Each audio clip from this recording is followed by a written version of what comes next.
Chapter 1: The Boy Named Carrot. In a land of fire, Kamehameha, the Hatake household.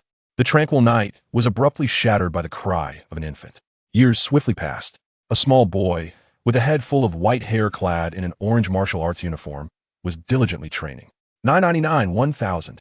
Upon reaching 1,000, he collapsed onto the ground, utterly exhausted. Brother, I knew you would be training again. The Ninja Academy starts tomorrow, and I hope you will participate in the assessment. At that moment, the door to the room swung open, revealing another boy with white hair, wearing a mask. Kakashi, he said, I've told you before, I dislike attending school. The Ninja Academy is a place for children, and besides, I can't even gather chakra. What's the point of going there? The boy who had just spoken was none other than Hatake Kakashi, destined to become a skilled ninja, known for his formidable strength against the strong and his indifference towards the weak, often found reading comics with one hand tucked into his pocket. The boy sprawled on the floor, waved his hand dismissively at Kakashi. Kakashi's eyes reflected a hint of helplessness. Aside from his brother's enormous appetite, intense training, and propensity for sleep, he seemed to excel at everything else. Yet, he harbored a profound aversion to schooling every time their father taught them. His brother would effortlessly drift into slumber. Kakashi had never once triumphed over his brother in their trials. Despite their identical training regimens, he struggled to condense chakra while his brother consistently succeeded, leaving him often questioning his own ninja potential. Father will accompany us tomorrow. He asked me to remind you not to be late, or your rations will be reduced. All right, I understand. Kakashi, you truly are a nag. Please tell father I will be punctual. Though reluctant to attend, the thought of going hungry was even more distressing. He knew their father, Hatake Sakomo, was not one to make idle threats. If he truly overslept, Sakomo would undoubtedly follow through. It was a matter of choosing the lesser of two evils. What a predicament he found himself in. Kakashi departed, and Hatake Carrot reclined on the tatami mat, his hands nestled behind his head as he gazed at the ceiling. Time flies so swiftly. I've lived in this world for 5 years now. Carrot harbored a secret he had never revealed to anyone, that he had been reincarnated into this world with his memories intact. As for how he had perished, he himself was unaware. He only remembered awakening within a glass capsule, surrounded by other children, all similarly prone and sporting tales. Nearby, a child was wailing incessantly. Days later, the crying child was taken away by his parents. A chime resonated in his mind.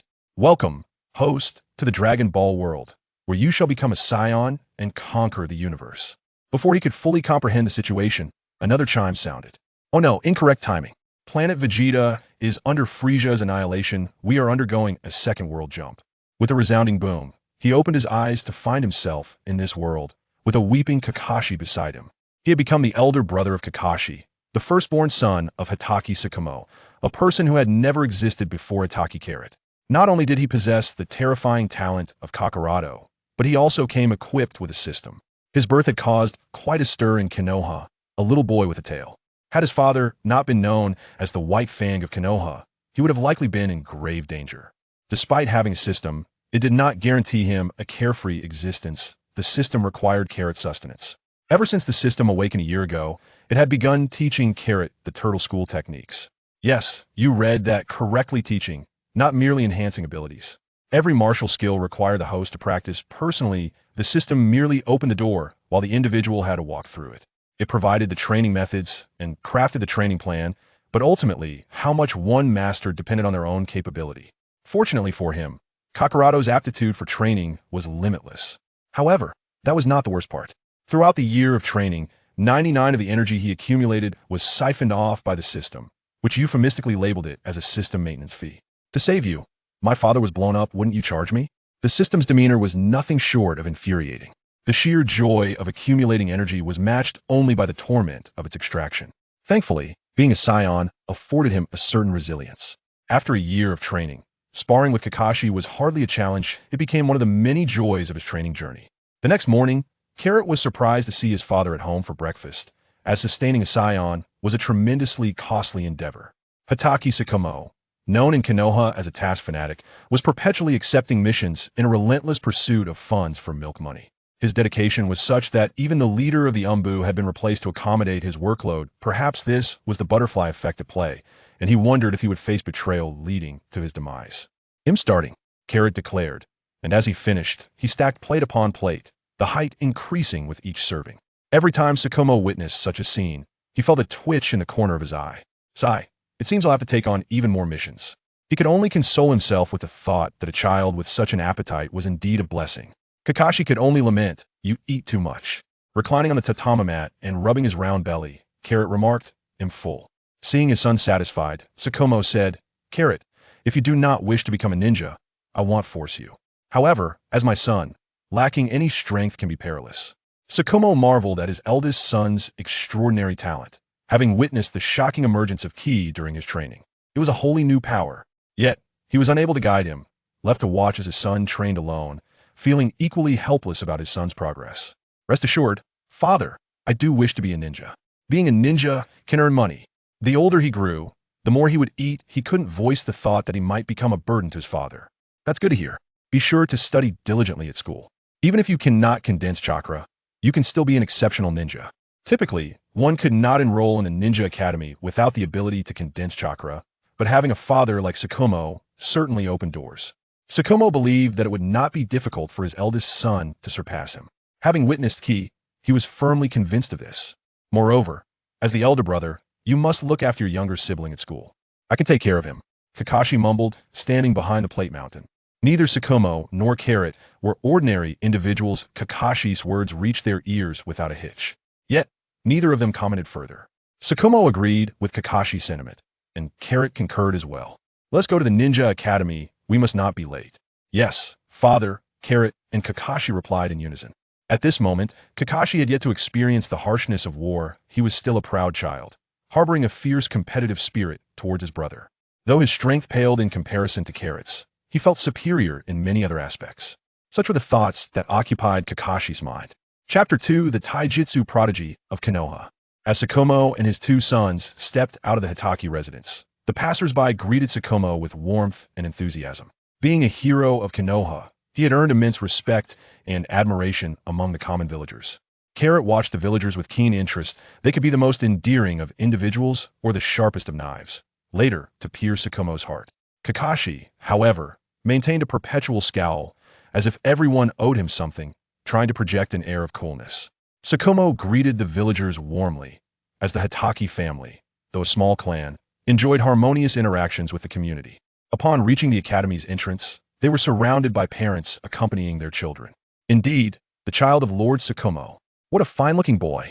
With smiles, they offered their compliments, and Tsukumo responded graciously. After registering, Tsukumo sighed with relief upon exiting the ninja academy. He would much rather undertake missions than deal with such social gatherings. It was exhausting and taxing on his face.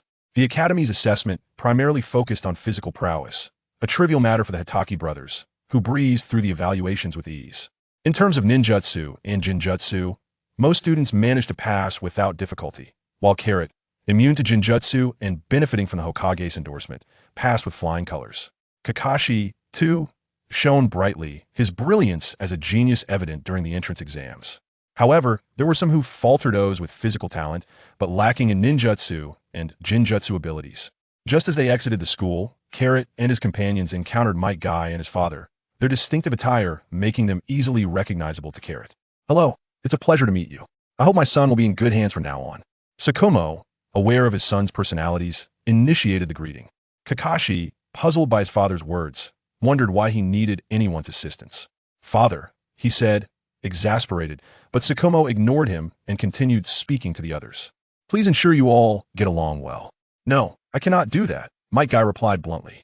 Tsukumo's expression turned incredulous upon hearing Might Guy's outright rejection. Kakashi, noticing his father's expression, clarified, "No, father, you've misunderstood. This guy didn't pass the ninja academy this time. It is indeed so.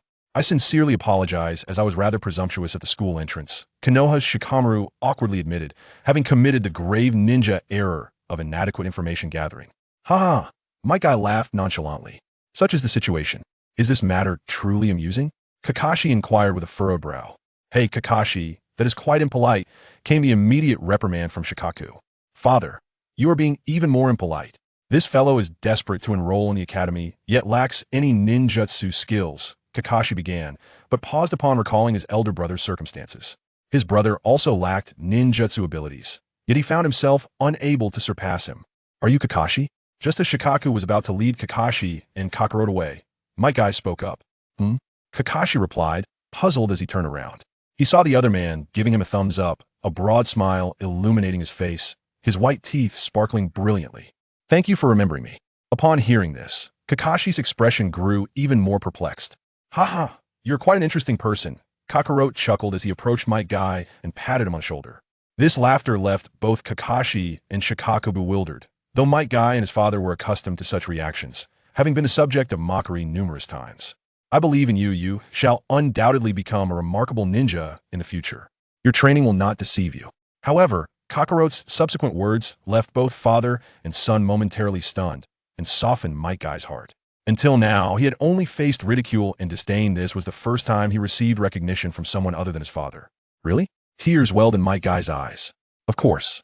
This path will be arduous, but you shall prevail." Kakarot nodded with unwavering conviction. "Thank you, I shall not disappoint you." Might Guy grasped Kakarot's hand tightly, as if to solidify his resolve, the pressure of his grip intensifying. He held great respect for this first ninja who stood beside him. "Brother," Kakashi felt a pang of confusion, wondering how this person could elicit such words from his brother. In Kakashi's eyes, Might Guy was merely an ordinary individual with slightly better taijutsu. "Kakashi, Kakarot speaks the truth." Shikaku added, "Do not grow complacent upon entering the ninja academy. If you continue like this, which child will surpass you in the future?" Kakashi noticed the seriousness etched on his father's face. Just him, Kakashi was clearly skeptical. The supplementary list has yet to be finalized. A school would not be foolish enough to abandon a student with distinct talents, especially since my own son excels in taijutsu as well. Go and inquire about his name. Shikaku ruffled Kakashi's hair. Since his father had said so, Kakashi had no choice but to comply. "Hey kid, what is your name?" Upon hearing Kakashi's inquiry, Might Guy finally released his grip on Kakarot's hand. Striking a pose, he confidently declared, "I am Might Guy, and I will surely become the strongest man." He flashed his dazzling white teeth. The pose, the awkward expression, the inexplicable confidence made Kakashi perceive this youth as foolish, prompting him to distance himself. "All right, I shall remember that. Father, brother, let us go." Kakashi coldly turned away, as if something was constraining him, internally urging himself to flee this place. After bidding farewell to the Might father and son, Shikaku and Kakarot turned to leave. "Guy, do not disappoint those who believe in you," Might Guy instructed his son after Shikaku and his sons departed. "Yes, father. I will not let Kakarot brother down." In Guy's heart, Kakarot held an extraordinary significance as the first person to recognize him. "Kakarot, did you also sense that something is different about that boy?" After walking a short distance, Shikaku inquired of Kakarot. Hearing his father's words, Kakashi perked up his ears. Indeed, his fists and feet bear the marks of training. A hidden strength resides within him, earned through his efforts. "I dare say Kakashi may not be his match in taijutsu," Kakarot assessed. "How can that be?" Kakashi retorted. Yet, Shikaku and Kakarot paid him no mind. If he continues to train diligently, he will undoubtedly become an extraordinary ninja in the future. "Ha! As expected of my son, your insight is truly keen. In this regard, Kakashi, you should learn a thing or two from your brother." Shikaku praised his eldest son. "You say Kakashi is not his match. What about you, Kakarot?" Kakarot responded as he walked alongside his father. "Just a child," he replied. Observing his son's figure and listening to his resolute tone, Shikaku already had the answer. Indeed, he was proud of his son. "Kakarot, let us celebrate your and Kakashi's enrollment today with a barbecue at our home." "Sure." Shikaku then turned to Kakashi and said, "Keep up, Kakashi." With that, he strode forward. Watching his father and brother recede into the distance, Kakashi remained unconvinced that this watermelon-haired boy held the qualifications to be his rival. Resolute in his thoughts, he cast aside the notion and followed in the footsteps of his father and brother. Chapter 3: Dreams. After a few days of registration, the long-awaited day of the Ninja Academy's opening finally arrived. Shikaku was preoccupied with earning a living for the family and did not accompany the brothers to school this time. Upon entering the classroom, Kakarot spotted numerous familiar faces, although it was likely their first meeting. Children are inherently lively, and those of similar temperament gathered together created quite the ruckus. Among them, Uchiha Obito stood out prominently. Kakarot also noticed Asuma, Hinata, and Kurenai, who would gain considerable fame as ninjas in the future. The arrival of the Hatake brothers immediately drew the attention of the children in the classroom. As one was handsome and the other adorable, am I the only one who finds Kakashi exceptionally cute as a child? "Wow, so handsome. Our class has such a dashing boy." The shrieks of the girls echoed in the ears of the two brothers, most of which were directed at Kakashi. This scenario was nothing new for Kakarot. Kakashi's entrance also aroused the vigilance of the male students. The classroom was already small, and with a charismatic newcomer, they felt as though the competition for attention had intensified. Would they have to resort to a vegetarian diet? Many boys discreetly glanced at their favored girls, eager to gauge their opinions on Kakashi. Among them, Aito and Asuma were the most conspicuous, displaying an early maturity, attempting to pursue romantic interests without fully understanding the implications. "You are Hatake Kakashi, right?" Aito suddenly leaped from his seat and dashed to the front of the brothers, pointing at Kakashi. Within the realm of Konoha, Kakashi's reputation resounds even more prominently than that of Kakarot. "It is entrusted to you, Kakashi." Kakarot, after concluding his remarks, made his way directly to the last row, where he settled down and succumbed to slumber. After all, rising early to exercise and deliver milk can be quite exhausting. The essence of the Turtle School's teachings emphasizes the importance of proper nourishment, diligent training, and ample rest. True to this wisdom, Kakarot is presently indulging in a well-deserved sleep. "Ah, is there a problem?" Kakashi spoke in a flat tone. "I am Uchiha Aito, here to challenge you." As he spoke, he pointed his thumb at himself, his gaze frequently darting towards Rin, thinking to himself that she would surely be captivated by his handsome demeanor, ultimately leading her to fall for him and marry him. How tedious. Kakashi merely uttered a single phrase before striding past Aito, making his way towards the position of Kakarot. Kakashi's indifferent tone instantly ignited Aito's fury. "How dare you underestimate me, Aito Uchiha?" With that, he threw a punch toward Kakashi, just as his fist was about to connect. Kakashi tilted his head and grasped the incoming fist with both hands, executing a shoulder throw that sent Aito soaring through the air. With a resounding thud, Aito crashed to the ground. "Do not trouble me again," Kakashi declared, releasing Aito's hand before seating himself beside Karo. The swift turn of events left their classmates utterly astonished. While they had heard tales of Kakashi's genius, witnessing him subdue an Uchiha with such ease confirmed his reputation. To most, the name Uchiha signified strength and brilliance. Yet Aito's prowess was currently lacking. "I refuse to accept this. Kakashi, let us compete once more. That was merely a mistake on my part. It doesn't count." After lying on the ground for a moment, Aito, still dazed, performed a roll and stood, pointing an accusatory finger at Kakashi. "No, you are simply too weak." "What?" Upon hearing the words "too weak," Aito questioned whether his ears had deceived him. His face flushed with anger, just as he contemplated his next move. The classroom door swung open, revealing a robust, scarred ninja who strode to the front of the class. "Silence." His command instantly hushed the room. His voice carried a lethal undertone that instilled fear. The menacing aura aroused Karo, who had been dozing. He sensed the immense chakra within this teacher, a formidable presence. Not quite at the level of a Jonin, yet surpassing that of a Chunin. This was a ninja freshly returned from the battlefield, significantly stronger than those in times of peace. Surviving the Great Ninja War meant only the elite remained. The decision to appoint such a ninja as a teacher underscored the higher-ups' regard for this cohort of students. "Allow me to introduce myself. I am your homeroom teacher at the Ninja Academy. My name is Koji Asakawa, a Jonin. Now, I would like each of you to introduce yourselves and become acquainted." As soon as he finished speaking, Aito eagerly raised his hand. "Teacher, let me go first. Allow me to begin." "Very well, you may proceed." Koji nodded at the enthusiastic student. "My name is Aito Uchiha, and my dream is to become Hokage." His declaration elicited uproarious laughter from the class. For the position of Hokage seemed unattainable to 99% of ninjas, they appeared to mock Aito's audacity. "What are you laughing at? I will undoubtedly become Hokage, and you will all be left to weep." Aito retorted, a hint of irritation in his voice. "I believe in you, Aito. You can definitely do it," chimed in the girl sitting beside him, Hikari, with a smile. Aito felt uplifted by Hikari's encouraging words. "Don't worry, Rin. I will not let you down." Silence. Aito's words are commendable. Even if dreams seem distant, they will always propel us forward, step by step, toward our aspirations. As long as we tread the right path, we can achieve them. Hearing his teacher's encouragement filled Aito with pride. "I am Rin Noera, and I aspire to be a medical ninja like Lady Tsunade. I am Asuma Sarutobi, the son of the third Hokage, and my dream is to follow in my father's footsteps and become Hokage." Upon finishing, Asuma wore a proud expression. "How impressive! To think you are the son of the Hokage." Compliments resonated throughout the classroom, much to Asuma's delight. Finally, only the Hatake brothers remained to introduce themselves. "Would you like to go first?"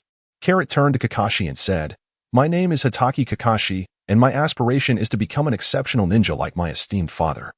Upon hearing Kakashi's self-introduction, Asakawa exhibited an expression of admiration. "Indeed, you are truly the son of the illustrious Sakumo." Remarkable. Asakawa held a deep respect for Hatake Sakumo. Admiring Kakashi's character and his self-presentation, "I am Hatake Carrot, and I possess a fondness for food. Any food will suffice. As for my dream, to become the strongest." Carrot's dream astonished the entire class. While we merely aspired to become hokage, you wish to be the strongest in the ninja world. In that fleeting moment, Asakawa seemed to glimpse yet another figure reminiscent of Konoha's white fang, bearing the same white hair. Chapter 4. Obito's challenge. The tedious day has finally come to an end. The studies at the Ninja Academy have prompted the Hatake brothers to voice their grievances, expressing a preference for training at home instead. Indeed, Carrot and Kakashi unexpectedly found themselves in agreement. Just as Carrot finished speaking, a Uchiha clad in goggles suddenly appeared before the two brothers. "Kakashi, come and face me in a duel." "No." Kakashi declined succinctly and directly. How infuriating. Uchiha Obito had not anticipated Kakashi's abrupt refusal. He then turned his gaze towards Kakarot. "You must be Kakashi's elder brother. Kakashi fears me, thus I shall challenge you." Obito contemplated, knowing that Kakashi was renowned as a genius and likely possessed formidable skills. A confrontation with him could result in defeat. However, Kakashi's brother was less renowned, and Obito believed he could handle him. Defeating Kakashi's brother would be tantamount to vanquishing Kakashi himself. Obito calculated astutely. "Me?" Carrot, in disbelief, pointed at himself. Initially intending to be a mere spectator, he never anticipated that he would find himself transformed into the very spectacle he sought to observe. "Indeed, it is you," affirmed Obito with conviction. Observing Carrot's expression, Obito felt increasingly assured of his choice, for he believed that true masters, much like Kakashi, remain unfazed by any circumstance. His resolve grew ever stronger. "Fool," Kakashi murmured softly. "Very well, I shall indulge you for a moment. Please do delight me. Come." Carrot gestured for Obito to advance. Indeed, he was Kakashi's brother, exhibiting the same malevolence. After this, Obito charged at Carrot with a flurry of punches and kicks, left fist, left kick, right kick. Each time Carrot barely evaded, as if Obito just needed to exert a little more effort to achieve his aim. However, it wasn't long before Obito was drenched in sweat, panting heavily. "Is dodging all you can do?" he shouted, bracing himself against his thigh. "I merely wish to give you a chance to last a little longer. I'm afraid that if I strike, you may not have another opportunity." How infuriating. "You are even worse than Kakashi," the onlookers murmured, inexplicably chastising Kakashi. "You've seen through me again." How vexing, Obito seethed, consumed by impotent rage as he lunged at Carrot once more. This time, however, Carrot did not evade. Instead, he firmly grasped Obito's fist. Obito looked at Carrot in disbelief. "It's getting late, and I am quite hungry. Children should return home before their parents start to worry." "What?" While Obito was still in a daze, the next moment he felt a sharp pain in his abdomen and was sent soaring through the air. With a loud thud, he crashed to the ground. "Kakashi, stop watching and go home." Carrot and Kakashi departed slowly, leaving Obito lying on the ground, gazing at the sky, contemplating life. The sky was a vivid blue, the clouds a brilliant white. Yet, his body remained immobile, a discomforting sensation enveloping him. Upon returning home, Kakashi SHM had already prepared a sumptuous dinner. He inquired about the brothers' academic progress at school, a common concern among parents. He wished to continue his questioning, but upon seeing Carrot's eager eyes fixed on the food, he relented. It was time to eat. "Hooray, I shall begin." Carrot took the initiative, as the delicacies on the table gradually vanished. Every time Kakashi observes his brother's remarkable appetite, he is left in awe. How can one consume so much? The disparity between siblings born of the same mother is indeed striking. After finishing dinner, Carrot sits cross-legged in his room. System, increase the weight of my training attire. It is insufficient. Understood, host. As Carrot sits in meditation, he senses the added burden of his garments. After a brief moment, his body gradually acclimates to the weight. Gazing at the tail wrapped around his waist, Carrot reminisces about the arduous training that spanned 2 full years. A period during which he overcame the weakness of his tail that rendered him powerless upon grasping it. Had he possessed such determination before his transmigration, he would have easily excelled in the top universities. Clearly, he had not pushed himself hard enough. Only when confronted with the specter of death did he rise to the challenge.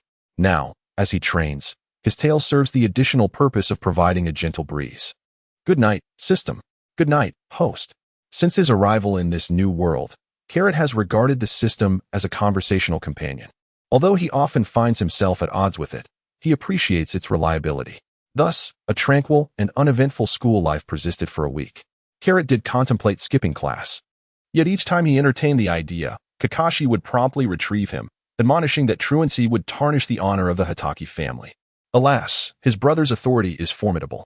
Tomorrow, he resolves to skip school regardless. Attending would merely mean dozing off. Karo endured for an entire week, and at this moment, he erupted. This cannot be allowed. The honor of the Hatake family must not be tarnished by his brother's actions. Kakashi wore a serious expression. The honor of the Hatake family was his unwavering principle. Even if Karo was his elder brother, he would not allow any disgrace to tarnish their name. Kakashi, I am your brother. Even if you are my brother, that is not permissible. Kakashi, whose personality do you inherit? Why are you so inflexible? Carrot gazed into Kakashi's unyielding eyes. He firmly grasped Kakashi's head. And though Kakashi attempted to break free, it was as if Carrot's hand were glued to him, rendering escape futile. Should you oppose me again in such a manner, Kakashi? I shall not be so lenient, Carrot declared. Releasing Kakashi's head, he beheld the disheveled state of Kakashi's hair and erupted into hearty laughter. Kakashi sensed that his brother's strength had indeed grown, leaving him unable to break free. Upon returning home, they were enveloped by a familiar aura. Their father had returned. Instantly, their expressions brightened with joy. Karate, welcome home, Tsukumo Hatake said, a beaming smile gracing his face as he looked at his children returning from school. This greeting should be directed towards you, father. Kakashi wore an expression of a miniature adult, didn't he? Ha ha ha. Hatake Tsukumo chuckled heartily as he scratched the back of his head. The members of the Hatake family are all rather eccentric. It seems they can only rely on me. Kakashi remarked with a hint of resignation. Wash your hands and prepare to eat. The meal is ready, Tsukumo announced. Yes, father. At the dining table, the three engaged in conversation about their experiences over the past week. How is your learning at the Ninja Academy? Have you made any new friends? Every parent seems to ask the same questions regarding academics. Boring. Not interested. These were the responses from Karoti and Kakashi. Is that so? I had hoped that you two brothers would make new friends at school. It appears that this wish of mine may not come to fruition. Tsukumo pondered, crossing his arms and tilting his head, contemplating ways to encourage his sons to forge more friendships. Carrot is indifferent to all of this. Engaging in heartfelt conversation with a scion at the dining table. Isn't that putting me in a difficult position? Cuckoo is indulging in his meal. The dinner, under Carrot's vivid portrayal, stretched on for a full hour before it concluded. Chapter 5. Brotherhood Duel. Father, I no longer wish to attend the Ninja Academy. Carrot expressed to Kakashi Hatake after finishing his meal. Why? Is the Ninja Academy not enjoyable? Kakashi inquired curiously. You are aware that I am unable to harness chakra. Attending the academy would merely be a waste of time. It would be far more beneficial for me to train on my own. Carrot earnestly addressed Hatake Tsukumo, stating, Indeed. The Ninja Academy is not conducive to your development. After a moment of contemplation, Hatake Tsukumo replied, The innate talent of our child has begun to manifest from a young age, and the self-created training methods are beyond my reach. Very well, however. I shall conduct assessments periodically. Should you show any signs of regression, you will be required to return to school. Is that agreeable, Carrot? Yes, father, came the reply. The evening passed pleasantly, marked by the joyful exchange between father and son. The following morning, Hatake Kakashi, carrying Carrot's leave of absence note, made his way to the academy, which left him feeling rather disheartened. At this moment, Carrot was training at the Hatake family training ground, drenched in sweat and panting heavily. It is truly a challenge to bend him to my will. System, could you not lend a hand? Host, you must understand that only what is cultivated through your own efforts can truly belong to you, came the usual cold response. What level do I currently hold among the Saiyans? You are classified as a low-level warrior. The host must strive further. What? I'm still just a low-level warrior? Does that mean I am still far from achieving Super Saiyan status? Carrot's face radiated an insatiable thirst for knowledge. Host, are you overthinking this? Carrot remarked. While I embody the pinnacle of kindness, transcending into Super Saiyan, Vegeta represents the utmost of malevolence. What about you? Are you capable of such extremes? Well, I possess a hint of kindness, yet I cannot achieve that, Carrot admitted. Thus, host, it would be prudent for you to progress through your training step by step. Is this your form of training, Carrot? Just then, a voice pierced through the air, interrupting Carrot's dialogue with the system. Instantly, a sense of vigilance surged within Carrot as he turned towards the source of the sound, only to find Shikamaru perched atop a tree, seemingly appearing out of nowhere. Father! Carrot exclaimed in astonishment, having exhausted his energy and unwittingly lowering his guard, failing to notice his father's arrival. No need to be surprised. I have just arrived myself. As a father, I ought to be aware of my son's whereabouts, especially when he is not attending school. Upon hearing this, Carrot felt a slight sense of relief. Is this your capability? Carrot inquired, glancing at the uneven terrain of the training ground. Indeed, father, he replied, feeling no need to conceal anything from his father. For he was one of the few individuals in this world who would never harm him. From the day you were born, I sensed your extraordinary potential. A latent power within you. Can you harness that power now? The destructive force displayed was certainly beyond what an ungraduated student from the Ninja Academy could achieve. Yes, father, Carrot affirmed. With your current abilities, you are more than capable of becoming a ninja. It's no wonder you wish to attend the academy. What are your thoughts on this? Perhaps you should continue your leave. I still lack the strength to dominate the ninja world, and showcasing excessive talent may lead to premature demise. Quite right. You have not lost yourself to power. However, aspiring to overshadow the ninja world is no trivial ambition, Carrot, Kakashi remarked with a smile as he concluded. Because I am certain I can. Carrot wore a confident smile. With his innate talent for cultivation and the training methods provided by the system, if he were to fail, it would be better to wash away his own existence. Upon hearing Carrot's words, Showa-imo was momentarily taken aback. Ha ha ha, truly my son, your ambition is commendable. Until you have grown, your father shall protect you well. When Kakashi returned from school, he brought news of the teacher's encouragement and the arrival of a new classmate. Might Guy officially became a student at the Ninja Academy, joining Kakashi's class. Upon encountering Kakashi on the first day, Guy immediately issued a challenge, but the outcome was all too clear, having not mastered the 8 gates. Might Guy was no match for Kakashi. Troubles in the class seemed to arise one after another. Upon returning home, Kakashi lamented to Kakarot. Kakarot had not attended school and found himself devoid of anyone to confide in. His petite shoulders bore an overwhelming burden. Why had his father permitted Kakarot to forego his education, disregarding the honor of the Hatake family? Was this truly acceptable? Kakashi, this would allow you to forge more friendships. Then why do you not need to attend school to make friends? Kakashi retorted directly, his eyes resembling those of a dead fish, fixated on Kakarot. Because I am a genius, Kakashi. You are all too mediocre to be worthy of my company. Do you understand? Gazing at Kakarot, who wore a look of unshakable certainty, Kakashi felt an overwhelming urge to pin him to the ground and deliver a sound thrashing. This was the first time Kakashi had been labeled as mediocre. Throughout his journey, he had always been hailed as a genius, never once associating himself with the notion of mediocrity. Observing Kakashi's discontented expression, Kakarot smirked. You must remember, you have never defeated me, Kakashi. This time, victory will undoubtedly be mine. I have grown stronger. If I win, you must retract your words, brother. The last 2 words were spat out through gritted teeth by Kakashi. Though he was indifferent to the title of genius, he certainly did not align himself with mediocrity. Oh, is that so? Allow this elder brother to measure the worth of his so-called genius sibling, Kakashi retorted. With that, they proceeded to the courtyard of the Hatake residence. Facing each other, Kakarot appeared relaxed, while Kakashi bore a serious demeanor. The pressure on Kakashi was immense, as he had yet to achieve a victory against Kakarot. Show me your skills and entertain me, Kakashi. Otherwise, this will be dreadfully dull. Kakashi replied, Understood, I will hold nothing back. With that, he drew several shuriken with his left hand and gripped a kunai in his right. The shuriken flew swiftly and accurately towards Kakarot. You truly show no mercy, Kakashi. Do you wish to kill me, your elder brother? Carrot swiftly sidestepped the shuriken, only to find that in the very next moment, Kakashi's kunai was aimed directly at her vital point. Carrot seized Kakashi's right wrist, but unexpectedly, Kakashi released the kunai from his right hand.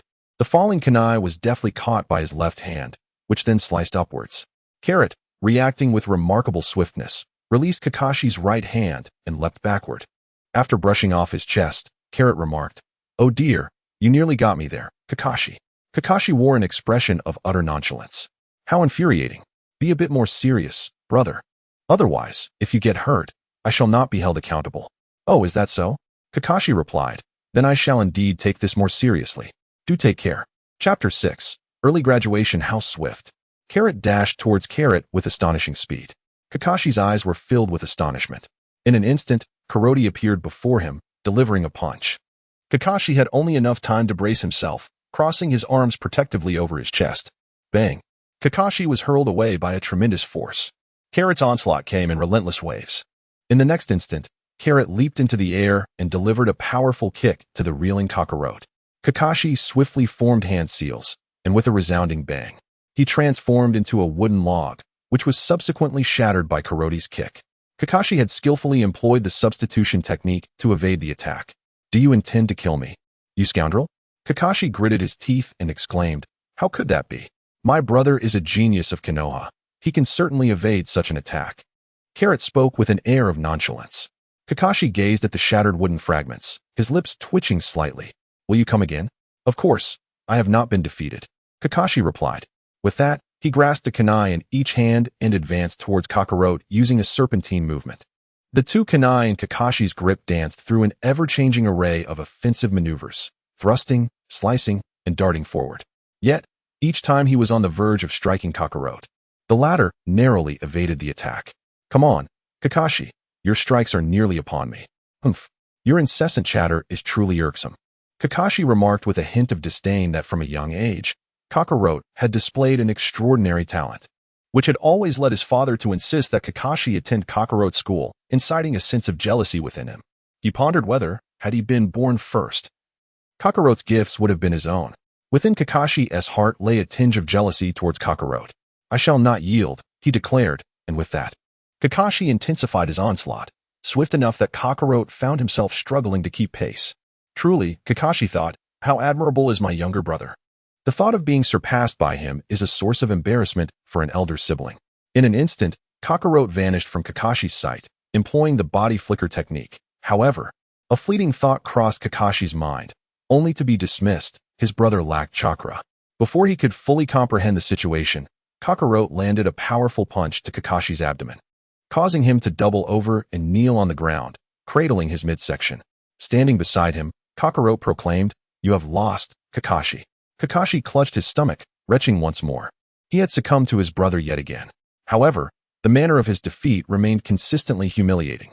After a brief respite, Kakashi composed himself. Next time, I shall undoubtedly triumph over you. Very well, I shall await your challenge.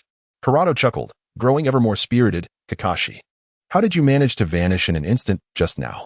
Kakashi voiced the perplexity that lingered in his heart. Oh, that's quite simple. It can be achieved through bodily acceleration. Kakashi gazed in silence at Kuroti, who had just uttered his pretentious words.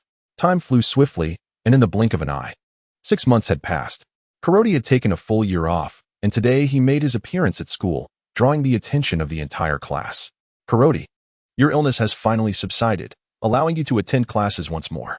Might Guy was elated to see Kuroti return, as he was the first to acknowledge him, earning Kuroti a unique respect in Guy's eyes. The other students displayed a rather indifferent demeanor, as they were merely children and had not interacted much. Were it not for the instances when the teacher called roll, they might have forgotten that a student named Kuroti existed in their class. But why had Kuroti appeared at the Ninja Academy today? It was solely due to Kakashi's early graduation application being approved.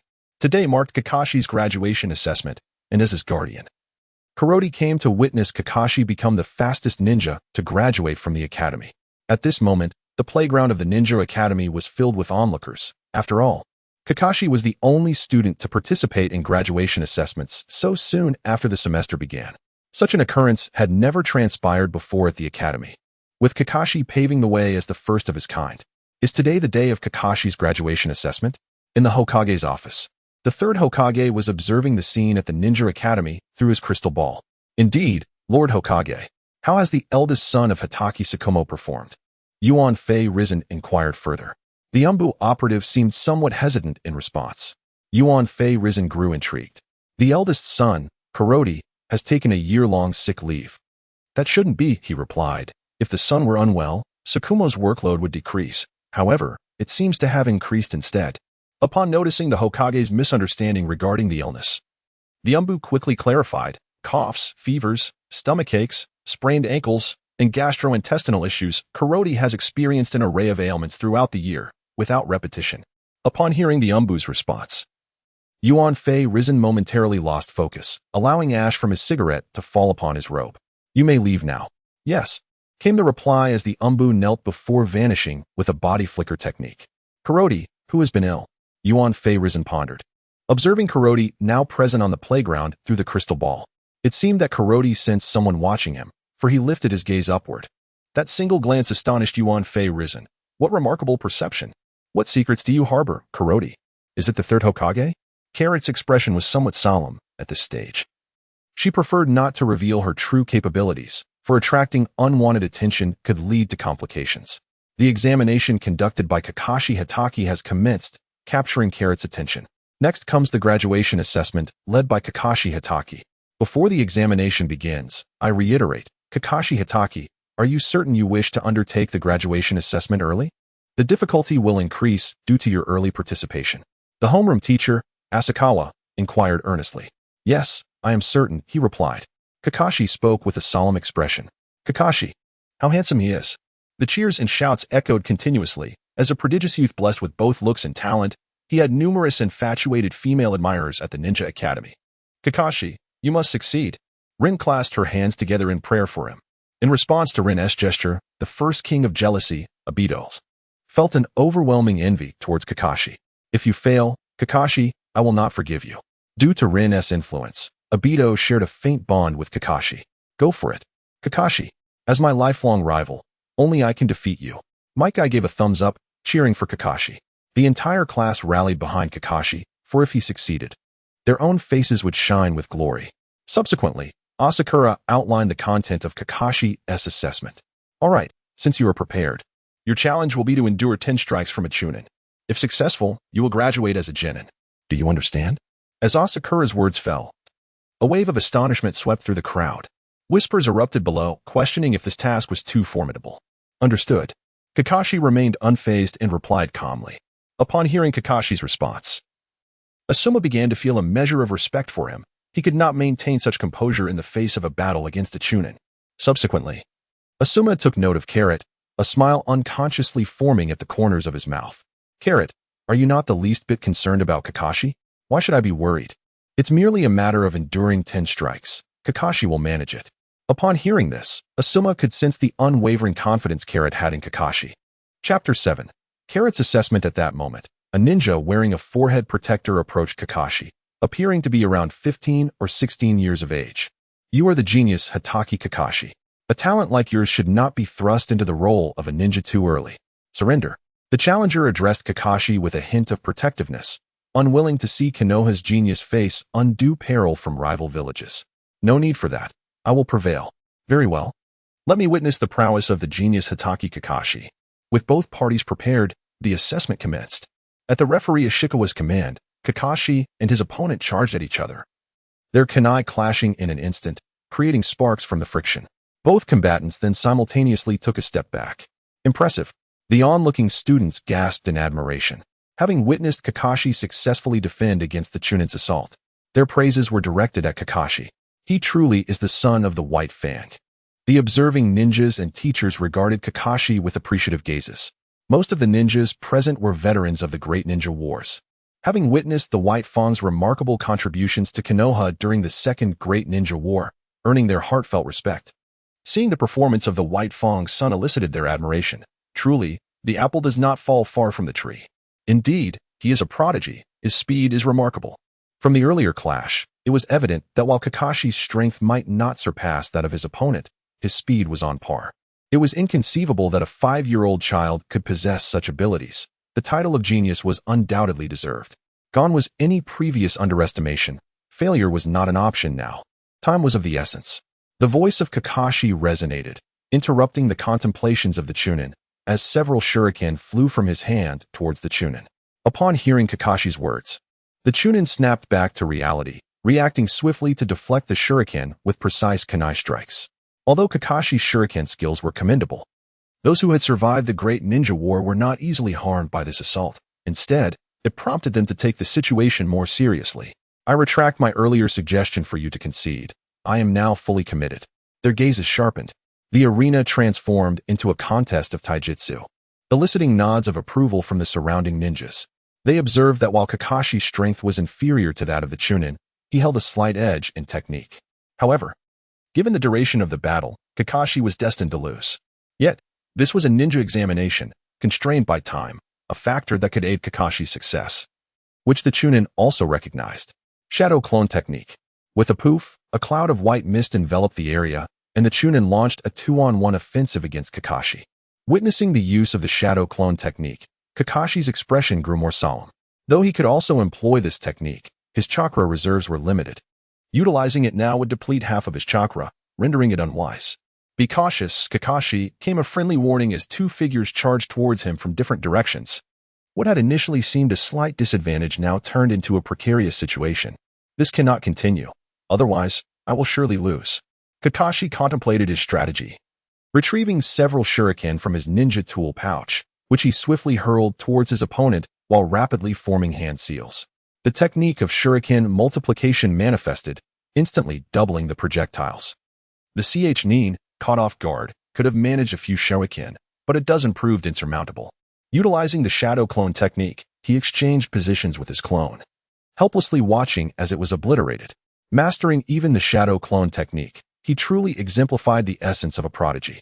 The onlooking ninjas and elder marveled, recognizing that many had yet to grasp such a formidable jutsu. After employing his ninjutsu, Kakashi found himself unsteady and knelt upon the ground, prompting the Chunin to seize the opportunity. You have lost, a voice echoed in Kakashi's ear as a kunai pressed against his neck. What a pity. There was still one round left. You were so close to success. Is that so? No sooner had the words left his lips than Kakashi transformed into a plume of white smoke, vanishing into thin air. It was the body replacement technique. When had he executed it? The unexpected turn of events astonished everyone present. They had not even noticed when Kakashi had employed the technique. Where could his real body be? The Chunin scanned the surroundings, searching for Kakashi's whereabouts. Earth-style, decapitation technique, he thought, as he heard Kakashi's voice emanating from below. The Chunin realized Kakashi's intent, but it was too late. Kakashi seized his foot with immense force, yanking him down, and when he regained his senses, he found himself with only his head protruding above the ground. You have lost. This time, it was Kakashi's kunai that held the opponent at bay. A wry smile crossed the Chunin's face. He had lost, and he accepted it wholeheartedly. Kakashi emerged victorious, passing the examination. As Akikawa announced the results, the school erupted in cheers. Congratulations, Kakashi. Rin stepped forward to extend her congratulations. Thank you. Kakashi responded with indifference. Don't get too smug, Kakashi. I will surpass you soon. Aito declared loudly, pointing at Kakashi. You don't even know if you can graduate. You're at the bottom of the class. Kakashi mocked with a full display of talent. How infuriating. Once I awaken my eyes, I will surely teach you a lesson. Upon being ridiculed by Kakashi, especially in front of Rin, Aito was instantly consumed with rage, his eyes nearly rolling back as if he bore not the crimson gaze of the Uchiha, but rather the white eyes of the Hyuga. Nonetheless, a level-headed classmate restrained Aito. Enough, Aito. Kakashi is merely a genin now. You are not his match. Guy approached Kakashi, offering his congratulations. Congratulations, Kakashi. I will undoubtedly catch up to you. Then do your best. Kakashi harbored an indescribable feeling towards this young man, whose father and brother viewed him with a unique gaze, as if he believed that the words spoken could indeed manifest into reality. Everyone, quiet down, please. The voice of teacher Asakawa resonated once more. The graduation assessment is not yet concluded. There remains one application for early graduation. What? There is someone else? The crowd erupted in astonishment. It seemed that Kakashi, the sole genius of this cohort, was not alone in seeking early graduation, leaving many perplexed. Who is this person, teacher? Aito inquired loudly, voicing the collective curiosity. He thought that perhaps this could undermine Kakashi's pride. Kakashi Carrot, you are the next candidate for assessment. At this revelation, some appeared bewildered, while others immediately turned their gaze towards Carrot. Their confusion stemmed from never having heard that name during their brief week of classes before the man took a half-year leave due to illness. Those looking at Carrot were primarily his classmates, who were aware of Kakashi's brother's ongoing health issues. Both Kakashi and Carrot were equally taken aback. Is it me? Carrot pointed to himself and inquired. Chapter 8. Carrot's opponent. Indeed, Your graduation application was submitted by Lord Shoma. In response to Carrot's question, Asakawa provided an explanation. It was his father who applied, yet he had never mentioned anything about it to him. Carrot was engulfed in confusion. Typically, her father would consult her on matters concerning her own life, yet this time, he had not communicated with her in advance. Of course, she had the option to decline. Nevertheless, since it was her father's decision, she resolved to participate. Partnering with Kakashi as a genin would not be so bad. If her father wished for her to become a genin, then so be it. After all, he would never lead her astray. Carrot wore an air of indifference, as if ascending to the rank of a genin were a trivial matter. Hey, Carrot, you must contemplate this carefully. It is not a simple task. Asuma, aware of the unique nature of the Hatake clan, harbored some concern that Carrot might underestimate the challenge. Big brother Carrot, are you also participating in the graduation assessment? That's fantastic. Big brother Carrot will surely become a genin, exclaimed Mike Guy, his words brimming with unwavering faith in Carrot. There was no particular reason for this confidence, save for the fact that Carrot was the first person, aside from his father, to acknowledge him. Damn it, that guy Carrot is also taking the assessment. Aito, well aware of the strength possessed by the man who had once bested him with a single punch, understood that after 6 months, Carrot would undoubtedly be even stronger. Rest assured, it will be swift. Karate displayed a confident expression on his face as he addressed Asuma. Kakashi refrained from saying much, for he was the one most acutely aware of Kakarote's prowess among those present. With that, Kakarote made his way to the center of the training ground. Your assessment, akin to Kakashi's, requires you to endure 10 strikes from a Chunin to pass. Do you understand? Understood. As your homeroom teacher, I offer you a friendly reminder, your opponent is no ordinary foe. Is that so? Carrot felt intrigued. If the opponent were akin to Kakashi, it would indeed be rather tedious. Let us commence swiftly. Teacher, noon approaches, and I would prefer not to be delayed in my luncheon. Akikawa could hardly anticipate such audacity from his student. Very well. At that moment, a figure gradually approached Carrot, eliciting a chorus of astonished murmurs upon their entrance. Although the students were unfamiliar with this Chunin's name, the emblem of the Uchiha clan emblazoned on his back was unmistakable, Konoha's foremost noble lineage. Toby, is this individual from your clan? Are you acquainted with him? Asuma inquired, nudging Toby beside him. I do not recognize him. There are numerous ninjas within the Uchiha clan. Unless they are renowned J-nin or elders, it is difficult for me to identify them. To think it is an Uchiha. How fortunate for me. Akikawa observed, noting Carrot's utter lack of trepidation, instead radiating a profound confidence. What could possibly underlie this student's self-assuredness? Yield.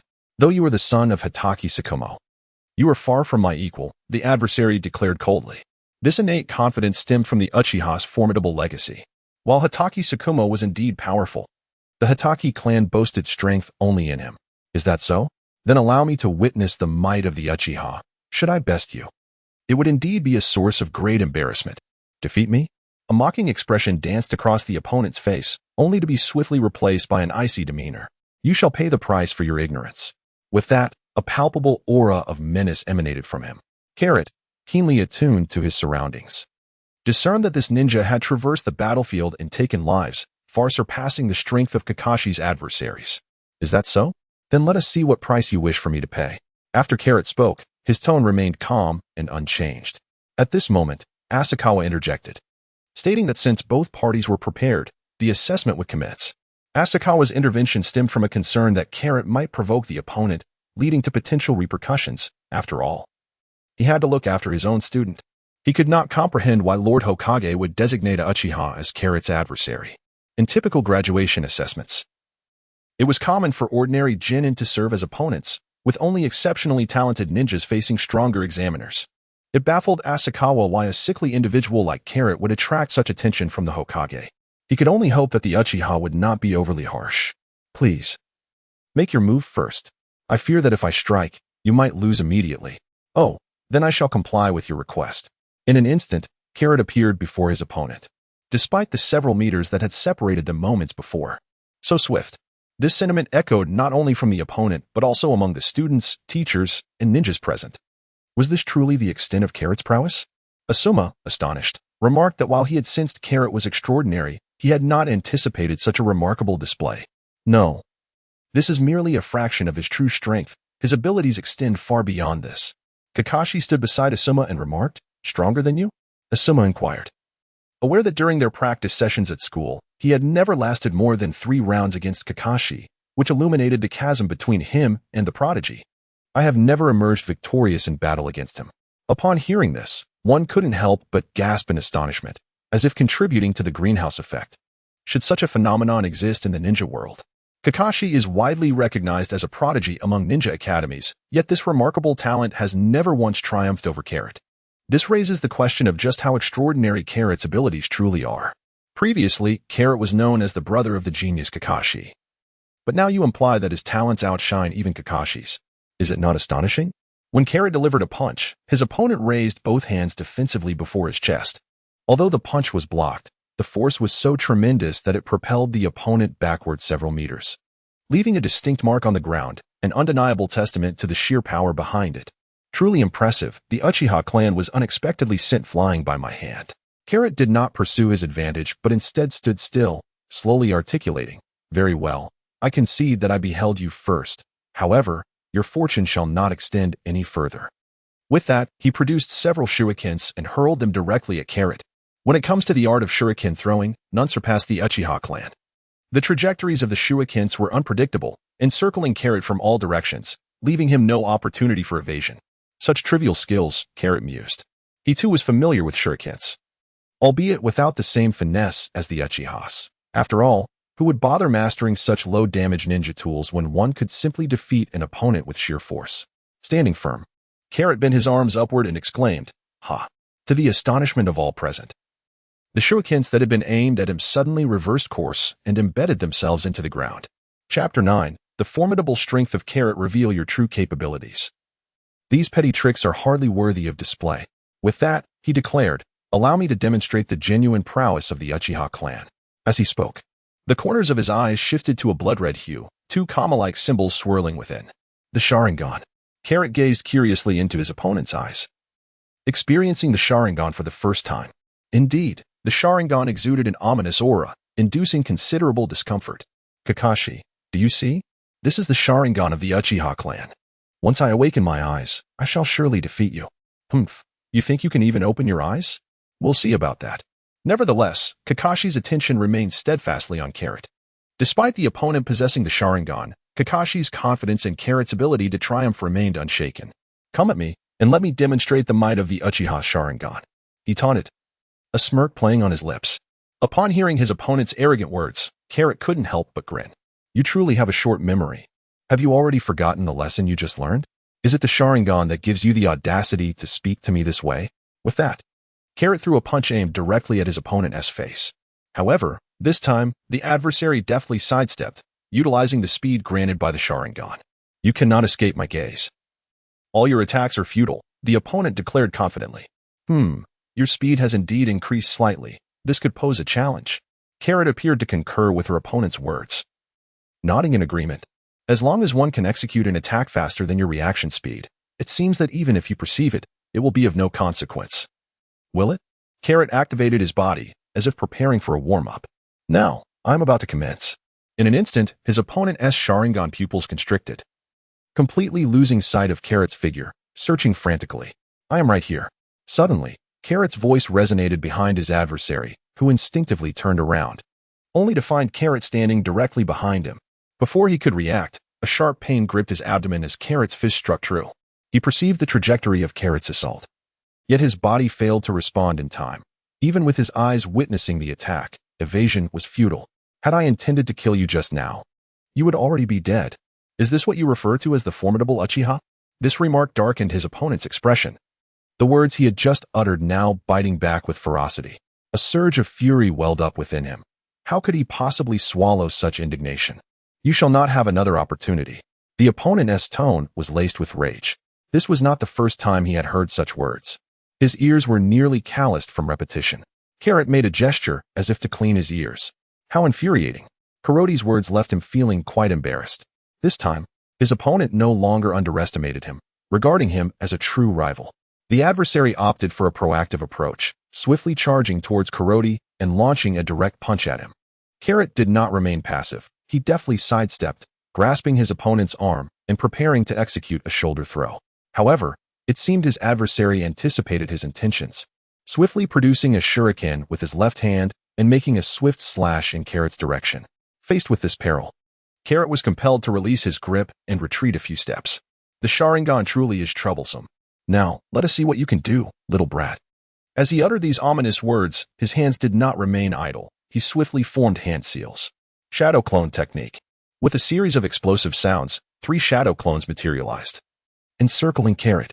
This time, you shall face more than before. With that, all 4 began their assault, shurikens flying through the air to draw Carrot's attention, while the other 2 clones engaged him with a flurry of punches and kicks. The sounds of collisions echoed through the arena, eliciting gasps of astonishment from the spectators. Kakashi, is this the true power of Carrot? Incredible! Asuma exclaimed in disbelief, struggling to keep pace with the rapid exchanges between the 2 combatants, both of whom were of the same age as himself. Brother Carrot, you are so strong. I want to be as powerful as you, Might Guy declared excitedly. How can he be this formidable? Aito pondered, aware of Carrot's strength, yet astonished by its magnitude. Carrot seized the hand of one clone and hurled it towards another, obstructing the opponent's onslaught. Seizing this fleeting moment, he swiftly dashed in front of the remaining clone and delivered a powerful kick. A resounding thud echoed as the clone dissipated into smoke. At this juncture, with a 1-to-3 odds, Carrot faced his adversaries with calm resolve. The onslaught from his opponents commenced anew, with all 3 launching simultaneous attacks. Carrot felled one with a decisive punch, but as he struck another in the chest, his hand was firmly grasped, rendering it immovable. The fallen clone executed a substitution technique, allowing the original to take its place, only to have a kunai thrust upwards from the original's hand. In the blink of an eye, a surge of formidable energy erupted from Carrot, obliterating the opponent's clone and sending the original flying. Is this the power of an elder brother? Kakashi has always been aware of the formidable power residing within his brother. Yet this marks the first occasion he has witnessed it firsthand. During their previous sparring sessions, he had not unleashed his full potential, resulting in Kakashi's defeat. Standing still, Kurota gazed at the tear in his opponent's clothing and marveled. Truly, Uchiha possesses an inexhaustible array of offensive techniques. Contemplating the depths of his adversary's hidden strength, Kurota pondered the enigma of such power remaining shrouded in obscurity. What a splendid confrontation it is. It is astonishing that the unassuming Kurota possesses such prowess. In his coaching career, he has the privilege of mentoring a talent of this caliber. Akikawa could hardly contain his delight. The talents of Kakarot far surpassed those of his brother Kakashi, a realization that left Akikawa utterly astonished. The 2 parties have reverted to their previous state of antagonism. It is truly unimaginable that you are merely 5 years old, uttered the words that echoed the thoughts of everyone present. The prowess exhibited by Kakarot is entirely unbefitting of a child of such tender age. Thank you for your generous praise. Carrot chuckled, as if it were a matter of course. You are quite formidable as well, Uchiha. Humph. However, you shall not pass this assessment. With that, the opponent formed hand seals. Boom. The shadow clone charged towards Carrot, while the remaining 2 obstructed the view of the original, allowing it to swiftly execute additional seals. Fire release. Great fireball technique. The signature ninjutsu of the Uchiha clan. Witnessing this scene, all present displayed expressions of disbelief. This is bad. Quickly, take cover. Akatsukawa shouted anxiously. Carrot and his opponent's shadow clone were simultaneously engulfed by a colossal fireball. No one anticipated that the adversary would be so ruthless as to willingly obliterate his own shadow clone. Chapter 10. The Strength of Carrot. Brother. Kakashi's eyes widened. His fists clenched tightly, veins bulging with pent-up frustration. He could not accept the reality before him. You have gone too far, Uchiha, Akikawa exclaimed, furious. As the referee, he felt it was his duty to ensure the safety of the competitors, and he had failed. He was uncertain whether Kakaroto could withstand the blazing fireball. Even if he could, it would undoubtedly result in severe burns. Accidents are an inevitable part of combat. You must be well aware of this. The opponent, however, showed no concern and retorted sharply, You are infuriating me, Uchiha. You nearly ruined my attire. For the first time, the smoke from Dragon Ball appeared unscathed in the world of Naruto, accompanied by Kakaroto's fury. Just then, the flames dissipated, revealing Kakaroto standing unscathed before everyone. Kakaroto, are you all right? Upon seeing Kakaroto unharmed, Akikawa rushed forward, expressing his concern. This student had continually surprised him. Teacher, please continue presiding over the examination. It is far from over.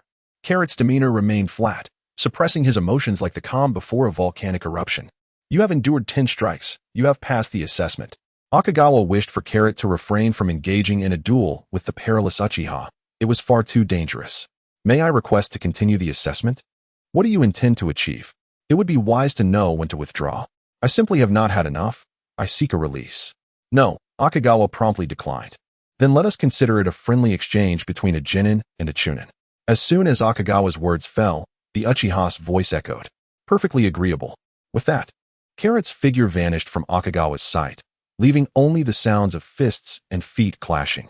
After a few exchanges, the two stood facing each other. How infuriating. The adversary, realizing that he could not best Carrot with his own abilities, felt the honor of the Uchiha clan tarnished in his grasp, igniting a furious blaze within him. Is this truly the extent of your power, Uchiha? What did you say? If this is all you can muster, then the match must come to an end. Are you provoking me, Carrot? The opponent questioned. I am merely stating a fact. With that, Carrot launched a sudden assault, his speed heightened, his strength amplified. The opponent could only watch helplessly as he was struck and sent hurtling through the air. Yet, this was not the conclusion, as he was propelled away. Carrot had already appeared behind him, delivering a punch with blinding speed, leaving no time for a reaction before impact. His body was battered like a punching bag, struck repeatedly, pain overwhelming him, unable to escape this dreadful nightmare. Carrot, that is enough. At that moment, a voice resonated, compelling Carrot to cease. For he recognized it well. It was his father, Tsukumo Hatake.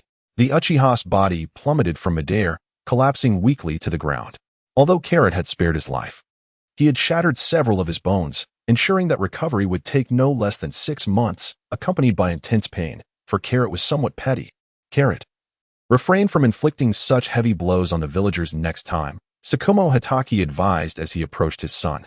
After all, they were ninjas of the same village. Excessive brutality might tarnish his son's reputation within the community. Yes, father. Carrot nodded in acknowledgement. His father's expression was grave, seemingly reprimanding him. Yet it was merely a fade intended for the onlookers, a truth that Carrot discerned. Lord Tsukumo had arrived, and Akikawa hurried over to inquire respectfully. This predicament cannot be attributed to Carrot. The unforeseen turn of events in the duel was unavoidable. The blame solely rests on the opponent's inadequacy, as it was their inability to withstand Carrot's assault that led to the current situation. Carrot cast a peculiar glance at Akishikawa, the teacher with prominent brows and large eyes, whose talent for uttering nonsensical words was truly remarkable. Was it not simply because the other party had just slighted him? Yet, he retaliated with a vengeful spirit, a gesture I found rather appealing. In the Hokage's office, through the crystal orb, Yuan Furijan observed the ongoing assessment, his expression shifting to one of grave concern. He had initially believed that Kakashi was already a prodigy, only to discover that Carrot surpassed even Kakashi in prowess. A sense of foreboding washed over him. If given adequate time, it seemed that even Hatake Tsukumo might struggle to match Carrot's capabilities. The Hatake clan, renowned for producing 3 geniuses. He pondered deeply, pipe in hand. The Uchiha clan members took away their unconscious adversary, but not before issuing a fierce warning to Carrot. Remember this, we Uchiha will not let this matter rest. Be prepared. The arrogance of the Uchiha was palpable, boldly threatening in the presence of Hatake Tsukumo, directed at his son. It is not without reason that such a domineering clan faced utter annihilation. Carrot's thoughts wandered as he contemplated the Uchiha clan, who remained aloof, never truly integrating into the village. When one possesses formidable power, others may indulge them, but once that power wanes, one becomes vulnerable to exploitation. Congratulations to both of you on your graduation. Asakawa will distribute the forehead protectors, symbolizing your status as ninjas, to the Hatake brothers. May you aspire to be ninjas like Lord Tsukumo, safeguarding our village. Asakawa's words were imbued with deep hopes for the 2 brothers. Don't you want to thank your teacher for his guidance? Hatake Tsukumo remarked, giving the brothers a gentle pat on the back, acknowledging the family's commendable upbringing. No. Their accomplishments are solely the result of their own hard work. I haven't imparted much to them, Asakawa humbly replied.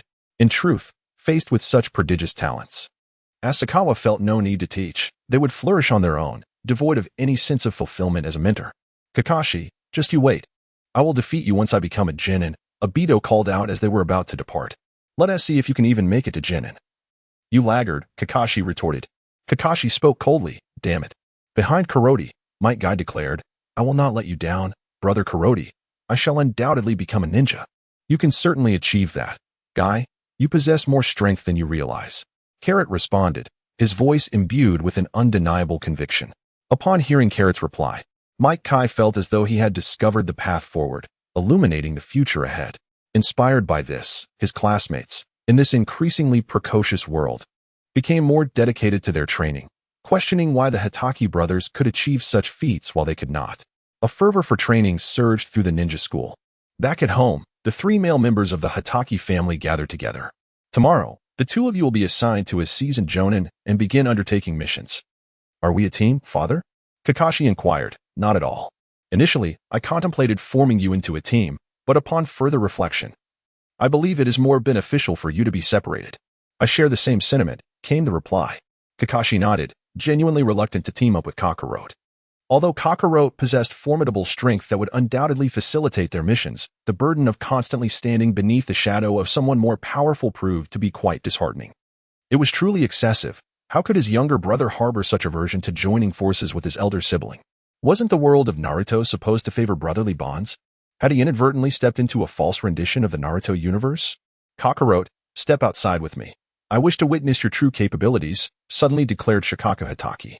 Having closely observed the battle between Kakarot and the Uchiha, he found himself unable to gauge Kakarot's true strength and thus decided to personally investigate the matter. Chapter 11. Kakarot vs. Shikaku Hatake in the training grounds of the Hatake clan. Carrot and Shikamaru stood opposed to one another. Now, you may unleash your full potential. I have established a barrier around the training ground, impervious to any form of scrutiny. Very well, father, Carrot replied. With that, he removed his shirt, casting aside his black undershirt onto the ground. A resounding thud echoed, accompanied by a cloud of dust. Kakashi was taken aback as he approached to gather his clothes. Upon lifting them, he was astonished by their unexpected weight. Brother, do you wear such garments every day? Indeed, it feels somewhat unfamiliar to be without them now. Carrot stretched his shoulders as he spoke. It turns out I had underestimated my brother's prowess. Kakashi pondered, make your move, Kakarot. Once I strike, your chances will vanish.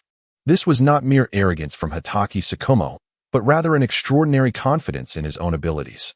Forgive me, father, he uttered, and in an instant, Kakarot's figure vanished, moving at twice the speed he exhibited during the ninja examination. When he reappeared, he was already suspended in midair before Tsukumo, launching a swift kick. So fast. As Kakarot initiated his assault, Kakashi found it impossible to even catch a glimpse of his form.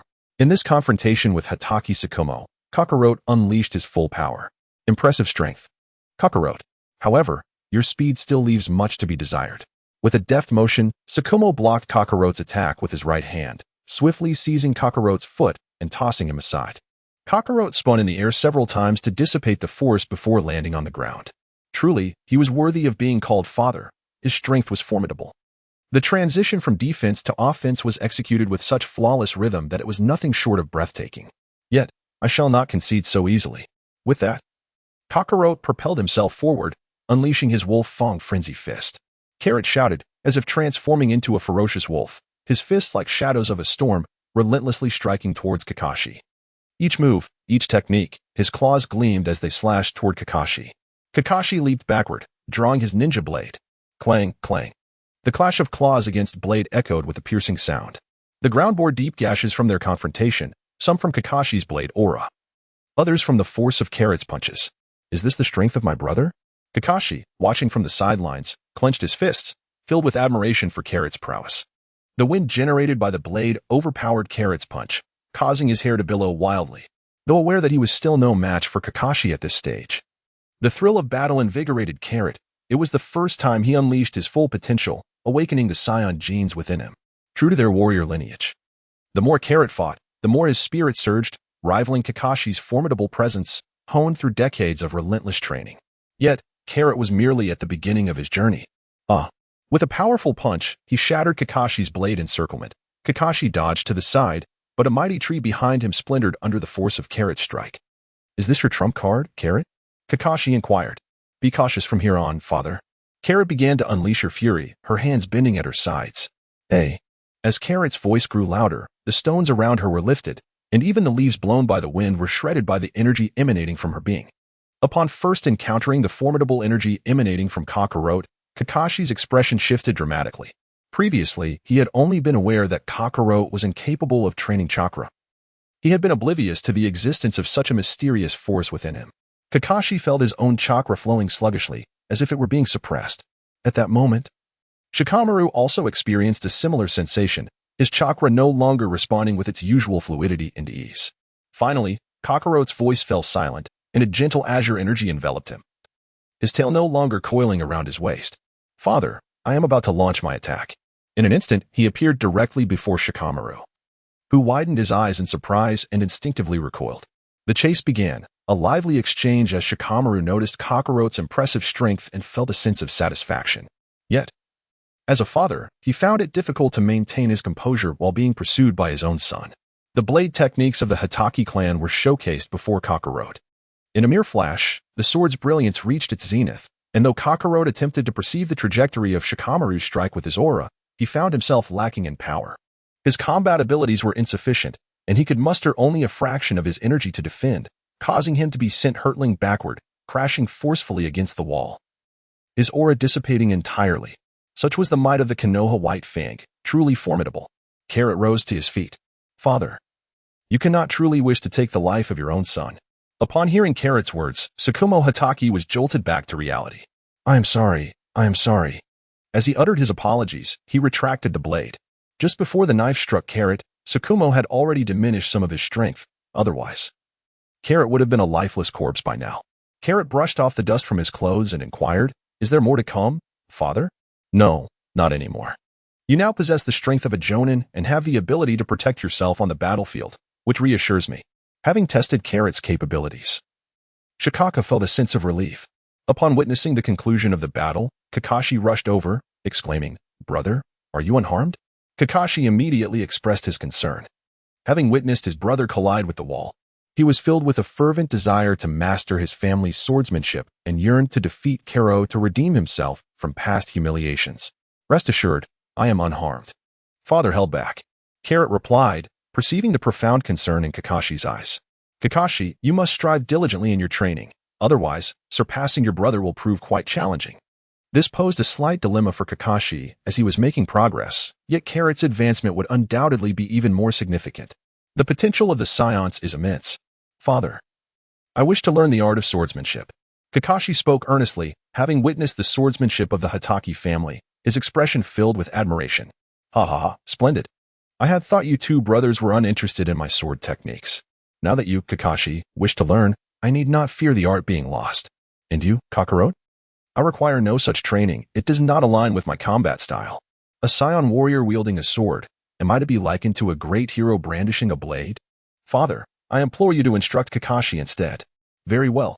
Flagwood Tsukumo paid no heed to his son's refusal, understanding that his child possessed his own aspirations. His duty was to trust in his son and protect him until Kakarot matured. This exemplifies the profound love of a father, expressed not through words but through silent guardianship, always present when needed. "Today, we shall celebrate your graduation with a barbecue," Tsukumo declared joyfully. Naturally, Kakarot and Kakashi had no objections to this decision. "All right, sounds good." The trio set off towards the barbecue restaurant. Chapter 12. The first encounter after graduating from the Ninja Academy, Kakarot dedicated himself to rigorous training at home. Having gained an understanding of his approximate combat capabilities, he engaged in targeted practice. System, the effectiveness of this training method seems to have a rather extensive time frame. Rest assured. Host. This approach is tailored to ensure no harm befalls your physical functions. Harm? Indeed. This world lacks senzu beans and healing pots. Injuries cannot be healed directly. This poses a dilemma. I wonder if the medical ninjutsu in this realm might leave lingering injuries. Carrot began to ponder who in this realm could possibly create a healing chamber. One name surfaced in his mind, Orochimaru, a scientist of considerable renown. Just as Carrot was contemplating how to establish contact with Orochimaru, he heard his father's call. "Carrot, come out for a moment." "Certainly, father." Carrot cast aside the thoughts swirling in his mind and rose to enter the living room. There, Kakashi Shikamu and a ninja were engaged in cheerful conversation. Upon noticing Carrot's arrival, Kakashi spoke, "Carrot, allow me to introduce you to your team leader, who is also one of my former students." There was a palpable pride in his voice. "Hello, I am Kakashi Carrot. Greetings, I am Matsushita Beidou. You may call me Teacher Matsushita." "Very well, Teacher Matsushita." Their first meeting left a favorable impression on both sides, marked by polite greetings, with the subsequent rapport dependent on their personalities. Matsushita Beidou exuded a benevolent aura. His lips perpetually curved into a smile, and his gentle speech enveloped one like a warm spring breeze. He was the first student my father had ever mentored, possessing formidable strength and reliability. Thank you for your recognition, Kakashi-sensei. I have always regarded you as my idol, aspiring to become a ninja like you. Matsushita Beidou expressed with the fervor of a devoted fan. Beidou, from now on, I entrust my son to your care. I hope you will guide him well. Kakashi said earnestly, bowing solemnly to Matsushita Beidou. Rest assured, teacher, I will take great care in mentoring Carrot, Matsushita replied with solemnity, a promise to a student's parent. Thank you, Kakashi acknowledged. The conversation then shifted to nostalgic recollections of the ninja era. If there is nothing else, I shall take my leave, teacher. Very well. Carrot. Tomorrow morning at 8 o'clock, we shall convene at the Hokage building to receive your first ninja mission, where I will introduce you to our two teammates. Yes, Teacher Beidou. With that, Matsushita Beidou departed, leaving only the Kakashi father and son behind. Carrot, be sure to protect yourself out there. It is acceptable if you cannot complete the mission. But you must survive, Kakashi Shikamu advised. Though this contradicted the ninja's creed, it was a testament to a father's profound love for his son, even at the expense of his own principles. Kakashi extended the same caution to his students, which explains why, in the original narrative, he abandoned a mission to save his comrades, tragically resulting in his demise. In this lifetime, I shall not allow such a fate to befall us. I understand, father. The following morning, after completing his training, Carrot stood before the mirror, clad in his turtle-patterned ninja attire, scrutinizing his appearance. He alternated between wearing his forehead protector on his brow and securing it around his arm, fulfilling a childhood dream. Before Carrot could savor the moment, Kakashi forcibly ushered him to the Hokage building, where they encountered Matsushita Beidou and two other children standing beside him. Carrot, I never expected you to be late for your first assembly, Matsushita Beidou remarked. His expression now grave, the smile vanished from his face. My apologies. I seem to have lost my way on the path of life, Carrot replied, whimsically borrowing Kakashi's excuse for tardiness, unaware that Kakashi had yet to cultivate a habit of lateness. Thus, he fancifully claimed originality. Carrot candidly stated the reason for her tardiness, displaying no semblance of embarrassment on her face. The three individuals across from her, however, were evidently skeptical, promptly branding Carrot as unreliable. All right, consider this a one-time occurrence. It shall not happen again. Matsushita, assuming the role of mediator, intervened. Do you not see that Konoha White Fang is still present? I must believe, even if I am reluctant. He continued, allow me to introduce my two teammates. This is Hyuga Sanada. Greetings, it is a pleasure to meet you. Carrot greeted us with an air of familiarity, exuding a sense of ease. This little imp, somehow managing to join our ranks, seems destined to become a burden. The Hyuga clan, indeed. Their abilities are formidable. One can only admire how they endure the scrutiny of others without facing dire consequences. This is Miko, and I trust you will coexist harmoniously. You must be Carrot. I have heard tales of your exploits. Like Kakashi, you graduated from the Ninja Academy at the tender age of 5. The school now affectionately refers to you both as the Konoha twins. Oh, is that so? I didn't realize I had garnered such fame.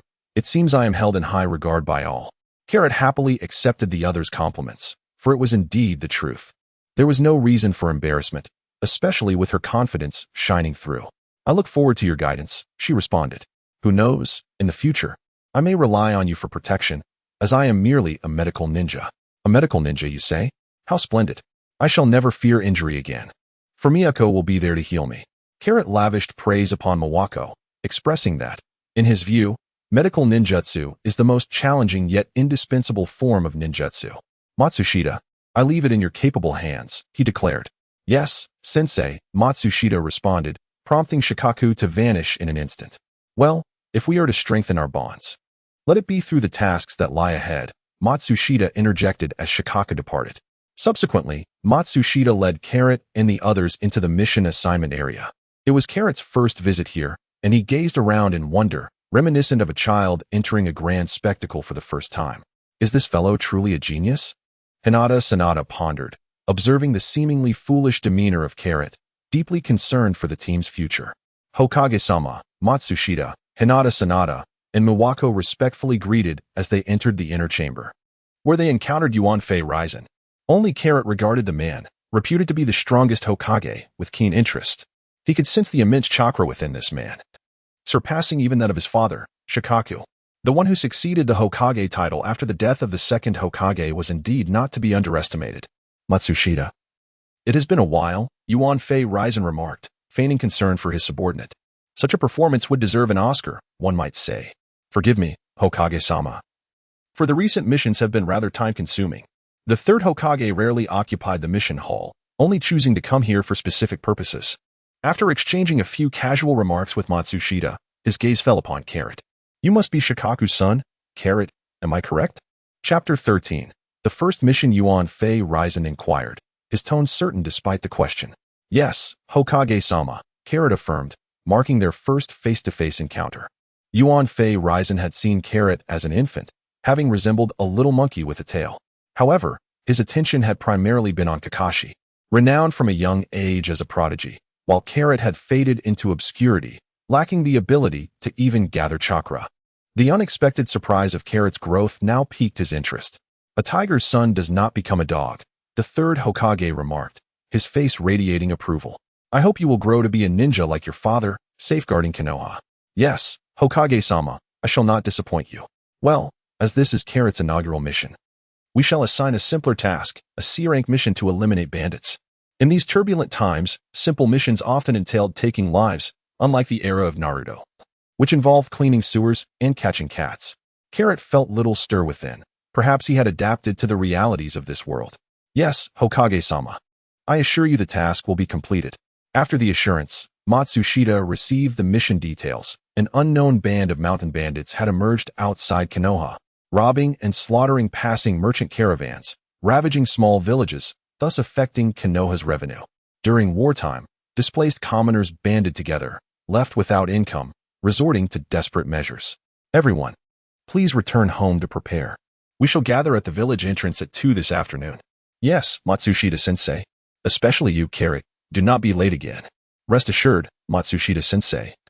That was an exception. I am quite reliable. Let us hope so. Carrot was acutely aware of the urgency of their task. With that, everyone returned home to pack. Miwako.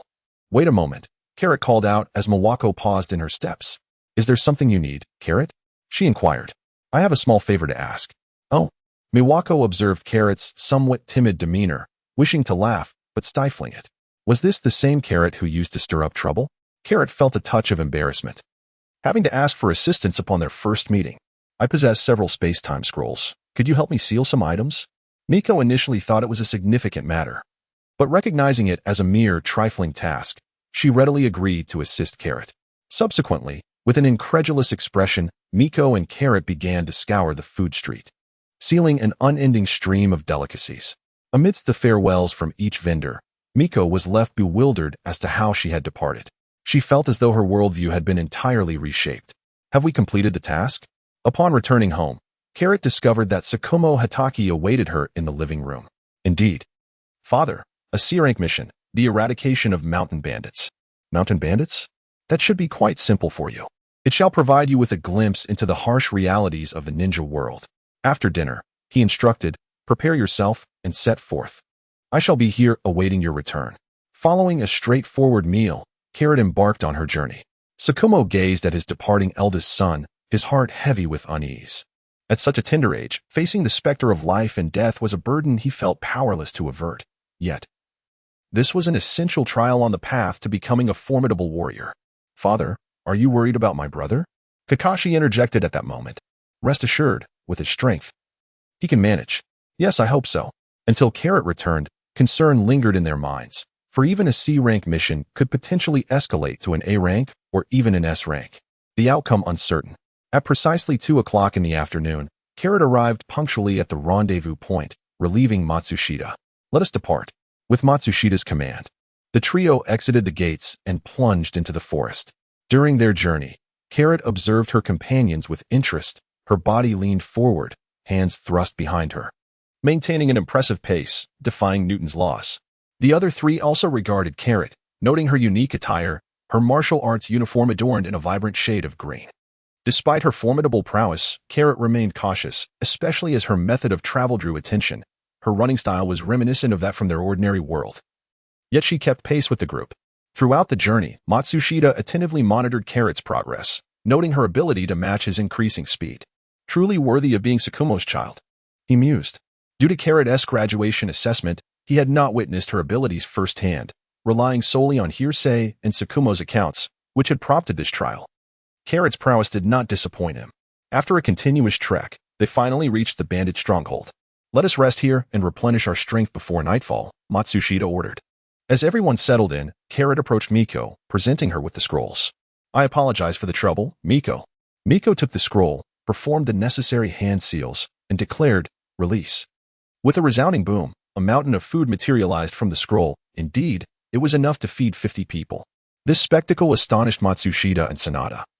While Miko felt a sense of satisfaction at witnessing her companion's reactions, reminiscent of her own first experience.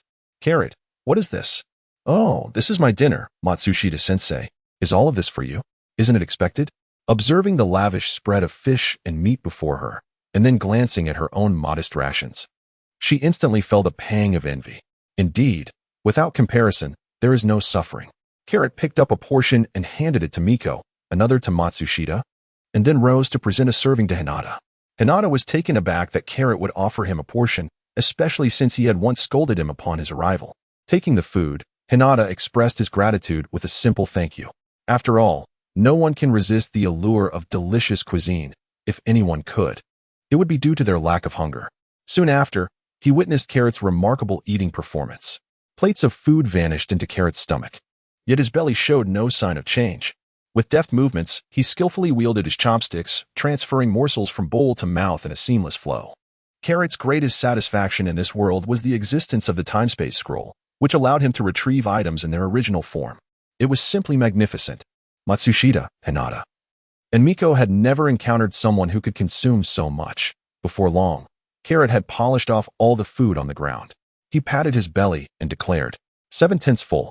That's enough for now. I'll save room for a midnight snack. Upon hearing Carrot's words, all three companions simultaneously thought of one term, glutton. Chapter 14. A successful completion. All right, it's time to commence our operation, Matsushita announced as he noted that everyone had rested sufficiently. Our mission this time is to eliminate all targets. As he spoke the final words, a faint aura of menace emanated from Matsushita. Prior to arriving here, he had thoroughly investigated this band of mountain bandits, who had committed numerous heinous crimes, rendering their imprisonment unnecessary. It was time for decisive action to eradicate evil. The group tidied up their traces and stealthily infiltrated the dense forest. Before long, they encountered a stronghold, where the raucous laughter of the bandits echoed, indicating that they were in the midst of celebration. The guards at the entrance were lax, displaying no vigilance, while revelry filled the stronghold, oblivious to the fact that death had silently arrived. The mission begins. Remember to leave no survivors. If there are hostages, attempt to rescue them, but only if it does not compromise your safety. Matsushita reiterated the mission details. Understood, the three responded in unison. The brutality of the ninja world was vividly illustrated at this moment. Regardless of whether one was an ordinary person, any threat to one's safety warranted destruction. Carrot, try not to hinder us, Hinata reminded Carrot, perhaps out of camaraderie fostered by shared meals. With that, he was the first to dash inside. Who goes there? The bandit at the entrance barely had time to react before mysterious wounds appeared on his body, blood spraying forth as he succumbed to darkness. Intruders. Someone's attacking the stronghold. The bandits quickly realized the commotion at the entrance and began to shout for help. The inhabitants of the stronghold rushed toward the scene, preparing to fend off the invaders, unaware that death had come to claim them. Engage individually. Leave no one alive, Matsushita commanded, emphasizing their tactical approach due to the overwhelming number of bandits. The three dispersed in different directions, leaving only Carrot behind. Although Miko was a medical ninja, dealing with ordinary foes was quite straightforward for her. Hinata, with veins bulging in his eyes, activated his Byakugan, often employing the simplest techniques to dispatch opponents efficiently, conserving both time and energy. For ordinary individuals, facing a ninja was akin to ants confronting an elephant, a reality that underscored the elevated status of ninjas in the world of Naruto. Carrot was acutely aware that this was the first step he had to take. As he observed his comrades ruthlessly reaping the lives of their enemies, he sprang into action. With a swift motion, he delivered a punch that shattered an adversary's spine, followed by a kick that crushed internal organs. Like a human bulldozer, he left chaos in his wake. Witnessing Carrot's performance on the battlefield, Matsushita appeared somewhat dazed. He had been closely monitoring his pupil's condition, ready to intervene should danger arise. However, at times, he found it difficult to catch sight of Carrot amidst the chaos. This was not merely a technique of instantaneous movement. It was the terrifying speed at which Carrot maneuvered his body, astonishing for someone so young, capable of withstanding such rapid motion. The figure of Kero flickered across the battlefield, leaving behind a trail where the bodies of enemies contorted in varying degrees of distortion. This phenomenon arose from Kero's inability to fully control his strength at such high speeds. Nevertheless, the outcome was favorable. The enemies lay lifeless. Is this the extent of Kero's power? Hinata, Sanada, and Yumiko were utterly astonished. This was hardly the demeanor of a freshly graduated ninja. Sanada was even more taken aback than Yumiko, for his Byakugan could not perceive Kero's presence, signifying that his own abilities paled in comparison. He had previously mocked others for potentially hindering progress, only to be swiftly humbled by reality. Remarkable, Kero, Yumiko praised. Is this the mark of a genius? Sanada, grappling with his inner turmoil, felt a bitter resentment. His own talents had been heralded as extraordinary within the Hyuga clan, yet when juxtaposed with Kero, he realized he had merely been gazing at the sky from the depths of a well. The carnage wrought by Carrot has ceased, leaving not a single living soul upon the ground. An aura of annihilation emanates from him, awakening the ferocity of the scion within him. Ignited by his first act of murder, a sense of dread permeates the air. Matsushita swiftly positions himself to shield Sanada and Yoshiko behind him, his gaze fixed intently upon Carrot.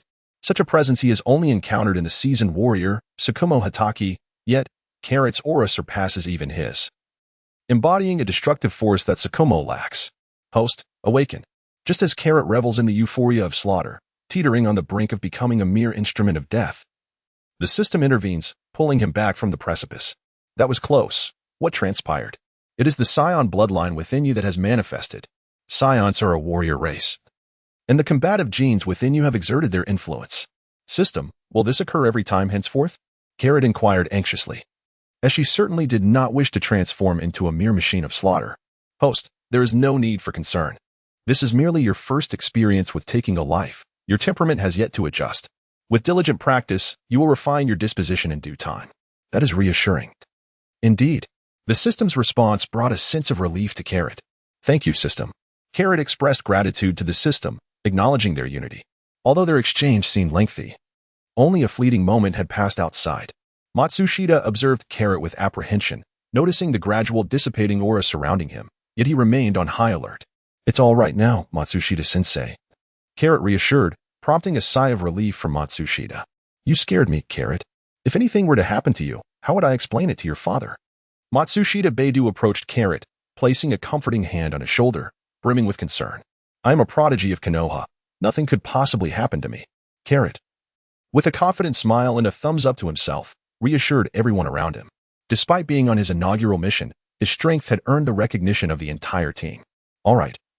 Let us tidy up the battlefield and see if there is anything of value, while ensuring there are no survivors. Eradicating the roots of grass was also a precautionary measure to prevent the resurgence of bandits in the area. Naturally, valuables such as money were of utmost importance, as these would be allocated to the mission squad, akin to an additional stipend for ninjas. Carrot was particularly attentive to this matter. The cost of living as a scion was exorbitant, and having graduated, he felt reluctant to rely on his parents. His father had not taken any money in recent years, likely due to the absence of a bride price. After half an hour of scouring the battlefield, Hinata Sanada's Byakugan proved immensely helpful, revealing every corner with remarkable clarity, more precise than any radar. All the riches were confiscated, with Carrot receiving the lion's share. Although it was his first combat experience he had, nonetheless, eliminated the most enemies during this operation. The mission was successfully completed, and he was congratulated. Congratulations, Carrot, on the successful completion of your first task. You are the most talented ninja I have ever encountered, praised Matsushita Beidou generously. The commendations from his comrades signified Carrot's acceptance into the team. Chapter 15. The Chunin exams. After a night of rest in the same spot, they set off early the next morning to return to Konoha, arriving just before noon. They had not anticipated returning from their first mission so swiftly.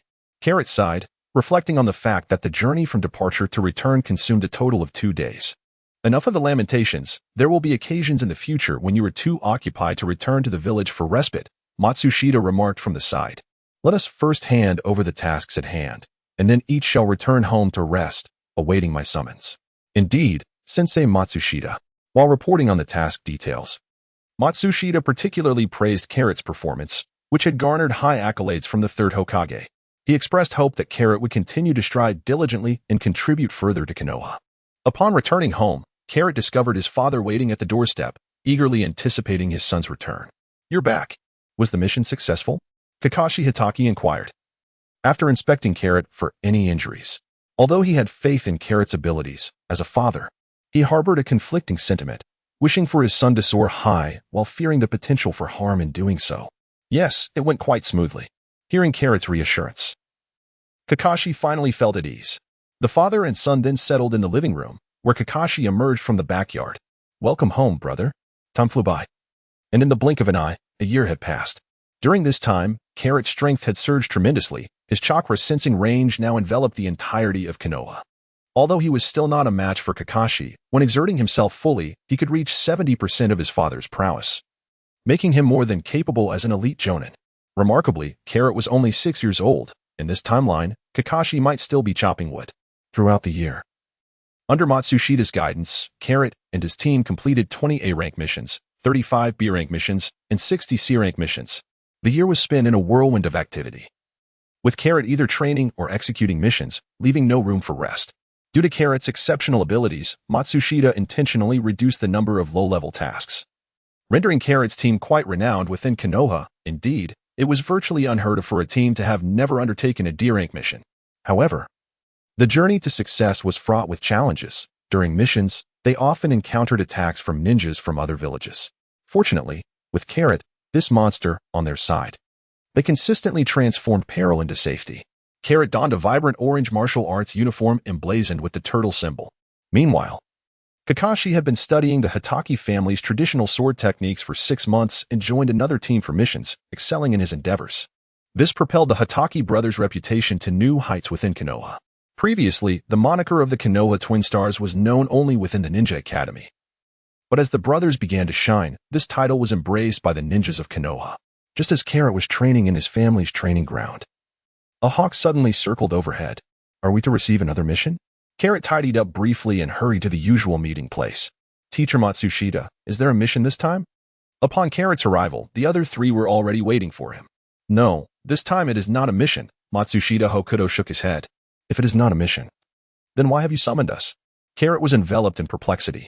This matter pertains to you, and as we are a small team, both of them have come forth to support you. Observing the beaming expressions of the 3, Carrot's confusion only deepened. To be candid, it concerns the Chunin exams. Oh. Carrot wore an expression of sudden realization, as if enlightenment had dawned upon him. So, this was the situation. Upon reflection, it became clear that the entire squad indeed possessed a lower-ranked ninja. The purpose of this gathering was to inquire whether you would be willing to participate. Teacher Matsushita, isn't the Chunin exam conducted in the format of squads? Participation as a squad is permissible, as is individual participation. Ultimately, it culminates in individual battles. So both are allowed. Very well then. I shall participate, Carrot affirmed upon hearing his agreement. You must tread carefully. Being a lone participant will surely make you a target, Hinata cautioned. After a year of camaraderie, the bonds within the squad had grown exceedingly harmonious. This is the intelligence I have gathered. You may peruse it, Hinata added. As a prominent clan in Konoha, the Hyuga clan possessed their own methods for acquiring information. Upon receiving the intelligence regarding Hinata, Carrot was presented with a substantial package of medical supplies for the injured from Miko. While I cannot assist you further, I hope this proves beneficial. Due to Carrot's frequent requests for assistance from Miko, their relationship resembles that of siblings. Watching his students share such affection brought great joy to Matsushita. Upon returning home, Carrot encountered the task-oriented Kakashi, who, motivated by Carrot's presence, hurried to keep pace with him, hoping not to fall too far behind. Realizing that they were at home for the purpose of the Chunin exams, Carrot understood the significance of their preparations. Kakashi observed Carrot carrying various bags, recognizing that Carrot had been out shopping. Among these items were medical supplies for the participants of the Chunin exams, as well as treatments for the injured. Without hesitation, Carrot shared everything he had acquired with Kakashi. How did you come to possess these items? Kakashi inquired. It is not merely due to my good fortune that I received this from our teammates. Did your companions not bestow anything upon you? With a smug expression, Kero remarked. Not missing the opportunity to mock Kakashi. I do not require it. Oh, you do not need that. Then would you like me to ease the pressure for you? Enabling you to become the youngest Chunin of Konoha? Carrot playfully tousled Kakashi's hair, expressing an inexplicable delight in witnessing the flustered demeanor of the famed shinobi. There was an undeniable amusement in this dynamic, perhaps a reflection of the underlying rules of the ninja world, where sibling affection often took on peculiar forms. Kakashi casually dismissed Kero's challenge, stating, I shall defeat you in the ninja examination and prove my prowess as the youngest Chunin. Perhaps the trials of the past year had inflated Kakashi's confidence, leading him to believe he had surpassed his elder brother. Is that so? I hope you do not encounter me during the competition, otherwise, it will merely be a fleeting day as a Chunin. As an elder brother, he bore the responsibility of helping his younger sibling recognize the harsh realities of their world. Kakashi felt a weight in his heart at Kero's words. If it were Kero. Kakashi believed that after a year of mastering the Hatake sword technique, he possessed the strength to contend with him. However, he was unaware that the Hatake sword technique in the hands of Hatake Tsukumo was entirely different from that wielded by Hatake Kakashi. The following morning, the two brothers arrived early at the examination venue. It bore little resemblance to Kero's recollections of previous Chunin exams, as the first stage consisted solely of a written test.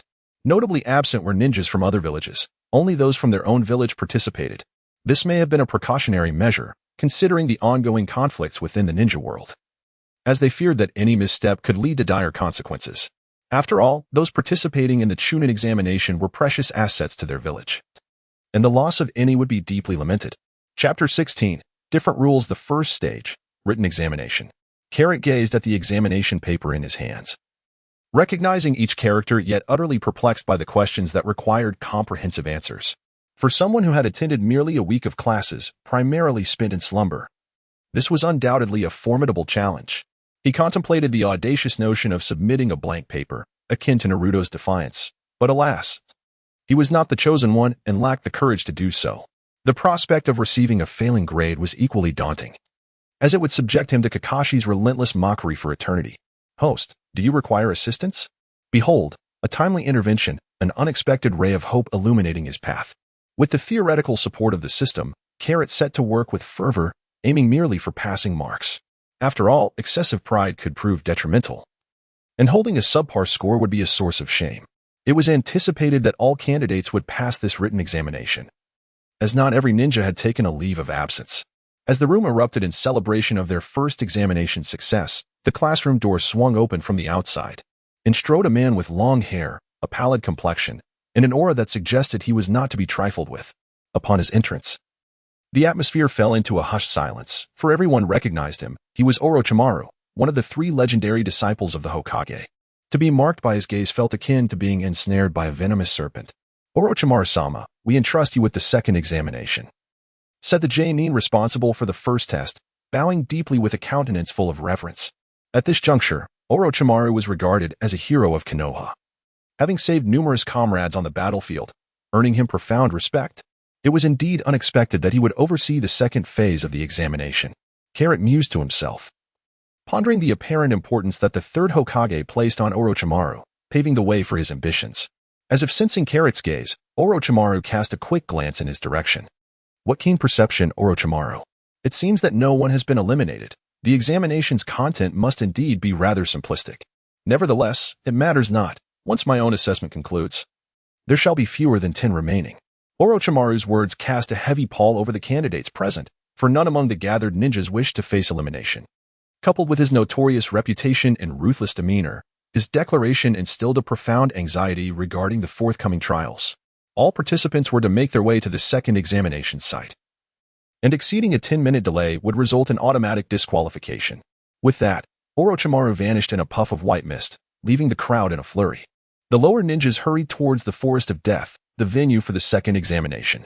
Carrot, however, remained unperturbed, taking the time to purchase a few skewers of dumplings along the way. After sampling them, he found them excessively sweet, unable to comprehend why the characters of the Hokage would have such a penchant for them. Upon arriving at the Forest of Death, he was not the last to arrive. Nearly a third of the participants had failed to be punctual. With a resounding thud, Cold June made his entrance. Without further ado, he announced, "Now, I shall declare the rules of the second assessment. The first 10 to reach the central tower will pass." This straightforward rule left many baffled, especially since prior assessments had involved seeking the Book of Earth and Heaven. This time, however, it was a simple race to the tower. Such a seemingly uncomplicated rule meant that only the top 10 would succeed, while over 50 ninjas would face elimination. The prospect of fierce battles was all but guaranteed. Any participant could become an adversary, and allies were no longer a reliable source of support. With a swift motion, Orochimaru performed the summoning technique, biting his thumb before forming seals and slamming his hand onto the ground. In an instant, 3 colossal snakes emerged, towering as high as 3-story buildings.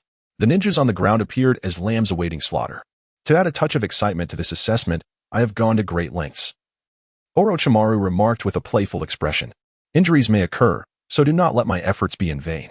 Some of the lower ninjas trembled, their faces betraying their trepidation. One brave soul managed to voice, "Lord Orochimaru, this could lead to fatalities. On the path of a ninja, none can predict the day of their demise. I now offer you a chance. Those unwilling to participate may forfeit," Orochimaru stated. Fearful of the threat of death, several ninjas raised their hands to withdraw. As Carrot observed the 3 colossal snakes, his mind wandered to thoughts of steaming, braising, and barbecuing them, causing drool to escape from the corner of his mouth. Kakashi, standing beside Carrot, noticed his brother's salivating fixation on the snakes and discreetly took a step back, distancing himself from the embarrassing scene. "Hey, Kakashi, come here," Carrot called out, realizing that his brother was drifting farther away. With Orochimaru summoning the giant snakes, Carrot was unwilling to let Kakashi act alone. He was unaware that in the original story, Kakashi had navigated the Chunin exams in this manner, but now that he was present, he could not allow any unforeseen events to transpire. Kakashi chose to disregard Kuroti's words, continuing to ignore him. "If the mountain would not come to me, then I shall walk towards the mountain."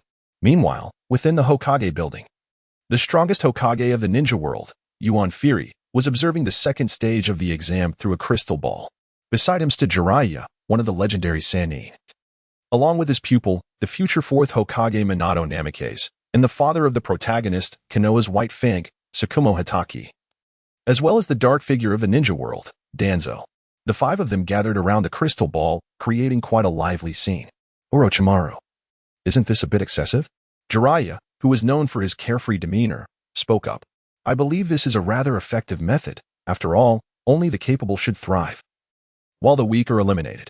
Exiting now allows them to live." Danzo expressed a contrasting viewpoint, having come to observe potential candidates for his roots. He felt it necessary to have worthy adversaries to counter Yuan Fury's 3 Sannin. "I concur with Lord Danzo's perspective," Tsukumo Hatake, rarely in agreement with Danzo, caught Yuan Fury's attention. Noticing the gaze directed at him, Tsukumo shared his thoughts. Given the current unstable state of the ninja world, with the specter of war looming once more, sending unprepared ninjas into battle would be tantamount to leading them to their demise. Although both of his sons were participating in this examination, he believed that the assessment was justified. "Minato, what do you think?" Minato was taken aback by Yuan Fury's inquiry, realizing that his attendance at this meeting was entirely due to Jiraiya's influence. The 4 present awaited Minato's response. This was a test of his potential, which was immense. Having already mastered the Flying Thunder God technique developed by the 2nd Hokage, his future achievements were boundless, prompting the others to be eager to hear the young man's opinion. After a moment of contemplation, Minato replied, "While I agree that Lord Orochimaru's methods may seem extreme, they are not without merit, compared to the perils of the battlefield. Facing just 3 formidable opponents indeed lowers the stakes." "Quite right," Yuan Fury nodded in affirmation, pleased with the approach of his beloved pupil. "Being a ninja is not akin to a mere banquet. It is a matter of life and death." "Lord Tsukumo, are you not concerned for your sons?" Jiraiya queried, curiosity piqued, considering the evident prowess of Orochimaru. "I have faith in their abilities," Tsukumo replied with unwavering confidence. "Especially Kuroti, his strength demands my utmost respect." When speaking of his sons, Tsukumo transformed into a loquacious figure, proudly extolling their virtues. "What? Lord Tsukumo, you cannot be serious," Jiraiya exclaimed incredulously. Although rumors of the Konoha twin stars had circulated in the village, he had not paid them much heed, believing that no talent could reach such heights. However, Tsukumo's assertion that one of his sons warranted serious consideration was akin to a bomb detonating in still waters. In the office, the 4 exchanged puzzled glances, questioning Tsukumo's confidence. Yet, he offered no further explanation. In time, you shall witness the extraordinary talent within my child. His future accomplishments will far surpass my own. Becoming a figure akin to the first Hokage. Ha ha ha. Lord Tsukumo, your claims are rather exaggerated. While Konoha has produced many prodigies, none have professed to possess the potential of the first Hokage. Otherwise, Senja Hashirama would not be revered as the god of shinobi, a title reserved for the divine. Just wait and see. He will astound you all, Tsukumo declared with resolute confidence. At the edge of the Death Forest, the second stage of the Chunin exam commenced. Upon receiving the signal to start, the participating genin surged forward into the open gates of the Death Forest like a frenzy. Many believed that as long as they ran swiftly, securing a place among the top 10 would suffice. Others formed small teams, for all genin had come in pairs. Yet such alliances were often unreliable, as unity of purpose was difficult to achieve. Kakashi distinguished himself among the numerous genin with his remarkable agility, resolutely declining Carrot's assistance. For he was confident in his own capabilities to surpass the challenges. What an unappealing younger brother he is. Upon witnessing Kakashi's decision, Carrot refrained from further insistence. Fully aware of the depths of Kakashi's pride, as Carrot meandered leisurely through the forest of death, a kunai accompanied by several shuriken suddenly hurtled towards him from the underbrush. Evading the shuriken with ease, he remained unfazed, skillfully pinching one between his fingers. Come forth. Do not hide. With Carrot's perceptive abilities, he had long sensed an ambush along his path. Should his assailants choose not to engage, he would refrain from taking action, for their weakness extinguished any desire to fight. In the forest of death, only Orochimaru could ignite his appetite for combat. Impressive, indeed. You managed to evade our assault, remarked three ninjas emerging from the foliage. Their Uchiha insignia unmistakable. Do we harbor animosity? No. Have we ever clashed? Neither. The leader of the Uchiha responded. No grudges, no grievances. What business do you have obstructing my path? You truly do not recall? Perhaps you could assist me in jogging your memory? Carrot wore a perplexed expression. The leading Uchiha, observing Carrot's bewilderment, was incensed. Gritting his teeth, he exclaimed, Surely you remember the graduation assessment? The person you defeated was my brother. Oh, I had forgotten. A defeated opponent is not worth my recollection. How infuriating. I shall vanquish you to avenge my brother's disgrace. Is that so? Your brother was no match for me. What makes you think you can triumph over me? With that, Carrot beckoned with a flick of his finger, which instantly provoked a sense of humiliation within the Uchiha present. A blatant affront that could not be overlooked. The three Uchihas, seething with rage, charged at Carrot, once in battle mode. They displayed clear roles, one focused on ranged attacks to provide support, while the other two engaged in direct assault. The combat prowess of the Uchiha clan was displayed in full measure at that moment, with 3 pairs of Sharingan signifying their formidable strength. The ranged attacker hurled shuriken to divert Carrot's attention, while another Uchiha lunged at him with a punch, which Carrot deftly evaded by sidestepping. The third attempted a sliding sweep, but Carrot gracefully leapt onto a branch above. From his elevated position, Carrot surveyed the Uchiha below, emanating an aura of danger. Well coordinated, I must say. Now, it's my turn. As Carrot finished speaking, his form vanished in an instant. This is troublesome. Before the leader of the Uchiha clan could utter another word, Carrot had swiftly tightened his grip around his neck. Release him. Just as he exclaimed, one of the Uchihas began forming hand seals, preparing to unleash a jutsu to threaten Carrot. Very well. With that, Carrot relinquished his hold on the already unconscious Uchiha, observing Carrot freeing his comrade. The Uchiha who had been forming seals directed his jutsu at Carrot. Fire release. Phoenix fire technique. A massive fireball engulfed Carrot. Just when the two Uchihas believed their assault had succeeded, they were astonished to see Carrot emerge from the fireball, cloaked in a blue aura, their faces contorted with fear. For it was the first time they had encountered someone unscathed by the Phoenix fire technique. Carrot did not lack the ability to evade. Rather, he was simply disinclined to do so. Enveloped in a protective aura, he remained impervious to ninjutsu. It was my turn to take action. With that, Carrot swiftly incapacitated one opponent with a precise strike and another with a powerful blow to the abdomen, concluding the encounter flawlessly. However, this time, the Uchiha clan members were rendered unconscious. This marked the end of the Chunin exam for this year.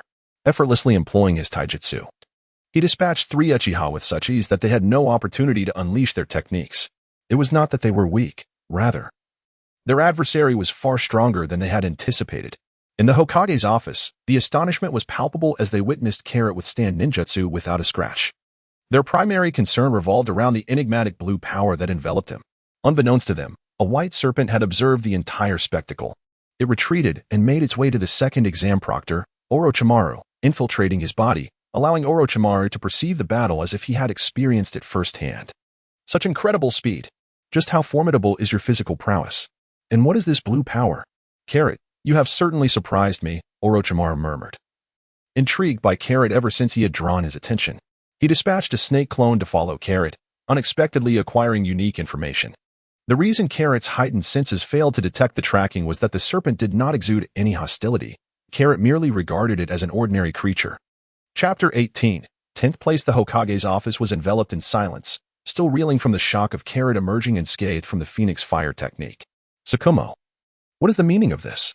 The third Hokage inquired of Kakashi Tsukumo, bewildered by a power he had never encountered. The others present cast curious glances in response. This is Carrot's bloodline limit. As you know, he is unable to mold chakra. It is precisely because he awakened this power that I permitted him to become a ninja. The upper echelons of Konoha were well aware that Carrot could not condense chakra. When Hatake Tsukumo approached Yuan Fei Rihuan to request Carrot's special admission, Yuan Fei Rihuan advised him that remaining an ordinary person was also a commendable choice. Is what you say true, Tsukumo? Jiraiya inquired directly, recognizing the certainty in Tsukumo's demeanor as an affirmation of truth. Are you certain, Tsukumo? The third Hokage pressed. A novel bloodline limit could yield unimaginable benefits for Konoha, enhancing its combat prowess amidst the current turmoil in the ninja world. Strengthening oneself meant weakening the enemy, and Tsukumo was undoubtedly aligned with their interests. Tsukumo, you have contributed 2 pillars of support to Konoha, Yuan Fei Rihuan remarked with appreciation, though a flicker of concern crossed his mind. Tsukumo's growing renown was rivaling his own, and the calls for the next Hokage were increasingly in Tsukumo's favor. Although his student Orochimaru bore the title of one of the legendary 3, he still paled in comparison to Tsukumo. With the emergence of 2 prodigious sons, Yuan Fei Rihuan's hopes for Orochimaru to inherit the Hokage position seemed increasingly unrealistic. The succession of Hokage had always been a matter of lineage, and he did not wish to disrupt that tradition. Tuanzong, who had remained silent until now, suddenly revealed a glint of malice in his eyes. The position of Hokage had long been a haunting ambition for him. Anyone who obstructed his path would face dire consequences.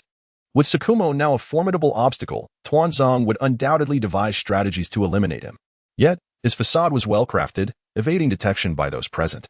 It is my honor to contribute to Konoha, Tsukumo said humbly. Hokage-sama, Tsukumo-sama, I hope to take Kakashi as my apprentice, Minato Namikaze interjected. A wave of questioning gazes turned towards him. Why? Carrot possesses greater talent than Kakashi. Why choose Kakashi? Jiraiya, as Minato's mentor, queried. They had witnessed Kakashi effortlessly dispatching an ambush team, and, even after facing an attack from Orochimaru, he had triumphed using his family's signature sword techniques and exceptional strategy, sustaining only minor injuries. His reputation as a genius was well-deserved. However, compared to Carrot's bloodline limit, selecting Carrot seemed the more prudent choice. Indeed, Carrot's talent may surpass Kakashi's, but I cannot teach him anything. I lack understanding of his bloodline limit and cannot instruct him in chakra utilization. His physical techniques have already reached a level where I might not be his match, making Kakashi the optimal choice for me, Minato Namikaze reasoned.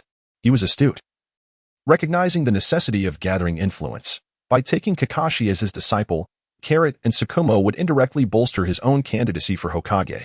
Considering your shared genius, mentoring Kakashi may indeed be the most fitting option, Yuan Fei Rihuan mused, secretly contemplating the advantages for Minato in becoming Hokage, especially with the Hatake clan producing 3 prodigies. Tsukumo, what is your opinion? Yuan Fei Rihuan inquired again, knowing that Kakashi's lineage was not that of an ordinary ninja.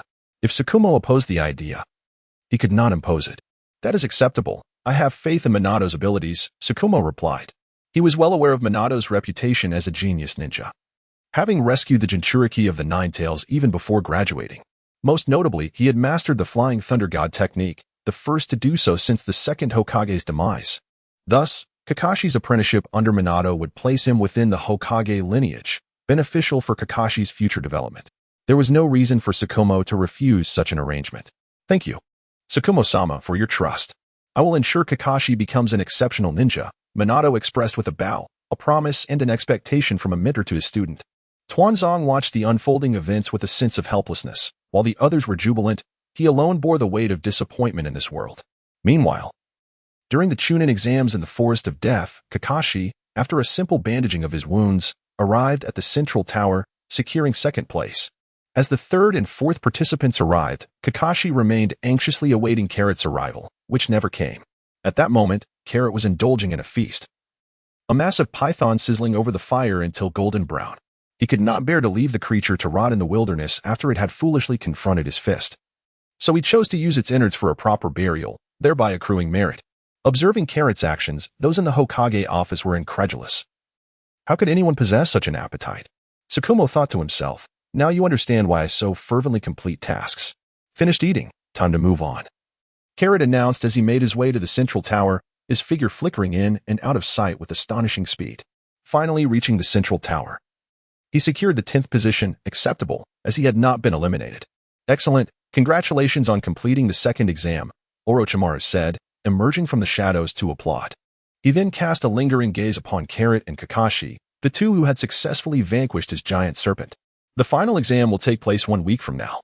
You are all to assemble at the designated location next week. Now, disperse. With Orochimaru's words, all the promoted genin began to exit. As Carrot and Kakashi emerged from the forest of death, Matsushita-sensei awaited them alongside Sanada and Hamiko. How did it go? Did you pass? Hamiko asked eagerly. Though she knew Carrot's capabilities, a hint of worry lingered until confirmation. The other two teammates shared similar expressions. I passed. It was too easy. Yay. Congratulations. Thank you. Carrot replied, graciously accepting the well wishes from his comrades. However, do not become complacent. The third round will be even more challenging, Sanada warned, adopting a senior's demeanor. For a genius like me, it is merely trivial. If it were you, Sanada, it would be a different story, Carrot retorted. Seizing the opportunity, Carrot struck back. Having discerned over the course of a year that Sanada was indeed a rather proud and peculiar individual. How infuriating, you wretched Carrot. Matsushita observed his students engaging in playful banter with great delight. Chapter 19, the first assessment battle. A week later, at a crossroad, Carrot bid farewell to his teammates. Upon returning home, he discovered that Hatake Tsukumo had been waiting for quite some time. Both of you performed admirably today, Carrot and Kakashi, Hatake Tsukumo remarked. A smile gracing his face as he expressed his pride in the brothers' accomplishments. After all, our father is the White Fang of Konoha. We cannot afford to bring him shame. Ha ha ha, truly the son of my blood. Hatake Tsukumo appreciated Carrot's candidness. By the way, Kakashi, I have found you a teacher, he announced suddenly. Kakashi was momentarily taken aback. And finally inquired with a hint of confusion, teacher? Indeed, a remarkably exceptional teacher. I believe you are familiar with his name. Upon hearing the words of Shikaki Tsukumo, Kuroti realized who the teacher was, the fastest man in the ninja world, Minato Namikaze. Is he not the disciple of the legendary Jiraiya? The one who mastered the Flying Thunder God technique?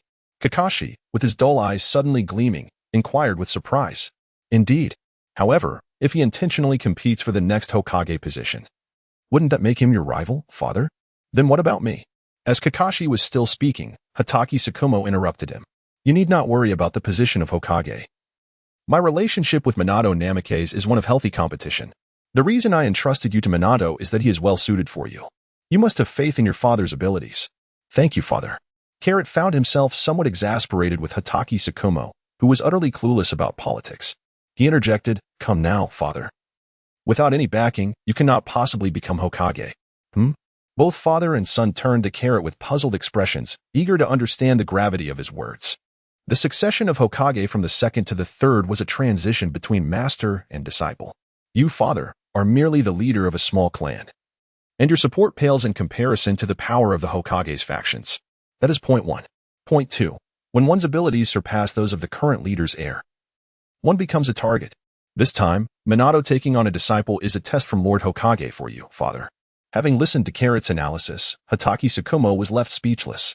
Was this truly the son who only knew how to eat and train? Kakashi was equally astonished. When had his brother become so astute? Where had the sibling who relied solely on brute strength gone? Noticing the two still in a state of shock, Carrot wrapped his fingers on the table to bring them back to reality. So, does that mean I cannot become Hokage? Tsukumo asked, unwilling to concede. No ninja from Konoha was devoid of dreams regarding the Hokage title, and Tsukumo was no fool. After Carrot's analysis combined with his own reflections, he fully grasped that the Hokage position, while seemingly within reach, was in fact an elusive mirage. Not necessarily, Carrot replied. Is that so? Tsukumo inquired, his spirits lifting. When I possess the strength to sweep through Konoha, then I shall consider myself Hokage, father. Carrot replied with great confidence, stating that as long as you and Kakashi are safe and sound, it matters little whether or not you become Hokage. Ultimately, a father's love for his child triumphs over the desire for power. Each individual faces countless choices, yet not everyone can accept the consequences that accompany those choices. If we do not eat soon, the food will grow cold. I specially prepared this for your success in the exam. With that, I began to eat. In the blink of an eye, a week passed quietly, and Carrot and Kakashi arrived at the venue for the third round of the competition. The examination area was surrounded by spectators, both commoners and ninjas, drawn in by the allure of this Chunin exam. Due to Carrot's morning training, they arrived late. You're the last two. Hurry up, urged the proctor, a seasoned jonin. Yes, yes, they replied, acknowledging their tardiness while walking leisurely. Once everyone had gathered, the drawing of lots commenced to determine the opponents. After explaining the rules, the jonin presented a box for the candidates to draw from. Inside were 10 slips of paper. Those who drew the same symbol would face each other, with the victors advancing to the next round. As the jonin spoke with a stoic expression, aside from the Hatake brothers and several members of prominent clans, the remaining 3 civilian ninjas displayed anxious expressions, praying to draw opponents from among their own kind to have a chance at victory. After all, ninjas from illustrious families began their training from a young age, establishing a solid foundation in ninjutsu. The generational inheritance of their clans allowed them to grow stronger and faster. Not every commoner is a prodigy like Minato Namikaze. Such cases are exceptions rather than the rule. However, it was evident that Lady Luck was indisposed that day, as their prayers went unanswered. Soon, everyone had drawn their opponents. Kakashi faced a member of the Inuzuka clan, both wearing determined smiles, convinced of their impending victory. Carrot's opponent was from the Hyuga clan, known for their Byakugan. It seemed that Carrot had a knack for attracting eye-related adversaries. After contending with Sharingan in the previous match, he now faced Byakugan. The examination commenced swiftly, with Kakashi, the first-place winner from the previous round, taking to the field. Hey, kid from the Hatake clan, I suggest you surrender early. The Chunin level is far too advanced for you, sneered his opponent, exuding disdain. Though Kakashi was heralded as a genius, his age created a deceptive impression. Comparing himself to Kakashi at the same age, the Inuzuka ninja concluded that he held the advantage. The more absolute his claims, the more embarrassing his potential defeat would be. At this time, Kakashi's sharp tongue was quite formidable. Even Carrot occasionally found himself at a loss for words, resorting to brute force instead. If that is the case, don't blame me for not sparing the dignity of Lord Tsukumo. If you desire to be undignified, I shall grant you that, Inuzuka Yasha declared, believing he had extended enough courtesy to Kakashi. If Lord Tsukumo were to pursue the matter, it would be Kakashi's fault for losing, after all. He was over twice Kakashi's age and had trained at least twice as long, leaving no room for failure. The Inuzuka clan typically had a companion dog, and Yasha's was a small dog with long, snow-white fur, named Inuyasha. Inuyasha, let us go, Yasha shouted. Woof. Inuyasha responded, a testament to their years of companionship. As the boy and dog launched their coordinated assault from different angles towards Kakashi, Kakashi had previously familiarized himself with the profiles of the participants in the third assessment. After all, knowing both oneself and the adversary is beneficial. He was also acquainted with the jutsu of the Inuzuka clan. Thus he did not lower his guard against this seemingly innocuous little dog. Chapter 20, The Battle Against Hinata. Kakashi swiftly drew his kunai, while Inuzuka Kiba transformed his hand into claws, directly clashing with Kakashi's weapon. The hands of the Inuzuka clan serve as their most formidable weapon. The two sides were evenly matched. Kakashi's peripheral vision remained fixed on Inuyasha. As Inuyasha opened his mouth to bite, Kakashi deftly executed a somersault, evading the dog's maw by leaping behind Inuzuka Inuyasha. However, Inuyasha was unable to halt his momentum, resulting in his head colliding directly into Inuzuka Inuyasha's embrace. Hey, Inuyasha. What on earth are you doing? I instructed you to attack Kakashi, yet you end up trying to bite me. Your rations are halved. Inuzuka Inuyasha scolded, holding the dog's head firmly. Woof. Inuyasha whined in protest. Releasing his grip on the dog's head, Inuzuka Inuyasha formed hand seals and uttered, beast mimicry ninja art, four-legged technique. With that, he pressed his hands against the ground, emanating a faint blue chakra, while his claws elongated and thickened. In this state, both my speed and strength will multiply significantly. You still have time to concede, Inuzuka Inuyasha declared, addressing Kakashi, offering him one final opportunity. Let us not waste each other's time. Hasten your actions. Observing Kakashi's resistance, Inuzuka Inuyasha continued, "Inuyasha, let us attack together." Woof. Inuzuka Inuyasha moved with such swiftness that he left behind only an afterimage as he charged toward Kakashi. How fast? Kakashi swiftly hurled the kunai from his hand and immediately drew several shuriken in an attempt to impede his opponent's speed. However, to his dismay, the kunai and shuriken were repelled by the chakra enveloping Inuzuka Yasha, proving utterly ineffective. With no other options, Kakashi was compelled to engage in close combat. Yet it was evident that he was no match for Inuzuka Yasha in this state, especially with additional assistance on Yasha's side. After several exchanges, Kakashi found himself wounded, sent flying by a powerful claw strike.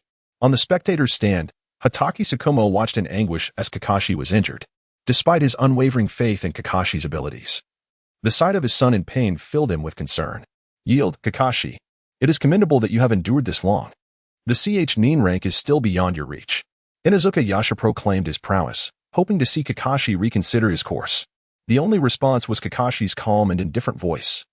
"Bring it on." "Humph. You refuse my courtesy and choose to face the consequences. It seems I have been too lenient with you. I shall finish you in the next round." With a loud shout, Inuyasha, the embodiment of Inuzuka Yasha, manifested, creating a duplicate of himself, an ability unique to the Inuzuka clan. The two Yasha swiftly charged toward Kakashi, who retreated while forming hand seals, his movements a blur that even 2 decades of training could not replicate. Lightning release, electromagnetic murder. Kakashi summoned 4 arcs of lightning from his hand, directing them toward the ground.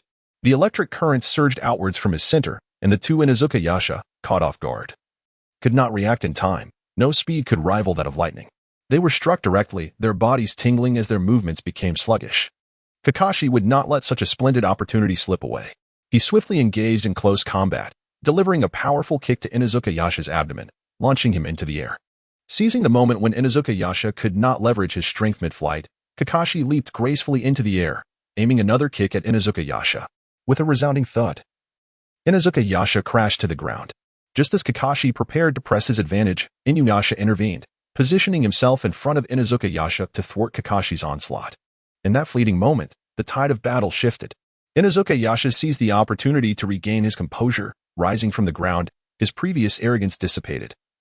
Now regarding Kakashi as a worthy adversary, Kakashi understood that he had no choice but to resort to desperate measures.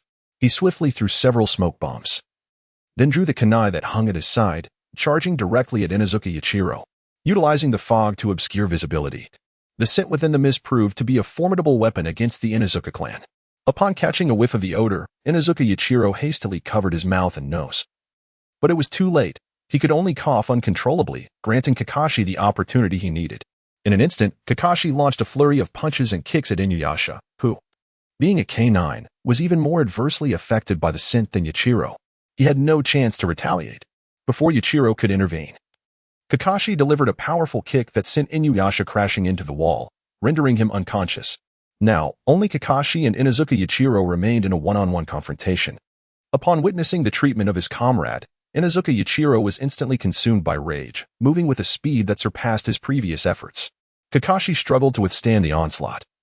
His wounds multiplied, and he realized that this was a battle of endurance. Whoever faltered first would be defeated. Gradually, Yachiro's speed began to wane, and the force behind his strikes diminished. Kakashi recognized that his moment had arrived, and the techniques of the Hatake clan flowed through him with increasing rapidity.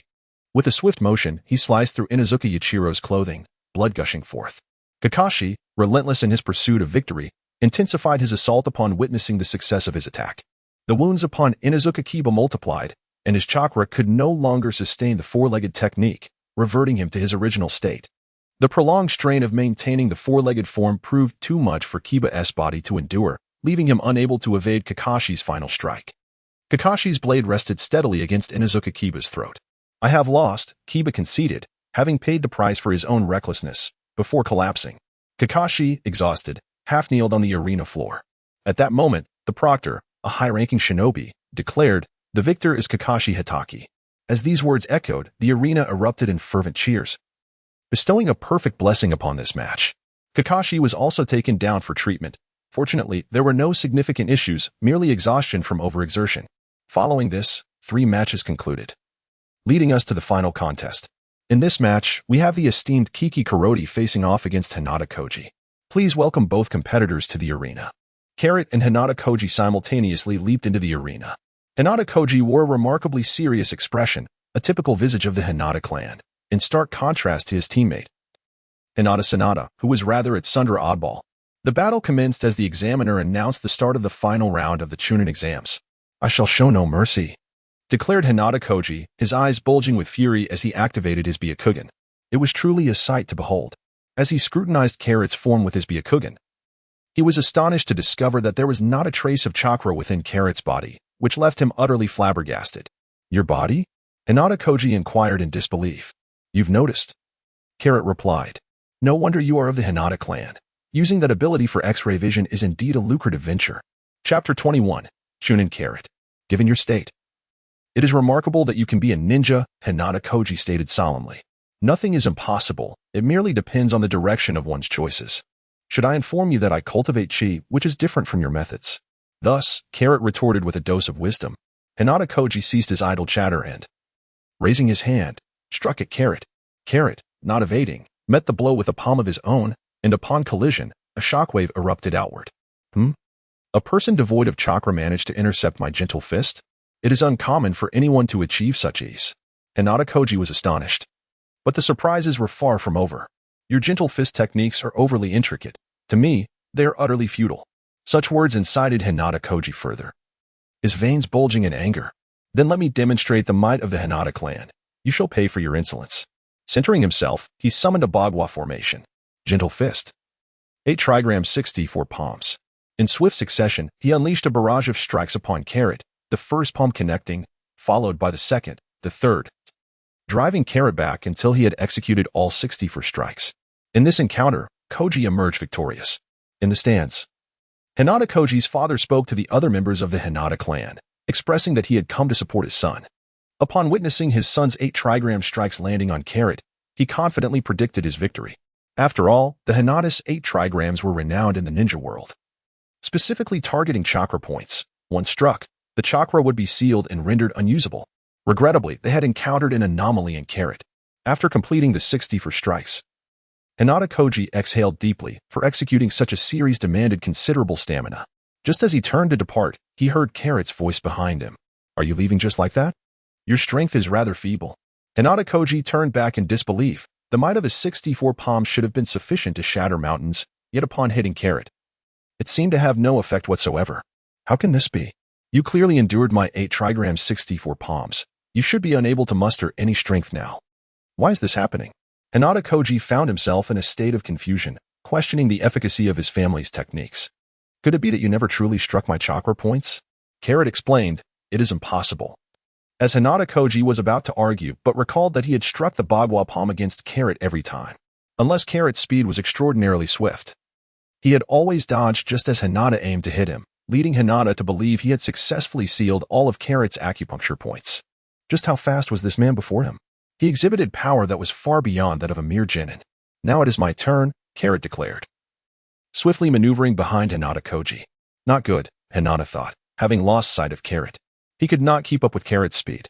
Before he could even defend himself, he was struck in the back and sent flying.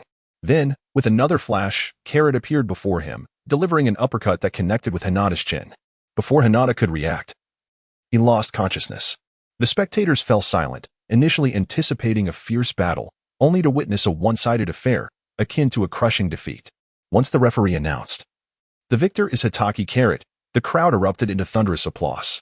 Thus concluded the CH9 exams. With mixed emotions, 5 individuals emerged as CH9, among whom the Hatake brothers were the youngest.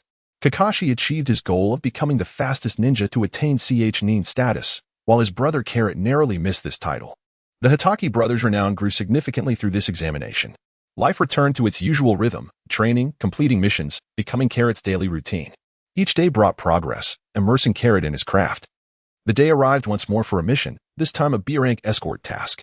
After gathering at the mission building, the leading J-nin, Matsushita Hokudo, briefed the students on the mission's details. "This time, we are escorting goods to the border. We cannot afford any carelessness," Matsushita stated seriously, dispelling any notions of a leisurely journey. Hinata Sanada, however, felt exhilarated upon hearing that their team had been specifically chosen by the Hokage for this task.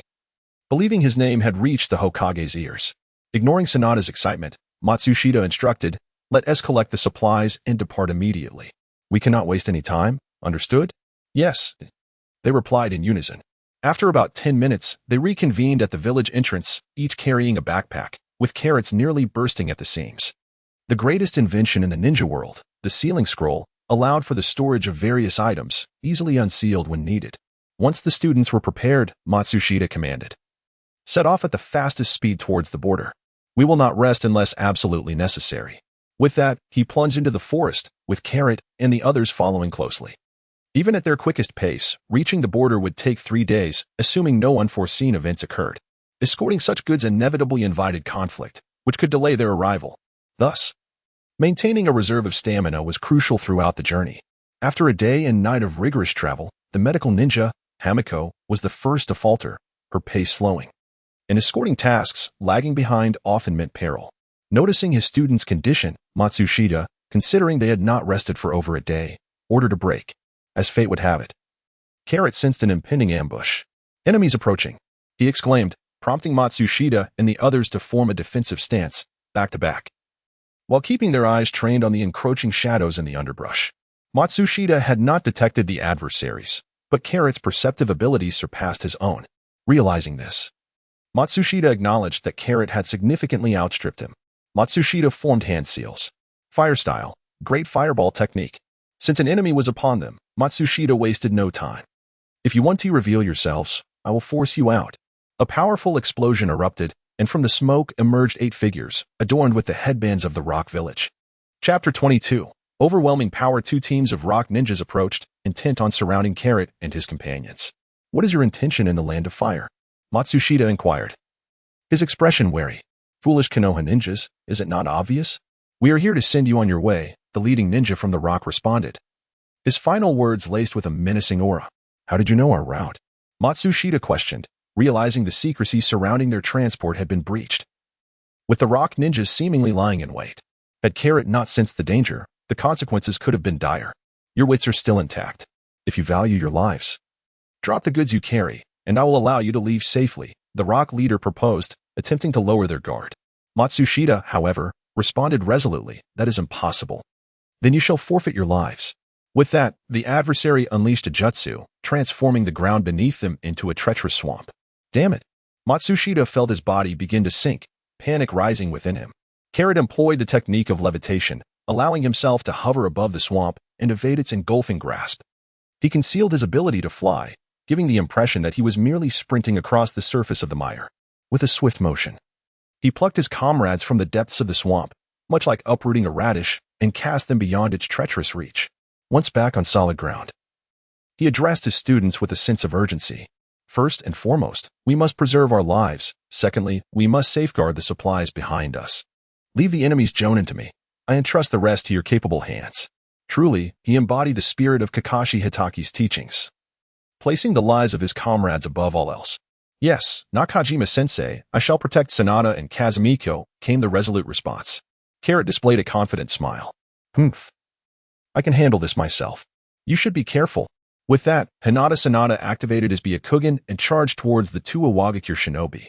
Each combatant faced a pair of opponents.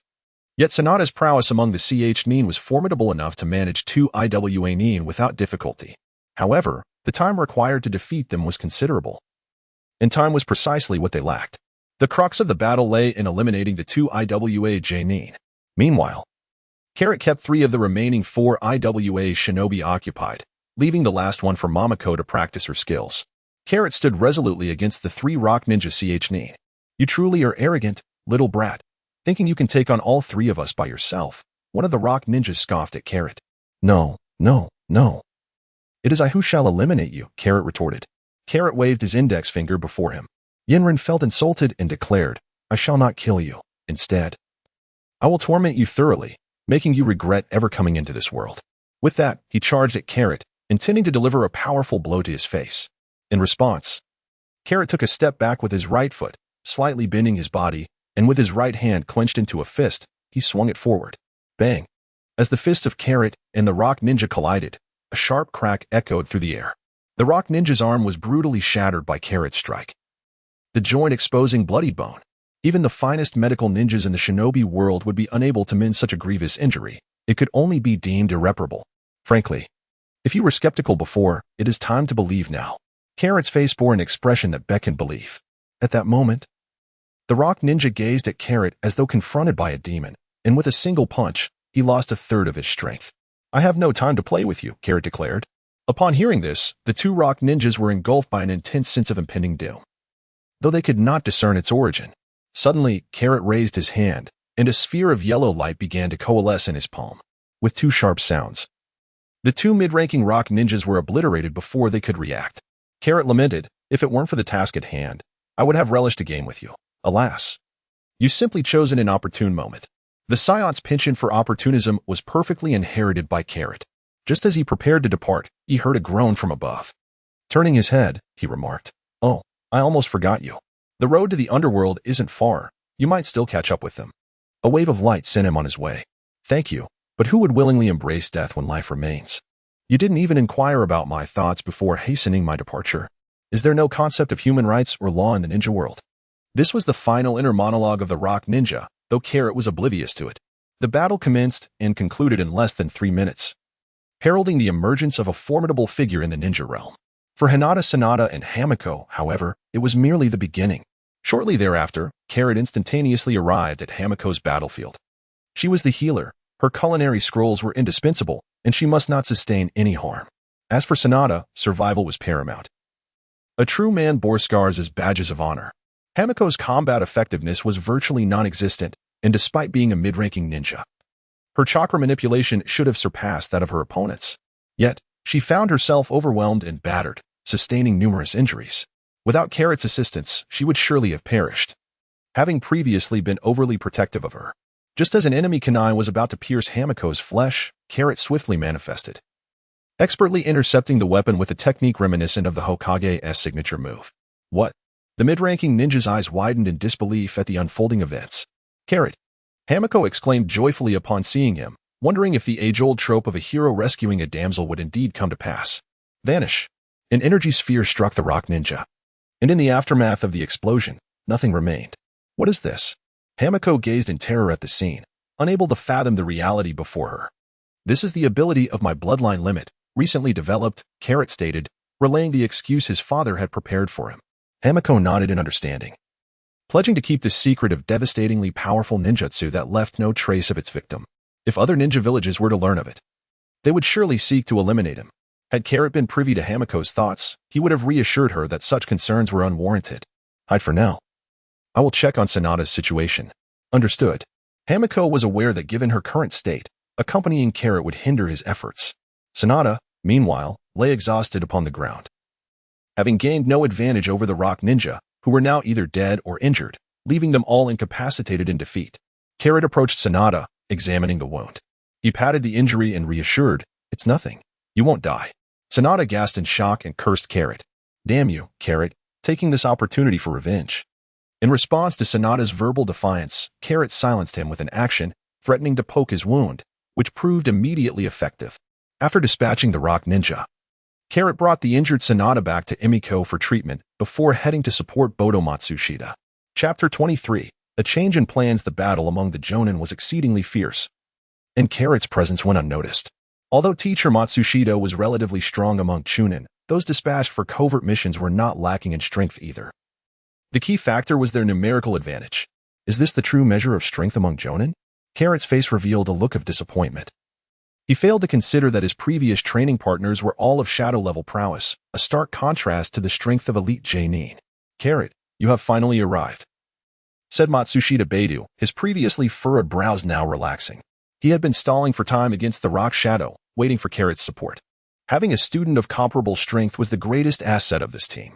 The rock ninja also had similar calculations, hoping their own ninjas would eliminate the leaf ninjas before they could react, as they anticipated the Jonin of Konoha might become desperate. "What do you mean?" came the incredulous inquiries from the opposing side. However, Carrot paid no heed to them. "Teacher, we're almost there. We must quicken our pace," Carrot calmly stated. "You little imp. Go perish." Upon finishing his words, the opponent charged towards Carrot with remarkable speed. Carrot, however, exhibited no reaction as the assailant approached. Just as the adversary believed he would plunge a shuriken into Karat's body, Karat seized the opponent's wrist and delivered a swift kick to the adversary's chin, shattering it with a resounding crack. The rock ninja collapsed lifelessly to the ground, his eyes closed in defeat. Karat released the grip on the wrist and began to search the fallen ninja, discovering an abundance of wealth typically associated with covert operations and assassination missions. The events transpired so swiftly that both Matsushita and another rock ninja were left bewildered, unable to comprehend how the battle concluded so quickly. Since when did J-Nin become so undervalued? It is well known that a J-Nin holds a prominent position within the ninja village. Hey, do you require assistance, sensei? After inspecting the lifeless body, Karat turned to the stunned Matsushita and remarked, "This is a battlefield, not a stage for your amusement." Alas, to be belittled by one's own student. It seems I must reclaim my dignity. Matsushita Beta possessed strength that could easily overwhelm his opponent, which was precisely why Karat entrusted him with the task. How infuriating. Those ninjas from the Hidden Leaf. Do not underestimate me.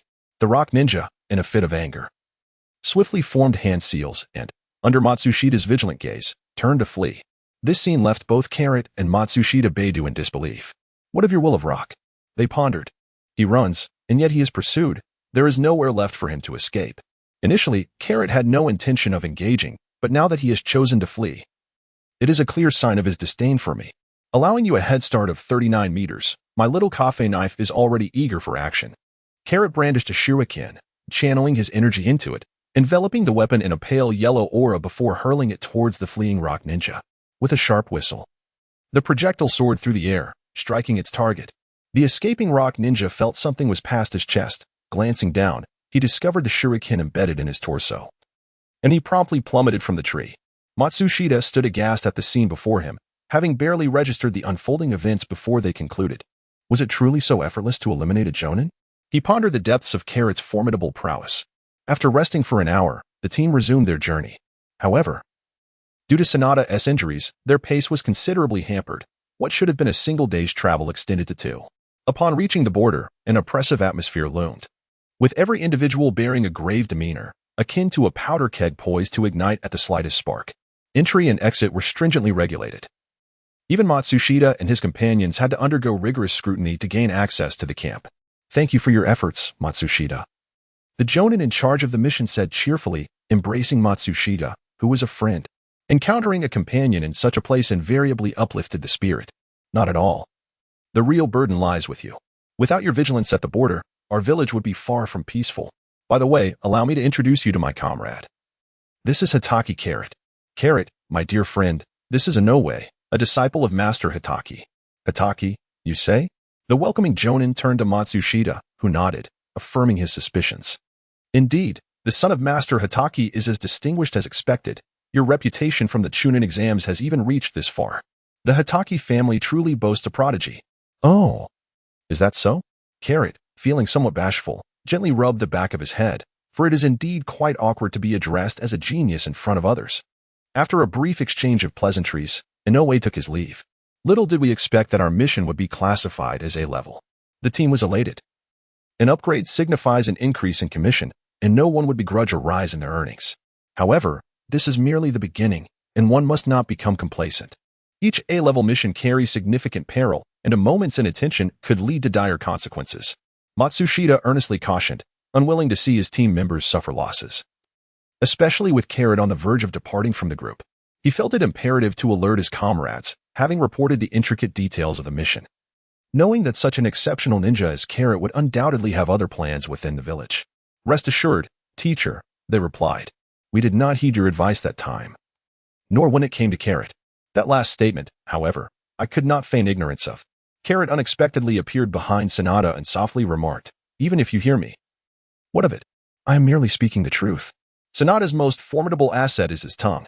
Karat poked Sanada's wound with his hand. Ah, Sanada jumped up in pain. Karat, look at the mess you've made. Doing good deeds, practicing civility, I appreciate your compliments. Karat displayed an air of indifference, akin to a dead pig untroubled by scalding water, which sent a flush of anger to Sanada's face. These two truly were a pair of live treasures. Matsushita felt a twinge of concern whenever an opportunity arose. They would engage in petty squabbles, with Karat invariably emerging as the victor. Yet, almost instantaneously, they would reconcile, perhaps a testament to the essence of youth. With the mission concluded, there was no urgency to hasten their return, allowing them to amble back leisurely. A call echoed from above, the cry of an eagle. Upon spotting the messenger hawk, Matsushida's expression darkened. He whistled a signal, and the circling eagle descended gracefully, alighting firmly upon Matsushida's shoulder. He retrieved the note delivered by the bird, and his demeanor turned grave as he read its contents. There has been a change in circumstances. We need not return to the village. An urgent task has arisen. A Jonin has defected. Our mission is to capture him alive or eliminate him. A gasp escaped Sanada. The notion of a Jonin betraying their own was unfathomable. It is well known that only the most gifted individuals ascend to the rank of Jonin, wielding considerable power. The defection of a Jonin could result in incalculable losses, including the compromise of troop deployments and personnel intelligence. Chapter 24. The end of the rogue ninja indeed. This was alarming news. To betray Konoha during its most prosperous era? Kero could hardly comprehend such folly. The motives behind the defection remained unclear, though it was plausible that the rogue carried vital intelligence. Under no circumstances could we allow him to escape the land of fire, Matsushita commanded. Understood.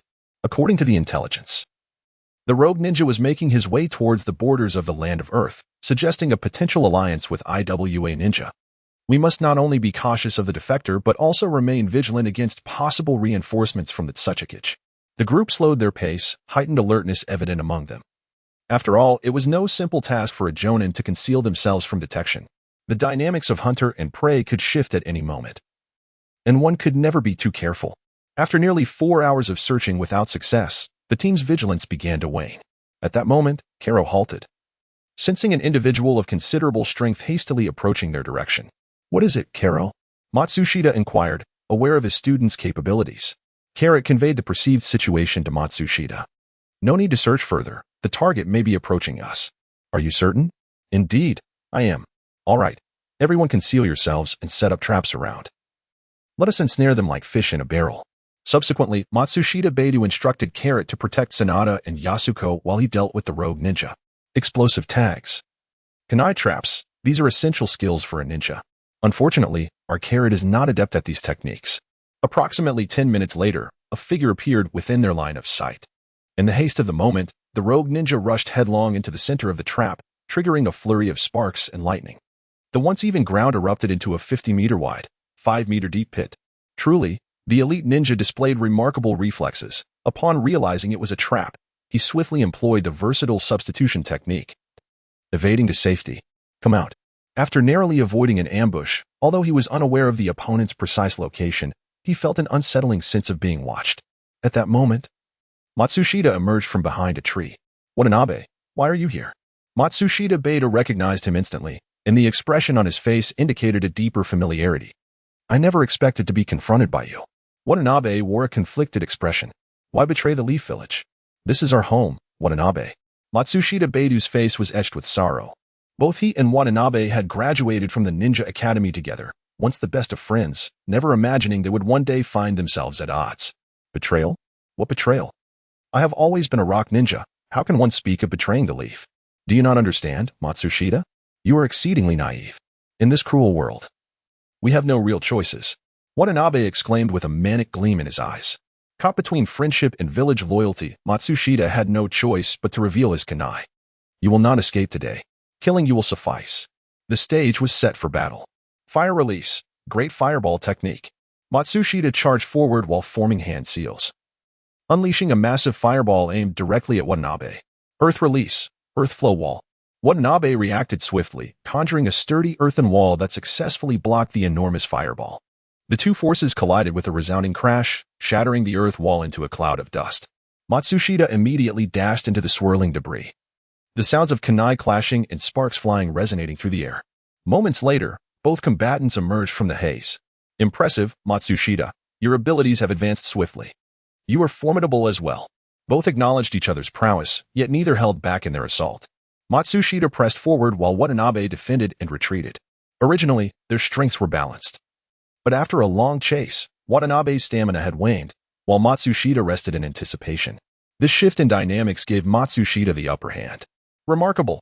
Sanada, the observer, exclaimed, utilizing the Byakugan of the Hyuga clan to catch fleeting glimpses of the two blurred figures weaving through one another. Yasuko, however, could not discern anything at all. Carrot. Can you see clearly? At that moment, Sanada prepared to flaunt his Byakugan, intending to deflate Carrot's confidence. Indeed, I can see, Carrot replied. What did you say? You can see? Sanada exclaimed in disbelief. Kakarot shrugged his shoulders with a hint of impatience. Isn't it obvious to the naked eye? Surely you're not incapable? Sanada opened his mouth to retort but ultimately conceded defeat. Matsushita, give me a way out, won't you? As time dragged on, Watanabe grew increasingly anxious. The pursuit squad from Konoha was the only one. If they lingered too long, escape would become impossible. Impossible, Matsushita declared resolutely. I will never spare any shinobi who threatens Konoha. If that's the case, Watanabe replied coldly, then don't blame me for what comes next. His movements quickened, shifting the balance of their duel. What had once been an even match now became a relentless assault as Watanabe pressed for time. Matsushita, aware of his intentions, fought defensively, aiming only to exhaust him. He didn't call for Kakarot's aid. He wanted to be the one to send his old friend to his end. Watanabe, surrender? Matsushita countered, his voice laced with urgency. Come back with me. I'll plead with the Hokage. He might spare your life. Watanabe let out a hollow laugh. Matsushita, you always were Navi. A pawn like me, once moved, can never turn back. So, for the sake of our past, step aside and let me go. Impossible. Matsushita said firmly. You know the fate of those who betray the village. With words failing, only steel would decide their fate. The two clashed in a primal dance of death, their figures flickering across the battlefield. Trees splintered, earth shattered, and jutsu erupted like unending storms, one fighting desperately for survival, the other struggling to hold the line. Exhaustion weighed heavily on both. Then, Watanabe's expression darkened as he sensed something, reinforcements approaching, their chakra surging toward them. Sigh. Matsushita, Watanabe murmured, regret heavy in his voice. I never wanted to kill you. Why wouldn't you listen? In a final, desperate lunge, Watanabe charged straight at Matsushita. Their kunai met, but instead of deflecting, Watanabe let the blade pierce his chest. Why? Matsushita caught his collapsing friend, voice breaking. Blood spilled from Watanabe's lips as he smiled weakly. I couldn't escape. The only choice left was who would end me. At least, it was you, Matsushita. Why? Why did it come to this? Matsushita's cry was raw with grief, the agony of killing his closest friend beyond words. Watanabe's breaths grew shallow. I thought, I'd live out my days in Konoha, never activated. Damn this war. His voice faded. Don't come after me too soon, Matsushita. Forgive me, my friend. With those final words, Watanabe's life slipped away. Watanabe. Matsushita's scream tore through the forest. Chapter 25. Hatake Tsukumo's choice. After 3 days, Kakarot and the others finally returned to the village. Rest for now. Matsushita Hokuto said, his face shadowed with sorrow, still reeling from his friend's betrayal. I'll report the mission alone. Yes, Matsushita-sensei. As Kakarot strolled leisurely toward his home, he found Kakashi waiting at the door. Well, this is rare, Kakarot remarked. You're not out on a mission? None of your concern, Kakashi replied flatly, though a trace of concern lingered beneath his tone. I heard your squad was ambushed by a Jonin. You, unharmed? Kakarot smirked. Do I look like I'm not? Carrot, fearing that Kakashi might not believe him, twirled around in front of Kakashi. It's nothing, after all, he said before turning to leave. The demands of their busy missions made one lose track of time. For years had swiftly passed, during which Carrot's strength had steadily ascended. A year ago, he had fought to a standstill against his father, Shikaka Hatake, achieving a power level equivalent to that of a Hokage. To reach such heights by the age of 10 is no longer the mark of a genius, but rather that of a prodigy. Upon returning to the village with his companions, Carrot sensed the distant reverence from the townsfolk, who whispered and pointed at him. The arduous nature of their tasks meant that Carrot's team had taken a full month to complete their missions. After all, he was the son of Shikaka Hatake, a fact that filled others with a sense of shame. The once respected awe had dissipated, replaced by derogatory remarks that echoed in Carrot's ears. Carrot furrowed his brow, as if struck by an epiphany, and hurried back home. Upon reaching his doorstep, he found Kakashi sitting there with a somber expression. Judging by the traces left at the scene, considerable time had elapsed. Brother, Kakashi rasped as he noticed Carrot's return, a term of endearment he had never before employed, having always addressed him by name. It was unfathomable to comprehend the weight of the pressure Kakashi had endured during this interval. Carrot, feeling a pang of sorrow for her younger brother, stepped forward and gently stroked Kakashi's head. Do not be afraid, brother, I shall return, she assured him before turning to enter the house. Once a figure of vigor and vitality, the famed Konoha White Fang now knelt despondently upon the floor, enveloped in an aura of despair. You have returned, he murmured, as he opened his eyes to the sounds before him, a flicker of anger igniting within his gaze. Carrot knelt down and spoke. I never expected you, father, to have tasks that you cannot complete. Isn't this quite normal? The missions of a ninja are inherently uncertain. Hatake Tsukumo's tone was calm, devoid of any ripples. Could you share with me the details of the mission, father? Carrot does not intend to rub salt into Kakashi's wounds. Rather, he seeks to remedy the disquieting state of Kakashi. The situation unfolds as Kakashi gradually reveals the details of the mission. Following this latest failure, he has shouldered all the blame, perceiving himself as the villager's sinner for the significant losses endured by the village. Daily, he is subjected to the villager's scorn at his doorstep, leading him to contemplate self-destruction as a means of atonement. Father, I once inquired whether the mission or comradeship held greater significance, and you unequivocally asserted that comradeship was paramount, serving as a beacon for both Kakashi and me. Thus, in choosing to abandon the mission to rescue a comrade, you have adhered to your ninja way. What fault lies therein? Yet, is there truly no caveat? Can the village's whispers tarnish your standing as an exceptional ninja? Will you permit their judgments to dictate your existence? Will you forsake Kakashi and me? Under the barrage of inquiries, Kakashi finds himself at a loss for words. This is a conspiracy, a scheme directed at you, Kakashi. From the onset of the mission, you have been ensnared in a grand plot. Whether you succeed in your task or abandon it, failure is inescapable. Completing the mission would render you a ruthless individual, shunned within the ninja hierarchy, while rescuing your comrades has already shown its consequences.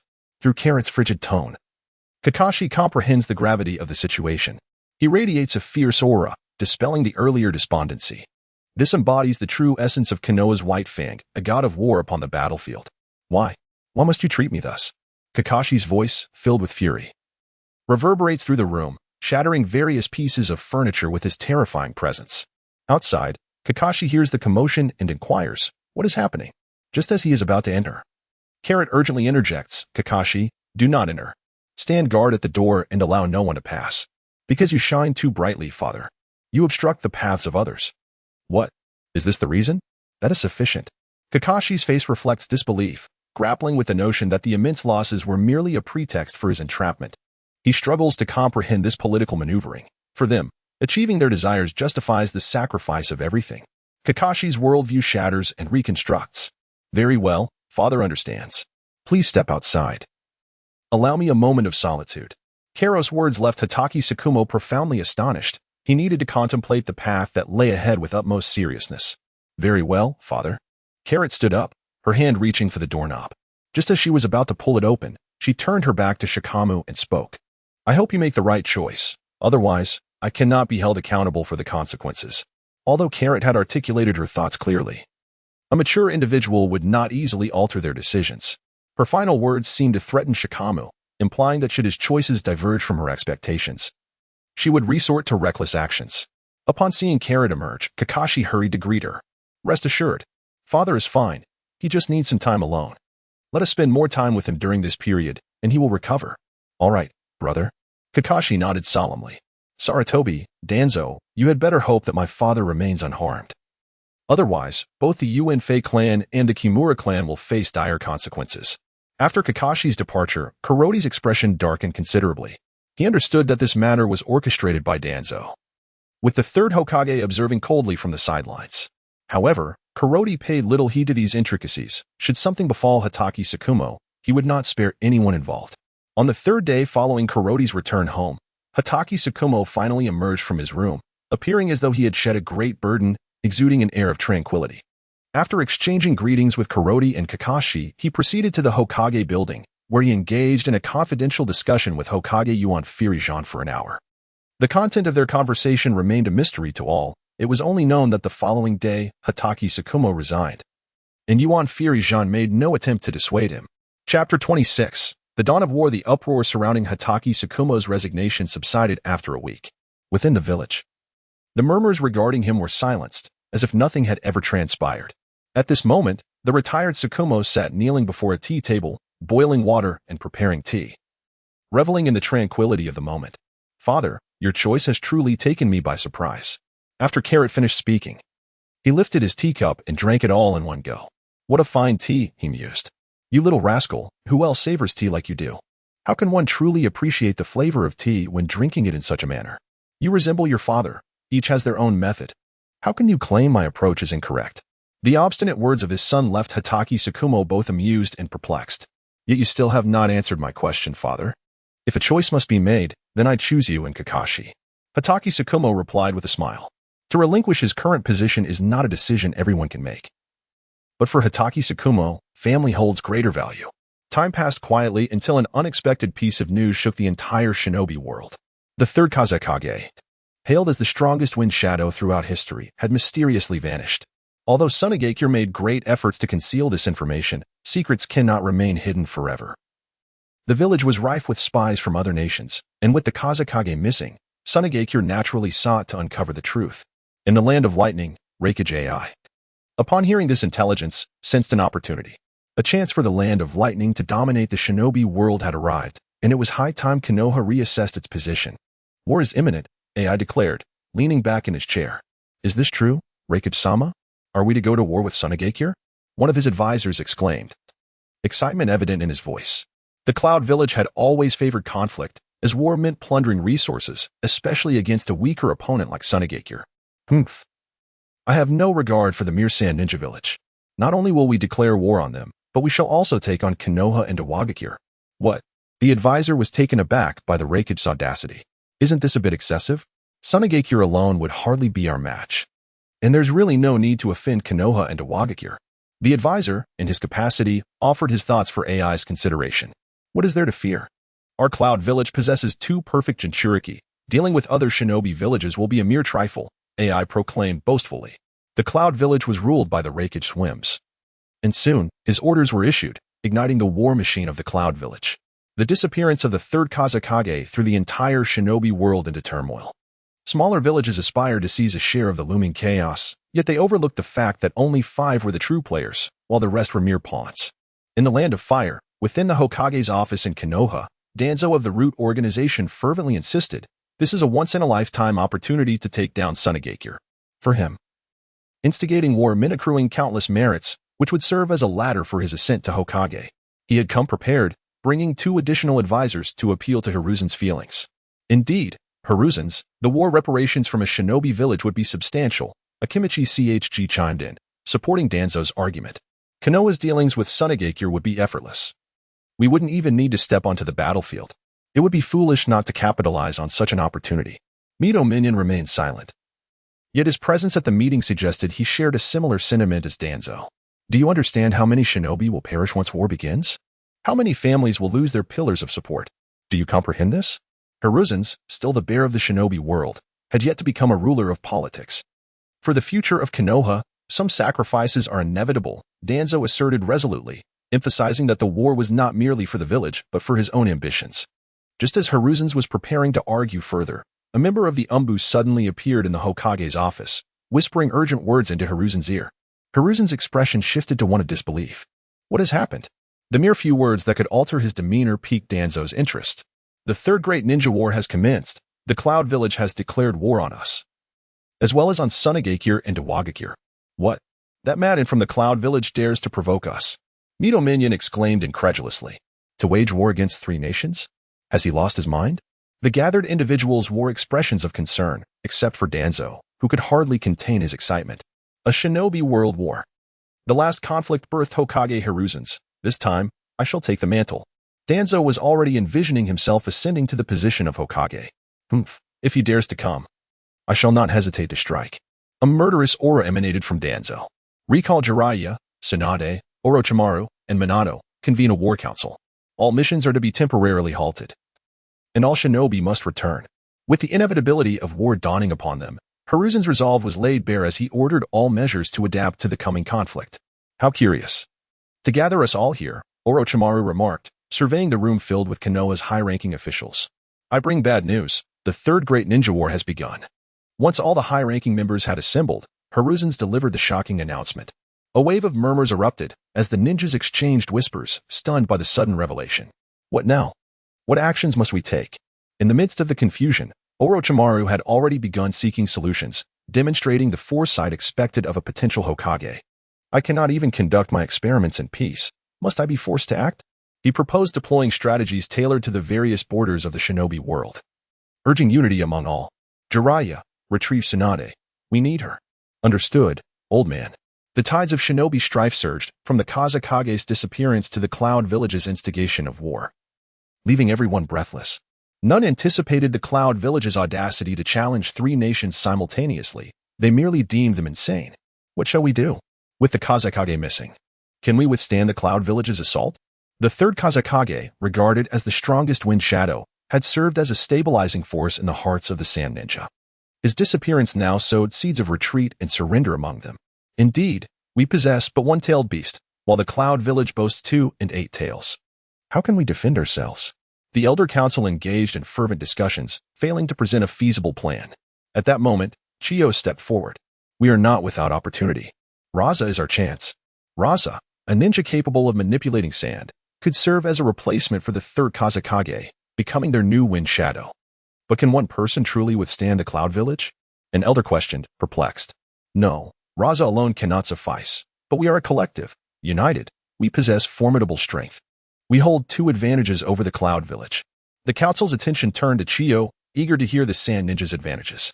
First, we are on the defense, protecting our homeland, bolstered by morale. Second, the Cloud Village's arrogance leads them to divide their forces into 3, underestimating us, which weakens their might and allows us to safeguard our territory. Chapter 27. Konoha mobilizes a madman. A lunatic. The Reikage is an arrogant fool. In the Iwagakure office, Anoki slammed his hands on the table, having reviewed the intelligence.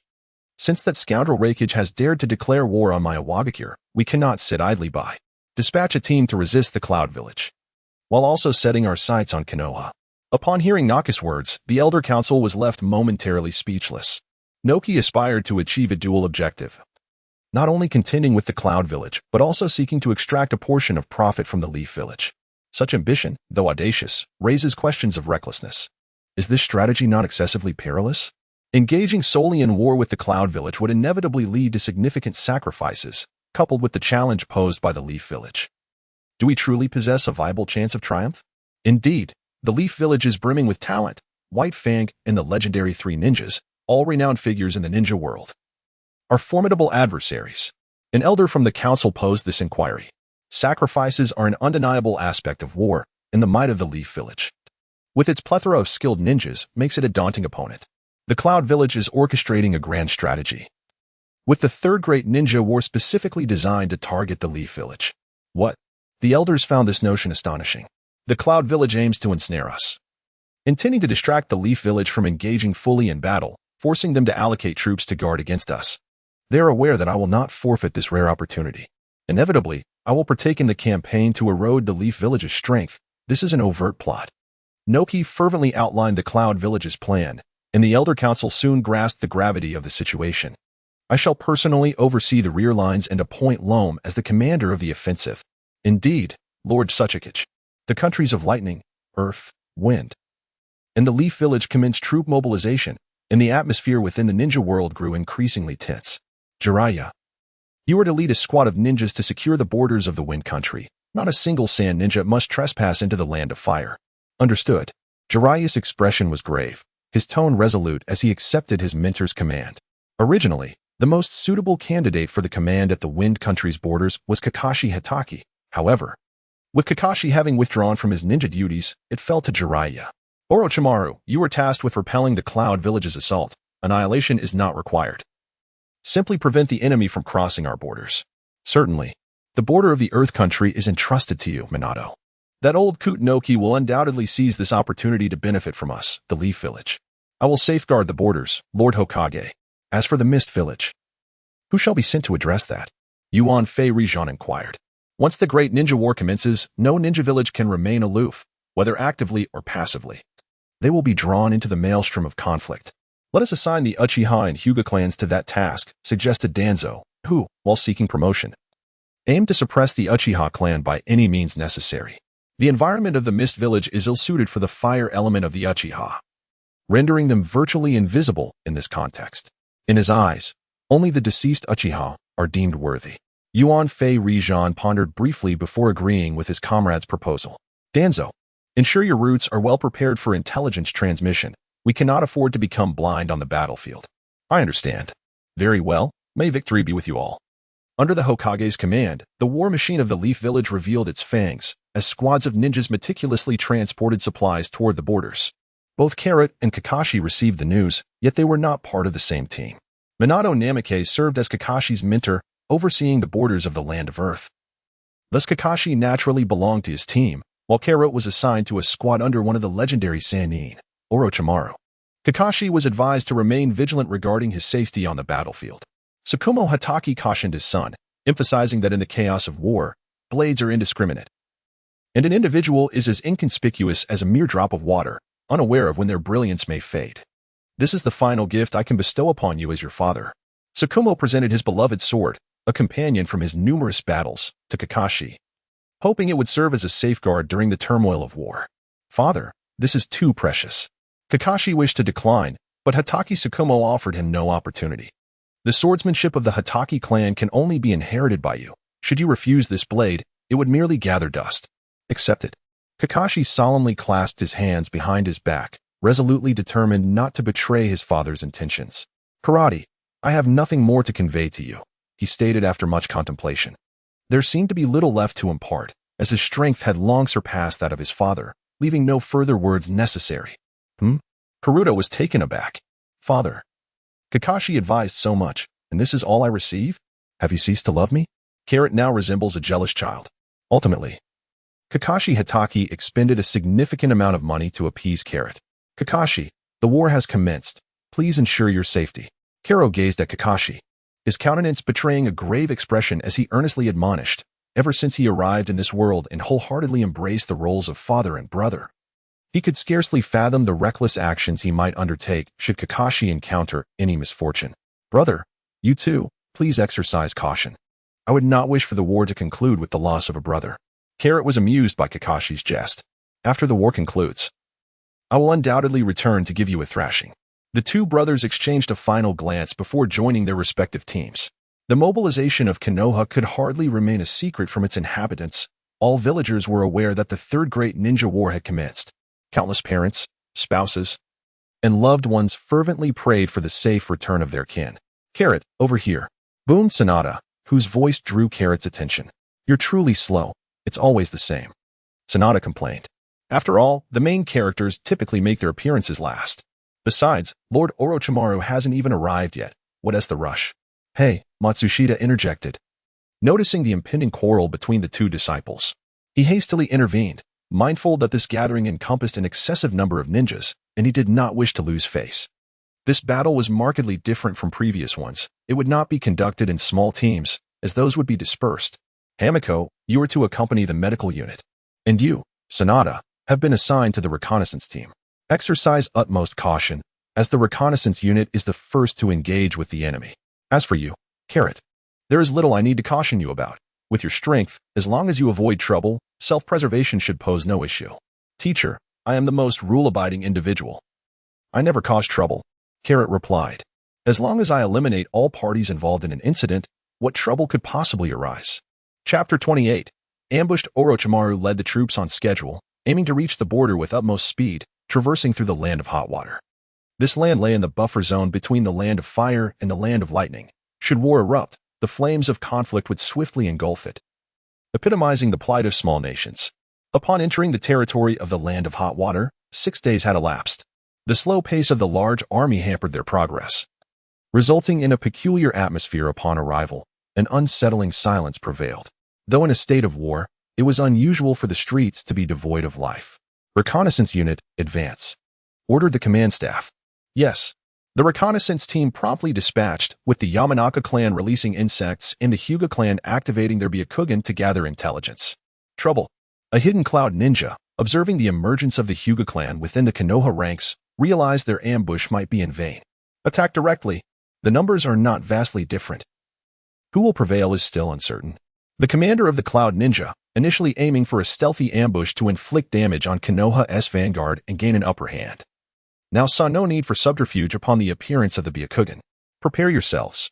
With a wave of his hand, the commander signaled the Cloud Ninjas to hurl explosive tags, Shuriken, and kunai towards the Konoha forces.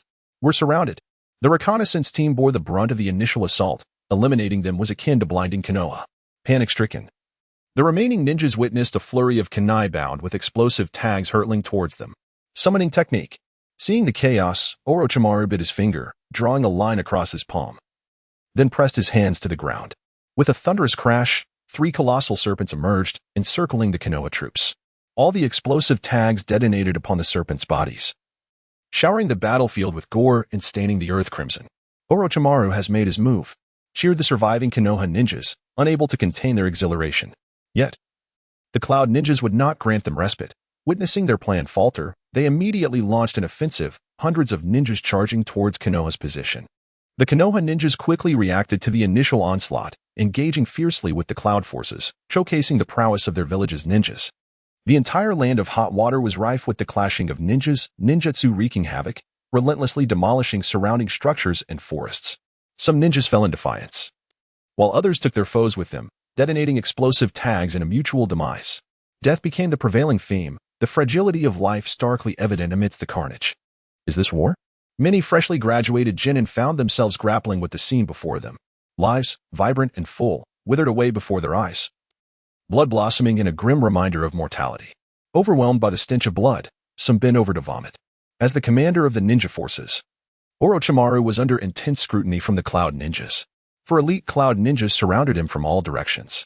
As one of the legendary Sannin, Orochimaru was a formidable opponent. After all, this was a prime opportunity to enhance their renown. The pursuit of fame and fortune lay tantalizingly close, inciting fervor. You Cloud ninjas truly are cunning, Orochimaru remarked with an icy tone. In one-on-one confrontations, the Cloud ninjas were no match for Orochimaru. By deploying 4 elite ninjas to restrain him, the Cloud hoped to first eliminate the remaining Konoha forces and subsequently converge on Orochimaru, aiming to overwhelm him with sheer numbers. You need not concern yourself, Orochimaru. Just watch as the Konoha ninjas fade away. One of the Cloud ninjas boasted, reveling in the execution of their plan. Do you truly believe you can ensnare me, Orochimaru? You overestimate yourselves, he retorted with a derisive chuckle. Shadow Snake Hand. In an instant, Orochimaru's arm transformed into countless serpents that ensnared a nearby Cloud ninja. Those who reached the status of elite ninja had survived countless battles and reacted swiftly. With deft movements, they severed the serpent's head with a kunai. Just as they thought they had evaded danger, Orochimaru struck back, with a serpent launching a blade that pierced the heart of the Cloud ninja. Underestimating me will come at a cost, he warned, as the remaining 3 elite Cloud ninjas braced themselves for a fierce confrontation. Carrot continuously traversed the battlefield, his body serving as his most formidable weapon. No ninja could withstand the onslaught of Carrot's assault. A mere brush would inflict injury. A mere collision would lead to death. Wherever the crimson figure passed, the Cloud ninjas fell one after another. Sanada, what are you doing? This call roused the bewildered Sanada from his stupor. With a dazed expression, he inquired, Carrot, is this what war truly is? His voice trembled. For Sanada was not unfamiliar with taking lives. He had executed numerous assassination missions without hesitation. Yet, the reality of mortality on the battlefield struck him profoundly. Just moments ago, a comrade had been full of life. Now, he lay lifeless, a cold corpse. He could only watch, helplessly. He feared becoming one of the fallen, and even more so, he dreaded being consumed by the bloodlust that could transform him into a heartless executioner. Since the onset of the conflict, he had taken far too many lives. His hands stained with blood, devoid of any reverence for the loss of life. Pull yourself together. This is war, a battle of survival. I have no intention of visiting your grave, you scoundrel. Carrot grasped Sanada's collar and exclaimed vehemently, the education in Konoha is still excessively lenient. The performance of the Konoha ninjas on the battlefield reveals much. In their panic, they seek refuge under their teachers, and some are rendered incapable of action, falling victim to slaughter. What was once a contest of equals is gradually tilting in favor of the Cloud ninjas. Stay close to me. Carrot imperatively addressed Sanada. Carrot searched the battlefield for Hamiko, dread gnawing at her heart as she feared for her safety.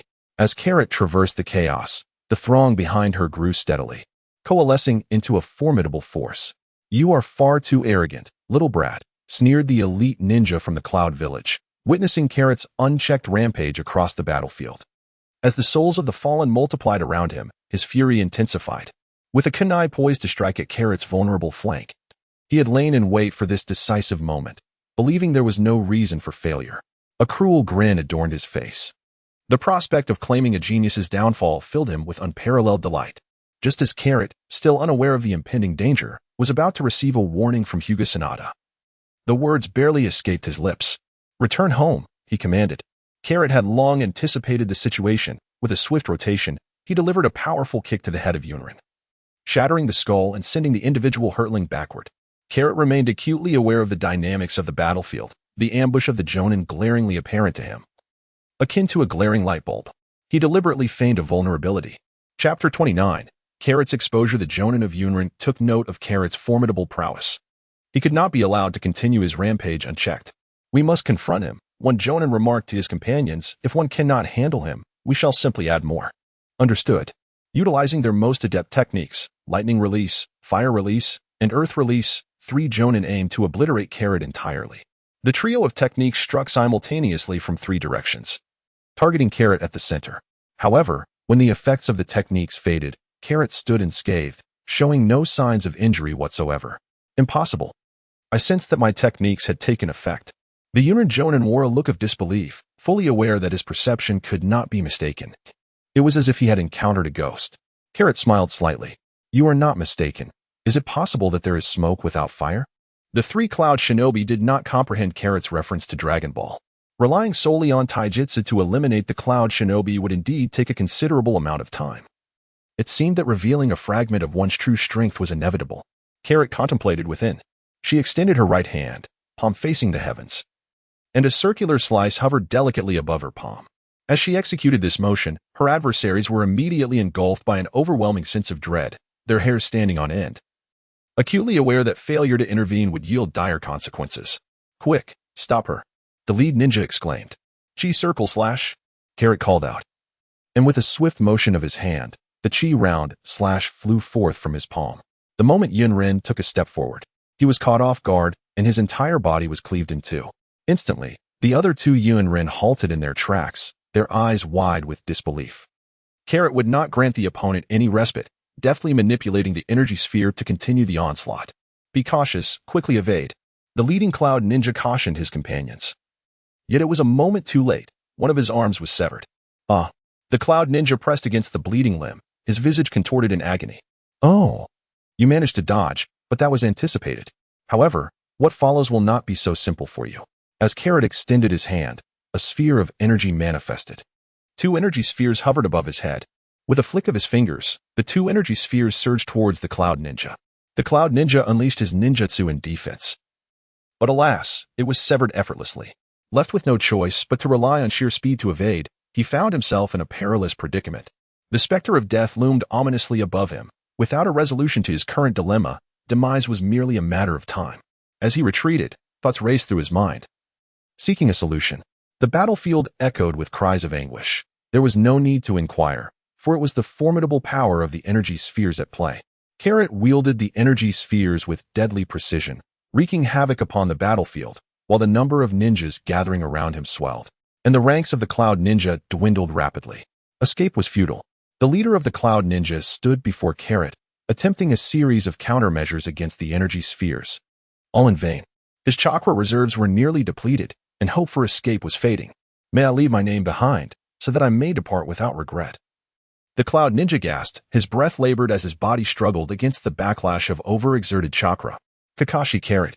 Carrot spoke up, and as he did, his fingers emitted a beam of light that pierced through his opponent's heart, bestowing upon him the dignity of a complete corpse. How intriguing. Orochimaru had naturally taken notice of the battle unfolding at Carrot's side, for he had insisted strongly upon witnessing it himself. He had long coveted the power that Carrot wielded.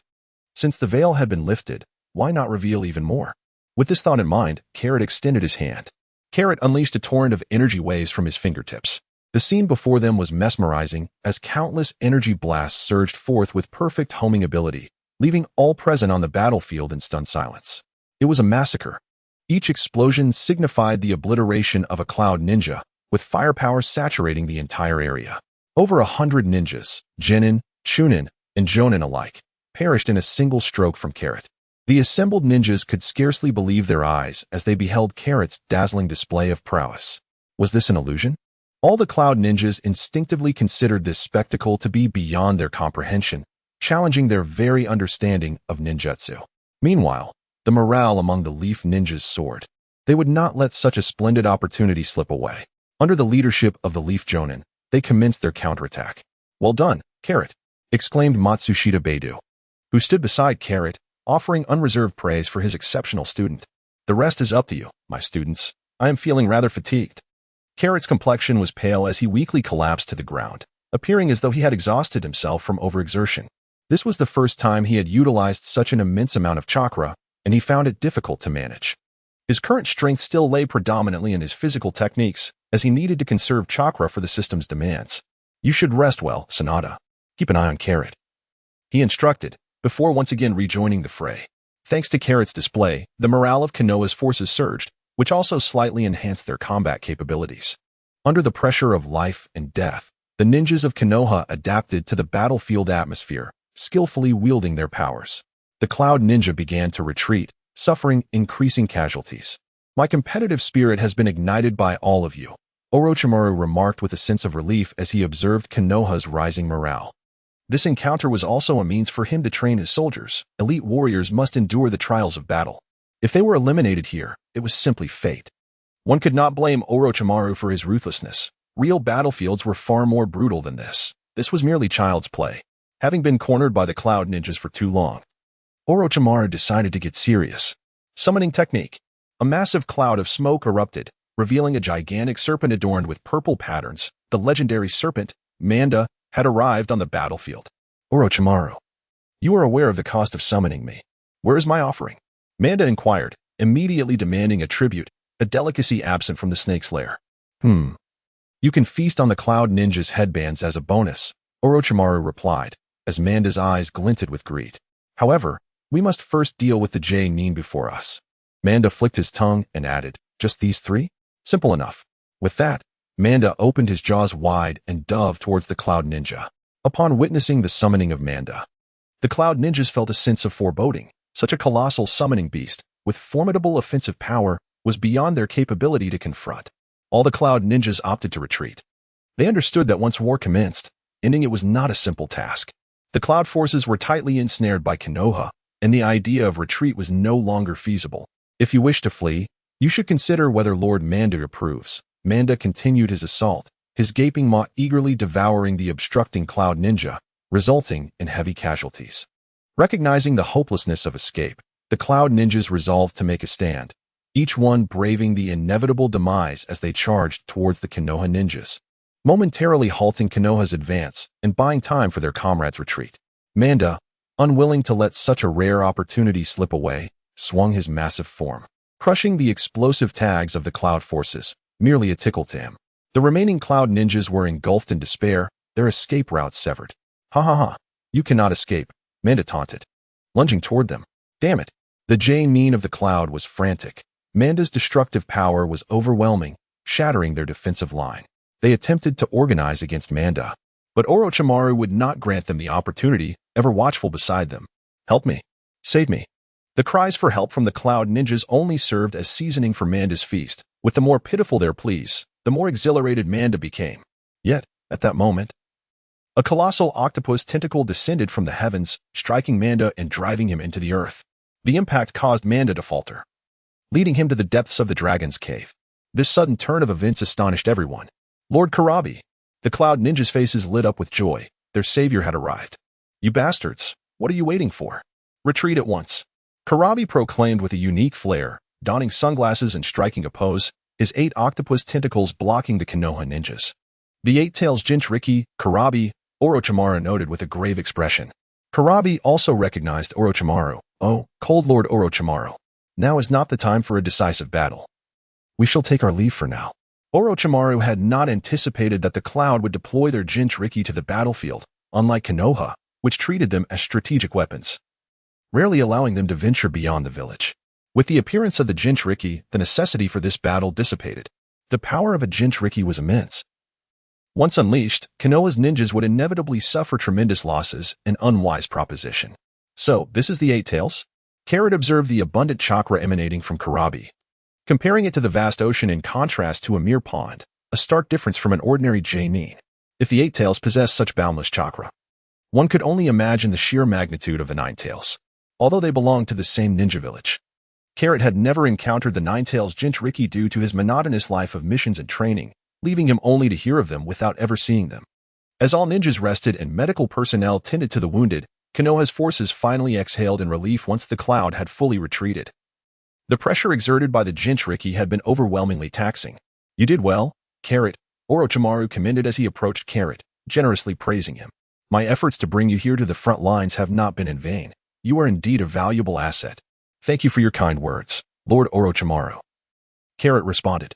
"I shall report the details of this battle truthfully, especially regarding you, Carrot. With your strength, the title of CH Nin no longer suits you. I hereby congratulate you on your promotion to J Nin." "Thank you, Lord Orochimaru." "No need for thanks. This is what you rightfully deserve," he concluded before departing.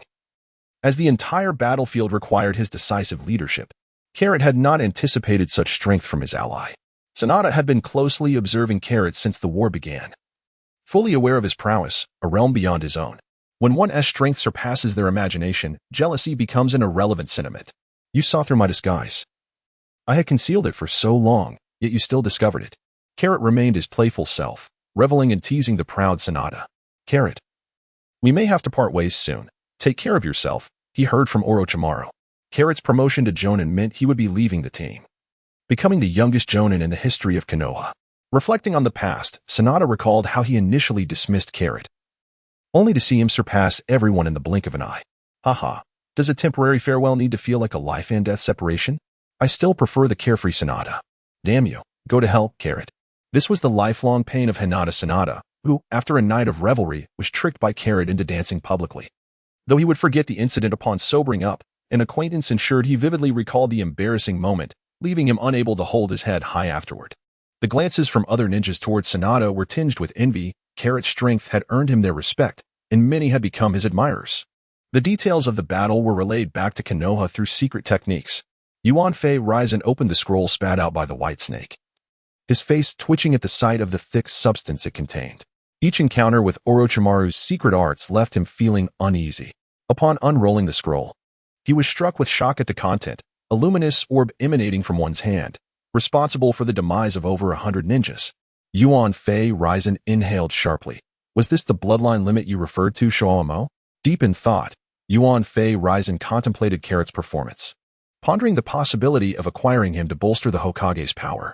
However, the answer soon emerged. Orochimaru proposed Carrot's promotion to Jonin, and after a moment's consideration, Yuan Fei Raizen consented. Carrot was to be promoted beyond the usual standards, now qualified to lead a ninja team. Shortly thereafter, Yuan Fei Raizen slipped the appointment into the mouth of the white snake, which then vanished in a puff of smoke. With the Jinchuriki of the Cloud Village already on the battlefield, it seemed the Raikage was serious about the conflict. Unfortunately, their own Jinchuriki could not yet master the power of the Ninetales perfectly. Once on the battlefield, distinguishing friend from foe would lead to severe losses. Whether Orochimaru could withstand the pressure from the Cloud Ninjas remained a question.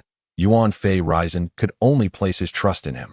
Should Orochimaru falter, Yuan Fei Raizen would have no choice but to enter the fray himself.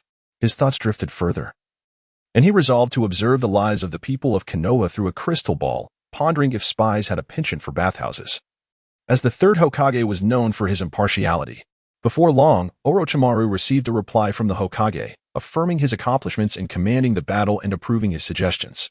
"Kiki Carrot, in light of your exceptional performance in the last battle, the Hokage has ordered your promotion to Jonin, granting you the qualification to lead a team independently.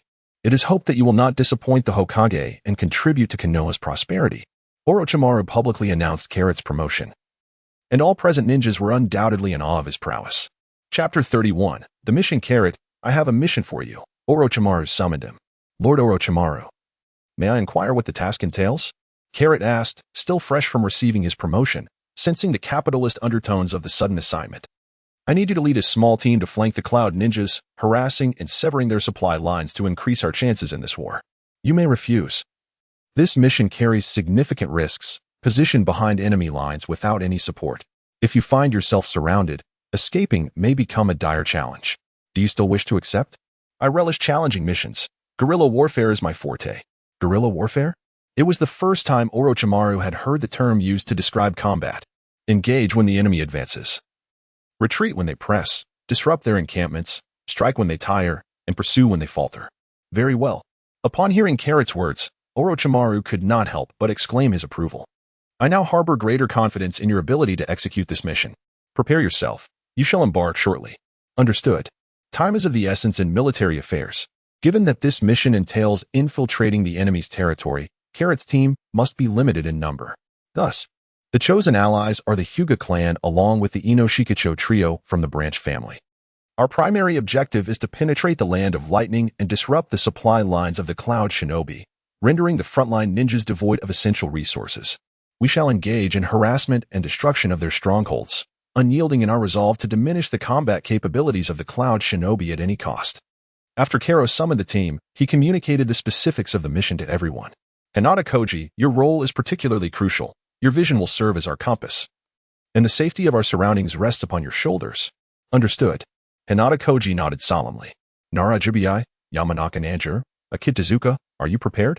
Ready, Captain. Very well. Let us depart. Having separated from the main contingent, the small team hastened towards the land of lightning with utmost speed. Orochimaru-sama, is this mission too daunting for Jonin Karo? A Jonin could not help but inquire of Orochimaru within the temporary command post of the Leaf Village. Do not underestimate Karo. The battle just now was not a true testament to his capabilities. The Jonin shuddered at the thought of Karo's prowess. Having dispatched over 100 ninjas with a single blow, and murmured, is that the reason you chose Jonin Karo, Orochimaru-sama? Huh. No one is more suited for this task than he. He is the son of the White Fang. After all, what would happen if he were to fail? If he were to fail, it would simply be attributed to ill fortune. As for SHM Senpai, I shall personally provide him with an explanation.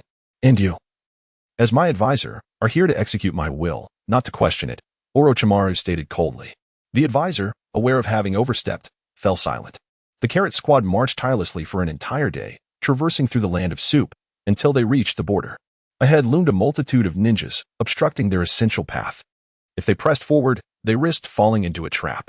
Hinata Koji, the eye of the squad, conveyed this information. After hearing Hinata Koji's report, all eyes turned towards their leader, Carrot, awaiting his command. Carrot closed his eyes to sense the presence of the enemy. Discerning the number of Cloud ninjas stationed at their base, no one could escape his awareness. Opening his eyes, he issued the order, we shall either circumvent them or charge through their weak points. Understood. As the night grew dark and ominous, a time notorious for treachery, Carrot and his companions sharpened their blades and stealthily approached the defenses of the Cloud Ninja. The direction that Karoti and his companions intended to ambush was guarded by only 2 small squads of 8 individuals, marking the most vulnerable point in the defense line. 5 members approached with utmost caution, for the more they feared an unforeseen occurrence, the more likely it was to transpire. The reason this location was defended by merely 8 Cloud Ninjas was due to the exceptional perception of one of the Jonin among them. Who goes there? The Cloud Ninja Jonin shouted, his voice piercing the stillness of the night. Instantly, the entire defense line of Cloud Ninjas became agitated. This is bad. We've been discovered. Quickly, cross the line with all haste. Since their presence was already revealed, Karoti and his companions chose not to conceal themselves any longer, their figures fully exposed. A powerful energy wave erupted, its explosive force swiftly engulfing the station Cloud Ninjas, all 8 falling without exception. Run. Carrot spoke again, emphasizing the urgency of their situation. They had no time to delay. If they were surrounded by the Cloud Ninjas, escaping would become exceedingly difficult. At this moment, Carrot's expression darkened as a squad of Cloud Shinobi rushed towards them. Hinata Koji also noticed and hurriedly inquired, Captain, there are people ahead. What should we do now? In anticipation of Carrot's orders, the trio of Inuzuka, Shino, and Choji prepared to fight with all their might. You all go ahead. I will hold them off. Carrot had not finished speaking when his teammates, eager to assist, were halted by his command. You need only to charge ahead. I will handle what lies behind. The faster you leave, the safer I will be. Now move. With that, Carrot darted away with astonishing speed, leaving his squad members unable to comprehend his swiftness. By the time they caught sight of him again, he had already infiltrated the ranks of the Cloud Ninjas. What are you doing here? One of the Cloud Ninjas gasped. Astonished by Carrot's sudden appearance, his speed almost otherworldly. However, he did not receive a response. Instead, he was met with the force of Carrot's fist. With a single strike, Carrot, like a phantom, continued his rapid assault, leaving the Cloud Ninjas as mere lambs to the slaughter, easily dispatching half of their number. This is impossible. His speed is beyond us. lamented a cloud ninja, watching helplessly as a vibrant life was extinguished in an instant. We must use Earth style. Without physical contact, we cannot hope to move at such a rapid pace.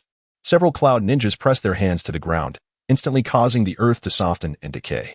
Yet, Carrot's speed remained unaffected, and the keen-eyed ninjas soon realized the truth. No, he's flying. For the first time, the technique of flight appeared on the battlefield. So, you noticed, Carrot remarked, ascending gracefully into the air. The cloud ninjas stared in disbelief. It was common knowledge that only the Tsuchikage of the Earth Country possessed the bloodline ability to fly. As they gazed at Carrot, he held his hands before his forehead and proclaimed, Solar Fist. Instantly, a brilliant light illuminated the night, turning darkness into day. The cloud ninjas clutched their eyes. Rolling on the ground in anguish, Carrot unleashed a wave of light, which none of the cloud ninjas could evade, resulting in their demise. At last, his teammates arrived. Witnessing Carrot hovering above the ground and the enormous crater before them, enveloped in profound shock. What are you all staring at? Move. The voice of Karoti echoed from the front. Oh. Subsequently, the group plunged into the darkness without looking back. After nearly 3 hours of relentless escape, they finally evaded their pursuers and discovered a relatively secluded cave to rest. Tonight was truly perilous. They almost faced total annihilation. Akiyama Tezuka remarked while munching on food, having produced a considerable amount from seemingly nowhere, devouring it heartily. The Akiyama clan certainly lived up to its reputation. Indeed, we are fortunate to have Captain Karoti, otherwise, we would not have even crossed the border. Narajubiya leaned in to say. The strength exhibited by Karoti instilled considerable confidence in the team regarding this mission. Captain, once the task is completed, we must celebrate with a drink. While I may not match your prowess, I can certainly hold my own when it comes to drinking. Yamamoto Nanchira seized the opportunity to forge a closer bond with Karoti, recognizing that Karoti's rise was inevitable and strengthening their relationship would benefit both himself and his family. Very well, after the mission concludes, I shall treat everyone to a feast to celebrate our success. Following this, Karoti assigned night watch duties. Everyone had toiled throughout the day and was utterly exhausted, necessitating a proper rest to regain their strength. Before long, only the faint sounds of breathing filled the cave. After a deep slumber until dawn, Karoti awoke, stretching lazily, feeling invigorated. Captain Karoti, you are awake? What is the situation outside? Occasionally, I see Cloud Shinobi passing by. I suspect they are searching for us, reported Hinata Koji, the night watchman. Carrot stroked his chin, deep in thought, and remarked, This cave is not a place for prolonged stay. It will inevitably be discovered. Let us take a brief respite before we set off.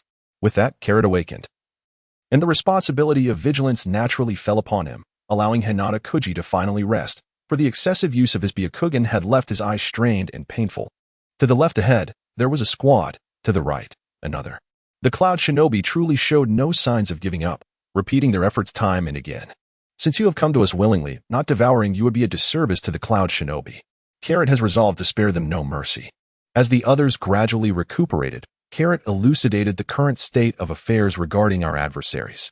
We find ourselves ensnared within the enemy's encirclement, with a contingent on either side and even more lurking behind us. Our immediate objective is to discreetly eliminate these two squads. Should we allow them to summon reinforcements?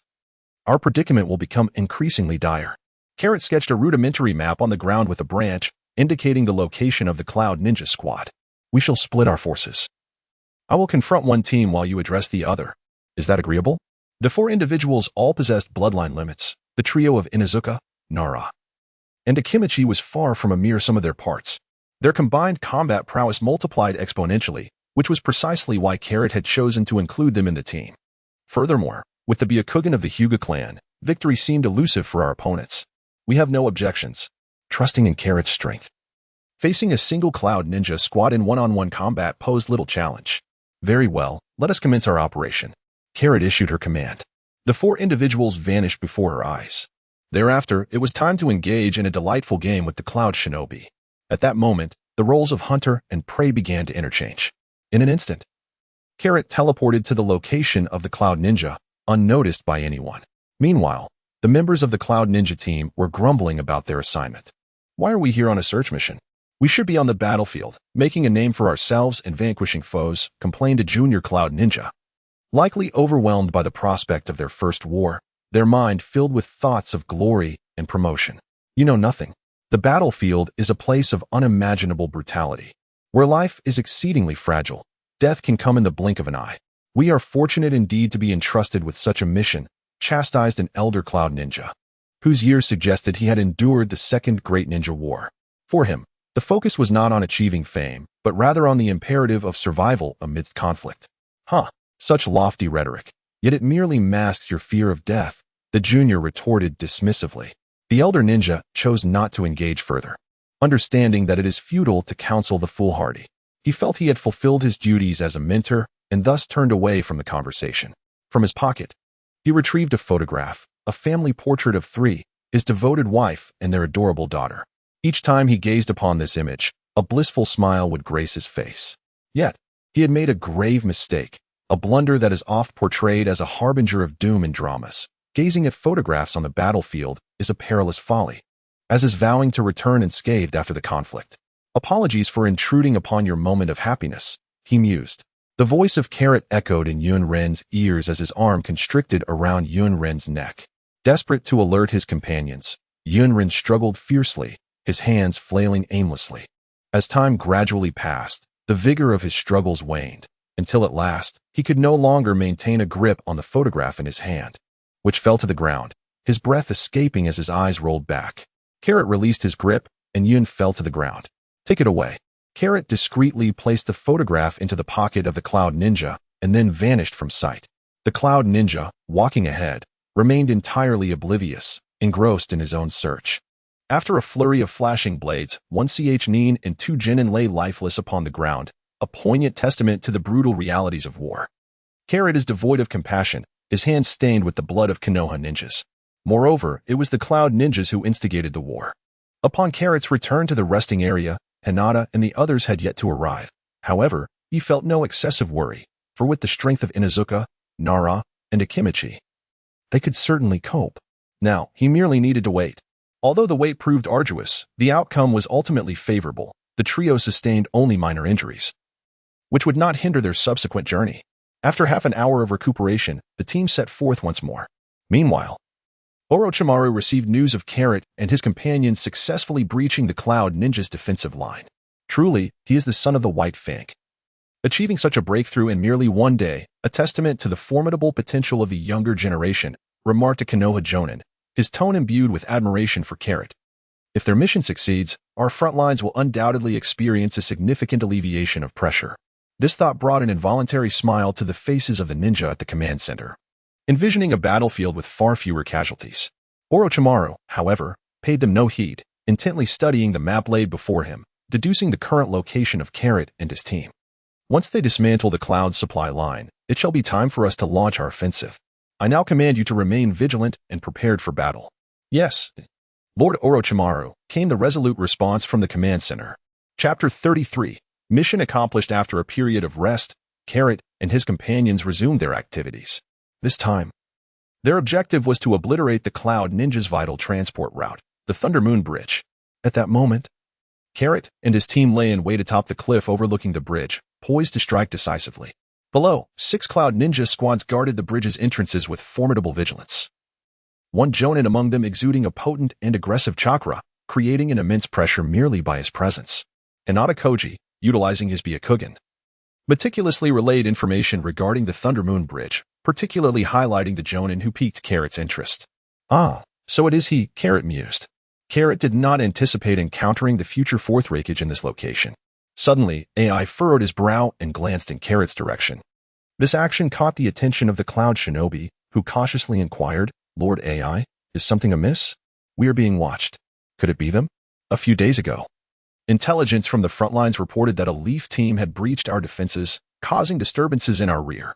Their objective is the Reigetsu Bridge. To attain the rank of Jonin is no small feat. They readily deduced the intentions of Carrot and his companions from the information at hand. If they dare to come, let them come with no return, AI declared with arrogance, for he indeed had the credentials to be so audacious. Having earned the title of AI at a young age, and being the unequivocal heir to the position of fourth Raikage, he commanded his subordinates to remain vigilant, stating, I intend to capture this Leaf team. Yes, Lord AI, they responded. At that moment, atop the cliff, Hinata expressed a look of fear, remarking, what keen perceptiveness. We were nearly discovered. His strength rivals that of Lord Orochimaru. Our mission has become perilous. What? The trio of Inoshikacho was taken aback, not expecting such formidable forces to be stationed here in the land of lightning. They all turned their gazes towards Carrot. You are mistaken, Kogetsu. He's already aware of our presence, Carrot remarked, sensing that Yunrin's defensive posture had shifted to a tight interior and a loose exterior, laying a trap with the intent to eliminate Carrot and his companions. What should we do? Hinata Koji asked in astonishment, realizing that he had overlooked this crucial intelligence. While Carrot was aware of it, how formidable must his perception be? Hinata Koji felt a twinge of disappointment. He had believed that his only advantage over Carrot lay in his perceptive abilities, only to discover that the latter's acuity far surpassed his own. Since we are here, we cannot leave empty-handed. By nightfall, you will install a multitude of explosive talismans on the cliff to draw attention, and in the ensuing chaos, we shall seize the opportunity to demolish the bridge. As for the identity of the perpetrator, that task will be mine. Carrot was well aware that AI's strength had reached an extraordinary level, akin to that of a shadow. This encounter was merely a delay, not a life-or-death struggle, and posed no significant concern. However, the opponent this time was far from ordinary, and his companions urged him to reconsider. Rest assured, do you not know me well enough? I would never undertake a task without confidence, Carrot assured them. Their worries began to dissipate, although they had only known him for a short time. They understood Carrot's cautious nature, as he never engaged in battles without certainty. As night gradually descended, the group began to prepare for action. In the depths of the dark night, Nara Shichibe utilized his family's secret techniques to meticulously place explosive tags. The Mountain Clan employed ninjutsu to subdue a cloud ninja, while Hinata Koji supported the installation of the explosive tags. Akimichi Tezuka was tasked with safeguarding their retreat. After about an hour of diligent work, the explosive tags were fully set. Once detonated, the falling boulders would obstruct the pursuit of the cloud ninjas, while the tags set by Hinata would explode in the middle, severing the bridge. At that moment, AI felt a surge of unease. This was the hour when vigilance waned. Despite having stationed the cloud ninjas with caution, an inexplicable sense of malice darkened his expression. The sixth sense of a ninja is honed through countless trials of blood and steel, and it does not arise without cause. Lord AI, what troubles you? One of his subordinates inquired, noticing his distress. I have a foreboding feeling that something is amiss, AI confessed, clutching his heart in anxiety. We must immediately instruct all ninjas to intensify patrols on the bridge. The enemy may have already mobilized. We can no longer afford to wait idly. Yes, Lord AI. I will relay your orders at once. Before the cloud ninja could exit the tent, a series of explosions erupted, causing the entire bridge to tremble violently. AI dashed out to witness the chaos unfolding in the camp. Flames soared into the sky as countless boulders plummeted from above, crushing ninjas who were unable to evade in time. Just as a massive rock was about to strike him, a surge of lightning enveloped AI. A technique only the Reikage could wield, lightning release, lightning armor. With a single punch, he shattered the boulder above him. The other ninjas, witnessing AI's emergence, felt a surge of hope and gradually moved towards him. Everyone, evacuate the bridge immediately, AI commanded, fully aware that the bridge was beyond salvage and their only option was retreat. Finally, the bridge could no longer withstand the force of the explosions and collapsed under the immense pressure. AI watched in fury as the bridge was destroyed, his hatred for the leaf ninjutsu reaching its peak. He would not rest until he exacted revenge. Swiftly, AI raced along the cliff, searching for traces of the leaf ninjas. Initially intending to lure them out, he was met with a counterattack. Upon reaching the summit of the cliff, he spotted a fleeing group of leaf ninjas. Leaf ninjas? You cannot escape, AI shouted, a torrent of lightning crackling around him as he surged forward with the speed of a bolt of lightning, rapidly closing in on Carrot and his companions. This is bad. We've been exposed, the group realized, understanding that their cover was blown. They hastened their escape, feeling the immense pressure AI exerted upon them, too frightened to look back, focusing only on their flight. As AI closed the distance, their anxiety mounted. Indeed, I underestimated the prowess of the world's heroes. You cannot hope to escape so easily, he declared. Carrot spoke, initially intending to collapse the cliff to delay AI's pursuit. To his dismay, it proved ineffective as AI continued to close in. Implement Plan B. You all go ahead, he instructed, coming to a halt. The moment he turned, AI charged at him, delivering a swift punch infused with crackling lightning, aimed directly at Carrot's chest. With his palms pressed together, Carrot braced for impact. A thunderous crash ensued as he was sent hurtling away, carving a deep fissure into the ground, with a massive crater forming within a 10-meter radius around him. Chapter 34, Carrot vs. AI. As the smoke cleared, Carrot maintained his stance with hands clasped. To engage immediately upon meeting, is that not a tad impolite, AI? Carrot slowly remarked, indeed, there are no false heroes beneath a glorious reputation. AI's prowess had ascended to the level of a shadow. A mere 10-year-old leaf ninja had managed to thwart his assault, leaving AI in astonishment. When did it become commonplace for any ninja to rival my strength? You little brat. Reveal your name. I do not strike at nameless individuals, AI declared boastfully, as if Carrot had no chance of escape. Kakashi Hatake, remember this name. I see. I shall personally bury you, AI retorted, and in an instant, he lunged forward with the force of thunder towards Carrot. Instead of retreating, Carrot advanced. Meeting him with a powerful punch, the energy generated from their collision sent shockwaves, causing trees to topple and the ground to sink beneath them. The exchange of blows resonated with deafening thuds, an exhilarating spectacle of physical confrontation. AI delivered an uppercut aimed at Carrot's head, but Carrot swiftly reacted. Positioning himself with hands on the ground and legs extended, executing a 45-degree kick towards AI's chest. AI narrowly evaded, yet Carrot remained relentless. Unleashing a flurry of punches like a torrent upon AI, who defended staunchly, impervious to all. Little brat, you had your fun just now. It's my turn now.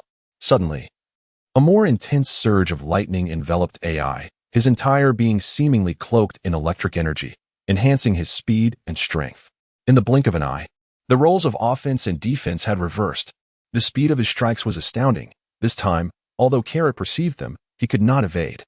A powerful punch struck Carrot in the abdomen, sending him hurtling backward, crashing through 3 trees before finally coming to a halt. Carrot clutched her abdomen, coughed a few times, and stood up. Truly, her offense and defense were formidable. None of the shadow-level opponents were simple. The system alleviated the burden she bore. Good host. A chilling voice resonated within Carrot's mind. At this moment, Carrot felt an overwhelming lightness enveloping her entire being as she bent forward, clasping her hands tightly and letting out a resounding cry. Ah! Carrot's presence grew increasingly formidable, with pebbles scattered on the ground dancing incessantly. It was not until Carrot radiated a luminous golden glow that the movement came to a halt. Carrot fixed her gaze upon AI, extending her right hand in a beckoning gesture, signaling AI to advance. Never before had AI been so openly provoked, and in an instant, she launched a frenzied assault on Carrot. From the front, right, left, behind, and above, each strike aimed directly at Carrot's vital points, yet astonishingly, Carrot narrowly evaded every single blow. Now it was my turn, although I did not hear Carrot's voice. The mere observation of her lip movements indicated that her words were far from kind. Carrot seized AI's fist with one hand and, with a swift upward motion, hurled him into the air. In a single stride, he pursued the airborne AI and struck him again, repeatedly treating him like a mere punching bag. Utilizing ninjutsu to stimulate his body, AI finally managed to evade Carrot's relentless torment, achieving greater speed. The two adversaries stood opposed, one crackling with lightning, the other radiating a golden glow, their energies harmonizing in a striking contrast. AI's heart raced with astonishment. The power emanating from his opponent was not chakra, but an entirely new force. Could it be a bloodline limit? Yet, employing such a technique would typically deplete chakra, and he sensed not a trace of chakra from Carrot. This realization cemented AI's determination to capture Carrot at all costs. Allowing such a prodigy to thrive was perilous. He resolved to eliminate the threat before Carrot could fully spread his wings.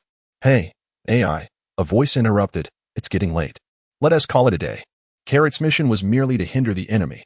Once completed, he could retreat. Moreover, he lacked absolute confidence in defeating the man before him. In a scenario where both sides sustained injuries, he had no reinforcements. Before AI could finish his words, Carrot vanished without a trace, just as Carrot anticipated. AI also lacked the certainty to eliminate him, merely wishing to delay Carrot until aid arrived to vanquish him. Shortly after Carrot's disappearance, the reinforcements from Cloud Shinobi arrived belatedly. Lord AI, have the enemies been eradicated? The arriving Cloud Shinobi inquired, scanning for the corpses of their foes. No, they have fled, AI replied. Hiss. To escape from your grasp, Lord AI, these enemies are indeed formidable. As the heir to Cloud Shinobi, AI's strength was evident, and the enemy's composed retreat clearly indicated their prowess should not be underestimated. Send out a bounty, 30 million for the head of Kiki Carrot. Ah, the subordinates gasped in astonishment. 30 million was no trivial sum, equivalent to the reward for 3 S-rank missions. Yet, they were astute enough to respond promptly. As long as the leader issued commands, the subordinates were merely to execute. The key was that their superior was currently in a foul mood. Defying him could result in being sent to the front lines, leaving no room for lamentation, finally escaping a dire situation. The group awaited Carrot's safe return at the assembly point, collectively exhaling in relief. Captain, your strength is truly remarkable. To escape from such a monster. I trembled just watching him, Akimichi remarked, his ample physique betraying his awe. Captain Carrot, may we now report the mission details to Lord Orochimaru? Nara inquired. Yes. Nara summoned a white serpent, which promptly devoured the mission report and vanished in a puff of white smoke. Upon witnessing the serpent's disappearance, Carrot spoke.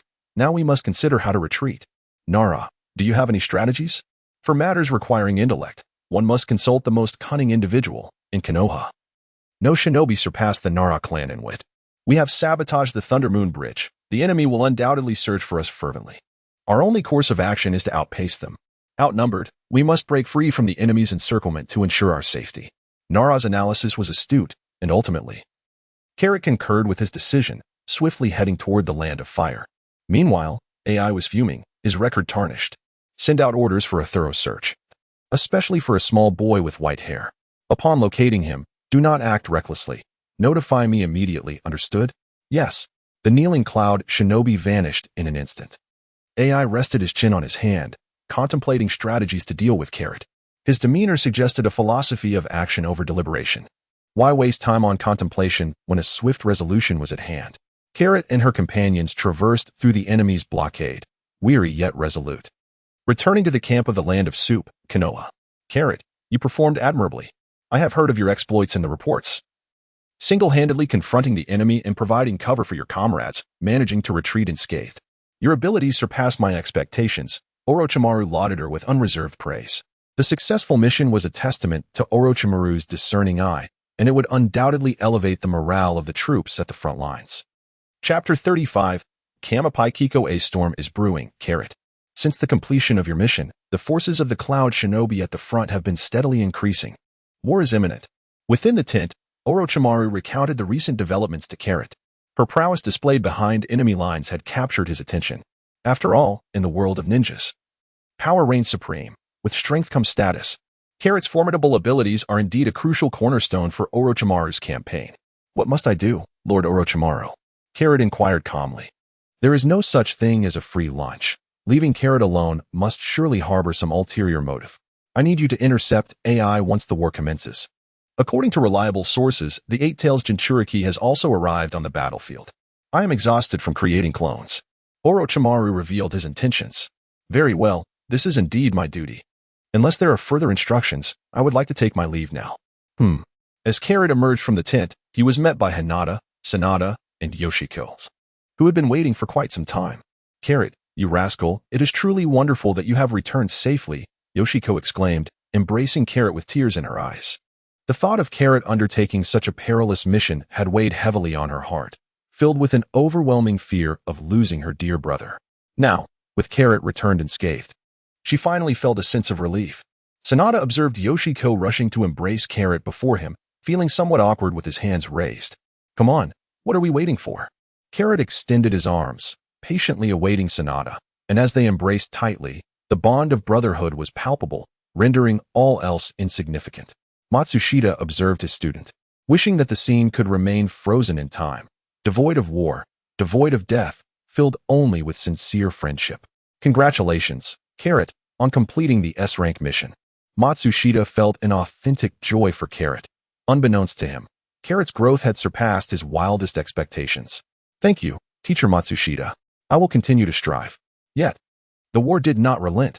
Rather, it surged forth with unbridled ferocity. The entire Land of Soup had devolved into a vast battlefield. On one side, the Cloud Shinobi, led by AI, advanced with 2,000 ninjas. On the other, the Leaf, commanded by Orochimaru, resisted with 1,500 ninjas. It was a clash of kings. A confrontation of armies. Carrot confronts his old rival, AI. Last time I let you escape, but this time fortune will not favor you, AI seethes, harboring a deep-seated resentment towards the man who has tarnished his reputation. Is that so? You lacked the strength to prevail last time. Do you genuinely believe you possess it now? Carrot spread his hands, suggesting a test of strength. In an instant, the two engaged in a fierce battle. the sound of their clashes reverberating across the battlefield, drawing the attention of the Cloud and Leaf ninjas. Carrot transformed his fists into claws, seizing a massive boulder from the ground and swinging it toward AI. With a crack of thunder, AI unleashed a surge of electricity, shattering the boulder into a cascade of debris as they exchanged blows in a relentless cycle of attack and counterattack. On the other side of the battlefield, Orochimaru summoned the colossal serpent, Manda. Orochimaru, you know the rules. This time I require 200 souls, he demanded. Acknowledging Manda's voracious nature, Orochimaru gestured. The ground before you is yours. How many can you consume depends on your strength. Seizing the opportunity, Manda opened its gaping maw, diving toward the Cloud ninjas and devouring them whole, inflicting devastating losses upon their ranks. The psychological pressure exerted by the enormous summoned beast was immense. As the Leaf ninjas began to rally, employing various jutsu like the multiplication technique, shadow clone jutsu, and the mind disturbance technique, the Cloud ninjas found themselves retreating. "Damn you Leaf scoundrels!" roared Killer Bee, his 8 tails unfurling as he swept through the ranks of Leaf ninjas, leaving devastation in his wake. "You come to a gunfight with a Gatling gun. Is this not an unfair advantage?" The 8 tails, the perfect Jinchuriki Killer Bee, descended upon the battlefield, turning the tide against the Leaf ninjas. Orochimaru faced the challenge head-on. "It is you, the wretch who deprived me of my feast last time. This time, we shall devour you." Manda, driven by vengeance, charged forth, while Orochimaru and the Inoshikacho trio engaged the 8 tails. Manda, a massive target, became ensnared by the 8 tails' tail, crushed into a cloud of smoke. Even as it vanished, it boasted, "Wait for my return. I shall feast upon you." Unperturbed by Manda's failure, Orochimaru coordinated with the trio to encircle the 8 tails. Yet the Cloud ninjas were not limited to a single-tailed beast. The 2 tails soon joined the fray. "Run!" cried a ninja as the 2 tails unleashed fire techniques, incinerating Leaf ninjas who screamed in agony, helpless against the flames. "The 8 tails relies on you," Orochimaru instructed. Knowing he could contend with the 2 tails while the trio could barely hold their ground against the 8 tails. Unexpectedly, the Cloud ninjas deployed 2-tailed beasts in an attempt to overwhelm the Leaf ninjas and penetrate their stronghold. "Let me test my strength against you," Orochimaru declared, summoning countless serpents from the ground to ensnare the 2 tails. However, the 2 tails unleashed scorching blue flames, incinerating the serpents and nullifying Orochimaru's attack. With remarkable speed and martial prowess, the 2 tails launched a fierce assault on Orochimaru. As a shadow-level ninja, Orochimaru excelled in both taijutsu and ninjutsu, maintaining his peak form. He clashed fiercely with the 2 tails, wielding the Kusanagi sword in a battle that was evenly matched. "Retreat!" echoed Akimichi's voice across the battlefield.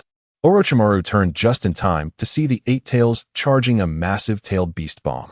Realizing the gravity of the situation, he attempted to intervene. But the 2 tails would not allow him. The tailed beast bomb was aimed directly at the Leaf camp, where the injured, medical ninjas, and supplies were concentrated. A direct hit could spell disaster for the Leaf forces. The Inoshikacho trio watched in horror as Orochimaru found himself powerless to stop the impending catastrophe, helplessly witnessing the tailed beast bomb launch toward their camp. Just as the moment seemed lost, Carrot intentionally took a punch from AI, using the momentum to position himself between the tailed beast bomb and the camp. "Get away, Carrot!" shouted Minato, alarmed by Carrot's reckless defiance. However, Carrot remained unfazed. With a determined expression, he bent his knees slightly and formed his hands into a cross. In an instant, a dazzling light erupted from his palms, a powerful energy coalescing within. "Kamehameha!" he shouted, channeling his strength into a magnificent wave of energy. A colossal energy beam erupted from Carrot's hands, striking the tailed beast orb. Since ancient times, the left side of the wave had always been a loss. Carrot's Kamehameha sent the tailed beast orb crashing into the mouth of the 8 tails. The explosion sent the 8 tails flying. Chapter 36. The Death of the 8 Tails. The tumult of the battlefield left onlookers astounded, as the ninja's nuclear weapon, the 8 tails, vanished. "Oh!" exclaimed, his figure flashing as he rushed towards Killer Bee's direction. At that moment, Killer Bee lay on the ground, blood spilling from his mouth. Had it not been for the 8 tails blocking the blow, he too would have perished from Carrot's Kamehameha. The situation was grim, with Killer Bee barely clinging to life, like a candle flickering in the wind. "Bee, are you all right?" Felt a pang of sorrow at the sight of his bloodied younger brother. Though their interactions were characteristically violent, it was a unique camaraderie between 2 brawny men. Big brother, the 8 tails is dead." After uttering this sentence, Killer Bee lost consciousness. The words struck like a thunderclap, echoing in his mind. The tailed beast was dead. He gazed incredulously at Carrot, who remained poised in his Kamehameha stance. Retreat. Everyone retreat. A commanded. Carrot's display was too awe-inspiring, instilling fear in the Cloud Ninja, who unanimously agreed with A's order. If the tailed beast could not withstand such an assault, how could mere flesh and blood? The retreat was executed with remarkable swiftness. In order to prevent an ambush by the Cloud Ninja and to curb the pursuit of Konoha shinobi, Orochimaru, the commander of Konoha, took action. Although the Cloud Ninja were retreating, it was not a time for merciless attacks. Their numbers and quality slightly surpassed those of Konoha. It was only due to the incident with the Eight Tails that the Cloud Ninja were forced to withdraw. To ascertain the details regarding the Eight Tails, one could only inquire with Carrot. Carrot, how long do you intend to maintain that posture? Orochimaru asked, perplexed as he sought information about the Eight Tails. The surrounding ninjas wore expressions of confusion. Lord Orochimaru, I am frozen in place and cannot move, Carrot replied, having been wholly taken aback by his first use of the Kamehameha. Truly, it was a technique capable of obliterating the moon. Oh. Orochimaru summoned ninjas to carry Carrot back to the Konoha camp. To the unknowing, it appeared as though Carrot had sustained severe injuries. Soon after, Konoha's ninjas busied themselves with clearing the battlefield and tending to the wounded. Within Konoha's tent, Orochimaru and several elite jonin were engaged in discussions regarding their next course of action. As the head of the war zone, Orochimaru spoke first. Everyone, this battle was unexpected, and we have suffered considerable losses. Reports indicate we have lost nearly one-third of our forces, not including the injured. He continued, what shall our next step be? Everyone is welcome to share their thoughts. Those gathered in the tent were either jonin or elite jonin, each representing their clans. And even Orochimaru had to afford them a degree of respect. While these skilled shinobi were adept in combat, strategy required more than mere intelligence. A heavy silence fell over the group, until Nara Shikamaru, the strategist, finally spoke up. Carrot, I would like to ask you something. Yes, please go ahead. Carrot cast a glance at Nara Shikamaru and inquired, what issues did your technique pose for the Eight Tails Jinchuriki? The Eight Tails has perished. Carrot spoke concisely. What did you say? The usually composed Nara Shikamaru appeared as if he had seen a ghost. Although he anticipated that the Eight Tails would suffer harm, he never imagined that Carrot would kill it. After all, it was the tailed beast, known to be sealed rather than slain. Now, to be informed that a tailed beast can indeed be killed was nothing short of shocking. Are you certain? Nara Shikamaru inquired once more. I believe what Carrot said to be true.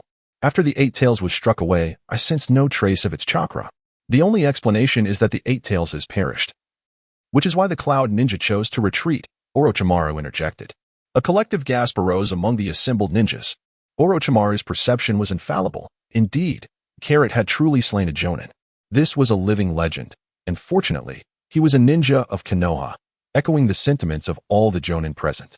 I have called for reinforcements from the village, and they will arrive shortly. During this time, all departments must remain vigilant and cannot afford to be complacent. Understood, Carrot responded, as the others were dismissed, leaving only Orochimaru and Carrot in the tent. Carrot, that cannot possibly be a bloodline limit of yours, can it? Orochimaru asserted confidently. He had thoroughly researched the Hatake clan and found no evidence of any bloodline limits among them. Indeed, it is not. Kurata was aware that he could not conceal the truth for much longer. Now possessing the strength to protect himself, he decided to no longer hide. May I take a look? Orochimaru inquired. Carrot extended his right hand, and a sphere of light composed of energy hovered above his palm. Orochimaru gazed at the luminous orb with astonished delight. It represented a novel form of power, one capable of vanquishing tailed beasts. At this moment, Orochimaru was not yet the relentless seeker of immortality he would later become. Rather, he was driven by an earnest desire to master all the jutsu within the ninja realm. Carrot's strength embodied an entirely new system of power, and how could he resist the allure of such an enticing prospect? Carrot harbors his own ambitions. He greatly admires Orochimaru, the foremost scientific mind in the ninja world. He desires Orochimaru to construct a gravity chamber for him to enhance his training, as conventional methods of cultivation have become increasingly ineffective for Carrot. Could you elaborate on the formation of such a chamber? Carrot inquired, his tongue flicking in anticipation. Carrot shuddered at the mere sight of Orochimaru's flickering tongue, feeling a sense of unease. The essence of vitality resides within every individual. It merely depends on one's ability to excavate it from within. Throughout the night, Carrot engaged in delightful discourse with Orochimaru. sharing insights that sparked a tempest of intellectual fervor in the latter. The 9 years of compulsory education were not in vain. Although Carrot may not grasp the intricate operations, the theoretical understanding, albeit partial, offered Orochimaru a guiding direction. Carrot had also reached his limits, and Orochimaru would assist him in studying the gravity chamber. After a sleepless night, Carrot emerged from his tent and stretched languidly. Passing ninjas respectfully addressed him as Lord Carrot, which filled him with immense satisfaction.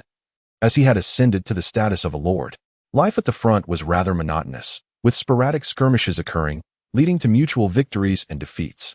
Carrot's existence revolved around executing missions and training. However, upon sighting him, the Cloud Ninjas would promptly flee, leaving Carrot utterly speechless. It was perplexing that while other ninjas engaged in life-and-death battles, they would turn tail at the mere sight of him. If a Cloud Ninja were to overhear such sentiments, it might only serve to deepen their frustration. "Oh, revered one, you can slay tailed beasts, yet we mere Chunin only seek to earn a living, not to be fools." A tacit understanding formed among the Cloud Ninjas. Upon encountering Carrot, they would escape, and their superiors would not hold it against them. Chapter 37. Reinforcements on this day. The sun shone brightly as the reinforcements from Konoha finally arrived. "Father." Carrot observed the newcomer and thought to himself, indeed, it is the legendary Kakashi Hatake, who has resurfaced after all this time. Kakashi, with little time for pleasantries, called for a collective meeting. "Today, on behalf of the Hokage, I wish to express my gratitude for your tireless service to Konoha. The accomplishments you have achieved on the battlefield have not gone unnoticed by the Hokage, and once the war concludes, rewards will be distributed accordingly." Kakashi, having once been a commander on the battlefield himself, understood that mere bravado held no value. Although the Cloud Shinobi had not made any significant moves, one must remember that a thief may operate for a day, but one cannot guard against theft indefinitely. "This time, I bring with me 1,000 elite shinobi, determined to shatter the dreams of the Cloud Shinobi. We shall commence our operation tonight." Upon hearing this, the underground ninjas were taken aback. "Lord Kakashi, could this be too hasty? You are diving straight into the fray upon your arrival," inquired a surprised Jonin from Konoha. "You make a valid point. The Cloud Shinobi may very well think the same. Our advantage lies in the element of surprise. I fully support the plan proposed by my esteemed predecessor." Prior to this meeting, the plan had been discussed with Orochimaru, who now stood in staunch support of Kakashi. As he was the highest-ranking commander on the front lines, without Orochimaru's assistance, the plan could not be executed. "I too concur." Nara Shikamaru raised his hand in agreement. With Nara's approval, the Ino Shikacho trio followed suit. More and more individuals raised their hands in support, allowing the plan to proceed smoothly. Once the operational meeting concluded, Kakashi and his son found a moment of solitude. "Carrot, I am truly proud of you." Kakashi was at a loss for words upon learning that Carrot had slain the Eight Tails, an achievement that even he had never dared to imagine. "It was nothing extraordinary, father." Carrot waved her hand, a smug expression adorning her face. "I certainly did not expect it to be you providing assistance." Carrot's demeanor shifted to seriousness as he contemplated the possibility of Danzo's involvement, especially considering the close alliance between Danzo and Orochimaru at this juncture. The loss of the Eight Tails would undoubtedly provoke retaliation from the Cloud Shinobi, and his lightning release chakra was perfectly suited for such an occasion. Upon hearing the response from Tsukumo Hatake, Carrot felt a surge of emotion. Tsukumo was clearly concerned about the potential vengeance from the Cloud Shinobi against his son. His presence on the front line would indeed provide mutual support. The heartfelt devotion of a father towards his son was truly poignant. "How has Kakashi been faring, father?" Carrot couldn't help but inquire after the long absence of news regarding Kakashi. "Kakashi is doing well. The battlefield over there is not nearly as brutal as it is here. It is no trouble for him to remain safe alongside Minato." Tsukumo expressed his optimistic view regarding Kakashi's situation. "Tonight is a full moon. Without Kakashi, our family cannot truly reunite," Tsukumo remarked. "What do you mean, father? Tonight is a full moon?" Carrot urgently inquired. "Indeed, it is the 15th tonight. Are you not aware?" Shikuki Sakujo responded with a look of utter bewilderment. "This is troubling, for on a full moon night, Saiyans are known to transform into their primal state." Carrot had never stepped outside his home on a full moon night since childhood. Even as a ninja, his actions during the full moon were executed with his eyes closed. However, this was a battlefield. Closing one's eyes in such a setting would greatly diminish combat effectiveness. Carrot gazed at his tail, lost in thought. Kabuki Tsukumo. Observing his son's silence as he contemplated his tail, understood that Carrot was an exceptionally opinionated individual. He realized that if his son did not wish to divulge something, no amount of questioning would yield results. Father, if I gaze directly at the moon on a full moon night, I will transform into a gorilla. Carrot unveiled the secrets of her heart. Is it because of your tail? Flagwood Tsukumo, upon observing Carrot's silence regarding her tail, discerned the reason. Indeed. Carlo nodded slightly. Is there truly any issue with transforming into a gorilla? He posed the question directly, striking at the heart of the matter. Should I metamorphose into a gorilla? My strength would increase approximately 20-fold. 20-fold? Shikaku could scarcely believe his ears and inquired once more. Indeed, father. The crux lies in the fact that I may lose my sanity and wreak havoc. That is the most terrifying aspect. Ah, can you revert back to your original form? Shikaku asked anxiously, his face etched with concern. Yes, I can. I merely need to sever my tail. However, at that point, I would lapse into unconsciousness. That is reassuring. Then, it is acceptable. A father's priority is his son's safety above all else. I wish for you to leave a mark on my tail, so that when I lose control, it can trigger the severance of my tail. Carrot wore a solemn expression. The notion of a 20-fold increase in combat prowess was no mere exaggeration. Speed would also be amplified 20-fold. One must ponder who in this world could withstand such power. He feared that a moment's carelessness might lead him to inadvertently eliminate Kakashi Hatake, a regret he would not wish to bear. As time flowed on, night enveloped the land.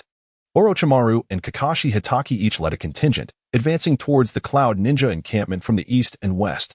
The Oil Woman clan unleashed their insects to locate the hidden sentinels of the Cloud Ninja, swiftly silencing them without a whisper. The corpses were entirely consumed by the insects. Kakashi Hatake and his team arrived safely at their designated location, poised to launch a full-scale assault at the appointed hour. With a decisive wave of his hand, Kakashi Hatake sent a multitude of explosive tags hurtling into the Cloud Ninja camp. The air was soon filled with the cacophony of explosions. Boom, boom. Enemy attack. Enemy attack. The Cloud Ninja shouted in alarm as figures emerged hastily from their tents. Stay calm. Team leaders, organize your squads for battle. A figure enveloped in crackling lightning bellowed. The initial chaos subsided as the Cloud Ninja found their anchor, Third Raikage, A, the strongest ninja of the Cloud Village. Killer B returned grievously wounded. And A's presence on the front lines was a bid to bolster morale. However, it came as a surprise that Konoha could not restrain themselves and initiated the assault first. Yet, in A's eyes, this was inconsequential. With his intervention, no opponent could stand against him. The clash commenced as the forces of Konoha and Cloud engaged, unleashing a myriad of ninjutsu that illuminated the dark night with brilliant flashes, each burst signifying the extinguishing of a life. Konoha advanced with ferocity, well prepared, while the Cloud Ninja, caught off guard, found themselves at a disadvantage. Damn Konoha! I shouted as the Two-Tails Jinchuriki transformed, moving with incredible speed and unleashing torrents of fire. The battlefield became an inferno. Water style, water dragon bullet technique. Konoha's water attribute ninjas hastily countered with their own water techniques to quell the flames. Yet the damage inflicted upon Konoha was substantial. Kakashi Hatake and Orochimaru faced the Raikage, but alas, the Raikage's might was overwhelming. They could barely defend themselves. Unable to divert their focus. Summoning technique. 10,000 snakes, go and deal with the Cloud Ninja. Feast at your leisure. Orochimaru commanded, not allowing the serpents a moment to respond. Kakashi wielded his blade, Shadow Snake Hand. Yet, all their efforts failed to breach the Raikage's lightning armor.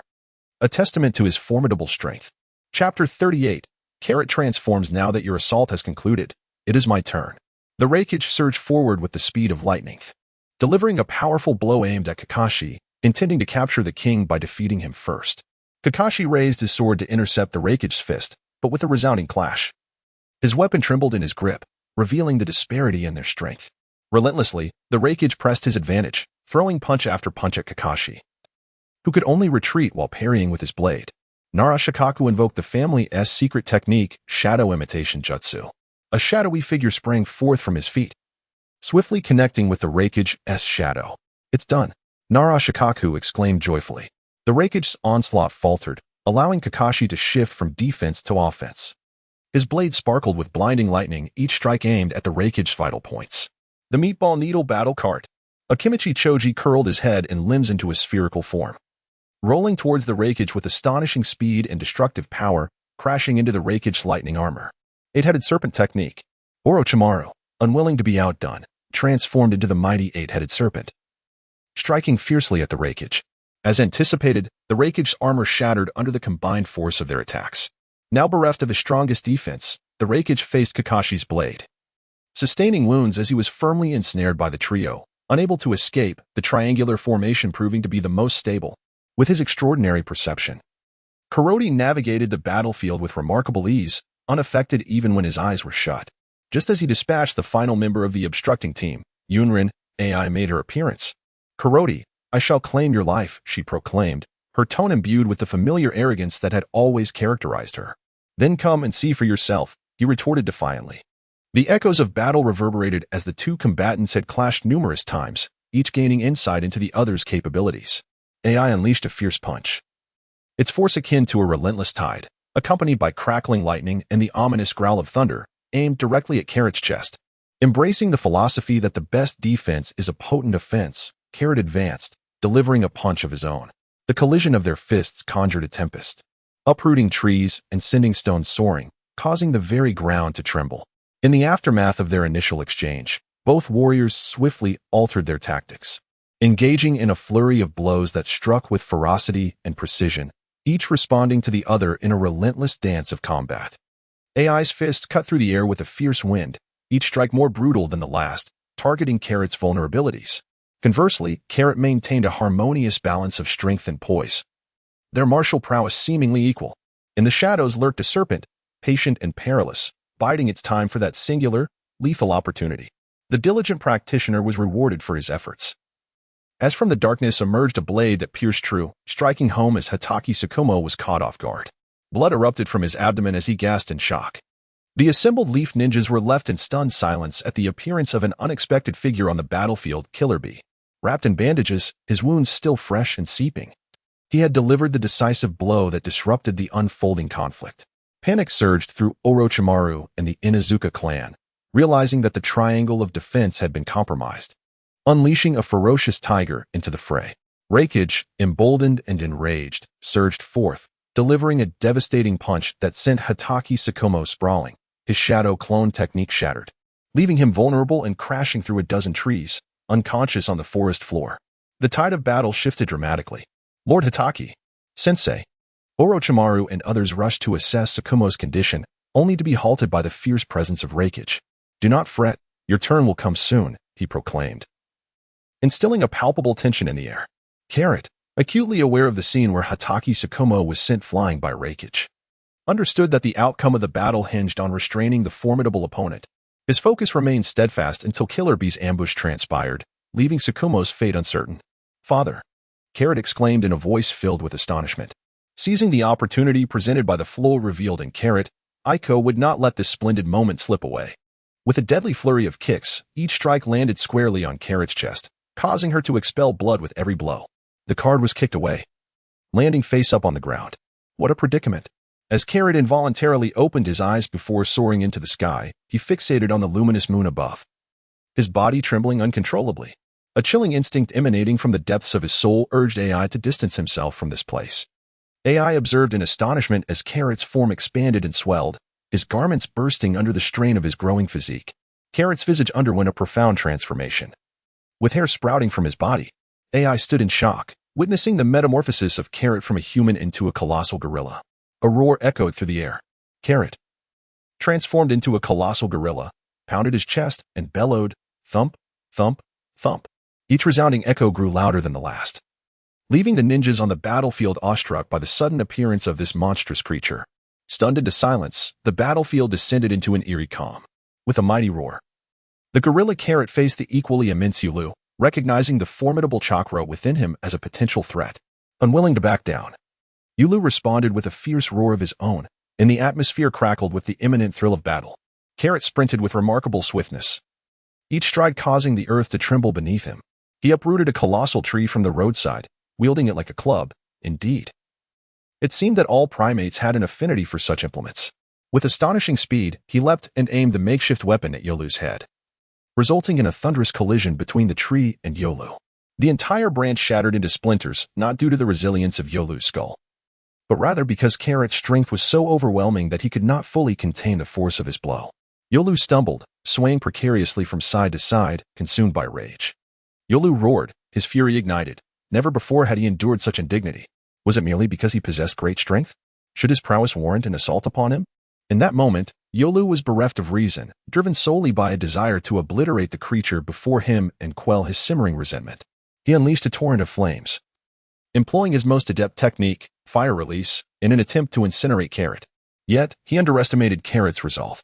In a stunning display, Carrot extended a hand from the inferno, grasping Yolu's jaws firmly and compelling him to cease his fiery assault. Carrot rubbed his eyes, stinging from the smoke of the flames, while Yolu's claws clawed desperately at Carrot's hand, urging him to relent. Carrot, seeing the unruly traveler in his grasp, tightened his grip around the neck. The traveler, caught off guard, was lifted by Carrot and then forcefully hurled to the ground with a resounding thud.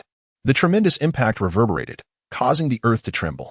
Carrot found the experience rather unsatisfying, repeatedly slamming his gaze to the ground, alternating left and right in a delightful frenzy. This unexpected display left all the ninjas present utterly astonished. After all, it was the tailed beast.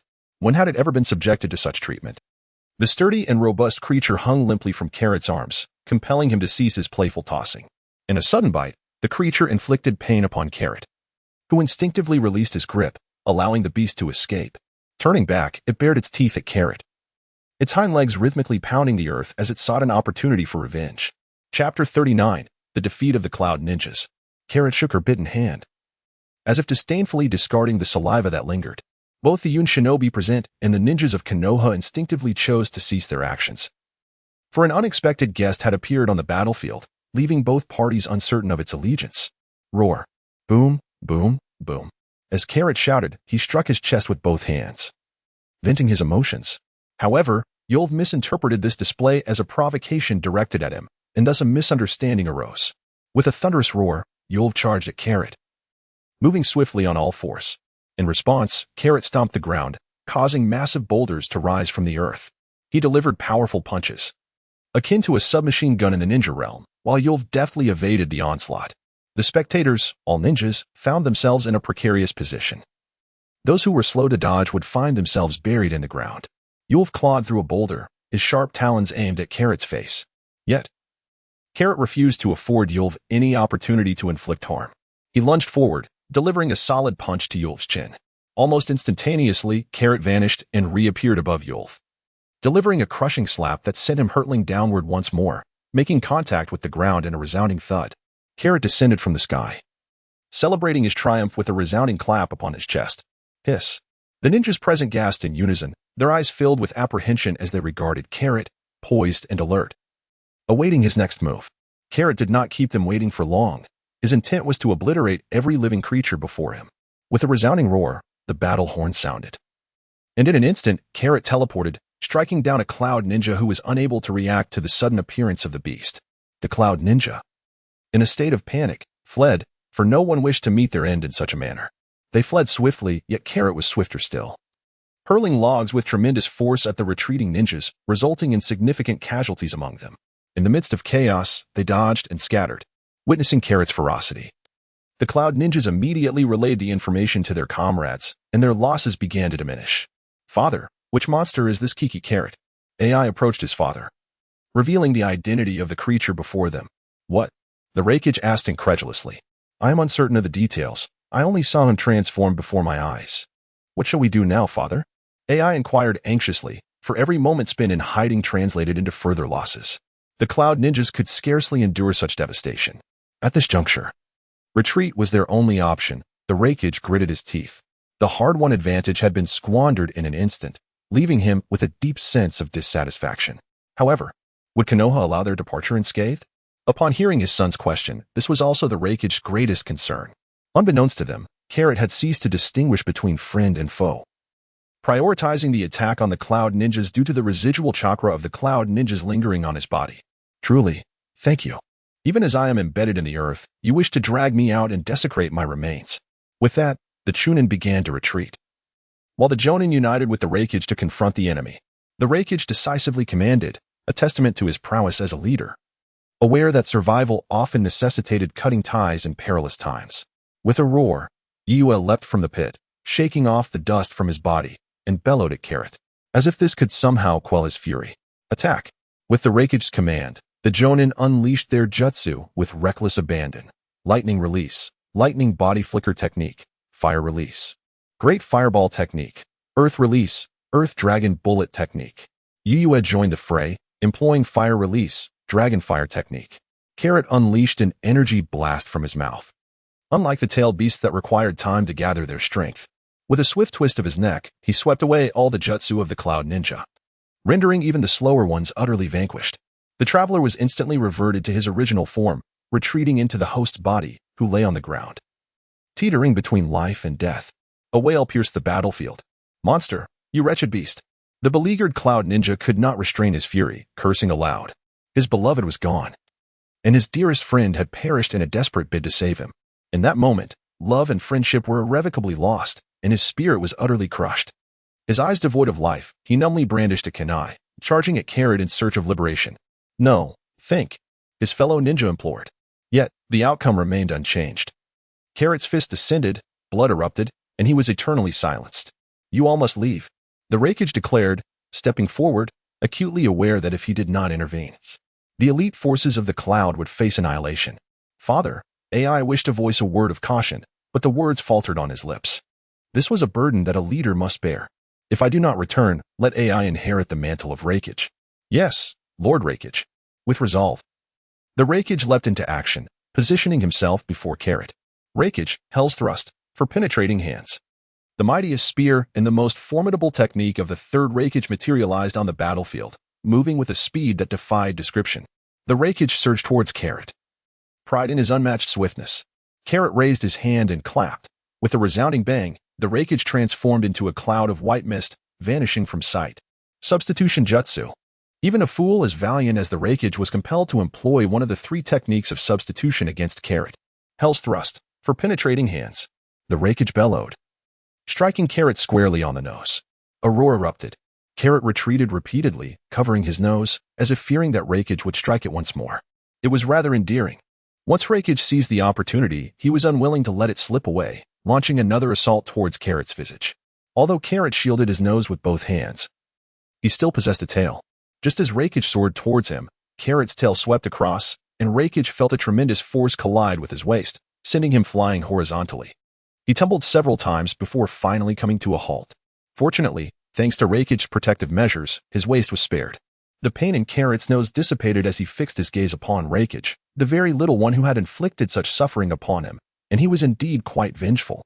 At that moment, Orochimaru commanded the ninjas of Konoha to pursue the Cloud Ninjas, as one after another, the ninjas of Konoha passed by Carrot's side. Roar. Carrot turned and shouted towards the Leaf Ninjas, "This is bad." Orochimaru's erroneous judgment was about to bring unmerited disaster upon them. He mistakenly believed that Carrot's relentless elimination of the Cloud Ninjas stemmed from a personal vendetta, adopting the notion that the enemy of one's enemy is a friend, and thus ordered the pursuit of the Cloud Ninjas. The Leaf Ninjas involuntarily took several steps back, having witnessed the recent battle unfold before their very eyes. It was akin to a dimensional strike. Even with the utmost courage, they had no desire to confront such a formidable opponent.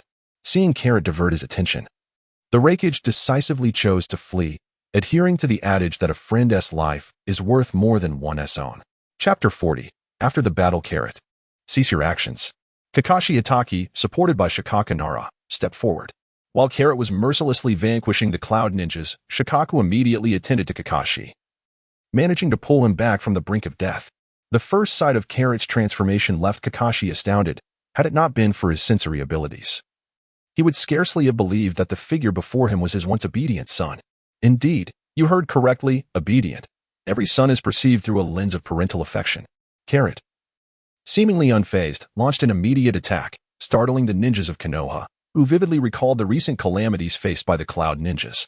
"Forgive me, Carrot," lamented Kakashi Hatake, as he swiftly formed hand seals. Slash! A resounding crack echoed through the air as Carrot's tail was severed. Roar! Carrot bent both hands to grasp her head, her entire body gradually shrinking, collapsing unconscious onto the ground. Carrot awoke with a start, his last memory being of his father injured by Raikage's strike. "Carrot, are you all right?" Upon seeing his son regain consciousness, Tsukumo Hatake hurriedly inquired, struggling to maintain his composure while tending to him. Finally reassured by his son's awakening, he succumbed to unconsciousness himself. "Father, Father, medical ninjas, come quickly. The synchronization between the father and son was uncanny, one regaining consciousness while the other fainted. After a thorough examination, it was determined that Tsukumo had merely lost too much blood and required gradual recuperation. Why did Tsukumo insist on caring for his comatose son despite his own injuries? It was due to the pervasive darkness of the ninja world, where assassination and treachery were relentless. Even the god of ninjas, Hashirama Senju, was not spared from such fates. How could the unconscious Carrot, often more vulnerable to internal injuries, be safe? The insidious nature of darkness, akin to roots buried underground, thrived on the misfortune of others. In the Hokage's office within Konoha, Yuanfei Raizen perused the intelligence report with disbelief.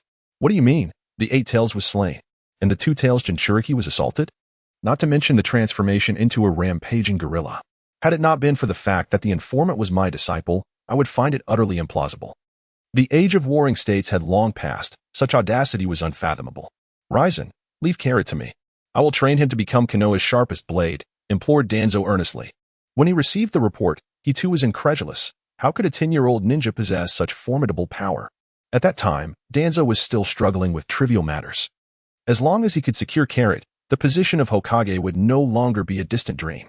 Unfortunately, Tsukumo's vigilant care of Carrot thwarted Danzo's plans. Otherwise, Carrot would have already fallen victim to his machinations. This time, he enlisted 2 other advisors to pressurize Yuanfei. As an old friend, Yuanfei Raizen was well aware of Danzo's ulterior motives and promptly dismissed his proposal.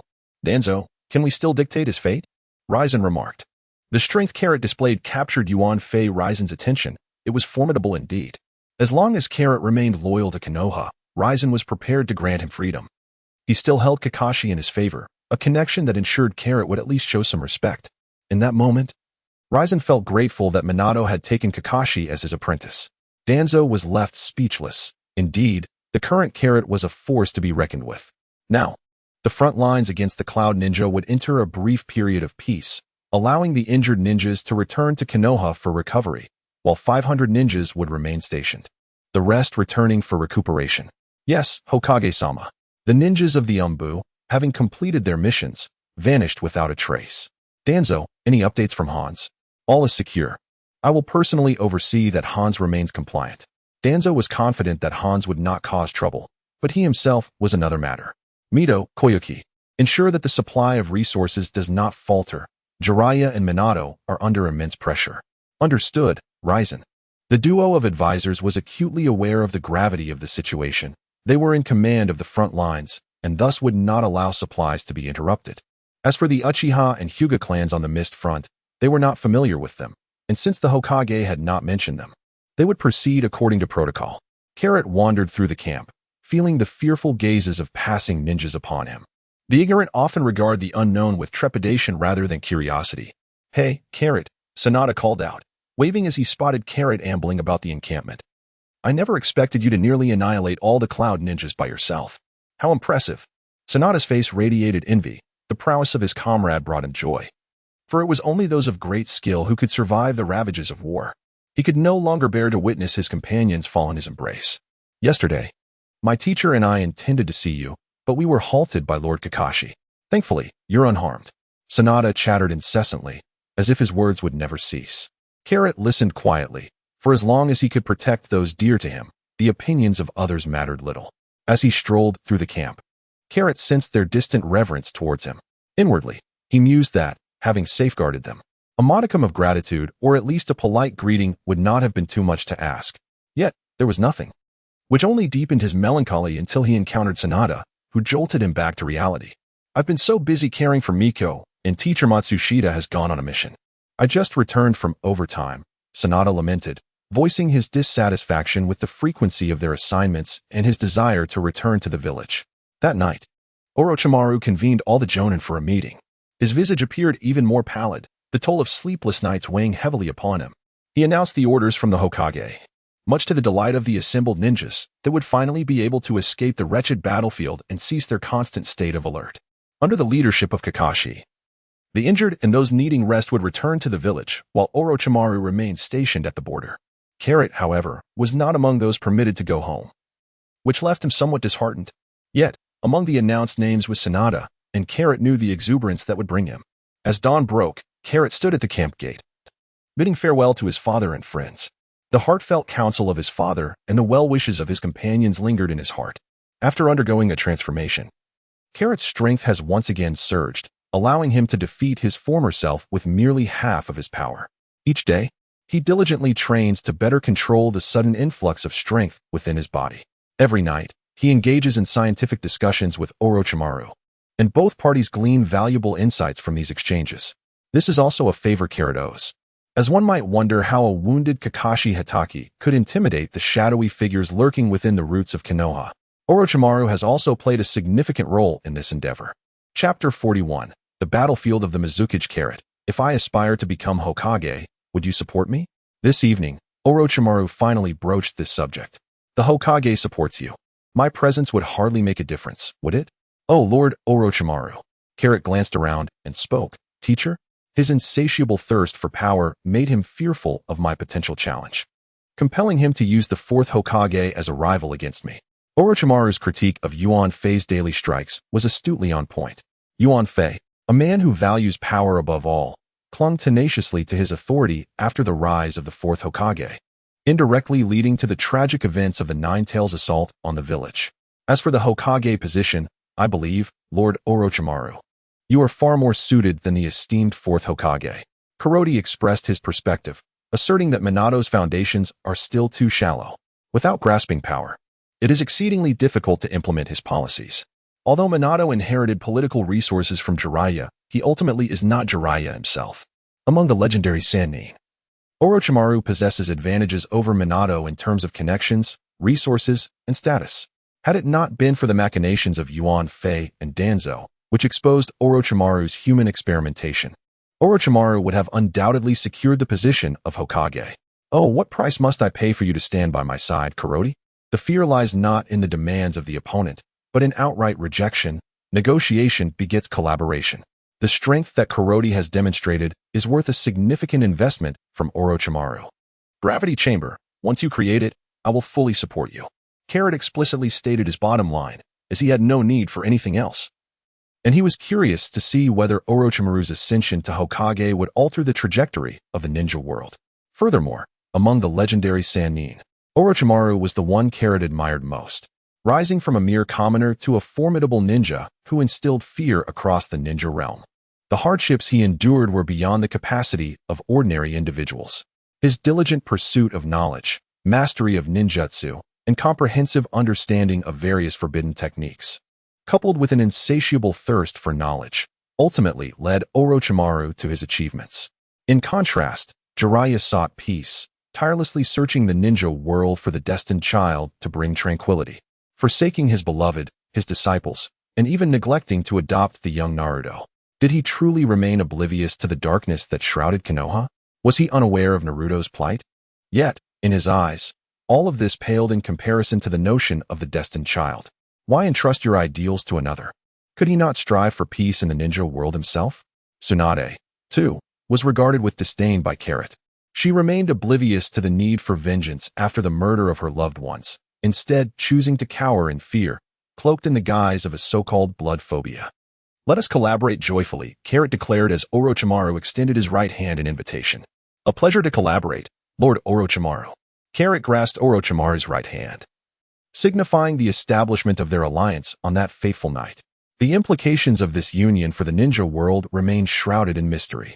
The war raged on, yet the battlefield of the Cloud Ninja lay in an unusual tranquility, devoid of even minor skirmishes. The ultimate reason for this serenity was Carrot's vigilant presence at the cloud borders. Thus, 6 months of such peaceful days passed. On this particular day, Carrot was unusually exhilarated. Under Orochimaru's tireless experimentation, the gravity chamber had been completed. Consequently, the order for Carrot to return to the village for recuperation was issued. Carrot returned to the village and greeted the Hokage, then shared a sumptuous dinner with his father before promptly heading to Orochimaru's laboratory. Nothing could impede Carrot's path to becoming stronger. How splendid, indeed. Orochimaru's shadow clone was elucidating the instructions for utilizing the gravity chamber to Carrot. Quite impressive, indeed. Carrot, with a spirited eagerness, handed over his savings book to Orochimaru, indicating his daily meal requirements. True to his generous nature, Carrot did not impose any burdens on Orochimaru regarding his sustenance and promptly commenced his gravity training. Thus, 6 tranquil months passed, during which Carrot remained in Orochimaru's laboratory without venturing out. During moments of idle relaxation, he would assist Orochimaru with experiments. Even his father, Tsukumo Hatake, had not sought him out during this time. In essence, Carrot enjoyed a life of remarkable ease. Feeling that his strength had reached the pinnacle of this world, there was no further ascension to be attained. However, this serene existence was abruptly shattered by a summons. Carrot, a message from the Umbu has just arrived, commanding you to the front lines. Oh, must he return to the front lines of the Cloud Shinobi? Carrot wiped the sweat from his body with a towel and inquired. No, the front lines of Yunrin are remarkably tranquil. Your presence there would be a squander of your combat prowess. It is inconceivable that the village would issue such a foolish command. Oh, where is that place? Carrot, intrigued, lingered in the laboratory, though a sense of restlessness began to envelop him. A brief respite in the great outdoors would indeed be refreshing. Yes, a moment to unwind. While others tread upon the battlefield with trepidation, our esteemed Carrot seeks merely to relax. Such is the confidence born of formidable prowess. Words are precious, murmured the Mist Shadow. Orochimaru. The Mist Shadow was up to his usual antics again, and could the Uchiha and Hyuga clans truly be so ineffective? How disappointing. You stand there, aloof and self-righteous.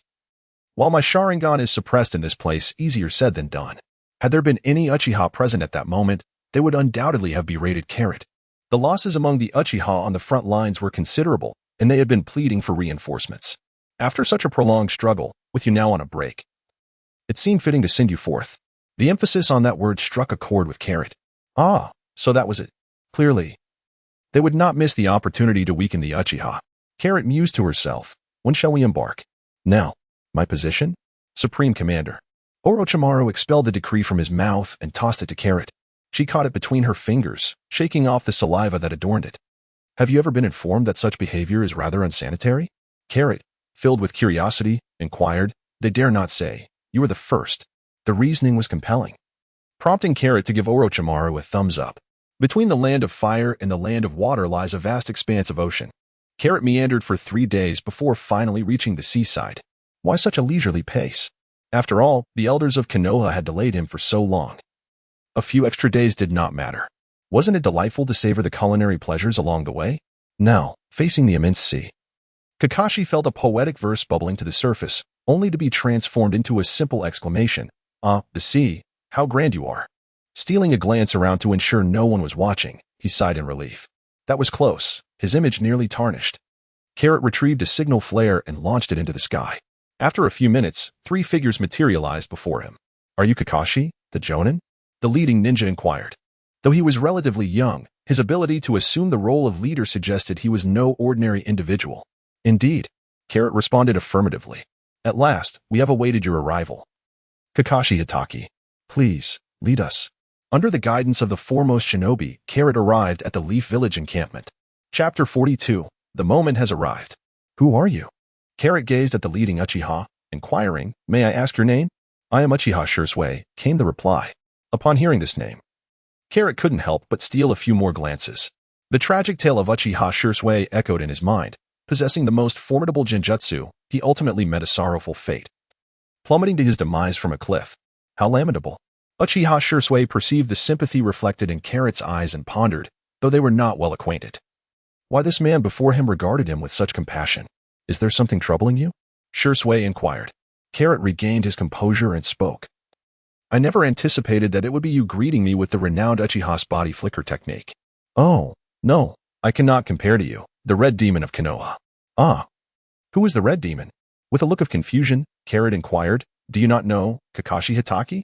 This is the title bestowed upon you by the Raikage. Should you encounter the Crimson Demon of Konoha, you may abandon your mission without fear of reproach. What an unpleasant moniker.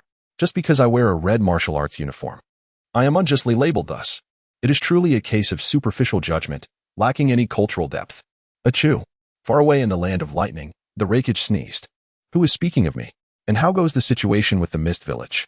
As the Supreme Commander, Carrot felt it was her duty to remain vigilant. The Mist Village has been exceedingly active lately, persistently harassing our borders, resulting in significant losses on our part. Have we taken any measures in response? Carrot inquired. Those ninjas who possess a unique title within the ninja world are certainly not of ordinary caliber. I have issued orders to refrain from acting alone. Should we encounter the mist ninjas, we must seek assistance promptly. Indeed, we shall strive to minimize our losses as much as possible. As soon as Carrot arrived on the battlefield, Uchiha Shursui entrusted the command of the battlefield to her. Carrot came to a halt, for he encountered an acquaintance here. Kai. It has been quite a while. Carrot greeted him. Brother Carrot, is that truly you? I almost failed to recognize you. The transformation of Carrot has been quite remarkable, most notably in his enhanced handsomeness. Brother Carrot, I have heard that you have ascended to the rank of Chunin. Congratulations to you. In this battlefield, it is rare to encounter a familiar face. The companion who greets you today may find themselves lying in a body bag by nightfall, with no chance for a farewell.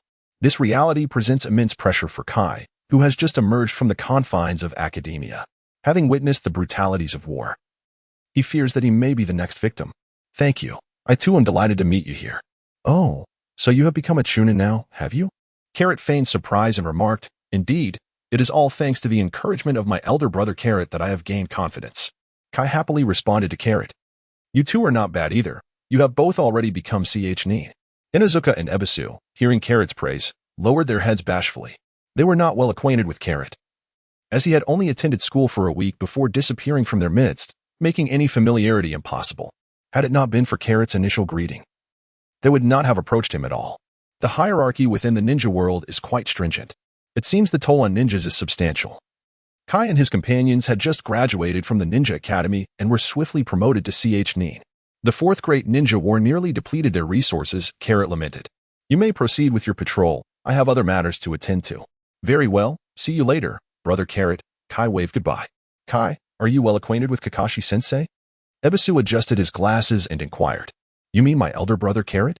He was the first to acknowledge my abilities. I have always regarded him as my idol, Inazuka replied, stroking his chin. Look beside Kakashi-sensei, that is Uchiha Shursui. I have heard that a commander will be dispatched from above. Do you think it could be Kakashi-sensei? How could that be? He is only 11 years old. Ebisu exclaimed in disbelief. Wow, Carrot is truly remarkable. Kai wholeheartedly believed in Carrot's prowess, attributing his own recognition to Carrot's discerning eye. 2 months have elapsed since Carrot arrived at the camp, during which the Mist Shinobi have ceased their harassment, resulting in a serene atmosphere across the entire front line. Perhaps the Mist Shinobi have come to recognize Carrot's prowess on the Cloud Ninja front, compelling them to retreat. After all, Carrot bears the illustrious title of the Beast Slayer, renowned upon the battlefield. As long as the name is mispronounced, the title remains unblemished, and all the Mist Shinobi maintain a profound silence. This leaves Carrot with no choice but to engage in fishing daily to alleviate the tedium. Alas, yet again, there are no catches. Karo, an adept of the Air Force, has spent an entire month without a single catch. Is there not a safeguard for novices?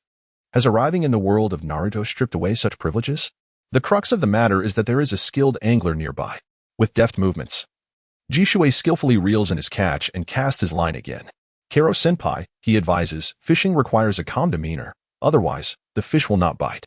Jishui, noticing Karo's evident frustration, adds, if only your vision were as precise as your fishing skills. Carrot lamented, contemplating inwardly. The crux of the matter is that you have been by my side, catching fish, while I remain empty-handed. How can I maintain a cheerful disposition? The fact that I have not given you a good thrashing is a testament to my restraint. Just look at you. You lack any discernment. With the leader present, you should have leapt into the water to catch a fish for him. You are a young man with no future. Just as Carrot was lost in her discontent, a flash of a wooden leaf firework ascended into the sky above the forest. Jishui, keep an eye on the camp. I shall go lend my support. Before Jishui could react, Carrot vanished in an instant. Carrot was reluctant to return to the Air Force. Every passing ninja seemed to regard her with a scrutinizing gaze, remaining silent, which instilled in her a sense of being judged. The Uchiha were obstinate and inflexible. Did their leaders not care for their own reputation? Whenever a distress signal was raised, Carrot was always the first to rush to the rescue, asserting, I did not catch any fish solely to save others. You must bear witness to this. Carrot swiftly arrived at the rescue location. A remarkable scene indeed. The 7 ninja swordsmen of the mist confronted Might Guy, who, in a fit of rage, opened the 8th gate. Carrot would not let this rare moment slip away, concealed behind the trees, as long as Carrot wished to remain hidden. No one could detect his presence. The 7 ninja swordsmen trembled as they uttered the name of the Mist Shadow. Oh, I didn't expect a little brat from Konoha to know our name. What kind of reward should I give you? After a brief pause, he continued. Let us just kill you last. With that, a wave of murderous intent erupted from the 7 ninja swordsmen, suffocating Guy and his companions, who seemed paralyzed with fear. Collapsing to the ground. Such cowards, they mocked, reveling in the terror displayed by Guy and his team. At that moment, a green figure stepped forward. Standing defiantly before the 7 ninja swordsmen, Might Dai made his grand entrance. Chapter 43, Intervention. Upon recognizing the newcomer, Guy could hardly believe his eyes. Father, why are you here? His companions, hearing Guy's address, deflated like punctured balloons. After all, Guy's father was infamous in the Hidden Leaf Village, known as the Eternal Genin. A title that now left them feeling hopeless. Quickly, escape. I will hold them off, his father urged. But, Dad, they are all Jonin. How can you possibly stand against them? You shouldn't have come. The 7 ninja swordsmen were elite ninjas, only the strongest Jonin worthy of wielding those 7 blades. Each possessed formidable strength, and now they face 7 of them. Do not worry, I still have the 8 gates. Yet, I wish to shine just once. Might Dai interrupted Guy, yearning to be a hero, to give his son a reason to proudly proclaim, this is my father. Dai longed to showcase his might to the world. Oh, a willing prey. I will treat you well, proclaimed Kisame Hoshigaki, gripping his massive sword. The 7th gate opened. Might Dai immediately activated the 7th gate of the 8 gates, for the enemy would not grant him the luxury of opening them one at a time. Any misstep could cost him the chance to open even a single gate. A torrent of blue steam erupted from Dai, creating a shockwave that knocked Guy and the others off their feet. Ah, not bad at all. This is the power of a half-step into the Shadow Realm. Carrot concealed himself behind the tree and remarked, Father. It was the first time Kai witnessed his father unlocking the 7th gate. He had anticipated that the 8 gates of heaven technique would possess formidable power, yet he had not envisioned such overwhelming might. Is this truly your father? Haibi Suzum asked, his expression one of astonishment. Typically, Might Guy resembled a whimsical neighbor, but now his transformation was astonishing. Blue steam continuously billowed forth as Might Guy's forehead bulged with veins. Struggling to contain the immense power within, awaiting a release. His gaze then fixed upon Piwa Shirzong, for he was the first to speak. This was simply how they conducted matters. With a single step, he surged forward, reaching Piwa Shirzong before he could react. So swift. Piwa Shirzong hastily positioned his decapitating blade in front of him, but Might Guy's fist struck the blade directly. With a single blow. The terrifying force shattered the weapon into 2, sending Piwa Shirzong hurtling away. Shirzong. The remaining 6 were taken aback, as events unfolded too rapidly. Amir Ch-Nin had suddenly exhibited the strength of a J-Nin, which was utterly unbelievable. However, their reactions were not sluggish. They drew their blades. Attempting to ambush Guy from behind, the Watermelon Mountain Pufferfish Demon swung his sword with a laugh. Ha ha ha, you've fallen for it. Let my shark skin feast. The shark skin in his grasp was capable of absorbing the enemy's chakra.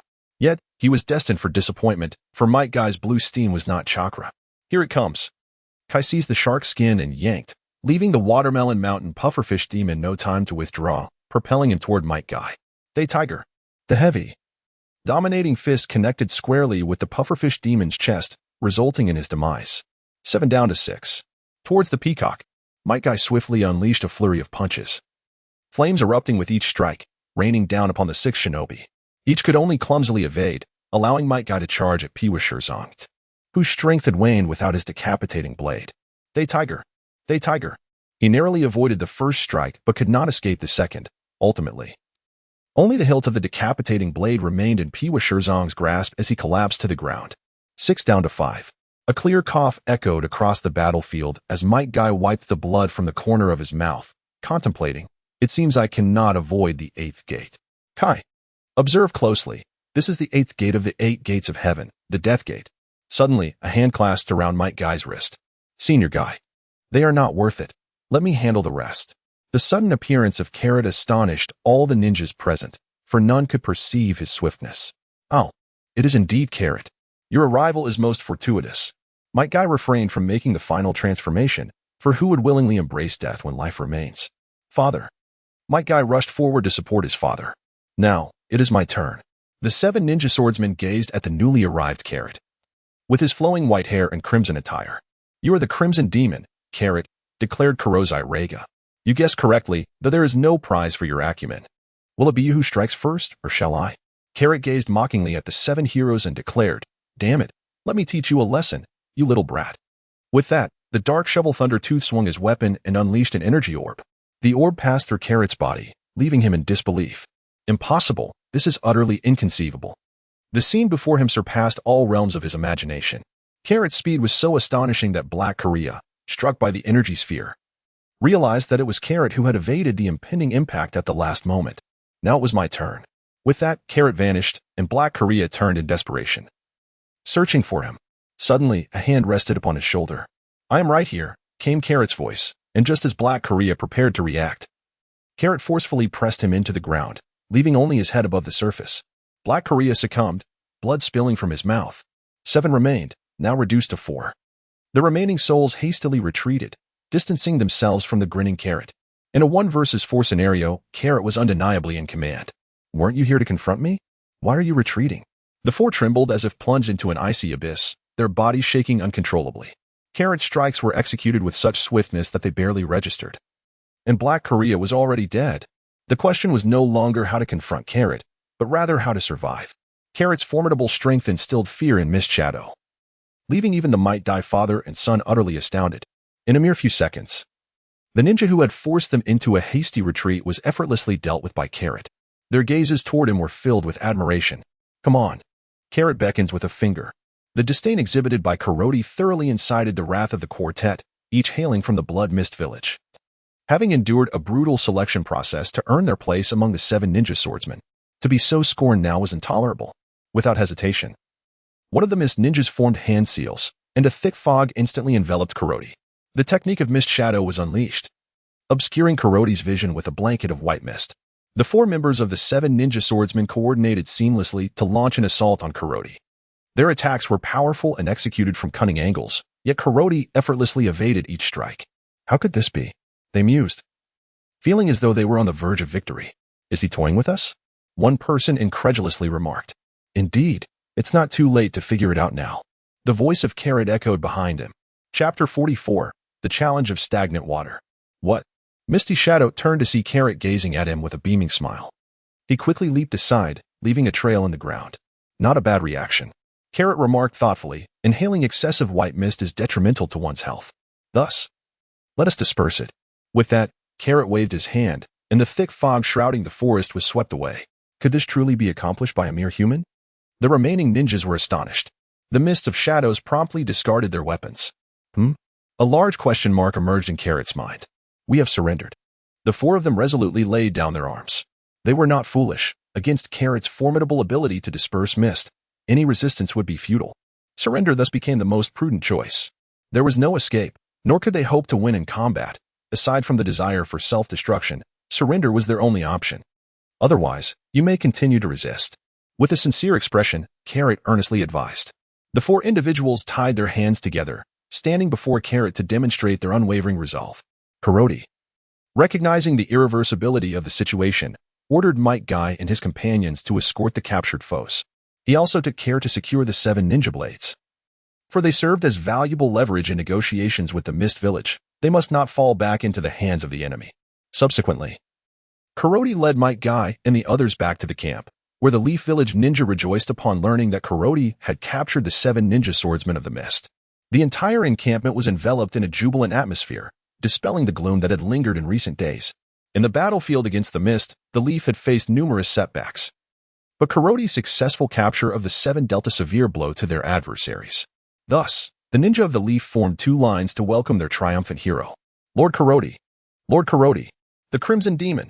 As Carrot walked, he raised his hand in a gesture of acknowledgement, prompting the ninjas of Konohagakure to cheer with increasing enthusiasm. "Lord Carrot," called out Shirzue with great respect. "Shirzue, I entrust the remaining matters to you." Carrot displayed an extraordinary proficiency in his role as a carefree overseer. He entrusted all camp affairs to Shirzue, allowing himself the luxury of indulging in less serious pursuits. Having made his statement, Carrot swiftly departed. "Senior," Shirzue began, only to falter as the figure vanished, leaving him with no audience for his words. Through the accounts of Might Guy and others, Shirzue gleaned the entire sequence of events, particularly the absurdity surrounding the annihilation of 2 elite Jonin by a mere Chunin. The reputation of Might Guy was so formidable that the sudden shift in circumstances was almost too much to comprehend. Upon hearing of the Mist's surrender, he felt a sense of numbness, Previously, encounters had been wrought with life and death stakes, yet now they opted for capitulation. What had become of the ninja ethos? This revelation piqued Shirsue's interest in Carrot's formidable capabilities. 2 days later, after relaying the news, a contingent of Leaf ninjas arrived in haste, only to depart just as swiftly. They bore accolades from the Leaf, recognizing Might Guy's exceptional performance in battle with a special promotion to Jonin. However, they left with 7 ninja blades and 4 individuals, who, having sustained grievous injuries from the 8 Gates technique, were returned to the hidden Leaf village for treatment. Accompanying them was a letter from Carrot. Since the capture of the 7 ninja swordsmen, the Mist had become unusually compliant, with no disturbances along the border. Rumors suggested that they were seeking negotiations with the Leaf, attempting to extend an olive branch.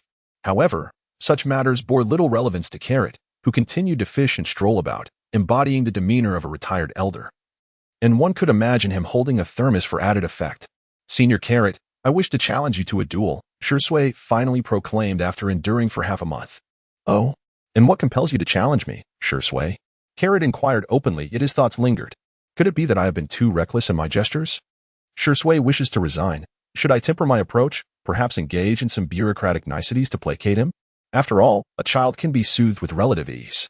Just as Carrot was about to express his musings, Shirsue interjected, expressing his desire to witness the prowess of his senior, to gauge his own capabilities. Shirsue was acutely aware of the Uchiha clan's precarious standing within Konoha, living in prideful isolation without truly integrating into the village. While the current war presented certain advantages, the future of the Uchiha after the conflict loomed ominously in Shirsue's mind. Carrot's arrival offered a potential path forward. His formidable strength and impartiality toward the Uchiha made him an ideal ally.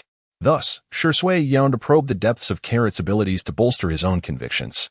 As a prodigy of the Uchiha, Shirsue, known for his body flicker technique, declared, "Then I shall test your mettle." Carrot, intrigued by Shirsue's challenge, also wished to experience the famed Kodo Amatsukami, lauded as the strongest genjutsu in the ninja world. More importantly, Carrot felt an overwhelming sense of boredom and desired to stretch his limbs. In the entire encampment, only Shirsue presented an opportunity for engagement. The two proceeded to a vacant clearing. "Let us begin, Shirsue." Carrot fully reveals her affectionate side. Without hesitation, Shirsue immediately takes action, forming hand seals to activate ninjutsu, creating several entities. This is neither a mere shadow clone technique nor a body double. Rather, it is the instantaneous technique of Shirsue, allowing for seamless transitions among the entities. "Be cautious, Senior Carrot," warned Shirsue, who then advances without reservation, wielding his sharp blade to target Carrot's vital points with relentless ferocity. Carrot infused air into her index finger. Thud, thud, thud. She persistently thwarted the onslaught of the water barrier. Is this the bloodline limit of the esteemed Carrot? The fact that Karoti possesses a bloodline limit became widely known after he vanquished the Eight Tails. This was also the first time Shirsue activated his abilities, as his illuminated index finger thwarted all of his lethal techniques. Realizing that no harm had befallen Karoti, Shirsue leaped back and began forming hand seals. Fire release, Great Fireball technique. A colossal fireball descended from the sky, hurtling towards Karoti. Carrot extended his palm, unleashing an energy sphere that shattered the blazing fireball of Shirsue effortlessly, without the need for hand seals. Consequently, every release of my ninjutsu would lag behind by a fraction. While engaged in combat, Shirsue contemplated his strategy. Suddenly, the small tadpoles within his Sharingan began to whirl, and the scene before Carrot transformed. Shirsue's figure vanished, replaced by an array of delectable delicacies, their tantalizing aromas incessantly enticing Carrot. This marked Carrot's inaugural encounter with genjutsu, sparking his curiosity to experiment and discern its distinct nature. The illusion affected not only his sight and sense of smell but also hypnotized his mind, compelling him to perceive the illusion as reality. He truly wished to linger in this enchanting realm. Carrot murmured to himself, recognizing that although the illusion had impaired his vision, escaping was merely a matter of will. By disrupting the flow of chakra of the caster, one could effortlessly dispel the ninjutsu. Locating the caster was a simple endeavor, as each individual possessed a unique aura, allowing Carrot to easily identify him. Chapter 45, The End of War. With that, Carrot stepped forward, placing a hand on Uchiha Shirsue's shoulder. "Shirsue, let us call it a day." Shirsue could hardly fathom the sudden shift. Despite having fallen under his own illusion, he now found himself at Carrot's back. "I concede," he said, a hint of disappointment lacing his voice. Known since childhood as a prodigy of the Uchiha clan, it was inevitable that pride stirred within him. Yet, That pride was ruthlessly shattered by Carrot, as his cherished Sharingan proved utterly ineffective against him. Indeed, Carrot Senpai lives up to his reputation. Your strength is unfathomable.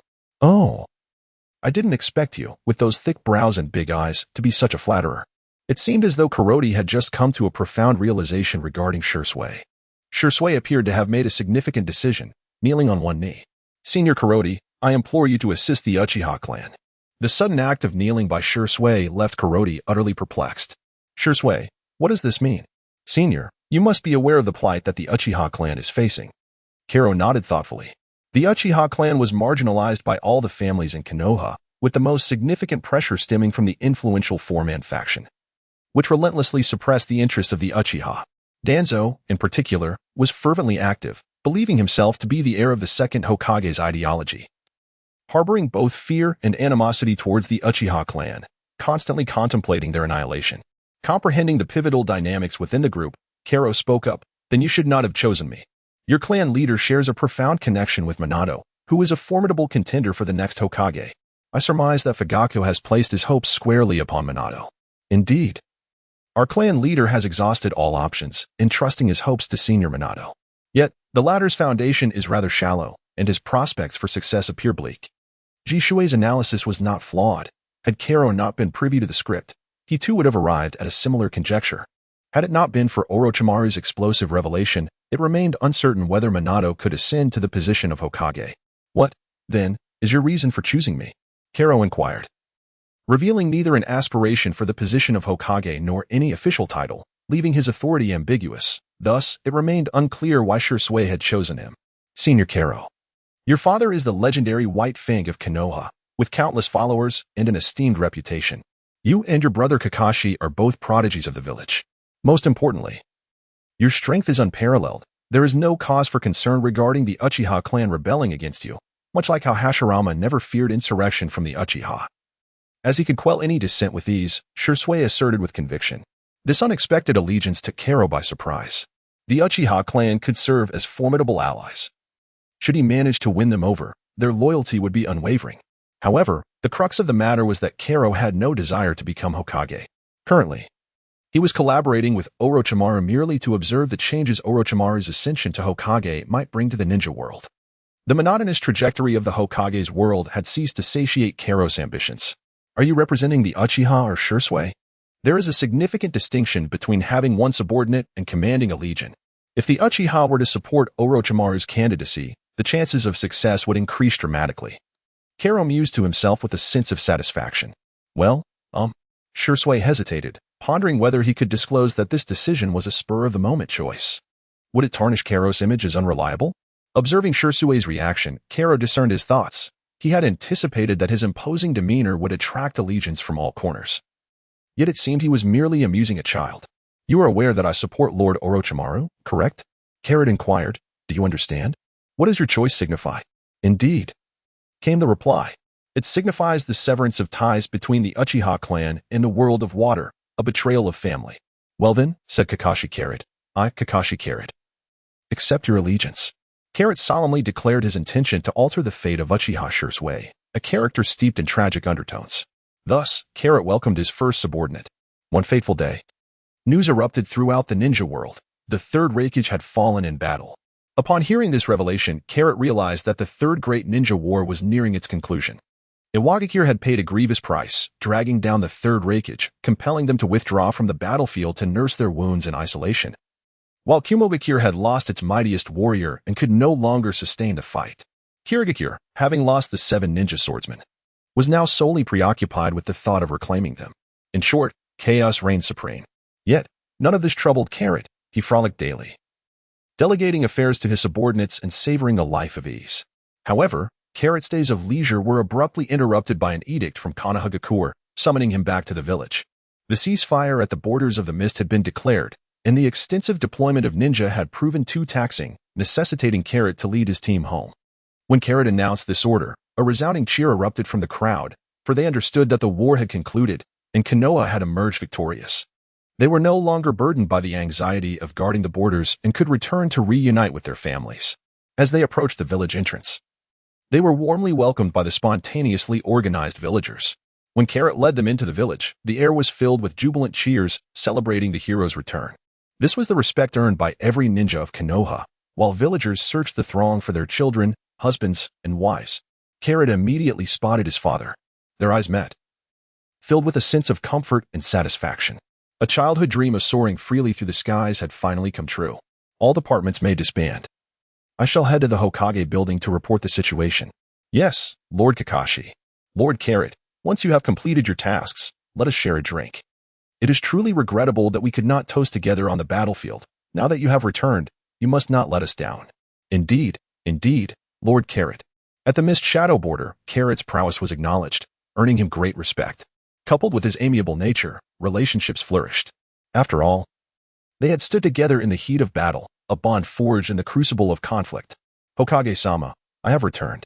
Carrot faced the Hokage and remarked, well done, Carrot. You have successfully captured 4 out of the 7 Mist Ninjas and retrieved the 7 ninja swords, a commendable feat indeed. Truly, a tiger begets no dog. Yuan Fei Risen's accolades poured forth, overwhelming Carrot to the point of near speechlessness. Had he not been acutely aware of the Hokage's true character? He might have been deceived by the man's benevolent demeanor. Thank you for your praise, Lord Hokage. This is merely my duty. I shall always remember your teachings. Embody the will of fire and protect Konoha. Carrot skillfully portrayed himself as a passionate youth, ready to sacrifice for Konoha, a performance that left Yuan Fei Risen in awe. Indeed, Carrot, the will of fire is our creed. It must forever reside in our hearts. Yes, Lord Hokage. The two exchanged glances, each reflecting mutual approval. While internally they pondered, this individual possesses strength comparable to my own. Chapter 46, The Return of Kakashi. That night, Carrot staggered home, having been relentlessly toasted by a group of old drunks who would not let him escape unscathed. Finally, in the stillness of the night, he managed to escape their clutches. Upon returning home, he found his father, Tsukumo Hatake, waiting in the same spot where he had stood on the day Carrot first returned from a mission. Father. Carrot slumped to the ground, exclaiming in a state of utter exhaustion, utterly unable to control himself. Shikaka shook his head. He had originally intended to engage in a father-son conversation with Carrot, but upon witnessing his condition, he realized that the plan was futile. With a cold snort, Shikaka retreated to his room, leaving Carrot to doze off in the hall, oblivious to the need for an extra blanket. Chew. Carrot awoke with a start from a powerful sneeze, pressing his forehead with a sense of discomfort, his throat parched, a remnant of the effects of intoxication. He was awake. The voice of Hatake Tsukumo resonated as he sat upright on the tatami, savoring his tea. He poured a cup for Carrot. In haste. Carrot rushed over and gulped down the tea in one swift motion. How refreshing. Carrot could not help but exclaim. Observing Carrot consuming his exquisite tea as if it were mere water, Hatake Tsukumo's lips twitched in dismay. There was no remedy for it, even if he spoke up. Carrot would merely counter with his own set of theories, rendering the effort futile. Carrot, do you not find our home rather empty? He inquired. Carrot, perplexed, inquired.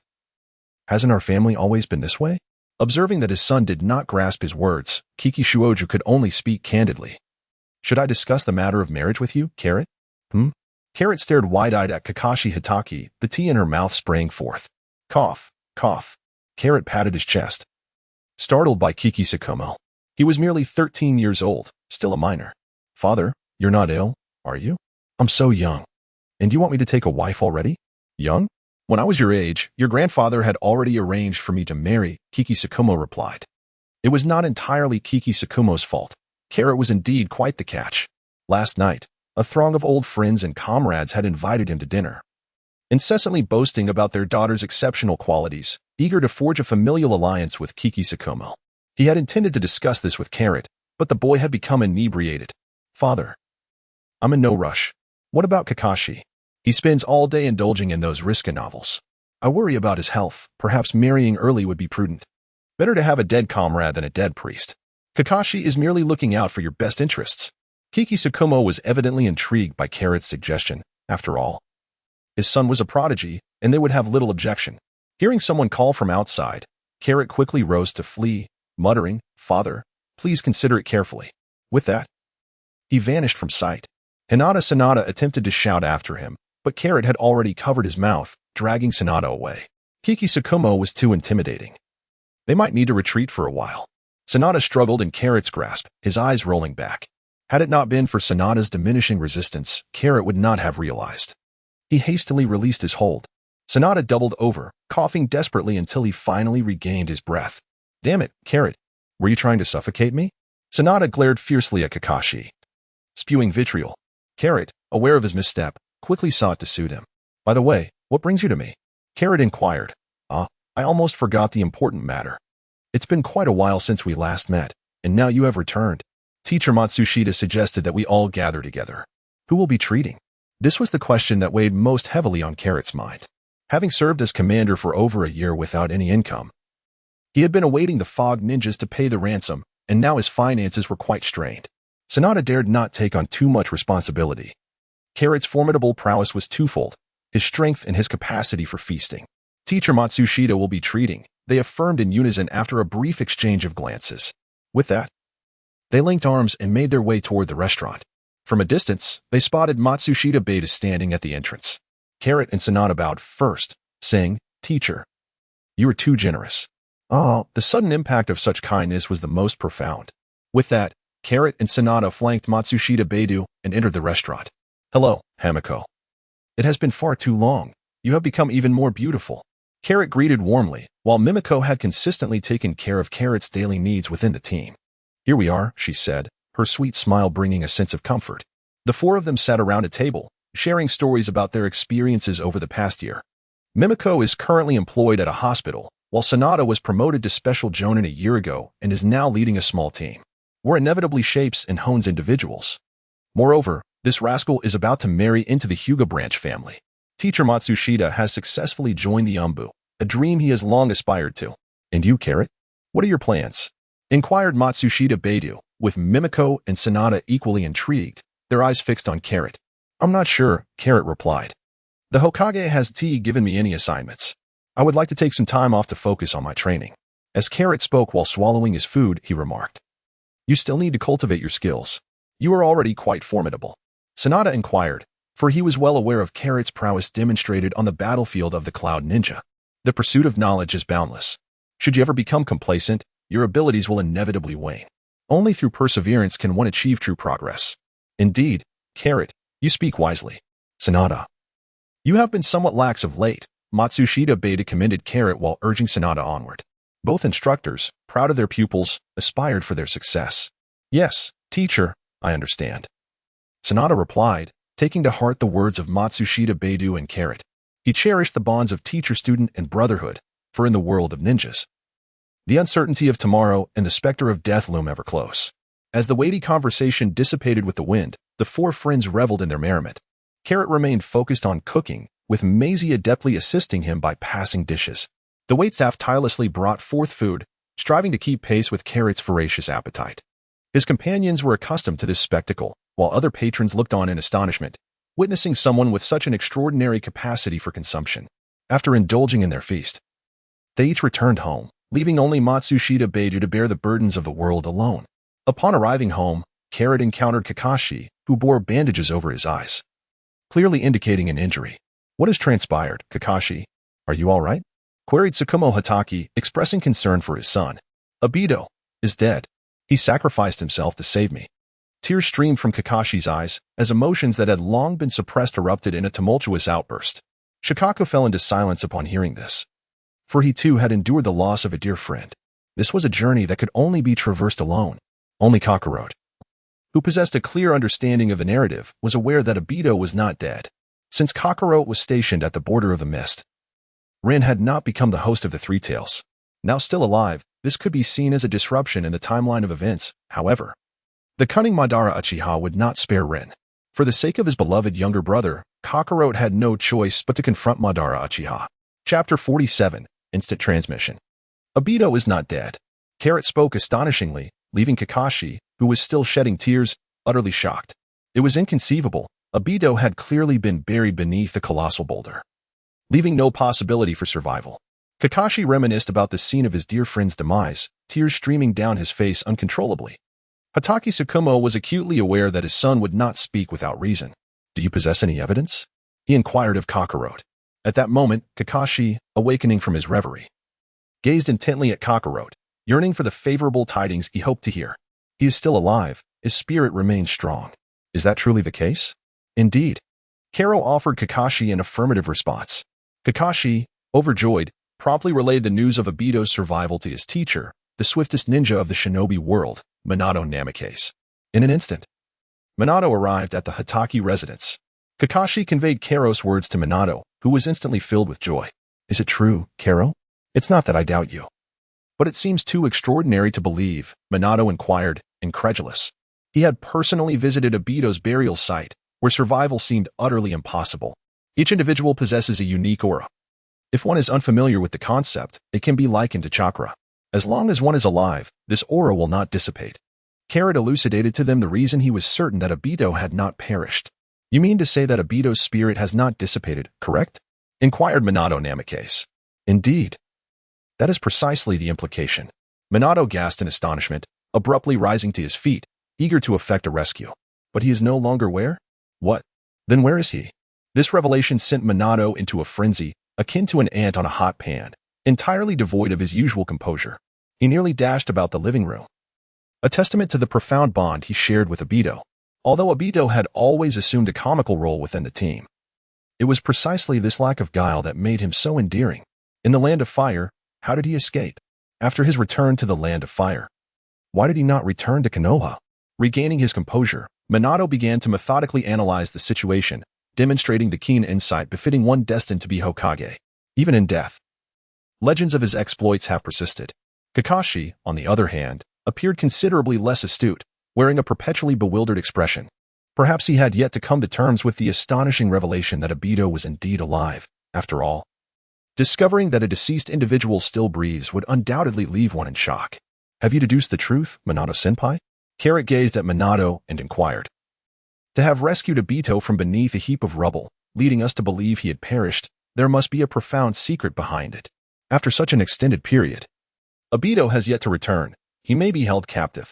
What could Obito possess that would incite such scrutiny? The Sharingan. Minato, astounded, exclaimed, "Damn it. They have imprisoned my disciple for the sake of the Sharingan."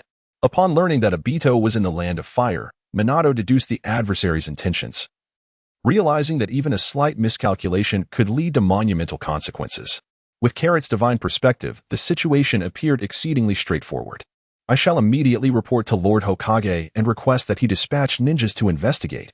We must surely uncover Obito's whereabouts.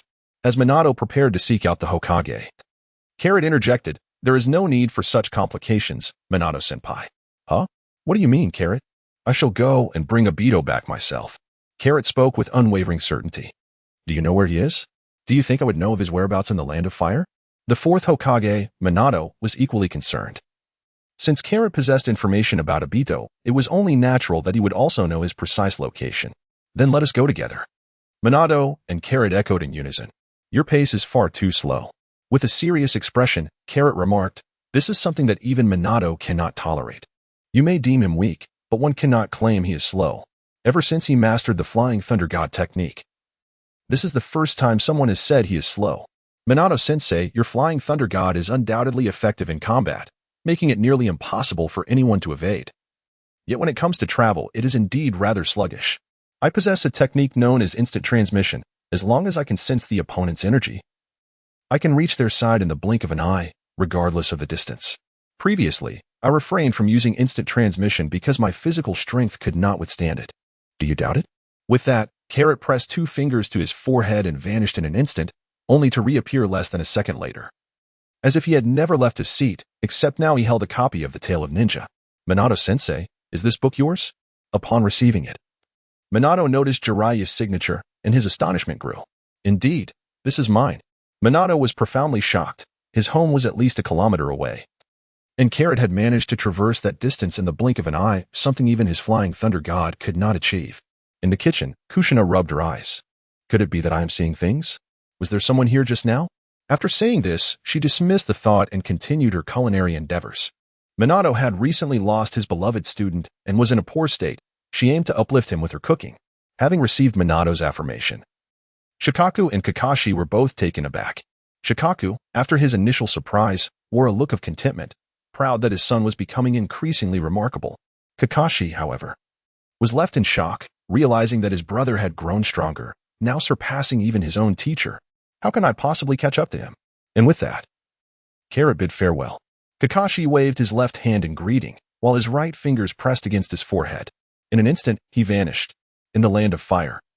At the mountain graveyard, Uchiha Obito found himself under the watchful gaze of Uchiha Madara, who was employing his Sharingan.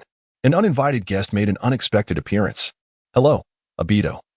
Long time no see. The sudden turn of events left Uchiha Obito in shock, causing him to stumble and fall to the ground, his fingers trembling as he pointed at the unexpectedly materialized Kakarot. Kakarot, how did you end up here?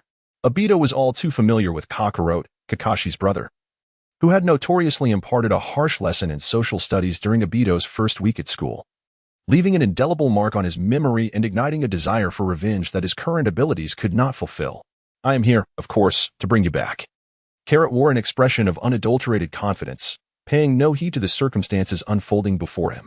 Young man, you speak with such audacity. Do you think you can take him away without my consent as the master here?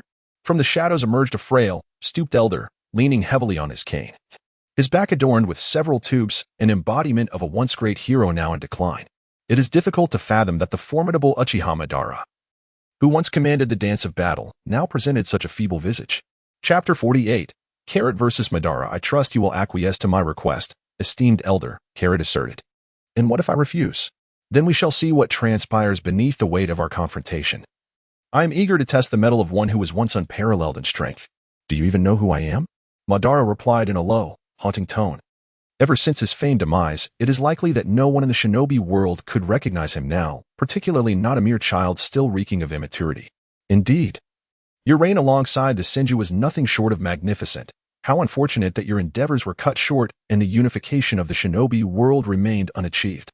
Carrot would certainly not reveal. I have seen Naruto, so I know who you are, since you are aware of my identity. How dare you speak so arrogantly and attempt to snatch someone from my grasp? Uchiha Madara intoned with a chilling demeanor, although he had one foot in the afterlife. Not just anyone could act with impunity before him. Carrot, the old man is not permitting me to leave. It is my own desire to remain here and train. The foolish Obito, sensing the gravity of the situation, hastily interjected, aware that this ancient figure before him was the ancestor of the Uchiha clan. He did not believe for a moment that Carrot could prevail. After all, Carrot had come to rescue him, and Obito did not wish for Carrot to suffer harm. Little did he know that this old man would pull him into an endless abyss of darkness. Lin is still waiting for you in Konoha. Do you not wish to return? She weeps for you, her eyes stained red with grief over your demise. Carrot emphasized that Rin had no resistance against Obito, immediately bidding farewell to Uchiha Madara. However, while the flowers may have intentions, the flowing water remains indifferent. Carrot struck a precise blow to Obito's neck, rendering him unconscious. The ensuing conversation was no longer suitable for his ears. What do you think, Senior Madara? It appears you possess considerable knowledge, young one. Not much. But is it possible to be here? A sharp exchange ensued between the elder and the youth. Ha ha ha. You certainly pique my interest, Carrot. It seems that Uchiha Madara has been diligently monitoring the happenings of the ninja world, with Black Zetsu acting as a conduit, tirelessly gathering intelligence for him. I am indeed pleased to garner your appreciation, Senior. May I take Obito with me then? After all, your plan must surely have contingencies. Karo inquired politely. For it would be discourteous to remove someone from another's territory without consulting the owner. However, in the eyes of the other party, this was perceived as a provocation. You possess far too much knowledge. A formidable aura of murderous intent emanated from Uchiha Madara, as if he had emerged from an endless sea of blood. A demon of slaughter. Carrot remained unperturbed by the imposing aura of Uchiha Madara, standing resolutely like a rock as colossal waves surged forth. Ha ha ha, splendid. There is no falsehood behind such a reputation. To withstand my murderous domain with a calm demeanor, Carrot, you are indeed impressive. However, if you wish to take him from me, let your prowess speak for itself. Very well. I too am eager to experience your esteemed techniques, replied Carrot. Uchiha Madara summoned a white Zetsu clone, merging it with his chakra, granting him a fleeting opportunity to strike. This place is not suitable for our confrontation. Let us find another. With that, Uchiha Madara vanished, followed closely by Carrot. The two figures continuously shifted positions, and after approximately 10 minutes, Uchiha Madara came to a halt. Carrot, do you find this place beautiful? He inquired, hands clasped behind his back. Nestled by mountains and water, with the melody of birds and the fragrance of flowers. It is indeed a delightful locale. Satisfied, Carrot remarked, as long as you are pleased, it's essential that this resting place meets your approval. With that, the atmosphere became charged with tension. Uchiha Madara was the first to strike, unleashing the fire release, great fireball technique, a signature move of the Uchiha clan. However, Madara's version was both larger and swifter. Just as the blazing sphere was about to collide with Carrot, he swiftly intervened, deftly deflecting the fireball with a flick of his hand. Madara's follow-up was cunningly devised. The fireball served to obscure Carrot's vision, allowing him to stealthily wield his katana from behind. With a swift and lethal motion, he aimed directly for Carrot's head. Reacting quickly, Carrot sidestepped to evade the strike. But Madara transformed the thrust into a sweeping attack. Carrot retreated hastily, narrowly avoiding the blade that grazed perilously close to his neck. Carrot leapt backwards in a series of agile hops, creating distance between himself and Uchiha Madara. Madara, wielding his blade, pursued relentlessly, and the two engaged in fierce combat once more. Each strike from Madara was lethal, while Carrot evaded with remarkable agility. The sound of towering trees crashing to the ground resonating around them, as startled birds took flight in panic. "Child, is evasion all you know?" Uchiha Madara taunted, noticing Carrot's reluctance to retaliate. Even Hashirama could not evade all my assaults. With unwavering resolve, Madara decided to abandon caution, disregarding the depletion of his chakra, and accelerated his onslaught. "Is this not my way of honoring the elders?" Carrot, with a light-hearted demeanor, remarked that he had once again succumbed to the Saiyan penchant for frivolity, engaging in playful exchanges with anyone. "Since you do not appreciate this, I shall commence my offensive," he declared. With that, Carrot transitioned from defense to attack, delivering a powerful punch to Uchiha Madara's fan, causing it to slip from his grasp and embed itself into the ground. Carrot advanced with relentless vigor, each punch landing with increasing ferocity and swiftness, a sentiment mirrored by Uchiha Madara. Madara launched a kick aimed at Carrot's abdomen, but she deftly seized his ankle, spinning gracefully before casting him aside. Madara's trajectory led him crashing through several formidable trees before he finally regained his footing. Carrot stood firmly in place and unleashed a powerful punch, the invisible force striking Uchiha Madara, who had just risen to his feet. The impact carved a deep fissure into the ground, flattening the entire forest, as water began to surge from the earth beneath. With a grimace, Uchiha Madara braced himself with one hand on the ground, spitting out blood. Carrot ascended gradually, drifting slowly towards Uchiha Beto. "Senior, look, you have compelled me to take action," Kakarot, with an expression of reluctance, mockingly remarked. "You have thoroughly provoked my ire, little brat." Upon hearing Kakarot's words, Uchiha Madara's fury escalated. The tiny tadpoles within his Sharingan began to whirl with increasing velocity, their forms shifting. The kaleidoscopic pattern of his Manjiki Sharingan materialized. An ominous chakra surged forth from Uchiha Madara's being, coalescing into a colossal blue figure wielding twin blades, gazing coldly at Kakarot. "Child, to perish beneath my Susanoo would render your existence worthwhile," Madara mused, feeling invigorated once more. With a swift motion of his twin blades, a wave of deadly energy surged towards Kakarot, who was enveloped in a vibrant yellow aura. Boom! Carrot stood unscathed amidst the blade's aura, while the remaining energy cleaved the distant mountain in half. A thunderous roar echoed throughout the forest as countless fragments of stone cascaded down. "Senior, it appears that your Susanoo is of little effect as well." The figure of Carrot emerged from the swirling smoke. As the mist dissipated, the unscathed Carrot reappeared before Uchiha Madara, the two standing apart in the vastness. Chapter 49, Success. Uchiha Madara struck first, wielding his blade with terrifying force that split mountains and shattered stone. In a swift motion, Carrot leaped onto the back of the blade, charging toward Uchiha Madara. Madara brandished another sword, determined to bring an end to Carrot. With a powerful kick, Carrot propelled Uchiha Madara into the air. As Madara soared upwards, he caught sight of Carrot waiting above him, who delivered another strike akin to kicking a soccer ball downwards. "Off you go." Madara's Susanoo shattered, leaving him unable to maintain his flight. He landed steadily on the ground, resembling a fragile porcelain figure on the brink of shattering, marred by countless wounds. The strength of his clone was woefully inadequate, capable of harnessing only a fraction of the original's power. "So, what now, Elder? May I take him away?" Carrot inquired. Uchiha Madara realized that with his current strength, he could not possibly obstruct Carrot. "Carrot, let us join forces to bring peace to the ninja world." Uchiha Madara extended an invitation for Carrot to partake in his grand design, noting that Carrot's prowess surpassed that of Abeto. "Predecessor, is the peace you seek truly genuine? To ensnare everyone within an illusion? What is amiss with that? If all exist in a dreamlike state, devoid of war, is that not peace?" Uchiha Madara endeavored to further persuade Carrot. You were once able to unite the ninja world and usher in tranquility, yet you relinquished that opportunity. Now, you must fulfill your ideals.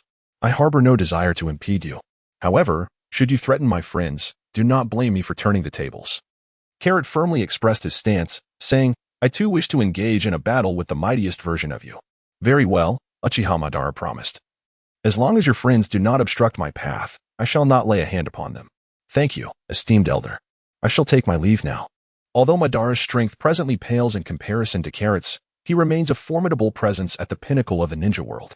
Should he choose to target Carrot's loved ones, Carrot would inevitably find himself at a disadvantage at some point. As the saying goes, one can be a thief for 1,000 days. But one cannot guard against thieves for 1,000 days. Once Uchiha Madara makes a promise, he is unlikely to retract it. For the oaths of the strong are to be taken seriously. Were it anyone else, Carrot would ensure they regretted their existence in this world, swiftly extinguishing them. By the way, esteemed elder, do exercise caution around Kaguya, for he may not necessarily align with your will, Carrot warned. With that, he executed a swift teleportation to the cave, nodding in acknowledgement to Madara's true form before extracting the unconscious Aito and returning to the hidden leaf village. Bit by bit, the Uchiha's clones began to fade away. Within the cave, Madara absorbed all the memories of his clones and cast a penetrating gaze at Kaguya, believing that Carrot would not act without reason. In the midst of plotting for Uchiha Madara, Kaguya remained blissfully unaware that he was being outmaneuvered by Carrot, who had played the role of a cunning strategist. It remains uncertain whether Kaguya will find it so easy to seize Madara's body in the future. Kaguya, consider a different Uchiha. Henceforth, you must be wary of Carrot. Do not harm his friends, Madara instructed Kaguya. Regardless of Kaguya's intentions, he would still remain loyal for now. For betrayal often occurs when one is poised to reap the rewards. By taking precautions, Uchiha Madara was confident that he would emerge victorious in the end. Carrot returned to the Hatake household in Konoha, carrying Aito. The living room was filled with familiar faces, including Jiraiya, Rin, and the newly arrived Shinkuna, who had come searching for her husband. Hello, everyone. Upon the unexpected appearance of Carrot, the group displayed no hint of wariness. Carrot unceremoniously dropped Aito to the floor and raised a teacup to his lips, savoring the moment. Ah, how refreshing. After battling Madara, I was parched. Aito, jolted awake, erupted in protest. That bastard dared to hit me. Aito, Rin's voice cut through, immediately silencing him. As Aito gazed at the beloved figure before him, tears streamed down his face uncontrollably. In that moment, crushed under the weight of the rocks, he had feared he would never see his cherished girl again. Rescued by Madara yet unable to escape, he had longed to reunite with her. Naturally, emotions surged within him. Welcome back, Aito, exclaimed Minato. Welcome back, echoed Kakashi. The bond between the two, having traversed the brink of life and death, intensified instantaneously. A crowd gathered around Aito, showering him with concern, entirely neglecting Carrot. Alas, how fickle human hearts are. Here I am, a towering presence, yet no one cares to inquire about my well-being. Carrot, displaying a hint of jealousy, remarked, Hey, Carrot. You've done splendidly. Let us go have a couple of drinks later. The affable Jiraiya sought to forge a closer bond with Carrot, aiming to support Minato and win him over. Jiraiya, indeed, had devoted considerable effort for Minato's sake. Master Jiraiya, drinking with you is bound to cause trouble. Every time you indulge, you sprint out of the bathhouse, and it's always the ladies' bathhouse. He chuckled. Jiraiya scratched the back of his head, laughing sheepishly. Thank you, Carrot, for safely bringing my disciple back. I am at a loss as to how I can repay you. After reminiscing, Minato approached to express his gratitude to Carrot, acknowledging that without Carrot, he would have been utterly unaware of the fate of Toby. As an elder brother, this is merely a trivial act of kindness for my younger sibling. If you truly wish to express your gratitude, how about treating me to a meal? Carrot expressed his innermost thoughts, indicating that his assistance was solely for Kakashi's sake. He chided, If you do not treat my younger brother well, how can you still have the audacity? He then presented a modest request. This was quite straightforward. Minato's face radiated with joy, while Kakashi found himself unable to intervene. The appetite of his elder brother had naturally increased with age. Finally breaking his silence, Shinkunai remarked, I have just prepared a meal at home. Let us all dine together. Carrot had long been aware of Shinkunai's culinary prowess and was not eager to sample it. I feel a bit fatigued today. I shall surely pay a visit another day. Carrot unhesitatingly declined Shinjuna's invitation, unable to bear the earnest gaze of Minato. It was a mystery how Minato's stomach could accommodate such a meal. Subsequently, Jiraiya, Aito, and Kakashi were all invited to dine at Minato's residence. Kakashi fervently wished that Carrot would call out to him. Yet he heard not a whisper from her until they stepped outside. You weren't injured, were you? Once only the father and son remained at home, Tsukumo inquired, Son, what harm could I possibly incur? It's merely a trivial matter, quite manageable. That's good to hear. In the future, you must consider your steps carefully. Tsukumo was aware that Carrot had chosen Orochimaru, hence her refusal of Jiraiya's invitation. I understand, father. Later that evening, Kakashi stood at Carrot's door, refraining from knocking. He knew she was still awake. Brother, thank you. Chapter 50. The Chunin exams once more. Jonin Hatake, the Hokage requests your presence. Early in the morning, the Umbu summoned Carrot. Upon her arrival at the Hokage's office, she was greeted by several familiar faces, the legendary three, Minato and Danzo. The devastation wrought by Carrot's battle with Uchiha Obito yesterday rendered the entire land barren. Below, the ninjas reported the incident, prompting Yuan Firijan to take it seriously and seek the truth. Fortunately, Minato arrived to provide a report, clarifying the situation. Thus, we have the summons of Carrot this morning. Carrot, we are indebted to you for sparing us the loss of an exceptional ninja in Konoha. Such praise may seem flattering. Yet Carrot will not be deceived. This is the duty of every ninja of Konoha. Carrot's response was rather conventional. Carrot, who is the enemy? This question was not only on Yuan Firi's mind, but also on the minds of all those present. They had all perused the intelligence reports and marveled at Carrot's prowess. Yet they were even more intrigued by the identity of the individual who had faced him in combat. For it is the one concealed in shadows that poses the greatest threat. What ulterior motives lie behind his presence in the land of fire remain shrouded in mystery. I too am unaware of his identity, and I am left with a sense of regret for allowing him to escape. Carrot remained utterly oblivious, having no intention of revealing the existence of Ban. Little brat, do you comprehend the peril this enemy poses to Konoha? Yet you still refuse to disclose his identity. The fiery-tempered Tsunade was about to advance and reprimand Carrot when Jiraiya, standing nearby, firmly restrained her. It was Carrot's nonchalant demeanor that provoked her ire. Tsunade held a profound love for her village, fully aware that the deaths of her beloved and brother were far from ordinary, yet she ultimately chose the path of wandering, leaving the village behind. However, Carrot was not inclined to coddle this young lady. Since Lady Tsunade is so formidable, why do you not investigate this matter yourself instead of seeking to lay blame upon me? Carrot tapped his forehead and remarked, Oh, right? Our Lady Tsunade has a phobia of blood. She might just surrender if the enemy starts to bleed during a fight, wouldn't she? Carrot was merely rubbing salt into Tsunade's wounds. I have never offended you. What gives you the right to reprimand me? Just because you possess a generous bosom? I am utterly indifferent to that. Tsunade pointed at Carrot, rendered speechless. Typically, everyone treated her with utmost respect, even Danzo, with whom she had a contentious relationship.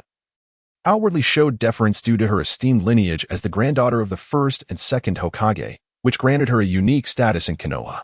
Enough with the commotion. Do you think this is a marketplace? Yuan Firijan interjected, surprised by Carrot's vindictive nature. He provided both parties with a timely exit from the tense situation. This was the persona Carrot had meticulously crafted, one of formidable strength and a vengeful disposition, compelling those who contemplated harmful actions against her to weigh the consequences beforehand. Danzo, I entrust the investigation of this matter to you. Yuan Firijan assigned this task to his old comrade, fully aware that Danzo would uncover the truth. Just give him a lead, and he would pursue it relentlessly like a hound on a scent. Leave it to me, Rijan, Danzo agreed, contemplating how to turn this adversary into an asset. The Third Great Ninja War had inflicted severe losses upon Konoha, depleting much of its core strength on the battlefield. Thus, Yuan Firijan proposed to host a Chunin exam to replenish Konoha's vital forces. He articulated his plan, acknowledging the significant depletion of Chunin in the war, which nearly jeopardized even the formation of basic squads, while a plethora of outstanding talents had emerged among the genin, each honed by the crucible of war. Indeed, it has been a while since we last held a Chunin exam, Danzo concurred, as he too sought to organize an exam due to the heavy losses sustained by his root division during the war, necessitating replenishment. I envision a grand event, inviting other ninja villages to participate, thereby reinforcing Konoha's might and ensuring they comprehend our strength. The attendees nodded in agreement, save for Carrot, who appeared utterly bewildered.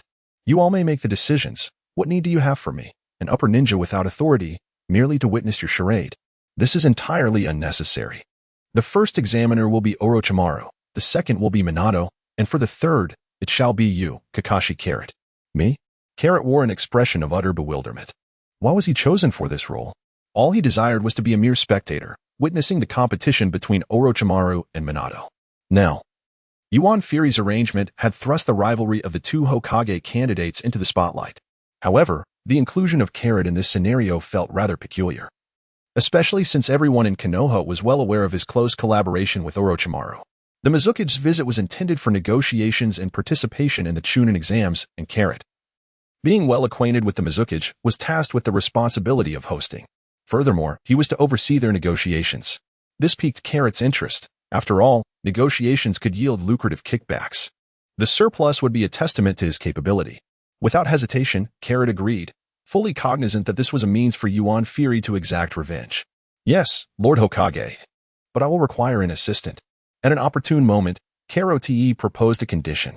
Choose any of the Konoha ninjas, Yuan Fury remarked thoughtfully. As the meeting adjourned, Jiraiya hurried off in pursuit of Tsunade, while Minato exchanged pleasantries before preparing himself for his role as an examiner. Orochimaru walked alongside Karote. Congratulations, Karote, on becoming an examiner, he whispered, displaying no fear that Karote's ascent might hinder his own ambitions for the Hokage position. Senior Orochimaru, you know me well. Such a heavy burden is far beyond my modest capabilities, Karote replied. Would you mind sharing details about yesterday's battle? Orochimaru inquired, unable to fathom anyone escaping from Karote's grasp. Fully aware of his formidable prowess, all of Karote's assessment reports were etched in Orochimaru's mind. I was curious when you would ask, Senior Orochimaru. I didn't expect it to be so soon. Carrot displayed an expression of distress at the opportune moment. You know my time is precious. I do not wish to squander it. The words of this individual are utterly beyond your guess, and I have brought back a delightful surprise for you. Oh. If it is indeed a delightful surprise in your mouth, I shall be even more intrigued, Orochimaru remarked with interest. However, Senior Orochimaru, please allow me to keep my lips sealed for now. When I retrieve the gift, I shall reveal everything to you. Very well, I shall await your gift, Orochimaru replied, his lips curling into a pleased smile as he licked them. Carrot involuntarily slowed his pace. Each time he witnessed such a scene, it was unbearable for him. Yet, Orochimaru remained unyielding, leaving Carrot without recourse. Ultimately, the two parted ways at the crossroads. Chapter 51. An Unexpected Encounter. Carrot meandered, stopping intermittently, until he arrived at the beloved Ichiraku ramen shop. This establishment is steeped in the nostalgic memories of Naruto fans. Carrot pulled aside the curtain and stepped inside. Welcome, exclaimed Uncle Yile, beaming with joy as he greeted the visitor. However, upon realizing it was Carrot, his expression shifted dramatically, akin to the swift transformations in Sichuan opera. Hey, Uncle Yile, it's been a while. Carrot greeted warmly, and Ichiraku ramen left a profound impression on him. This was one of the few benevolent souls who had treated Carrot to a meal. However, that kindness was not repeated thereafter. Upon seeing you, my spirits dampened. Uncle Ichiraku recalled the painful memories from the past. There was a time he invited Carrot for ramen, laboring tirelessly for half a day, his hands kneading dough without a moment's respite. Once Carrot finished and departed, Ichiraku immediately sought the attention of a hand specialist, requiring a full 2 weeks of rest before he could return to the kitchen. Indeed, Carrot made a lasting impression on him. Uncle Ichiraku, please serve me a bowl of ramen to soothe my throat. Carrot began to place an order. Upon hearing Carrot's words, Yal stumbled, nearly losing his balance. He thought to himself, damn, that little brat is still taking his sweet time. Yal wore an expression as if the sky had fallen. However, Chanpu was exceedingly pleased by Carrot's arrival. After all, Carrot had been her tasting partner during her childhood. He was the one she relied on to test the flavors of her noodles. Their relationship was exceptionally close. Chanpu had become even more beautiful. And may your culinary skills be as commendable as your exquisite appearance. Carrot and his friends casually exchanged greetings. Oh, how annoying. You always have to tease me. Don't worry. I will ensure you get a generous portion. This was a little secret between the two. Every time Carrot boasted, his serving would invariably be more substantial than others. Yal watched Carrot with a wary expression, sensing that his precious cabbage might be at risk from this wild boar. Yet, he had no evidence to support his suspicion. Before long, a fragrant bowl of ramen was placed before Carrot, and as expected, it was laden with an abundance of ingredients. At that moment, the Watergate team entered. Brother. Hi, Kakashi, Senior Watergate, Rin, Abito, it's great to see you all. Carrot greeted the others warmly. You enjoy coming here for ramen as well? Watergate inquired. It seemed that Shinju's delectable cuisine had compelled him to seek solace in Ichiraku's ramen, and he had not anticipated encountering Carrot here. Indeed, I am a regular customer.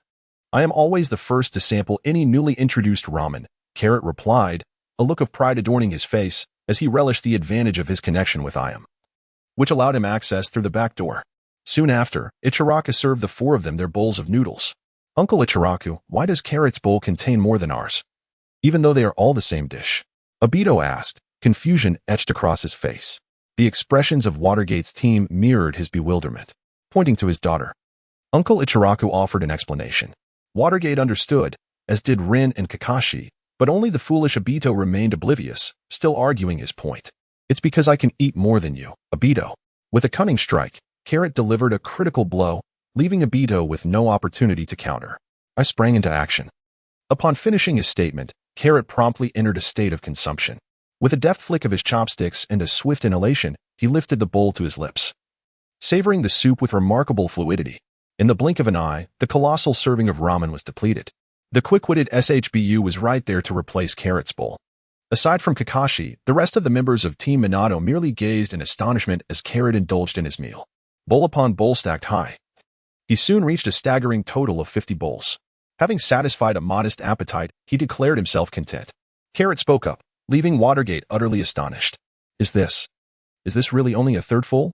Indeed, replied Watergate. Senior Watergate still has to visit the Uchiha clan later, so I prefer not to indulge excessively. Carrot picked at his teeth and inquired, Are you going as well? Carrot suddenly inquired, What are you going to do? Kakashi's eyes were to be returned to Aito. And I wish to seek out Fugaku, requesting him to grant Kakashi a perpetual Sharingan. Carrot glanced at his one-eyed brother, scratching his head in contemplation. It presented quite a dilemma. Without the bloodline of the Uchiha clan, the Sharingan could not be deactivated, which had resulted in Kakashi's chronic lack of chakra in the original timeline. Confronting an opponent like Zabuza was indeed a formidable challenge. As the elder brother, he bore a heavy burden, needing to devise a means to augment Kakashi's chakra reserves.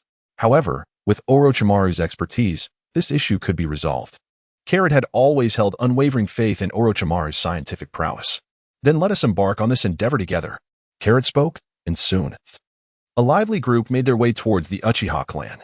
As Carrot walked, he indulged in purchasing snacks, much to the chagrin of Minato, who found their progress significantly delayed.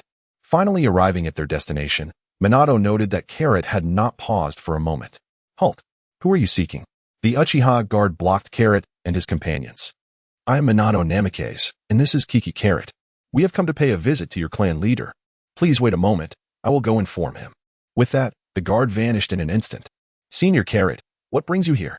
The voice of Shursui emerged from behind Carrot. The group turned to see Shursui and another Uchiha child. Shursui first bowed respectfully to Carrot before greeting Minato and the others. His gentle demeanor and impeccable manners were commendable. The group exchanged pleasantries, and the atmosphere grew more familiar. Senior, are you here to seek our clan leader? Shursui inquired, assuming Carrot was there to garner the Uchiha clan's support for Orochimaru. Not at all. I have come to find you. There is something of great importance to discuss. Carrot's declaration of the purpose of his visit took everyone by surprise. The crowd instinctively assumed he had come in search of Uchiha Fugaku. Senior, this is my friend Uchiha Itachi, Shursui introduced. This is Uchiha Itachi, a formidable individual, a man who has taken the path of killing his own kin. Carrot couldn't help but steal a few more glances. Apart from being more handsome, Itachi seemed to possess no other remarkable traits, standing on equal footing with his brother Kakashi. Under Shursui's influence, Uchiha Itachi found himself quite intrigued by Carrot. Shursui incessantly spoke of Senior Carrot this and Senior Carrot that, causing Itachi's ears to nearly callous over. Upon encountering the real person, he appeared rather ordinary. At that moment, Uchiha Fugaku also arrived at the entrance to greet them. And the group stepped into the domain of the Uchiha clan. Within the Uchiha territory, various facilities were abundant, resembling a village within a village, with the gates severing communication with the outside world. This isolation was one reason the Uchiha had struggled to integrate into Konoha. As Carrot strolled along, Shursui remained steadfastly by his side, occasionally introducing and purchasing various delicacies. With each delightful treat encountered, Shursui took it upon himself to procure it, exhibiting even greater attentiveness than Itachi Uchiha. This earnestness left Itachi utterly astonished. Is Shursui about to part ways with me? Am I no longer your beloved younger brother? Shirsue's intentions were rooted in a desire for Carrot to gain a deeper understanding of the Uchiha clan's circumstances, thereby facilitating the necessary reforms. Upon arriving at the residence of Fugaku Uchiha, Minato's girlfriend was already present, engaged in lively conversation with her friend, Makoto Uchiha. Carrot could not help but cast another glance at Minato, realizing that having Uchiha Makoto whisper sweet nothings into Fugaku's ear was indeed a clever strategy. Chapter 52, Minato's Challenge. Minato, what brings you to me today? Uchiha Fugaku inquired first. Fully aware that Minato had been appointed as an examiner for the Chunin exams and was undoubtedly preoccupied with numerous responsibilities. Let us not rush. First, allow me to introduce this individual to you. This is Kakashi Hatake, Minato interjected. Fugaku expressed disbelief, astonished at the association between Minato and Carrot. The name Kakashi Hatake had gained considerable renown during the Third Great Ninja War, as he single-handedly brought the village of Kumogakure to its knees. Faced with such a formidable presence, Fugaku dared not underestimate the situation. Welcome, esteemed Jonin Carrot. What wisdom do you bring to my humble abode? Fugaku lowered his posture, uncertain of Carrot's intentions, deciding that a courteous demeanor would suffice. Let us set aside my matters for now. I am here to address the concerns of my senior, Minato. He replied. Fugaku, I wish to request a Sharingan from my disciple, Kakashi, Minato stated. Do you comprehend the gravity of your request, Minato? Fugaku responded. Yes, I am aware. Minato affirmed. Fugaku fell into contemplation, for the Sharingan was the lifeblood of the Uchiha clan, retrieved upon death and never shared with outsiders. However, given that Minato had personally come to plead, and considering their current collaborative rapport, along with the watchful eyes of Kakashi's brother Carrot and the firm grip of his wife at his side, the pressure mounted upon Fugaku. Very well. I shall procure it, Fugaku conceded, and a smile spread across Minato's face, lightening the atmosphere considerably. After a brief interval, Fugaku returned with a box containing a Sharingan. At this moment, Rin made her entrance, joining Kakashi in the room prepared by Fugaku for the procedure. Having undergone such operations before, Rin felt no trepidation. And what of you, Carrot? Fugaku inquired after concluding Kakashi's affairs. Uchiha Makoto observed Carrot with keen interest. His rise bore a legendary aura, emerging as a singular force on the battlefield against the Cloud Ninja, showcasing an unparalleled prowess that left an indelible impression. Though Makoto was now married, her admiration for heroes remained unaltered. I have come to extend an invitation to Shisui to serve as my deputy. Carrot spoke with astonishing candor. Isn't it time to discuss the ransom with Miss Shadow? My approach is typically one of reasoned persuasion, yet fearing that Miss Shadow might be overwhelmed, I decided to have Shisui attempt to negotiate with them first. Meanwhile, Carrot engaged in some light stretching, embodying a demeanor that suggested, if you refuse to heed my words, I shall compel you to listen. The onlookers could not help but silently mourn for Mist. Ah, Carrot, have you been to my home before? Xian Gionai inquired. Her curiosity piqued. The more she observed Carrot, the more familiar he appeared. Aided by the whispers of the Nine Tails within her, realization dawned upon her. Indeed. I have visited briefly. Oh, then I shall rest easy. My eyes have not deceived me. Xian Gionai's mind truly operated on a different level. Just as laughter and chatter filled the air, Kakashi returned from his surgery. A singular, crimson eye had seamlessly integrated into Kakashi's visage. Carrot marveled at the incomprehensible nature of the medical ninjutsu in the shinobi world. A long-removed eye could be reimplanted and utilized without hesitation.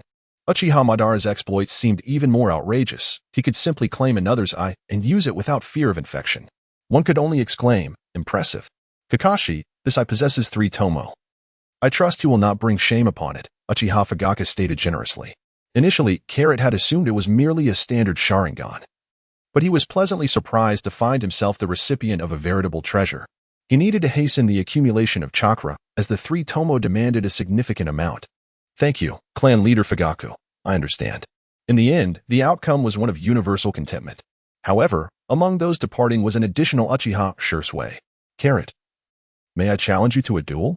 Minato Namikaze proposed, eager to assess Carrot's capabilities. During this time, he and his mentor, Jiraiya, had been enlisting the help of elite shinobi, and Carrot was an unavoidable variable. His formidable strength and numerous followers meant that understanding Carrot's prowess would provide a strategic advantage in future competitions. Carrot had never anticipated that Minato Namikaze would challenge him. He was eager to witness the might of the Flying Thunder God technique. Very well, then, let it be at noon tomorrow at Training Ground 67. With the time for their duel established, Carrot departed with Shisui. Best of luck, teacher, in delivering a thorough lesson to Carrot. When Carrot was present, Aito remained silent like a mute, but now that Carrot has departed, he immediately expresses his support for his teacher. He believes that with Minato's strength, defeating Carrot would be a trivial task. Aito is correct. Minato, you shall surely prevail. In the eyes of a lover, every glance reveals beauty. And Shinig's unwavering support for Minato is evident. Only Kakashi, standing by, wears a grave expression, fully aware of Carrot's formidable prowess, which is why he remains silent. Minato, noticing Kakashi's seriousness, inquires, Kakashi, what are your thoughts? Kakashi responds, to be frank, Sensei, I can see the gap in strength between us. However, my brother's strength is always just beyond my grasp, merely the disparity he allows me to perceive. Kakashi, what are you saying? What do you mean by seeing or not seeing? The simple-minded Aito cannot comprehend. Fool, I told you to study diligently, yet you refuse to listen. You brat. What are you blabbering about? Aito, ready to retaliate, is swiftly silenced by Shinig's punch to the head. The nickname Blood Red Pepper is not without reason. Yet in the face of Minato, she suppresses her temperament, content to be a supportive girlfriend. Kakashi's words resonated with Minato, further igniting his determination for the battle that lay ahead. Undeterred by difficulties and emboldened to face challenges. This may indeed be the reason why Minato attracted such a multitude of admirers. Do you have confidence in tomorrow's battle, my senior? Uchiha Shursui could not help but inquire. The two prodigies of Konoha, the Yellow Flash versus the Red Demon, stirred a sense of concern within Shursui for Kakarot, as the reputation of Minato was undeniably formidable, overshadowed by a myriad of accolades. I am curious to see just how long you can endure. Carrot mockingly inquired about the strength of the esteemed Watergate. Carrot retorted with a question, desiring a subordinate capable of independent thought rather than one devoid of self-awareness. His prowess is formidable. His Flying Thunder God technique is inescapable. What of me? Carrot inquired once more. However, instead of responding directly, he began to sink into contemplation. Carrot did not disturb him, patiently waiting in silence. I realized that this was not a matter of my concern. I merely needed to place my trust in my senior. If that is the case, we should not linger. Lord Orochimaru might be growing anxious. With that, Carrot made her way toward Orochimaru's laboratory, with Shursui closely following. Chapter 53. Carrot narrates history. Carrot, accompanied by Uchiha Shursui, effortlessly entered Orochimaru's laboratory. There, Orochimaru was engaged in the dissection of a lifeless body. Intrigued, Carrot approached and inquired, what kind of research is this, Orochimaru-senpai? Carrot fully embodies the commendable tradition of asking questions when in doubt. Orochimaru paid him no heed. Instead, it was Orochimaru's assistant, a diminutive figure clad in spectacles, who responded, Lord Orochimaru is currently conducting an experiment on the destructive properties of the first Hokage's cells. Lord Orochimaru, employing child labor is indeed a violation of the law.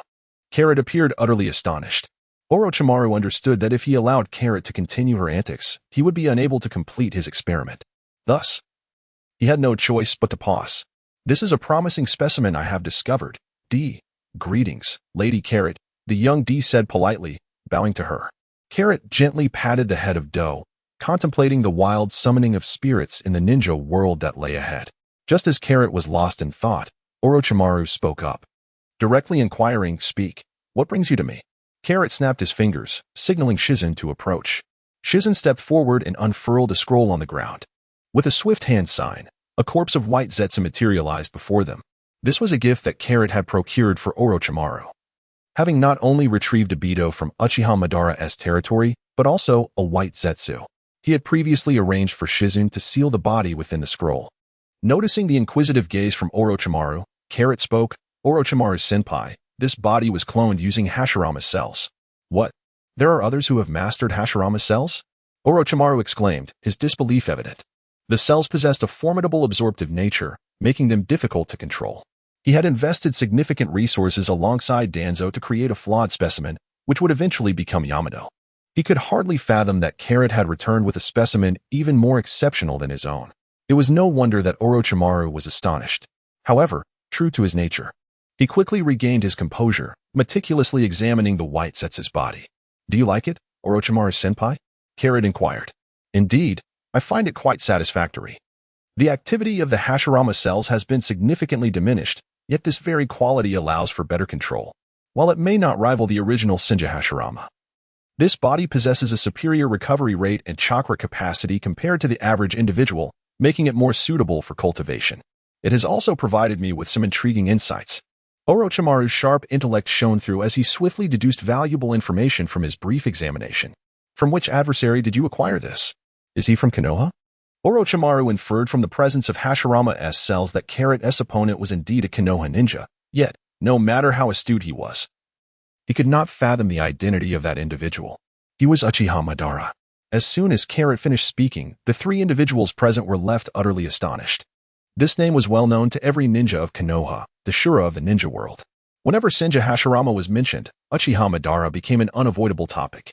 His presence had left an indelible mark upon Konoha. Particularly for Shursui, the name Uchiha Madara resonated deeply within his mind, since childhood. The elders of his clan had incessantly instilled in them the notion of Madara's unparalleled strength. However, was it not true that Uchiha Madara had perished? He had engaged in battle with the first Hokage and was slain by him. Shursui voiced his confusion, while Orochimaru remained silent, aware that there existed numerous methods to prolong one's life. Shursui, you must know that your Uchiha clan possesses a forbidden technique of the Sharingan, Izanagi, which alters the very fabric of reality at the cost of one eye. Uchiha Madara employed this forbidden technique to change the outcome of his demise, deceiving the first Hokage.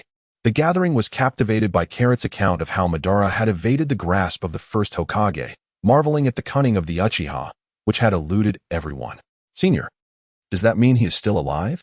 This was their foremost concern. Indeed, he still lives. Even you, Senior, cannot contend with him? It is not that I am incapable of confronting him. Rather, I require him to remain alive.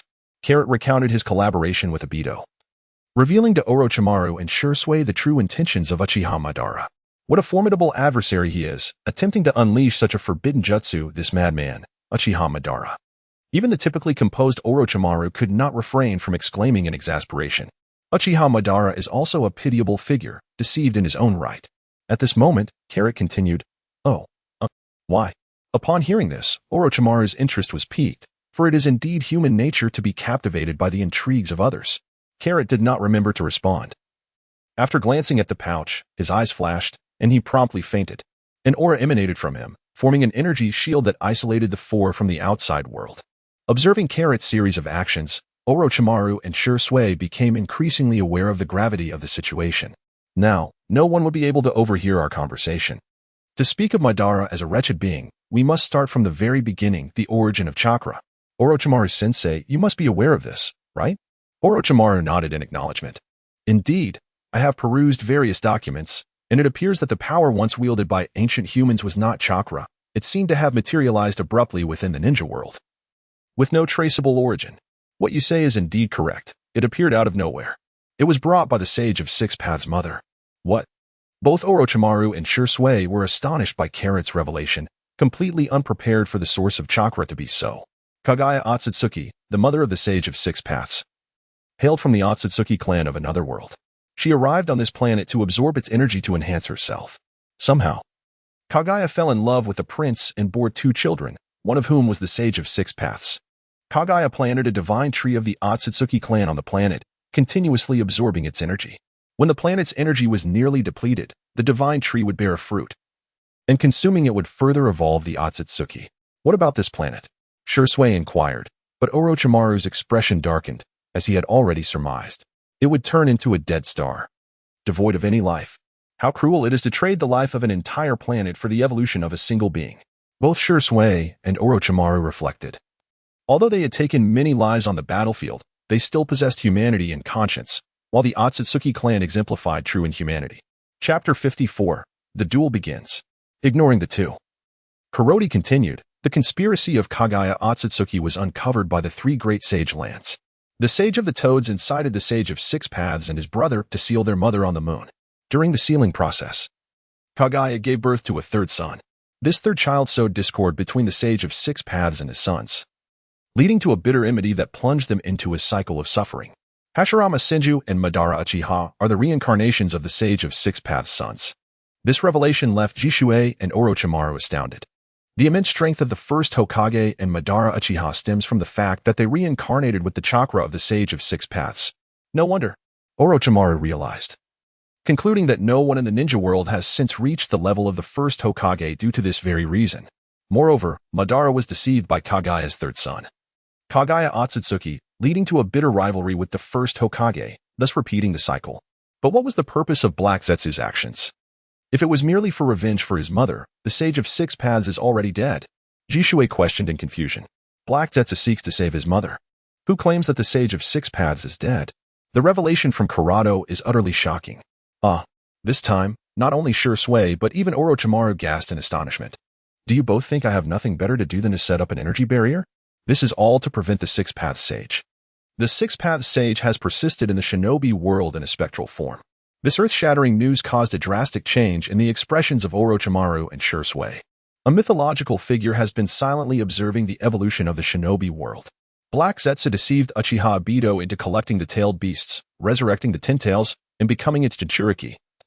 Reaching the level of the Six Paths Sage, and then using Obito as a vessel to break the seal and bring Kagaya back. The Six Paths Sage intends to arrange for his sons to reincarnate and reseal Kagaya. The two of them treat the shinobi world as their chessboard, with all beings as mere pawns. Let us see who emerges victorious. This is precisely why I said Obito is a pitiable figure, perpetually kept in the dark by Black Zetsu. Upon Carrot's conclusion, Shursui wore an expression of profound dejection, while Orochimaru exhibited a stark contrast, embodying a sentiment of autonomy over fate. The haze of uncertainty before him dissipated entirely. He had grown weary of the status quo and aspired to become a player in this grand game. He understood that Carrot's elaborate discourse implied a strategy to confront the impending challenges. I surmise that the Uchiha clan is on the brink of demise, and the Sage of Six Paths is preparing for the reincarnation of his progeny. We still possess ample time to devise our plans. Shursui, I urge you to remain vigilant regarding the whereabouts of all awakened members of the Uchiha clan. Since I have brought Obito back, it is inevitable that Uchiha Madara will select another. As for you, Orochimaru-senpai, it is imperative that you secure the position of Hokage, as this will facilitate our endeavors significantly. Carrot and Orochimaru conspired throughout the night, devising plans for every conceivable scenario. At this juncture, Carrot could be of no further assistance. He divulged all the narrative he was aware of, leaving the rest to the ingenuity of Orochimaru. After all, it is often more effective to let Saiyans act than to engage their intellect. That night, Carrot did not return home. Instead, he immersed himself in training within his dedicated gravity chamber. This had become a habitual routine for him. One day without practice left him feeling restless. Senior, it's almost noon. Came the voice of Uchiha Shursui from the communication stone, which Orochimaru had specially devised for Carrot's use. The gravity chamber's door, once sealed, rendered the outside world sounds inaudible. As Carrot concluded his training and stepped out of the chamber, he discovered that Jishui had already prepared hot water and food for him to relish. How delightful it is to have a considerate companion. This was Carrot's sentiment.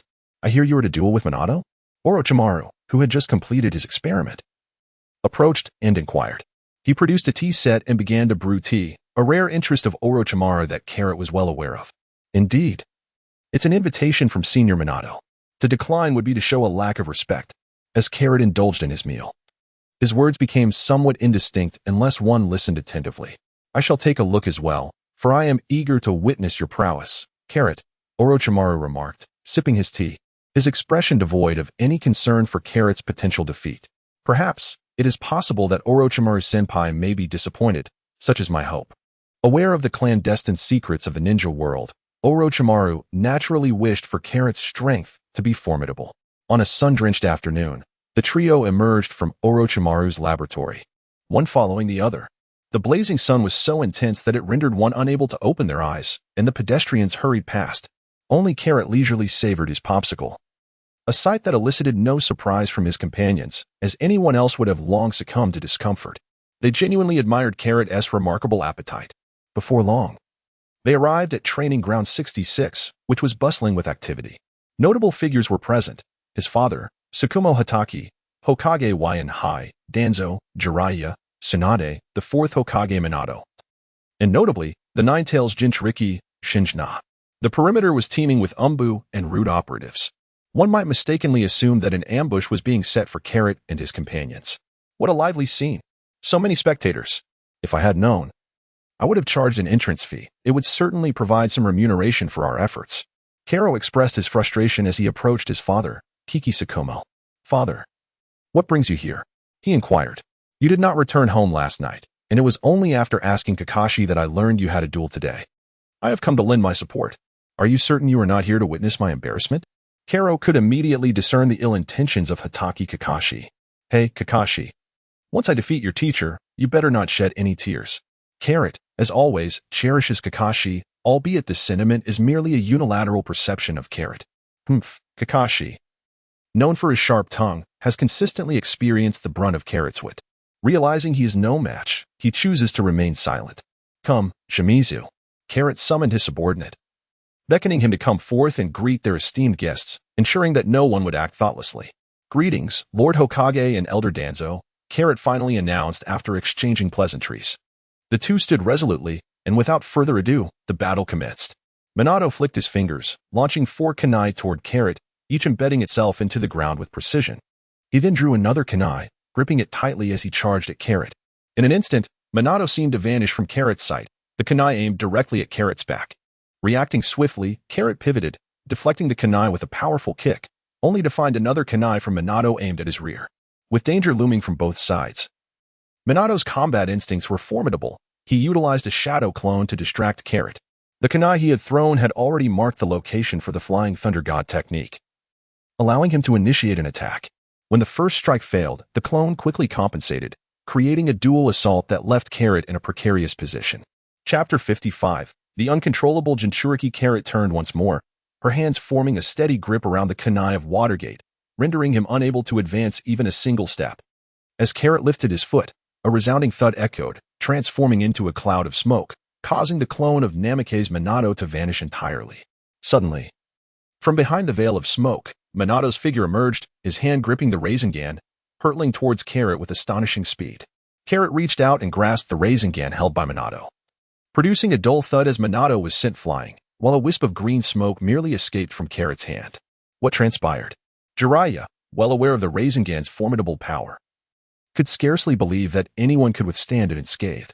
Blood dripped from Minato's right hand as he employed a healing technique to staunch the flow. Basic medical ninjutsu posed no challenge for him. Minato, are you all right? Exclaimed Tsunade, her concern evident. Do not worry, I am fine, Minato reassured her. Reflecting on the previous encounter where Carrot had seized his hand, leaving him no choice but to endure the impact of his own Rasengan.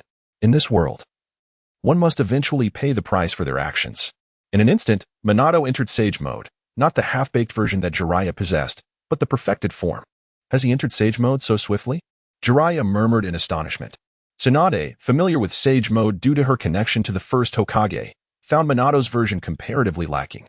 Orochimaru looked on with envy, lamenting his own lack of resources for such training.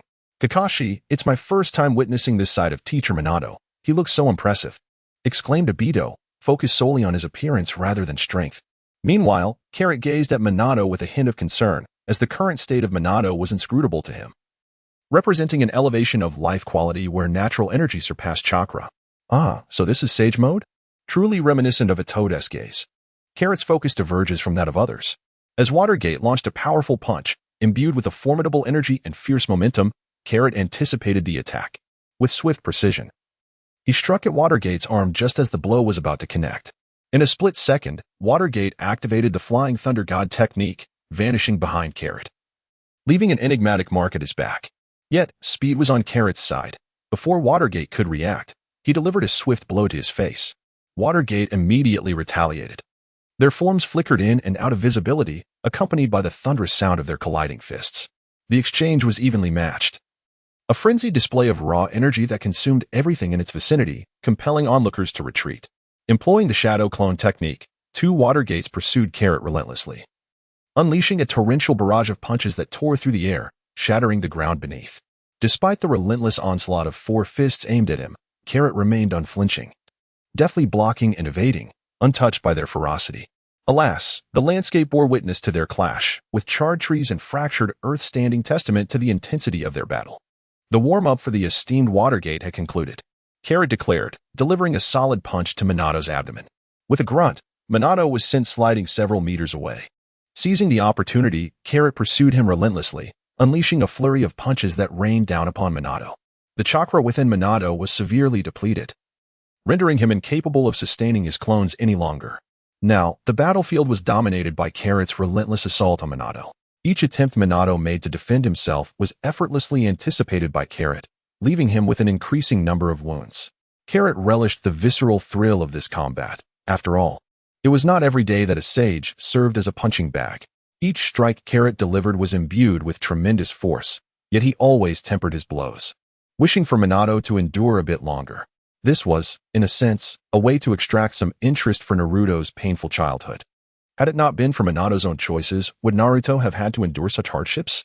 This was the very reason Carrot had agreed to duel Minato. Seizing a splendid opportunity to openly thrash Minato was an enticing prospect. With one final blow, Carrot delivered a powerful punch to Watergate's face, sending him flying and rendering him unconscious upon impact with the ground. Carrot took a deep breath and slowly exhaled. After finishing, he called it a day. Upon seeing her beloved collapse to the ground, Zinjanai hurried over to check on him. After examining the situation, Tsunade stated, "He merely fainted. There is no cause for concern. Kid, you possess considerable skill. Your control over each strike is commendable. How about we have a little spar?" Tsunade, having assessed the situation, realized that Minato had not sustained any serious injuries. It merely appeared grave. "Never mind. You are too weak. I lack the interest to engage in play with you." Karate outright rejected the notion. "What, you little brat? What did you just say?" Tsunade was taken aback, hearing someone declare their own weakness for the first time. Her temper surged instantaneously. With a single punch to the ground, the earth split in two. In an instant, Carrot placed a hand upon Tsunade's shoulder and remarked, "Tsunade-senpai. At such an advanced age, perhaps it would be wise to temper your temper." Tsunade found herself immobilized by the weight of that hand. Acutely aware that her opponent could extinguish her life with but a flick, while she had previously observed Carrot's battle with Minato without grasping the full extent of his power, facing him directly made her acutely aware of her own insignificance. The sudden turn of events caused Jiraiya to feel a surge of anxiety, fearing for Carrot's safety. However, the outcome was beyond Jiraiya's expectations. Carrot showed no inclination to relent, swiftly asserting dominance over Tsunade. "Carrot, enough," Konoha's leader, Shikaku, interjected, knowing that Carrot would heed the request. Carrot released his grip. "Tsunade, are you all right?" Jiraiya, ever the sycophant, rushed forward to express concern. Tsunade regarded Carrot with a stoic expression, while Carrot remained unfazed. He imparted a lesson to Tsunade, reminding her that her status did not guarantee respect from others. "Damn it, you brat, how dare you reduce Minato to such a state?" An enraged Hinata exclaimed, her hair standing on end in fury. "Oh dear, I nearly forgot about this individual." Carrot slapped his forehead and exclaimed, "In front of others." He had pummeled someone else's boyfriend, and that someone happened to be the notoriously temperamental Shinkuna from Blood Red Chili. A single furious punch from her was enough to shatter mountains and split stones. Boom. Carrot firmly grasped the situation, unwilling to endure an unprovoked beating. "Shinnok, do not be angry. Minato has not sustained any injuries," Jiraiya urgently interjected, well aware of Shinnok's volatile temperament. "Humph, if you continue to speak, I shall strike you as well." This moment served as a stark reminder that one should never engage in conversation with an irate woman, lest they invite calamity upon themselves. Suddenly, a crimson chakra enveloped Shinnok's form. "This is bad. Could it be that the Ninetales has escaped control?" Yuan Fury exclaimed, having observed the unfolding drama with keen interest. Chapter 56 concludes here. Shinnok, now on all fours, was cocooned in a sphere of red energy, with 3 tails sprouting from her body. Seal off Training Ground 66. "No one is permitted to approach," Yuan Fury commanded, as the hidden Umbu members dutifully executed the orders of the Hokage, ensuring that no one dared approach the site. In her beastly transformation, Shinnok retained her consciousness, communicating with the 9 tails within her. "Kurama, bind me and let me teach that little brat Carrot a lesson." Having learned sealing techniques from the wife of the first Hokage, Shinnok would not succumb to rage and lose control over the beast's power. After all, the sealing techniques of the Uzumaki clan were the bane of tailed beasts. Very well, Kurama acquiesced, recognizing that he had no power to refuse, especially since he too desired to stretch his limbs after being confined for so long. With a roar, a 4th tail emerged, baring its fangs at Carrot. The 4 tails lunged forward, aiming to pierce Carrot directly. However, with a swift motion, Carrot evaded, causing the tails to plunge into the ground, creating a massive crater. The onlookers were eager to intervene and subdue the 9 tails, but Carrot discerned their intentions and declared, "Everyone, stand down. Allow me to handle this while you provide support." Carrot would not let this opportunity slip away, for it is said that the 9 tails is the mightiest among the tailed beasts, and he yearned to test his mettle. The 9 tails charged swiftly towards Carrot, its claws imbued with formidable power, striking at Carrot with relentless ferocity.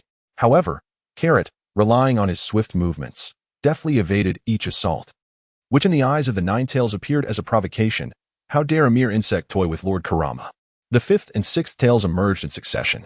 With a thunderous roar, the Ninetales unleashed its fury, tearing a colossal boulder from the earth, and with a mighty strike of its fists, sent a barrage of stones hurtling towards Carrot, akin to a relentless machine gun. Bang, bang, bang. Carrot's form shifted incessantly, eluding the stones that could not keep pace. However, the trees behind Carrot suffered greatly, continuously struck and shattered by the stones, leaving a vast expanse of land barren. The Ninetales, still unsatisfied, unleashed a tailed beast ball. Launching it with fervor, Carrot instantaneously teleported behind the Ninetales. With a resounding thud, the training ground trembled violently, causing a commotion throughout the village of Konoha. The ninjas, alarmed by the explosion, hurried towards the training area, believing a fierce battle had erupted and eager to offer their assistance. However, they were swiftly intercepted by the Umbu. Is this all you are capable of? At this moment, Carrot did not forget to comment. When has the Ninetales ever been so underestimated? Perhaps it has been confined for too long, forgetting the man who once subdued it with a single hand. The seventh and eighth tails began to emerge. Carrot intentionally provoked the Ninetales. Without sufficient strength, how could one truly revel in the battle? The Ninetales pursued Carrot relentlessly, each strike lethal and immensely powerful. The training ground echoed with thunderous roars, a testament to the Ninetales' formidable strength. Carrot evaded with utmost finesse, completely avoiding the Ninetales' onslaught. When the Ninetales lashed out with its tail, Carrot raised a hand in defense, only to be thrust back by an overwhelming force, leaving a gash on the ground. The eight tails of the Ninetales gathered a colossal tailed beast ball, and this time Carrot could not evade, for behind him lay the village. If he were to flee, countless lives would be at stake. This was also Kurama's strategy. He deliberately maneuvered Carrot into such a position to compel him to endure the tailed beast ball. Suddenly, Orochimaru leaped in front of Carrot. Triple Rashomon. Orochimaru pressed his hands to the ground. Carrot, step aside. As the tailed beast ball approached, Orochimaru urged Carrot to move, not wishing for his ally to perish. After all, a partner as exceptional as Carrot was not easily found. Orochimaru-senpai, do you underestimate me? The tailed beast ball shattered Orochimaru's triple Rashomon without losing any momentum. Now it was Carrot's turn to stand before Orochimaru. Orochimaru-senpai, please refrain from such perilous actions in the future. Carrot effortlessly blocked the Ninetales' tailed beast ball with one hand, grasping it and causing it to explode. The singular tailed beast ball fragmented into countless smaller orbs, each the size of a thumb, raining down and emitting puffs of smoke upon impact. What is happening? Everyone present witnessed the tailed beast ball being dispatched with such ease for the first time, disbelief etched on their faces. Only Orochimaru, positioned directly behind Carrot, observed everything clearly, his admiration for Carrot's latent power growing even stronger. Let it end, Shinjanai-senpai. Carrot spoke up, aware that Shinkunai could hear him. He truly did not wish to engage in combat. Having just felled someone as boyfriend, he found it rather humiliating to then pummel someone as girlfriend. The cries of agony from the Ninetales echoed as countless chains ensnared it, causing its body to gradually shrink until it was entirely drawn into Shinkunai's belly. If there was anything that caused Carrot to hesitate, it was the sealing techniques of the Uzumaki clan. King Piccolo was formidable, and Majin Buu even more so. Yet they were both sealed away. This was yet another reason Carrot refrained from taking action. No one could predict what hidden cards the Uzumaki clan possessed. It was not a matter of life and death. Otherwise, Carrot would have ensured his opponent never had the chance to retaliate. Shinkunai had initially believed that transforming into a tailed beast would enable Minato to teach Carrot a lesson, but he found it nearly impossible to even touch him. Only Yuan Fei Rijan gazed upon the ravaged training ground 66, lamenting the considerable repair costs that would ensue. Following the fierce battle, Minato awoke, indebted to Carrot for a meal. Since treating one person was akin to treating a multitude, Minato invited the group out to dine. Yuan Fei Rijan and Danzo chose not to partake in the youthful revelry, excusing themselves from the gathering. 2 entire tables were occupied. Naturally, Carrot joined the children's table. The moment the waiter spotted Carrot amidst the meal, he understood that it was a formidable affair. As anticipated, throughout the entire evening, he was solely occupied with serving Carrot and clearing away dishes, while the kitchen staff were nearly overwhelmed by the demand. Minato forced a smile, finally witnessing Carrot's true prowess. Realizing that his betrothal gifts were on the verge of depletion, Elder Shoma raised his cup, adept at enhancing the atmosphere at the table. The revelry was vibrant, with Tsunade, the heavy drinker, continuously downing one cup after another, completely oblivious to moderation, soon becoming quite inebriated. Orochimaru, do you aspire to become Hokage? Weren't you always averse to trouble? Tsunade inquired bluntly. During this time, Jiraiya had persistently sought Tsunade's assistance to support Minato's campaign for Hokage, as her esteemed reputation in Konoha could significantly improve Minato's chances of victory. Chapter 57, The Mizukage Negotiation. My perspective has shifted. I too wish to occupy that position and behold the scenery. Orochimaru certainly would not divulge his true motives, instead fabricating an excuse. He had considered collaborating with Tsunade, but their ideologies were fundamentally at odds. If Tsunade were to discover their experiments, she would undoubtedly be the first to condemn him, especially since he had desecrated her grandfather's grave. It would be a stretch to expect her assistance. I have decided to support Minato. I believe he is far more suitable than you. In comparison, Minato shone like the sun, radiating warmth, while Orochimaru perpetually exuded an eerie aura. Which would you choose? I anticipated this outcome long ago, Orochimaru remarked, seemingly unfazed by the situation at hand. The legendary three ninjas had now divided into two factions, with Jiraiya and Tsunade on one side, leaving Orochimaru isolated. Orochimaru, you should be cautious. Do not let your juniors see you weeping, Jiraiya teased, elated by Tsunade's support, feeling as though victory was already within his grasp. Orochimaru, well aware of Jiraiya's nature, dismissed the jibe, viewing him as a foolish friend who could never keep a secret. Until the end, who can truly know the outcome? Orochimaru mused. Indeed, until the end, no one can ascertain the result. Carrot approached the adult table and softly spoke, taking a seat directly beside Orochimaru. The current situation stood at a tie of 2-2. Tsunade, upon seeing Carrot, felt a surge of ire. You little brat. Are you supporting Orochimaru now? It seemed that Lady Tsunade's judgment had faltered. However, I have consistently been an advocate for Senior Orochimaru. Karate confronted them directly, harboring a rather unfavorable impression of the two ninjas, Huang and Duyu. Tsunade, aware that she could neither argue nor overpower him, chose to remain silent. Karate, why did you choose Orochimaru? You could have opted for Minato. I believe he would usher in a transformation for the ninja world. The current Jiraiya has been thoroughly brainwashed by the Sage of the Toads, fixated solely on seeking the Child of Destiny in the ninja realm to bring about peace. He openly undermined Orochimaru before him. Jiraiya-senpai, why do you always place your hopes in others rather than believing in yourself?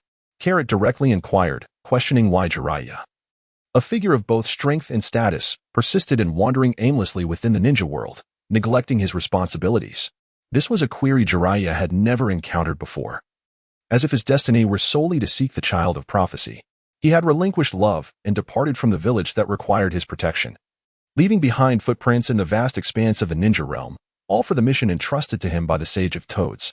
The question left him momentarily bewildered, at a loss for words. This is precisely why I do not choose you. I yearn to instigate change with my own hands. As time flowed and the days turned, 3 days swiftly passed. On this day, the ninjas from the other 4 hidden villages finally arrived, heralding the impending Chunin exams. However, before the commencement, Mist Shadow and Carrot were to engage in a cordial discussion. On this day, Carrot did not procrastinate, taking Shirzue with him to secure funds. Upon arriving at the negotiation venue, 3 individuals from the Mist appeared, a Jonin, a Chunin, and a Genin. The latter, a young girl, struck Carrot as familiar. I believe you are already acquainted with them. Now let us discuss the price. How much are you willing to pay to redeem them? Shirzue initiated the conversation, with Carrot merely standing as a silent guardian, delegating the dialogue to Shirzue. What amount would suffice for us to retrieve our people? Inquired the Jonin from Mist. He was wary of quoting a high price and being seen as a target, yet equally concerned about offering too low a sum that might incite the ire of Konoha. For the weaker party possesses no rights. The 7 ninja swords cost 20 million each, for elite Jonin at 30 million apiece, and factoring in meals and accommodations. Let us round it all to a neat sum of 420 million, Shirzue stated, his cheeks slightly flushed, feeling the weight of the demand. What are you saying? Interjected the female Genin, unable to contain herself. Konoha is truly asking for an exorbitant price. Let the adults speak. What business do you? A mere child, having this conversation? Carol remarked that Shirzue was still ensnared by the price he had proposed, unable to regain his composure. I beg your pardon, Kakashi. She is still quite young. Do not hold it against her. The Mist Jonin was acutely aware of Karo's striking appearance, for he was the man who had single-handedly captured the 7 ninja swordsmen, possessing the terrifying ability to eradicate tailed beasts. He had no desire to provoke such a formidable figure, being struck down here would indeed be a futile demise, with no one to lament his fate. Terumi Mei. Do apologize to Jonin Karo at once, the Mist Jonin admonished, emphasizing Karo's name to prompt Terumi Mei to behave accordingly. I am truly sorry, Jonin Karo. I misspoke. Please forgive me. Terumi Mei was not entirely oblivious to the gravity of the situation. She was well aware of the weight that Karo's name carried. As those who descended from the battlefield of the mist bore lingering trepidation toward him. Yet, upon seeing him today, she merely perceived a charming young man. Nonetheless, she knew she must heed the Jonin's command. After all, I am quite magnanimous. A mere additional million will suffice. Carrot is indeed a person who accepts apologies. Well, moving on to the moment of negotiation between the Mist and a Leaf. Carrot was fully aware that the other party could not produce such a large sum of money. Negotiation is inherently a process of mutual compromise. The Mist intends to pay Konoha a total of 231 million Ryo. 2 contracts will be drawn up, with the Mist settling the payment over 2 years. An initial payment of 150 million Ryo will be made to secure the release of 4 elite shinobi and 4 ninja swords, while the remaining balance will be settled a year later. Carrot, having reaped a bountiful harvest, directly pocketed 100 million and 1 taels, leaving the remaining funds to Konoha. As for the outstanding balance, he did not believe that Mizukichi would dare to renege on the deal. Jishuei, let us be on our way. Carrot, bearing a substantial fortune, departed with Watergate, while the elite shinobi of Mist retrieved the 4 individuals from prison, resulting in a collective sense of joy. Wealth had been acquired, yet one is at a loss as to how to spend it. Carrot hummed an unfamiliar melody as he strolled down the street. Knowing full well that after earning some money, he deserved to treat himself, Carrot intended to indulge in a bit of self-care. This is for you, Jishuei. Carrot counted 30 million and handed it over to Shui. Senior, I cannot accept this. Shui repeatedly waved his hands in refusal. This is what you rightfully deserve. Without your assistance today, how could we have earned so much? Before the negotiations, the price offered by the Hokage was merely 100 million. But now, with an additional 100 million gained, everyone involved could reap a portion of the benefits. As the primary negotiator, Shui's price could not be too low. Otherwise, how would others perceive him? Following him would leave them empty-handed. Take this. It is rightfully yours. No refusals. With no choice left, Shui accepted the 30 million. Tears glistening in his eyes. Chapter 58. Curbing the disturbance. Brother Shui, is that really you? While still grappling with his conscience, Uchiha Shui heard someone calling him. Turning around, he found it was Itachi Uchiha. Ah, Itachi, what brings you here? Brother Shui, you haven't visited me in such a long time, Itachi complained. Among the entire clan, he felt the closest bond with Shui, whose philosophies had profoundly influenced him.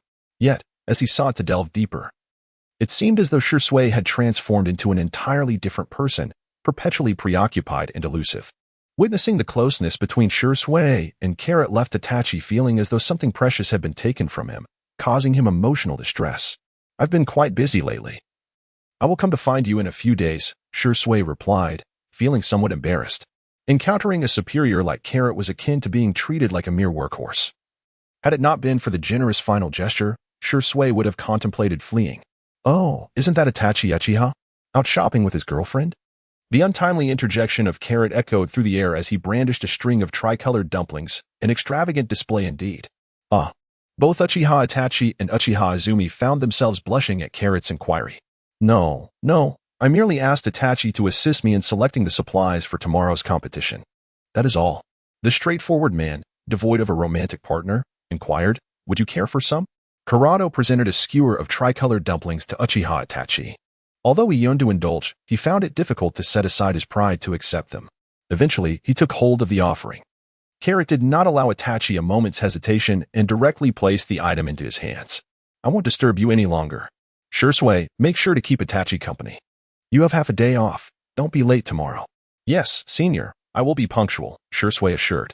Senior Carrot, what kind of person is he? Itachi inquired, as this was the first time he received something from someone outside his family. Typically, the villagers regarded the Uchiha with fear, disdain, and distance. It was a novel experience to encounter someone treating the Uchiha with such equanimity, evoking an unfamiliar emotion within him. You mean Senior Carrot? He is a person devoid of any prejudice, Shui replied. Anyone with biases has been expelled by him. Is that so? Looking at Carrot's retreating figure, Itachi felt an urge to engage him in conversation. Follow me.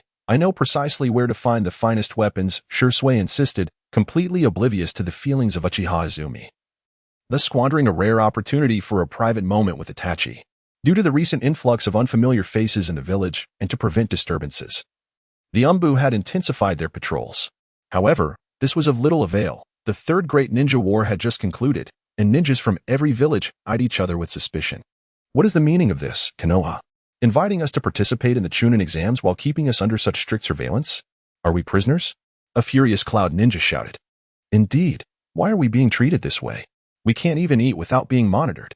Another Cloud Ninja smashed his cup to the ground, the sound of shattering porcelain echoing through the air. He appeared to be around 10 years old, his emotions clearly unstable. The Umbu appeared promptly, surrounding the Cloud Ninjas. Do not cause a disturbance, an Umbu ninja stated, weary from handling such incidents repeatedly, whether it was the Cloud, Mist, or Rock Ninjas causing the uproar. A multitude of issues awaited resolution. They were overwhelmed. What disturbance? It's not like you don't follow us everywhere, even to the restroom. One Cloud Ninja retorted. Say that again. Do you dare to provoke me? Come on, arrest me. Let the other ninja villages see that Konoha holds the Chunin exams merely to eliminate ninjas from other villages. What face do you have left? The Cloud Jounin escalated the situation, seeking to amplify the conflict, knowing Konoha had a history of downplaying such matters. You are too loud, Carrot interjected, having just finished his last bowl of rice. The Cloud Ninja had not noticed him, as Carrot's figure had been obscured by empty plates. Upon hearing Carrot's voice, the Jounin's face turned pale with fear. He was all too familiar with that sound. Turning around, he saw Carrot slowly emerge from behind the plates. Upon recognizing Carrot's visage, he trembled uncontrollably. The Red Demon, the Cloud Jounin stammered, uttering Carrot's notorious title. Senior, who is this person? He is so arrogant. The ninja attending the Chunin exams had never left their village before and had not yet felt the weight of Carrot's shadow. Scoundrel. Slap. Without hesitation, the Jounin struck a genin. He then bowed deeply to Carrot. I apologize, Kakashi Jounin. The child is ignorant. Please, do not take offense. Do not panic. There is no longer war. You are here as invited guest for the Chunin exams, Carrot reassured. Yes, you are absolutely right, the Cloud Jounin replied, his demeanor exceedingly humble. However, if someone is deliberately causing trouble, that is a different matter.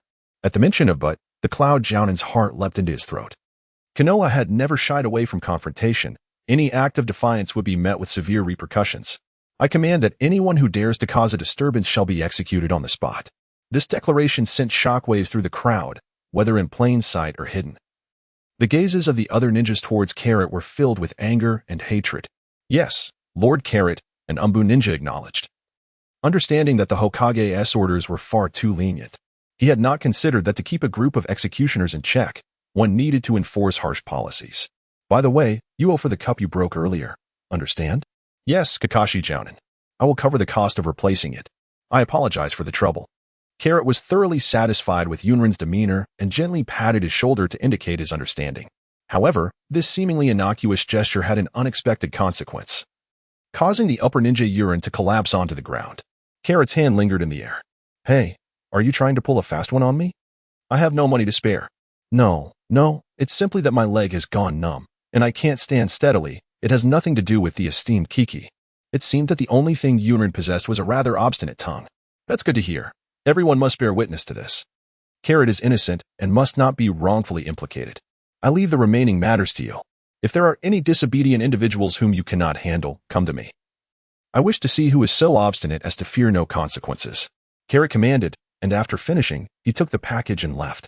Chapter 59. The examination concludes within the Hokage building. The bandaged worker Danzo confronted Yuan Fei Risen. Risen, how imposing Carrot is.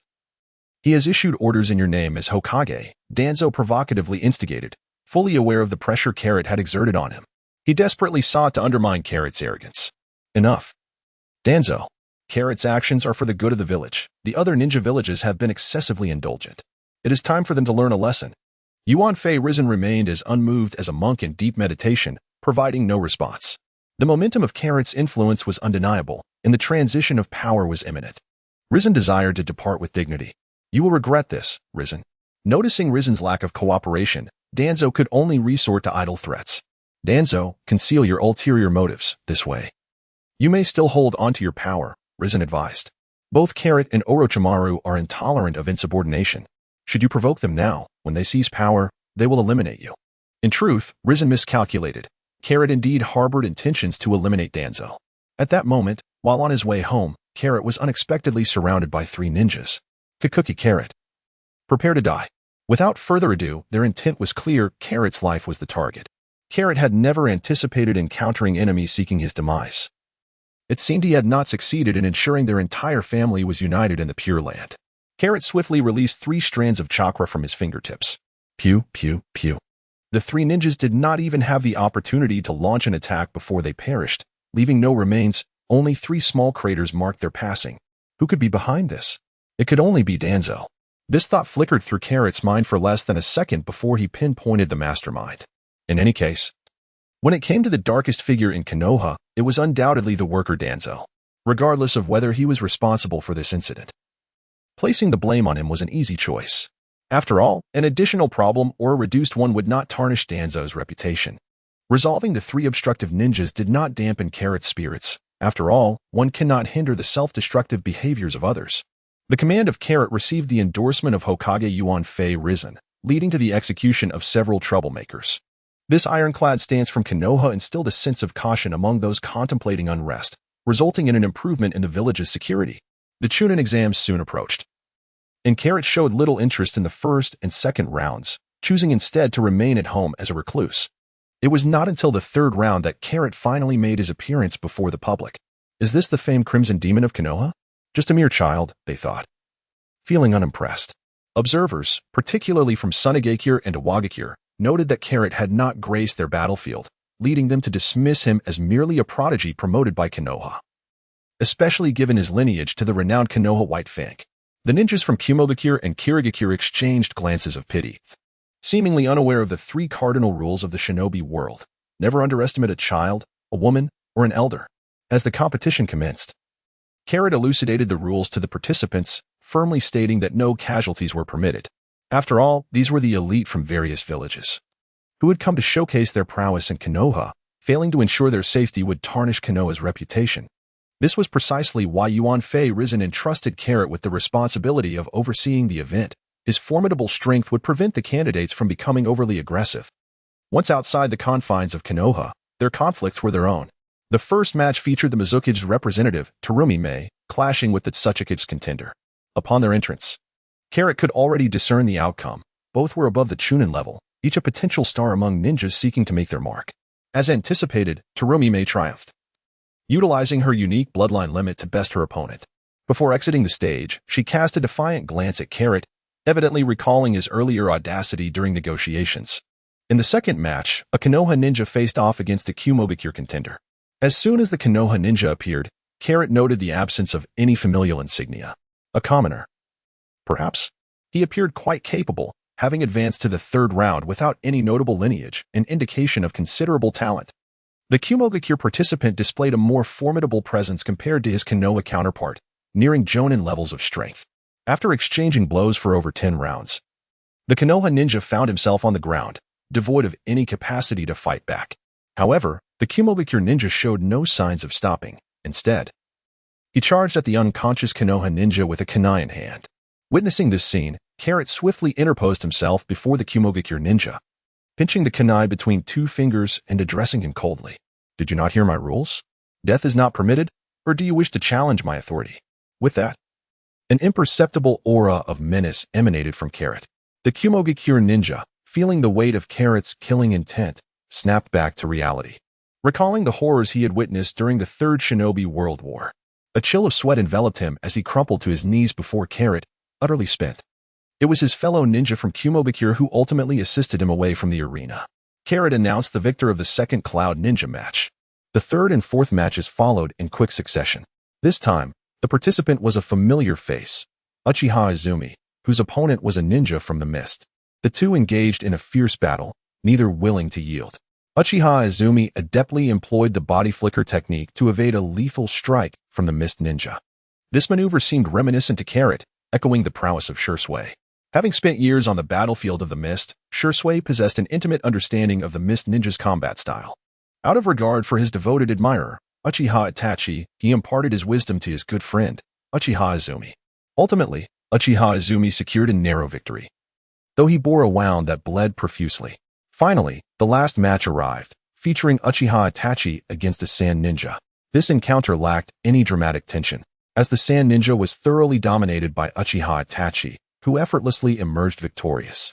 Despite the Uchiha clan grappling with certain mental challenges, their innate talent is undeniably impressive. This time, Konoha proudly witnessed 3 members of the Uchiha clan ascend to the rank of Jonin. Yes, you read that correctly, 3.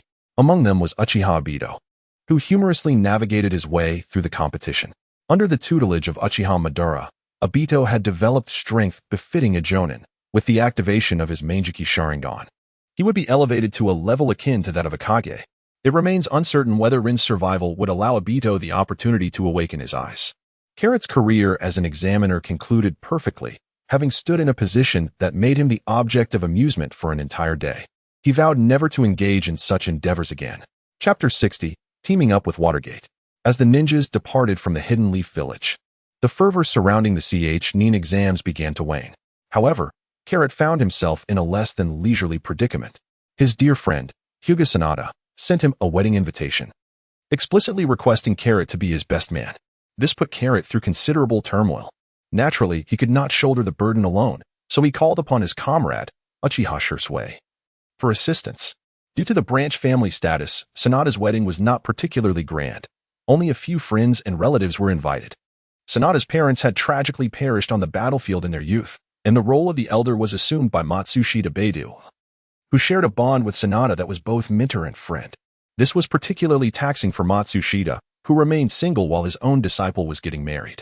Meanwhile, Carrot busied himself attending to the guests, while Shursui took on the role of a humble doorman. Lord Orochimaru has arrived, he announced. Shursui performed his duties as a doorman with remarkable finesse. Following Orochimaru was a figure named Kabuto, who entered bearing gifts. Thank you, Lord Orochimaru. Please, take a seat. Carrot is aware that Orochimaru is coming out of respect for him. He is exceedingly pleased that he can contribute to making his friend's wedding a splendid occasion. As Kuratara approached to offer a toast, the esteemed Lord Tsukumo Hatake arrived. Another distinguished figure graced the occasion, leaving the guests at Sanada's wedding in astonishment. It was truly remarkable that such prominent individuals, including the legendary Orochimaru and Lord Tsukumo, were present. Father, you have come as well, Sanada remarked. Of course. For the wedding of a dear friend, I must partake in a cup of celebratory wine. When else would I have the chance to enjoy your company, Karo? Carrot felt utterly embarrassed, as the relentless pressure for marriage was unyielding. He hastily made his escape. Following this, even more astonishing news emerged: the Hokage had arrived, propelling the wedding to an unprecedented climax. Yuan Fei Rizen's reputation in Konoha was at its zenith, basking in the glory of his recent victories. He truly embodied the name of Hokage. Sanada was overjoyed to see the Hokage attending his nuptials, yet he understood that this was largely due to Carrot's significant influence. Thank you, Carrot. Sanada sincerely expressed his gratitude. Initially, he had intended to host a modest gathering, but Carrot had thrown money in his face, admonishing him. Money is no object. If you wish to thank me, simply hand over the wedding gifts later. Forget it. Let's pretend I never said anything, Sanada chuckled. The two exchanged a knowing smile. Once the guests departed, Carrot slumped into a chair, utterly exhausted. The training had never been this taxing, and Shursui's incessant shouts had left him hoarse. Matsushita Beidou fared better, merely serving as a mascot, while Maisie remained by the bride's side. If marriage is this exhausting, I think I shall remain single henceforth. Carrot lamented. How can someone so young harbor such thoughts? Isn't having a devoted companion to share one's life with a wonderful thing? To this, Matsushita Beidou retorted, and what about you, teacher? You are no longer in your youth either. With a decisive blow, Karo has utterly defeated Matsushita Beidou, leaving him at a loss for words. All right, Karo. Enough jesting with the teacher. Comes the intervention from Amiko, who steps in to plead on Matsushita's behalf. The teacher has been busy with matchmaking lately. Then, an even greater revelation unfolds. Amiko, how could you possibly say that? Matsushita's face flushed with embarrassment, turning crimson in an instant, which provoked a chorus of laughter. Their small team shared a familial bond, after all. Karo, Amiko, teacher Matsushita, and Shursui, I thank you all, said Sanada, raising a toast with his wife, and not away. To each of them in gratitude. That night, Karo indulged a bit too much, ultimately being escorted home by Shursui.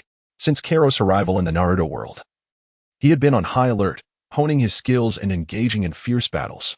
However, at this joyous occasion of a friend's wedding, He finally let his guard down and succumbed to inebriation. Ah, my head aches terribly. How did I make it back?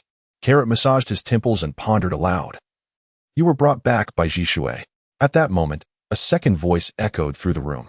Carrot turned to see a pair of lifeless eyes staring back at him. What are you doing here? He inquired. Is it not because someone kept crying out for water in the middle of the night? Kakashi, with dark circles under his eyes, remarked that certain individual is truly insufferable, disturbing others' rest with their incessant shouting in the middle of the night, displaying a complete lack of decorum. Has Kero awakened? Has he eaten? Outside, the voice of Hatake Tsukumo echoed. All right, father, I shall be there shortly. The two brothers tidied up briefly before taking their seats at the dining table. After a modest meal, Kero turned to Kakashi, who concealed his Sharingan behind his forehead protector, and inquired, Kakashi, are you still accustomed to your Sharingan? Carrot touched his forehead protector. Currently in a period of adjustment, my teacher has been assisting me frequently. Your most significant flaw at present is the inability to deactivate your Sharingan. Your chakra is undoubtedly insufficient. Carrot explicitly articulated Kakashi's shortcomings. This is also a concern that Kakashi harbors, as the significance of chakra to a ninja is evident. The more chakra one possesses, the greater the number of jutsu they can perform. He had previously discussed this with his mentor, Minato, concluding that only with age would the amount of chakra he could refine increase. Carrot, do you have any solutions?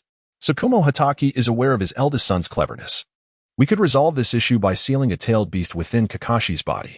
Carrot did not keep any secrets and spoke directly. However, tailed beasts are entities with masters. If we were to capture them without permission, the recently ceased hostilities in the ninja world would erupt into war once more. Kakashi Hatake showed no intention of refusal. It was merely a matter of timing, and he preferred to wait.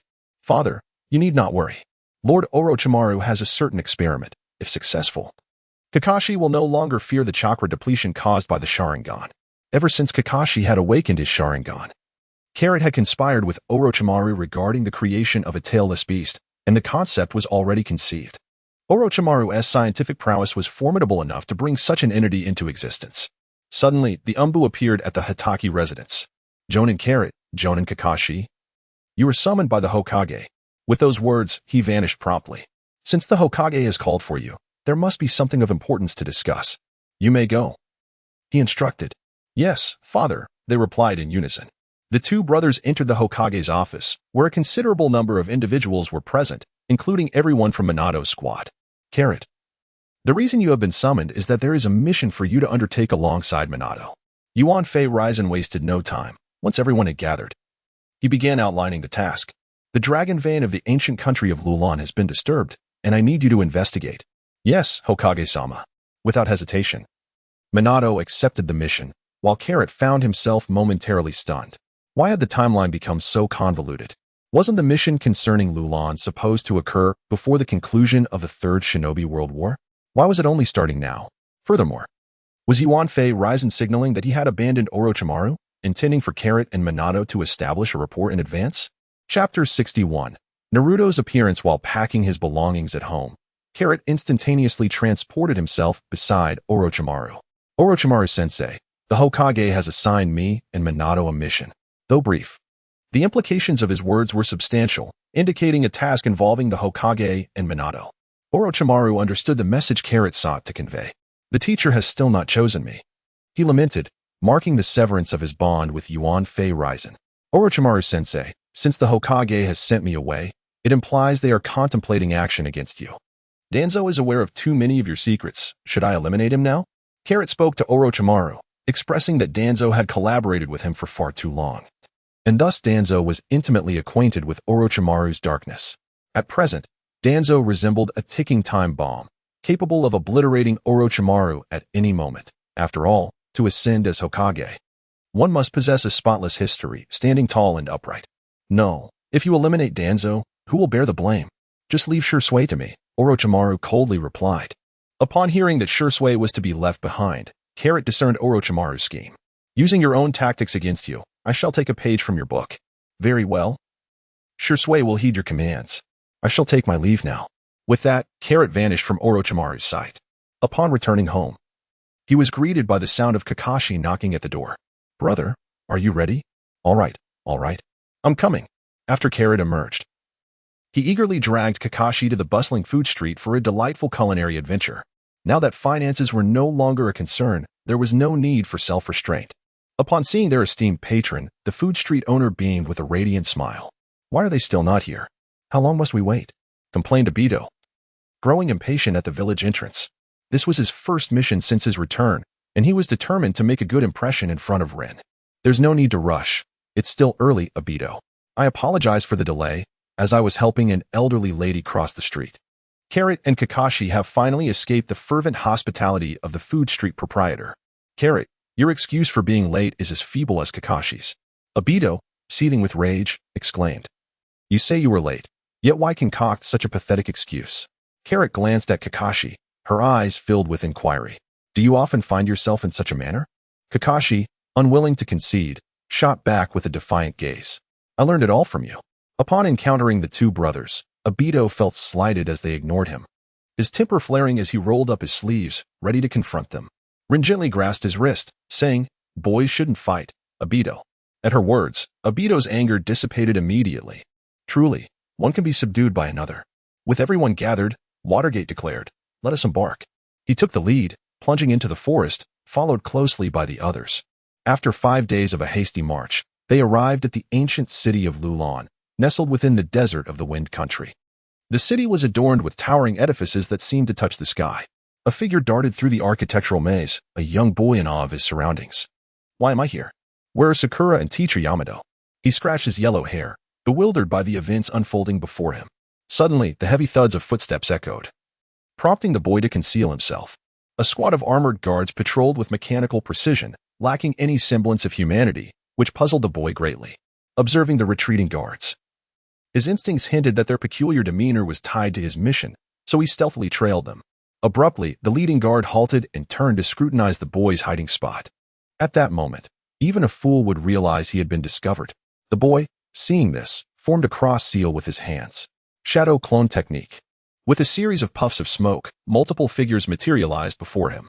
Go, he commanded, as the clones charged at the guards. 2 of the clones began to rub their hands together, channeling chakra for a jutsu. Rasengan. With the clones coordinating, a Rasengan was formed and hurled towards the guards. Boom. The guard's armor shattered, revealing the corpse within. The boy gasped in shock at the sight of the lifeless body. At a high platform in Lulon, a brilliant purple energy orb surged forth, transforming into a bolt of energy that shot towards the boy. With quick reflexes, he evaded the strike. But the purple lightning pursued relentlessly. Gathering his own Rasengan, the boy collided it with the incoming lightning. The impact unleashed a surge of purple energy that spiraled outward like vines. The platform, unable to withstand the energy spread, fractured beneath him. The boy fell freely from the height. Ah! He cried out, his voice echoing painfully through the serene architecture. Suddenly, a kunai whizzed by, and a figure seized the boy by his collar, teleporting them both to the ground. The boy, still reeling, flailed his arms in confusion. Kakashi, is he a fool? He thought, realizing he was saved yet still shouting in panic. It was Watergate and the others who had arrived, having used the Flying Thunder God technique to rescue him. Well, you're safe now. What brings you here alone? Watergate inquired, noticing the boy's forehead protector and deducing he was from Konoha, speculating that he had fallen behind. My name is Naruto Uzumaki. I came here on a mission, but I was sucked into a whirlpool and woke up here. I have no idea where my companions are. Naruto found an unexpected warmth in the presence of his rescuers, spilling his thoughts without restraint. I am Minato Namikaze, known as the Yellow Flash. The masked one is Kakashi Hatake, beside him is Aito Uchiha, and Rin is also with us. The white-haired man is Kakashi's brother, Karato. Watergate introduced each member of their party. What? You're Kakashi? And you have a brother? Naruto exclaimed in astonishment, pointing at Kakashi. How has Kakashi-sensei become so young? And I had no idea he had a brother. His not-so-bright mind nearly short-circuited from the revelation. Is there a problem with my name being Kakashi? Kakashi replied, bemused. Kakashi turned to the astonished Naruto and inquired, recalling that he had never had any significant interaction with the boy. Why then did the mere mention of his name elicit such a strong reaction? Only the bystander, Carrot, understood that the boy had inadvertently stumbled into the time vortex, leading him to this place. Chapter 62. The Rescue of the Fair Lady. Everything is fine. Everything is fine. Naruto repeatedly waved his hands, scrutinizing Kakashi closely. He noticed that Kakashi in his youth was far less lethargic than he appeared now. Kakashi. Why do you have such a peculiar look in your eyes? Have you perhaps developed feelings for me? Obito's ill-timed jest caused Kakashi to instinctively take a step back. Having been influenced by Jiraiya's novels, Kakashi considered himself far from naive. Yet, Obito's words elicited an involuntary response from him. Naruto, what brings you to Lulon? Asked Minato, who was in urgent need of information regarding Lulon. I have come on the orders of Lord Hokage to capture the rogue Sand Ninja, Baizu. However, Baizu forcibly opened the seal of the fourth Hokage, and I was sucked into it. Arriving here, Naruto relayed everything he knew. What are you talking about? The fourth Hokage? But the third Hokage has yet to retire. Where could a fourth Hokage possibly come from? Obito interjected, sensing something amiss and hastily reprimanding Naruto. He began to suspect that this individual was mocking them. That's exactly what Granny Tsunade said. Naruto retorted defiantly, unable to comprehend why he was being chastised for speaking the truth. He speaks the truth. He is not from this timeline, Carrot interjected at that moment. What? The group exchanged incredulous glances, but as the words came from Carrot, the conflict between belief and skepticism swirled in their minds. They needed Carrot to provide them with further information. Did not Senior Minato also come to know about this? Carrot then revealed a momentous piece of news. The crowd turned their gaze towards Minato Namikaze, who nodded in acknowledgement. I had my suspicions earlier, but now I have confirmed it, he stated. But how could you possibly know, Carrot? Minato inquired further. The Ninetales resides within him, came the response. Ah, how is that even possible? How do you know this? As Kakashi and his companions, being disciples of Minato, were well aware that Minato's beloved was the Jinchuriki of the Ninetales, which had long resided within Kushina's womb. However, the emergence of an additional Ninetales signified that this young lad was not of this timeline. Naruto, astonished, inquired how this man named Carrot had discerned that the Ninetales had always been suppressed within him. It is quite simple. I shall never forget the essence of the little fox, Carrot replied. After all, he had clashed with the Ninetales before, and he could not mistake its aura. Moreover, being a man privy to the script, he was fully aware of the identity of the individual before him. However, he required evidence merely to substantiate his claims. Could it be that he is? Women often possess a keen intuition, and Rin glanced between Naruto and Minato, noting their striking similarities, their hair color, and the way they formed chakra balls. Yet, the fact that he bore the surname Uzumaki left Rin in a state of uncertainty. This was the first instance Naruto had heard anyone refer to the Ninetales in such a manner, and he found it utterly incredulous.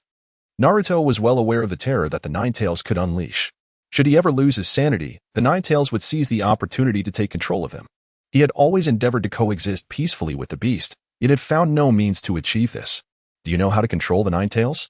Naruto could not help but ask. Given Carrot's tone, he sensed that Carrot possessed profound insight regarding the Ninetales. It's quite simple. Just give it a good beating. If that doesn't suffice, then strike again. Carrot revealed his answer, yet this response was unacceptable to Naruto. Master, if I were capable of defeating him, I wouldn't need to seek your guidance. As for you, I firmly believe that you and Kurama would coexist harmoniously. Carrot addressed Naruto, expressing that it was nothing short of astonishing that Naruto could avoid succumbing to darkness and obliterating the world. If anyone else were to endure Naruto's past, I believe no one would be able to withstand it. This, indeed, is why we admire Naruto, his ability to seek the light even amidst the shadows. Is it true? So, his name is Kurama. Naruto gently patted his stomach, realizing only now the name of the Ninetales. Kurama within him was taken aback. Who is he? How does he know my name? Could he be related to the Sage of Six Paths? All of this remained a mystery. Just as Kurama contemplated breaking free from his seal, he noticed Minato beside Naruto. The Ninetales recognized him, for it was he who had split himself in two, rendering Kurama incomplete. A feeling of resignation enveloped Kurama. By the way, Naruto, who were you battling with just now? Minato redirected the conversation to avoid the task at hand. I had initially triumphed over the guards, but then a surge of purple energy unexpectedly struck me, causing me to fall. Naruto recounted his experiences one by one. It seems we have already been discovered. Suddenly, Carrot spoke up. A multitude of armored guards began to surround Carrot and his companions. The once tranquil city of Lulon now buzzed with activity. Utilizing the shadow clone technique, Naruto swiftly formed hand seals, and in an instant, over 100 clones emerged on the scene. How extravagant! Kakashi was filled with envy. His chakra was meticulously conserved, unlike Naruto's boundless exuberance. Concealed in the shadows, the centipede, now akin to in Lulon, observed Naruto's arrival. Ah, You have come, he remarked, issuing commands for all armored guards to engage. Harnessing the power of the dragon vein, he claimed Lulon as his own, unwilling to allow anyone to disrupt it. Upon receiving the orders, the armored guards launched a synchronized assault on the group. Rasengan. Naruto repeatedly conjured spheres of chakra, the air filled with the thunderous sounds of explosions and the sudden appearance of dissipating white smoke. Kakashi wielded his Tanto with precision, his Sharingan working in tandem to exploit the enemy's vulnerabilities. Meanwhile, Aito initiated a fire technique, aiming to incinerate the guards, but to no avail. The defensive energy enveloping the armor rendered the flames ineffective. Kuroti observed that this was indeed the power of the dragon vein, indicating that Lulon had mastered its control. "Ah, this infuriates me," Aito exclaimed in frustration upon realizing that his attacks bore no fruit, while Kakashi effortlessly navigated the enemy ranks. The absence of comparison only magnified his irritation. Minato, however, found the situation far more manageable. Utilizing the Flying Thunder God technique, he moved with ease. As the guards appeared to be mere lambs awaiting slaughter, Carrot chose to remain in place. He preferred to refrain from taking action. The battle, devoid of any special effects, could rival that of Hollywood. However, the enemy had no intention of allowing Carrot to remain idle. A bolt of purple lightning shot towards Lin with such velocity that she was utterly unable to evade it. In an instant, Carrot vanished and reappeared before Lin, deftly flicking a finger at the purple lightning. With a crack, the lightning redirected toward the guards. Chapter 63, The Ambush of Watergate. The turn lightning, radiating blinding brilliance, struck the ground with tremendous force. Boom. Within a 10-meter radius, all the guards were violently propelled into the air, collapsing to the ground, their armor reduced to fragments. The blast's scorching wind caused Carrot's clothing to flutter wildly. Carrot gestured towards the shadowy figure of Lulon, who realized he had been discovered. Lulon understood that he needed to hasten his plans. The strength of these guards would not hold for long. He pondered why the young boy, despite knowing his whereabouts, remained unmoved. Yet, Lulon had no time for such musings. All other concerns were cast aside as he devoted himself entirely to his experiment. The reason Carrot remains unhurried is quite simple, much like progressing through a game. One must confront and conquer monsters level by level. There is no thrill in vanquishing the final boss outright at the outset, as it would strip away the essence of participation. At last, under the formidable strength of Minato and his companions, the guards fell one by one, also coming to defeat in this place. Minato stood silently, prompting Carrot to approach him with a query. "Senior Minato, have you discovered something amiss?" After a moment of contemplation, Minato responded, "I suspect these guards are artificially created, deliberately intended to deplete our strength. The time we expend recovering our chakra here has been significantly prolonged. This implies that the chakra concentration in the ancient city of Lulon is exceedingly low. Such a situation poses a grave danger for us." Minato's words were not mere alarmism. Without chakra, a ninja is reduced to the status of a mere ordinary person, albeit a physically robust one. If they were to face these guards again, their identities as lambs would immediately shift. However, this scenario bore no consequence for Carrot, as he did not cultivate chakra. The energy resided inherently within him, even if expended. A brief respite would suffice for its restoration. Moreover, this locale did not necessitate excessive energy expenditure. Such was his audacity, yet regrettably, Minato remained unaware of this fact. Breathless, Kakashi approached and inquired, "Teacher, what shall we do next?" The usage of the Sharingan had evidently drained Kakashi's strength, as he was already panting heavily after a brief engagement. Meanwhile, Naruto, who had summoned over 100 shadow clones, appeared unaffected, casually chatting with Aito. Perhaps it was their similar boisterous personalities that drew them together, as they had quickly become brothers. "We should vacate this place and find a location to recuperate before devising our next strategy," Watergate suggested, gesturing for everyone to depart. "Just wait. Once I succeed, I shall deal with you all." Within the ancient city of Lulon, nothing could escape the watchful eye of Lulon, who had buried numerous traps throughout the area. After Watergate and the others left, a small robot emerged from the rubble and vanished into the darkness. The sounds of the ramen-eating team echoed around them. "Carrot, you're truly remarkable. I never knew scrolls could be used in such a way." Naruto expressed his admiration for Carrot's technique. To his astonishment, the scroll contained a large serving of Ichiraka ramen, which he had never experienced before. "It's quite normal. I have a substantial appetite, making scrolls quite suitable for me," Carrot replied, proceeding to devour 50 bowls in rapid succession, leaving Naruto speechless. Only Aito, as a good friend, patted Naruto's shoulder. urging him not to overreact. Their camaraderie was profound, leaving one to wonder how Naruto would react upon returning to see Aito. Suddenly, the ancient city began to tremble. The rooftops of the structures pulsed with a violent purple energy, coursing through conduits toward the zenith. This was the power of the dragon vein. Watergate and Carrot exchanged glances before hastening towards the source of the energy. While Watergate sought to intervene, Carrot was merely a spectator. Their intentions diverged, yet their speed remained formidable. Kakashi and the others quickly followed suit. Atop the Lulon structures, purple energy continued to emit luminous orbs, aggressively targeting Carrot and Watergate in an attempt to thwart them. The thunderous explosions resonated like a symphony of war, creating craters in the ground. Watergate skillfully dodged the orbs while ensuring his students remained unharmed, significantly slowing his pace. In contrast, Carrot moved effortlessly. With Watergate's flying thunder god technique, Carrot needed not to intervene, relying on Watergate's swiftness to manage the situation. Ha ha ha, you are late, and Lulon mocked, stepping boldly into the purple energy sphere. The sphere erupted with a blinding light, illuminating the entirety of Lulon, cloaking the ancient city in a mesmerizing violet hue. Gradually, the purple orbs faded, assimilating into Lulon's being. He flexed his hand, reveling in the newfound boundless power. Thank you for witnessing such a performance. Now relinquish your lives. And Lulon declared, directing his attack at Naruto, the very boy who had pursued him relentlessly, having traversed to this place. They both fell into the vortex. But Lulon had arrived years earlier, allowing him to harness the power of Lulon and gradually study the dragon vein until he ultimately fused with its strength. As long as the dragon vein persisted, he would remain immortal. Perish, you brat. A colossal purple energy sphere manifested in Lulon's palm, measuring an impressive 3 meters in diameter. Caught off guard, Naruto could not evade as Lulon's speed was overwhelming. Merging with the dragon vein had transformed Lulon into a formidable hexagonal warrior. Naruto found escape impossible, save for the intervention of the yellow flash from Konoha.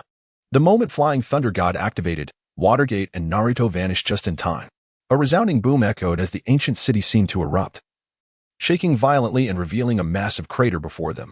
Had Naruto hesitated even a moment longer, he may have been obliterated. You escaped this time, but what about now? And Lulon snapped his fingers, summoning countless purple energy whips from the ground, aiming directly for Naruto. He was determined not to spare Naruto's life. Shadow Clone Technique. Naruto unleashed his signature jutsu once more, but this time, the clones were swiftly obliterated by Lulon's whips, each clone vanishing without mercy. The sound of their destruction reverberated across the battlefield. Suddenly, Lulon turned his head, spotting a kunai embedded in his body. It's over, Watergate declared. Is it? Lulon retorted, feeling the kunai being expelled from his form. Impossible, Watergate thought in disbelief, yet the evidence lay before him. Countless purple whips surged toward Watergate's position, missing him entirely. Just as Watergate contemplated his next move, the ground erupted beneath him, revealing a towering purple giant adorned in armor etched with violet patterns. What in the world is that? Naruto exclaimed, his frustration palpable. The giant lunged toward him, its massive size belied by its incredible speed. With a thunderous punch, the ground of Lulon quaked. Fortunately, Naruto had anticipated this, using his shadow clones to absorb most of the impact, though he was still sent crashing into a building. Gasping for breath, Naruto had little time to recover before the giant struck again, obliterating the structure. Emerging from the wreckage, Naruto remained unscathed, but evasion was not his style. Shadow Clone Technique. Everyone, let us show them our strength. He rallied, as hundreds of clones cheered in unison. Groups of 3 clones tirelessly molded Rasengan, which grew larger with each rotation. They charged toward the purple giant. The many clones fell victim to the giant's onslaught along the way. With a roar, the giant swung its fist again, decimating half of the remaining clones. Naruto's assault reached the giant, as dozens of massive Rasengan collided with its form. The resulting explosions unleashed a tempest, blinding everyone in its wake. Incredible! Aito shouted, caught off guard by the gust of wind.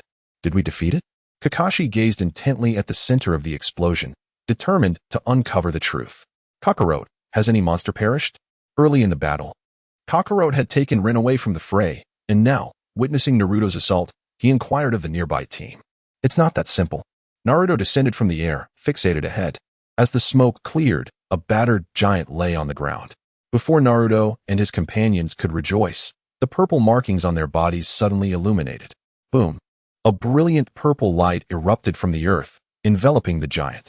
The glow was swift, vanishing within 3 seconds, and a pristine purple giant re-emerged before them. What? The onlookers were astounded by this unforeseen development. It appeared indestructible. Are you frightened? This is my finest creation. Each time it is damaged, it becomes even stronger after repair. And Lulon proclaimed, and the giant charged into battle. With a furious roar, the fully revived giant unleashed a powerful punch, radiating purple energy. Its fist glowing brightly as it lunged towards Naruto. Boom. The impact struck the ground, causing an explosion that sent a mushroom cloud soaring, leveling the surrounding buildings. Naruto was propelled through several structures before finally coming to a halt. Coughing, he struggled to rise, blood spilling from his mouth. Fortunately, as a Jinchuriki, Naruto's vitality was robust. Had it been anyone else, they would have perished. Naruto, are you all right? At that moment, Minato, Aito, and Kakashi rushed to check on Naruto's condition. Luckily, it's just exhaustion. You truly are tenacious. How do you survive this? And Lulon taunted from atop the giant's shoulder. The giant's foot glowed ominously as its eyes flickered with purple light. Charging toward the group. What should we do, sensei? The giant is invulnerable. Aito exclaimed urgently. No, it can be defeated. We simply need to seal its source of power. Have you already figured it out, sensei? Kakashi, who had remained silent, finally spoke. The giant's resurrection relies on the energy of the dragon vein. If we seal it, the giant will be like a plucked chicken. But I know nothing of sealing techniques. Naruto replied anxiously. He had learned the method of the giant's revival from the Ninetales, who was particularly sensitive to energy.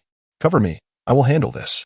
With that, Minato entered Sage Mode, donning a pair of yellow Todai glasses. Wow, is that Sage Mode? Even more impressive than the pervy Sage. Naruto exclaimed, recalling Jiraiya's transformation, with his face morphing into that of a toad, 2 small toads perched on his shoulders. Indeed. This is Sage Mode. If you wish to learn, I can teach you, but only after we finish this battle. All right, but you mustn't deceive me, Naruto declared, filled with enthusiasm. Then let us commence, Minato proclaimed, charging ahead. In an instant, he activated Flying Thunder God and engaged in combat within Lulon. Naruto, Aito, and Kakashi surged towards the purple giant. Fire style, Phoenix Fire technique. A sea of flames engulfed the giant. Suddenly, a piercing bird call echoed across the battlefield. Using Obito's ninjutsu as cover, Kakashi's Chidori pierced through the flames, striking the giant's eye. Despite their usual animosity, the two displayed remarkable tactical synergy, executing their moves in perfect harmony without needing to communicate. Boom. The giant roared in pain, its injured eye impairing its judgment. As the runes on its armor began to glow with purple light, Naruto appeared, launching a colossal Rasengan that collided with the giant. The two energies clashed, creating a dazzling burst of light. Boom. The resounding explosion left a gaping hole in the giant's chest, causing it to kneel. Yet, it was not over. Purple light once again emanated from the giant. Concealed in the shadows, Minato's clone had awaited this moment. With a swift movement, he approached the giant, retrieving a scroll and forming seals. The energy from the scroll surged into the giant, following the path of energy directly to the dragon vein, severing the connection. Deprived of its energy source, the giant's eyes flickered before turning dark, losing all possibility of revival. Damn you wretches! And Lulon roared, witnessing his prized creation's demise. Attempting to intervene, he was thwarted by Minato's vigilant defense. You all deserve death. You have forced my hand. And Lulon's eyes blazed with purple light, his demeanor shifting dramatically. Chapter 65, Kakarot takes action. Ha! And Lulon shouted as the ground of the ancient city erupted in blinding purple light. We must stop him. Minato recognized the impending threat and sought to disrupt Lulon's actions. Despite possessing Flying Thunder God, he could not catch up, for Lulon had been plotting for years. Boom. The ground shook as buildings crumbled and fissures opened wide. Countless puppets resembling Lulon emerged from the depths, an overwhelming tide of soldiers. Ha ha ha. What you see before you is the army of puppets I created to conquer the world. Let your blood bear witness to this monumental moment. And Lulon proclaimed, arms raised, hair flowing in the wind. Go, my soldiers, annihilate them. As he pointed, the puppet soldiers surged forward like a tempest, charging at Minato and the others. What do we do, sensei? Aito asked anxiously. Although he had experienced the Ninja World War, he had never witnessed such a massive onslaught of soldiers. Naruto, having been born in a time of peace, was even more overwhelmed, having only seen skirmishes of a mere 100 fighters. There is no way forward. The enemy's numbers are overwhelming. If I confront Lulon, Kakashi, and the others will surely be engulfed by this puppet army. It would be a fruitless endeavor. Kakarot. Having observed for so long, are you not planning to intervene? Minato called out, knowing Kakarot was nearby, fixated on the battlefield. Even if he was indifferent to the mission, he would surely care for Kakashi's safety. Indeed, we still have Kakarot. Obito exclaimed cheerfully. Kakarot's strength surpasses even that of Sensei Minato. Can he handle this? Naruto questioned, uncertain of Kakarot's abilities. Fear not. Once my brother intervenes, all will be well. Kakashi, as Kakarot's brother, spoke with conviction. I did not expect to be called upon so soon, Minato-senpai. Kakarot's figure suddenly appeared beside Naruto. Gently patting Naruto's shoulder, he remarked, young one, these are merely trivial matters.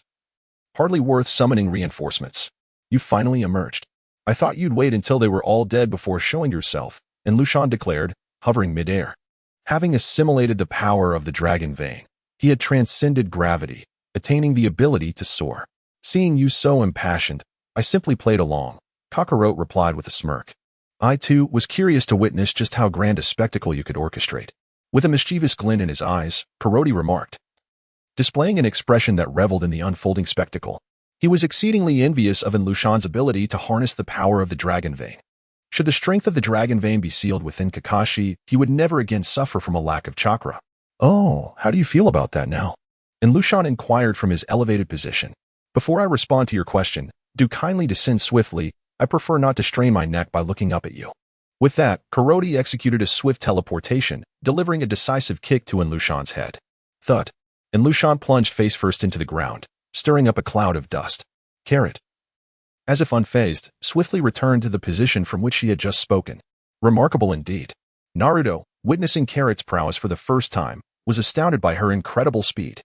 Only Minato could barely perceive her movements.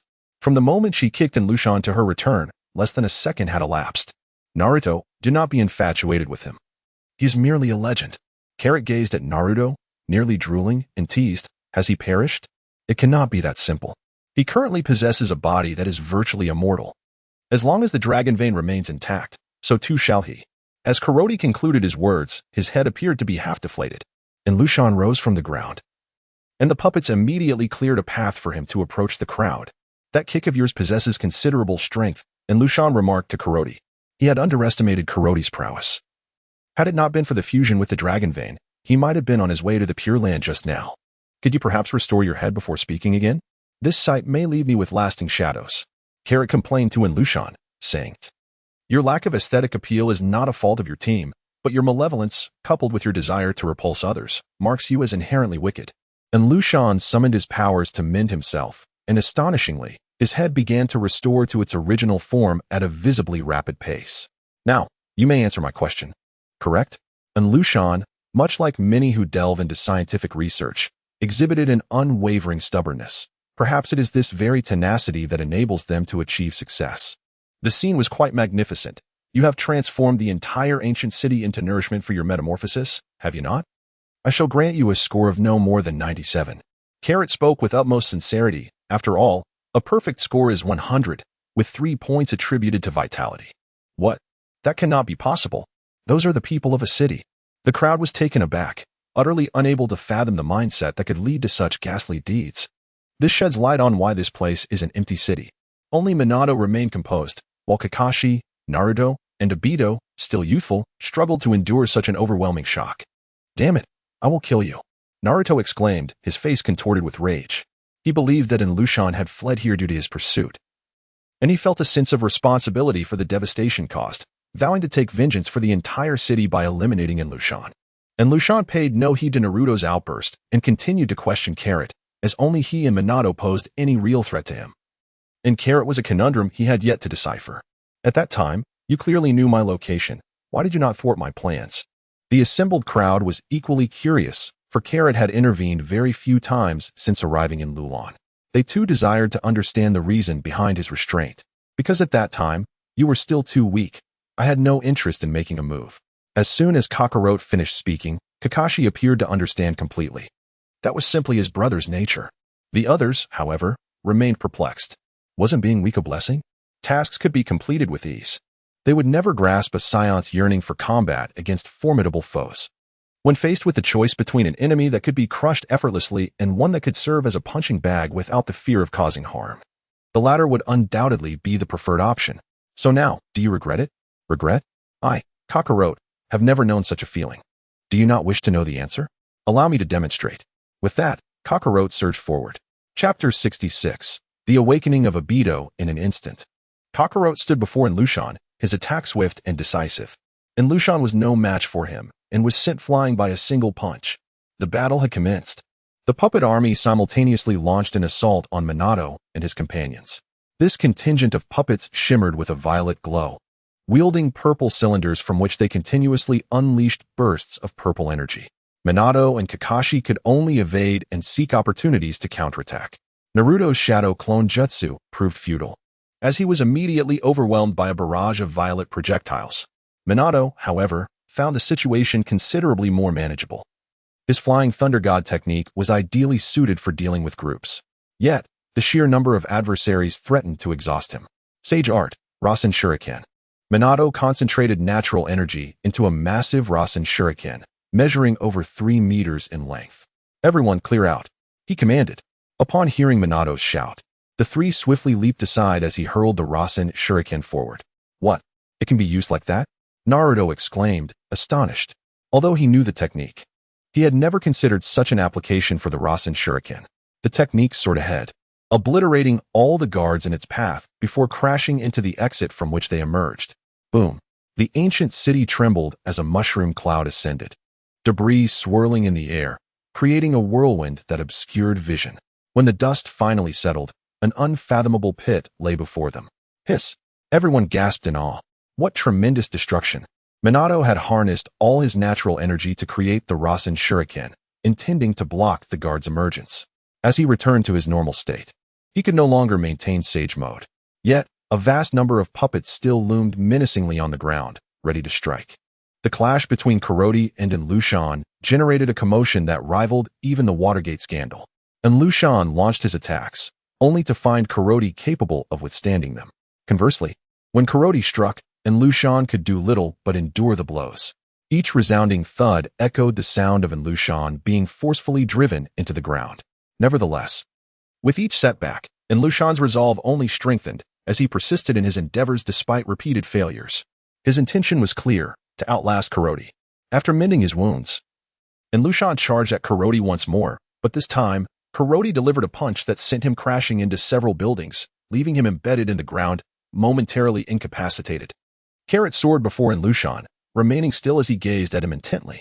Lulon was enveloped in a cocoon of purple energy, with countless sparks of electricity flickering around him. This moment stretched longer than usual, nearly 10 seconds, as Carrot was momentarily startled by the explosive sounds created by Watergate, causing him to exert more force than intended. Lulon struggled out of the pit, his arms intertwined with lightning, continuously emitting sharp, crackling sounds. He unleashed his most formidable punch towards Carrot, having grown weary of being used as a mere punching bag. Carrot's relentless assaults intensified, seemingly challenging the limits of Lulon's recovery, which shattered his composure. He yearned to drag Carrot down, yet Carrot only grew stronger. For no one relishes the sensation of being toyed with, and Lulon certainly did not take pleasure in it. This time, he took the initiative, pouring all his strength into his strike. The punch was swift and powerful, and Lulon envisioned Carrot being sent flying. However, he was destined for disappointment. Just as his fist was about to connect with Carrot's face, Lulon felt a smirk creeping onto his lips. Carrot grasped Lulon's fist with one hand. The thunderous electricity coursing through the punch inflicted no harm on Carrot. All that remained was the sound of their collision. I held such high hopes for you. And this is all you can muster? Carrot's face was a canvas of mockery directed at Lulon. He had painstakingly awaited Lulon's arrival at this final juncture. Yet the greater his expectations, the deeper his disappointment. Lulon utterly failed to meet his anticipations. How he longed for the clash with Uchiha Obito. Lulon could come to terms with his defeat, but he could not endure Carrot's derision. Damn you, you scoundrel! Lulon exclaimed, launching an assault towards Carrot using both hands and feet. Carrot released Lulon's grasp, retreating to evade a potential kick.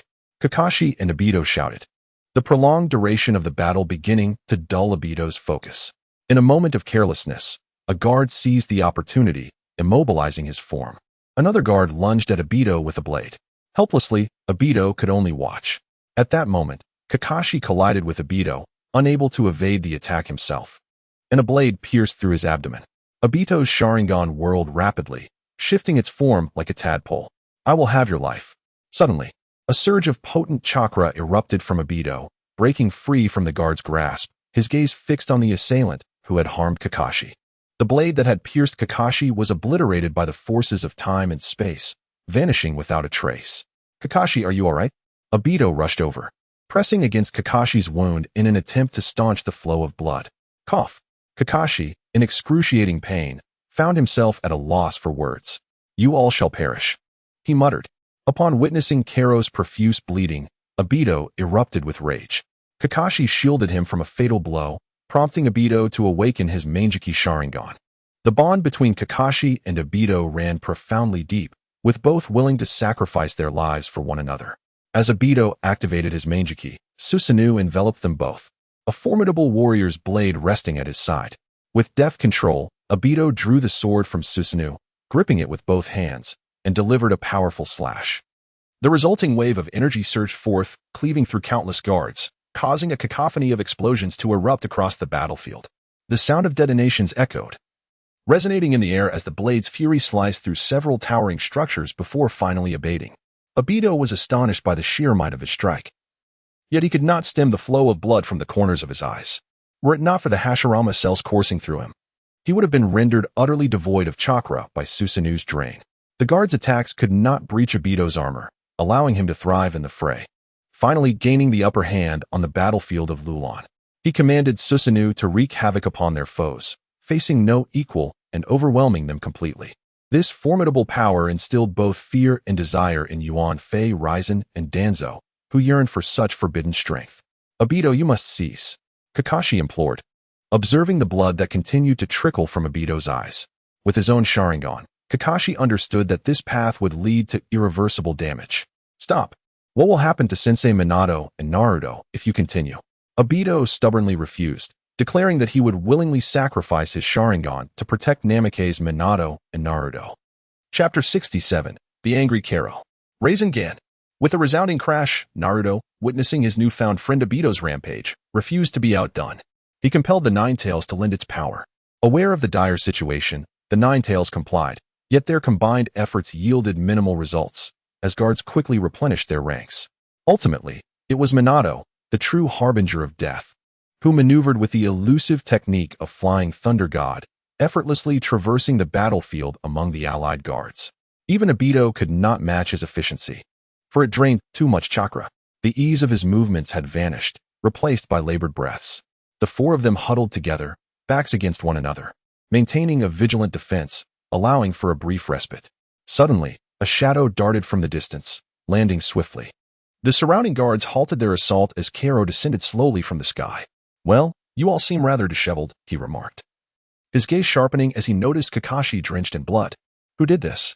Carrot's expression immediately darkened, his mood shifting with a speed that even the most skilled practitioners of Sichuan opera would envy.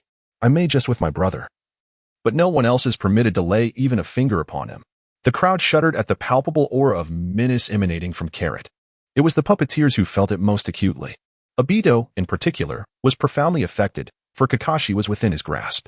Even though Carrot's wrath was not directed towards him, the intensity of the malevolence accompanying Carrot's inquiry was overwhelmingly felt by Obito.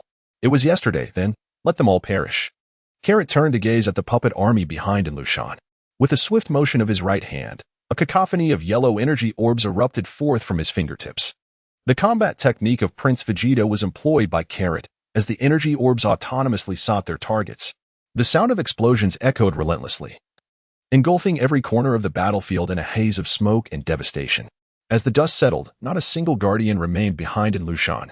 Corpses lay scattered, mangled and grotesque, instilling a chilling dread. Those present stared in wide-eyed disbelief, unable to comprehend the scene before them. An entire enemy contingent dispatched in an instant, leaving Shui Min and his companions in a state of utter dismay. They had fought valiantly for their lives, only to be eclipsed by Carrot's mere gesture. And Lushan, the most astonished of all, sought to harness the power of the dragon vein to resurrect his fallen guardians, but found it utterly futile. Though the power of the dragon vein was indeed potent, it lacked the capacity to restore the puppets to life. They had become mere remnants of a once formidable force. What? Why are your puppets not reviving? Carrot strikes only at the face, Without imparting a lesson, one remains oblivious as to why the flowers bloom in such vibrant hues. What have you truly done to my soldiers that they cannot survive? And Lulon's words brought great delight to several at the Watergate.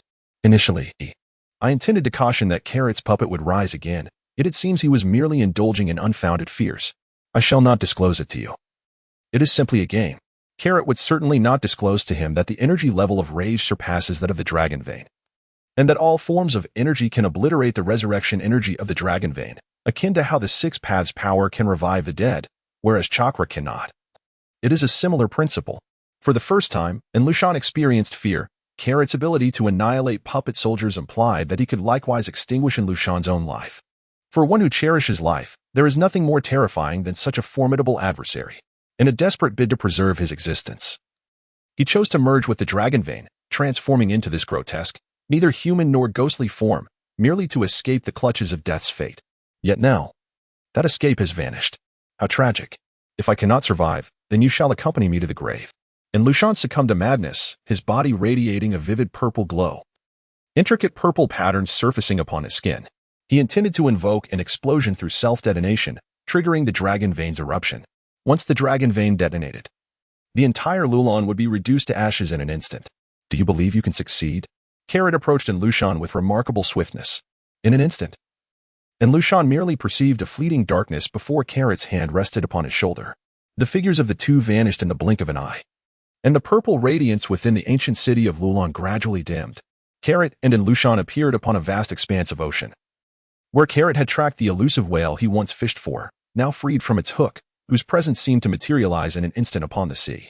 Behold, I have prepared a resting place for you. The feng shui is exceptionally favorable, while others merely gaze upon the water from the shore. You shall find yourself immersed within it. Carrot wore an expression that reflected her consideration for the other party. At that moment, a whale also surfaced to breathe. Hello. Carrot greeted with a wave.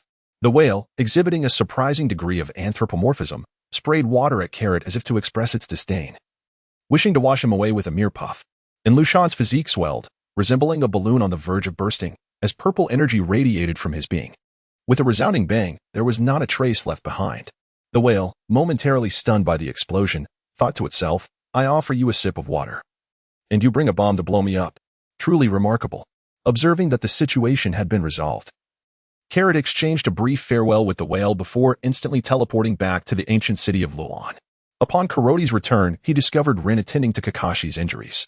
At last, Rin had the opportunity to take the field, yet Aito yearned to swap places with Kakashi. The mere thought of Rin's hands exploring his body caused a flush to spread across Aito's face. What a lovesick fool. Kuroti, what of Lulon? He pondered. It was Minato who seemed more reliable, as he immediately expressed concern for the current mission upon seeing Kuroti. He has been obliterated beyond recognition. That is a relief. Minato exhaled, for Lulon's disturbance had been monumental. The entire city was at stake. Should he escape, it would spell disaster. Crack, crack.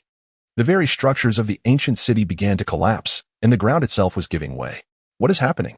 Naruto inquired, his candor evident, as the ancient city trembled violently for no apparent reason. I believe I understand the cause, Kuroti interjected. The group turned their attention to him, eager for enlightenment. Kuroti, mindful of their urgency to find stable ground, clarified, and Lulon serves as the key to the dragon vein. With his demise, the power of the vein is no longer restrained, resulting in a catastrophic outpouring. Lulon will cease to exist. What am I to do? Naruto panicked. If Lulon were to vanish, how would he return? This realm was not his own, and his comrades awaited him. If you wish to return, seek the fissure below. It should lead you home. Carrot remarked, really? That's wonderful. Naruto did not believe Carrot would deceive him, for he had indeed fallen through a fissure to arrive here. Naruto, do you wish to return? Aito said regretfully, having formed a deep bond with Naruto despite their brief acquaintance. Yes, I want to go home. This simple declaration silenced Aito's reluctance. Indeed, he longed to return home. Naruto, Minato called out, halting Naruto, who was on his way to seek the fissure. Chapter 68. The madness of the dragon vein. From the moment Minato laid eyes on Naruto, he sensed his own chakra within him, prompting him to ponder why he had sealed the nine tails within his own son. Indeed, during their time together, Minato learned that Naruto was his son. This revelation clarified why only the Uzumaki clan's bloodline could serve as a vessel to seal the nine tails. The pressing question remained, why change vessels?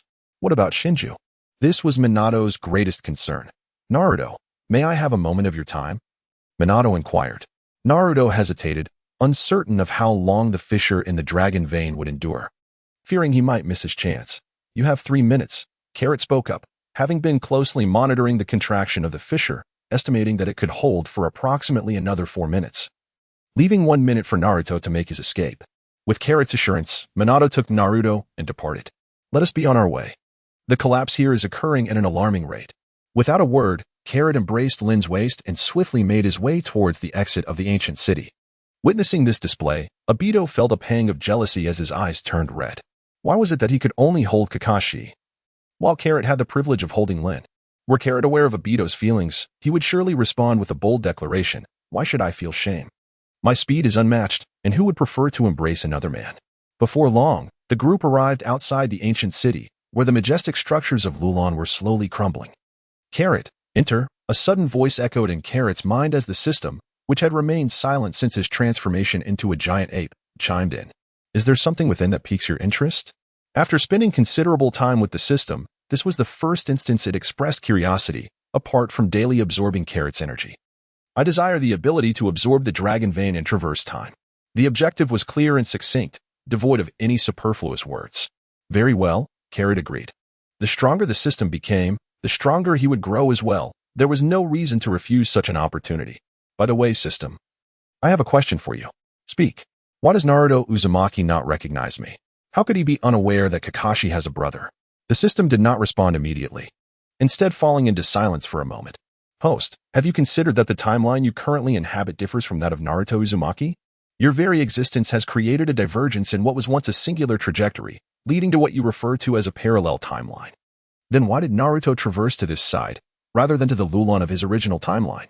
Karo inquired with confusion. "Is it the power of the dragon vein?"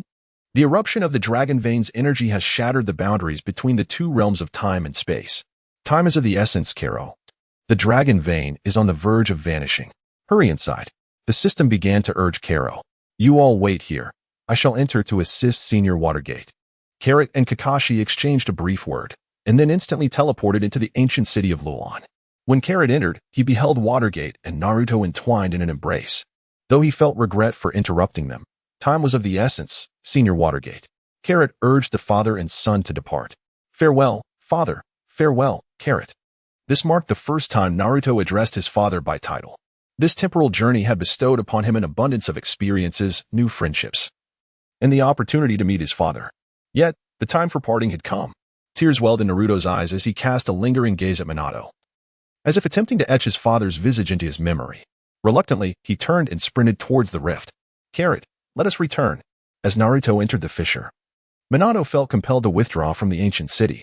"There are some unforeseen matters that prevent my departure, so, Minato-senpai, this is where we must part ways. By the way, Minato-senpai, please deliver this to Lord Orochimaru." Carrot entrusted a letter to Minato, for there was no alternative. Carrot lacked chakra and could not employ the summoning technique. Minato gazed deeply at Carrot, accepted the letter, and then utilized the Flying Thunder God technique to depart.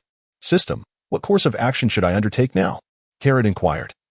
"Enter that rift, and as long as you are within its confines, I shall be able to absorb the entirety of the dragon vein." "Very well." Carrot was not one to hesitate. As soon as the system completed its declaration, he sprang into action. With a swift movement, he vanished into the violet sea. How magnificent it was! The purple stars and galaxies unfolded before his eyes, evoking a profound sense of insignificance amidst the vastness of the cosmos. At that moment, a golden light emanated from Carrot's body, gradually detaching and coalescing in front of him, forming a figure that bore an uncanny resemblance to Carrot himself. Carrot was taken aback by the man who suddenly appeared before her, as if gazing into a mirror. Both inside and out, he was a handsome figure. Are you the system?"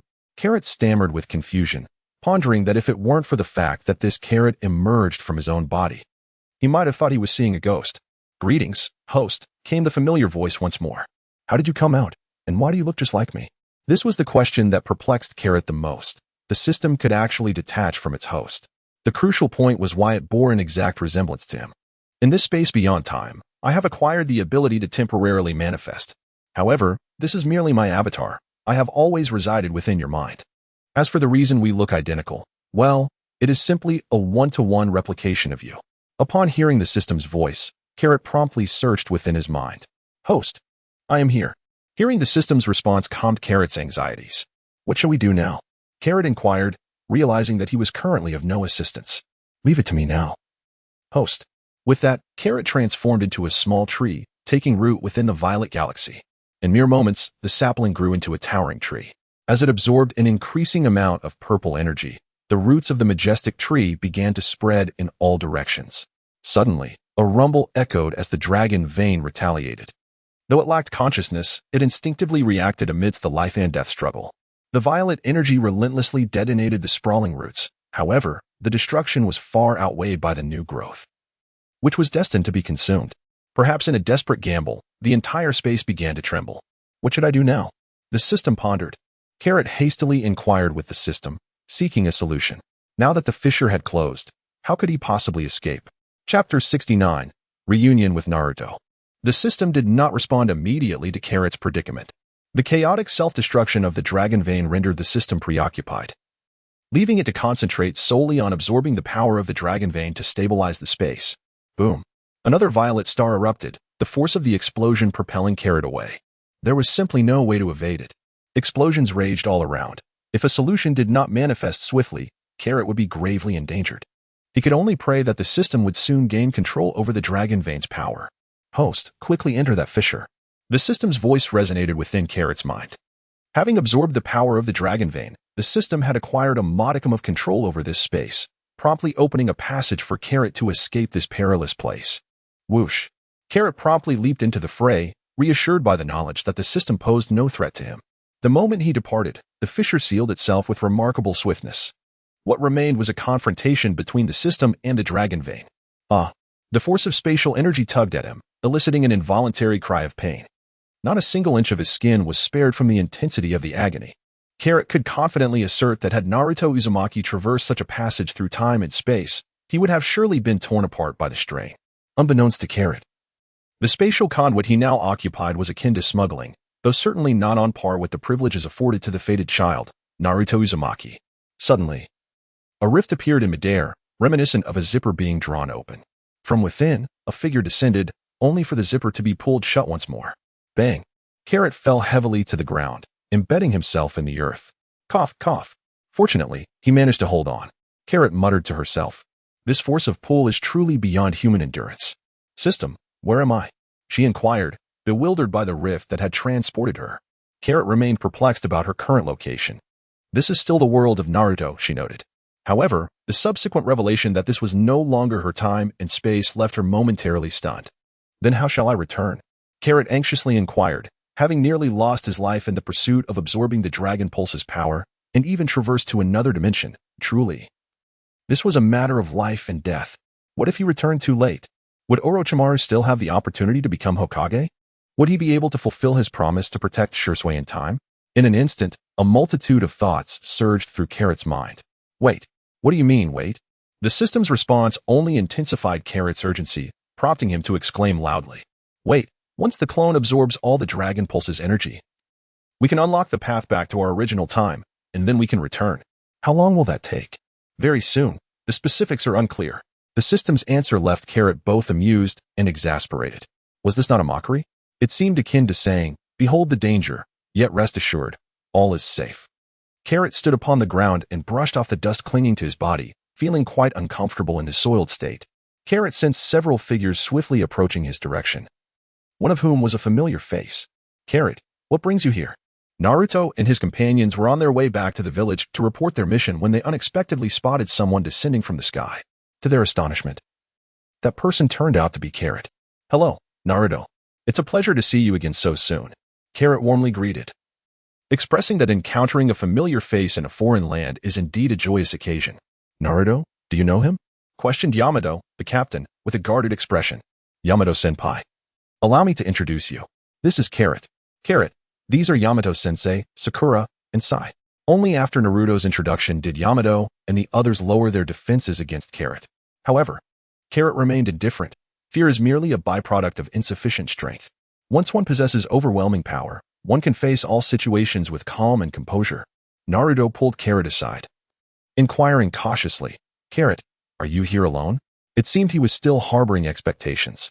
Carrot was undoubtedly aware of Naruto's thoughts and unhesitatingly interrupted his musings.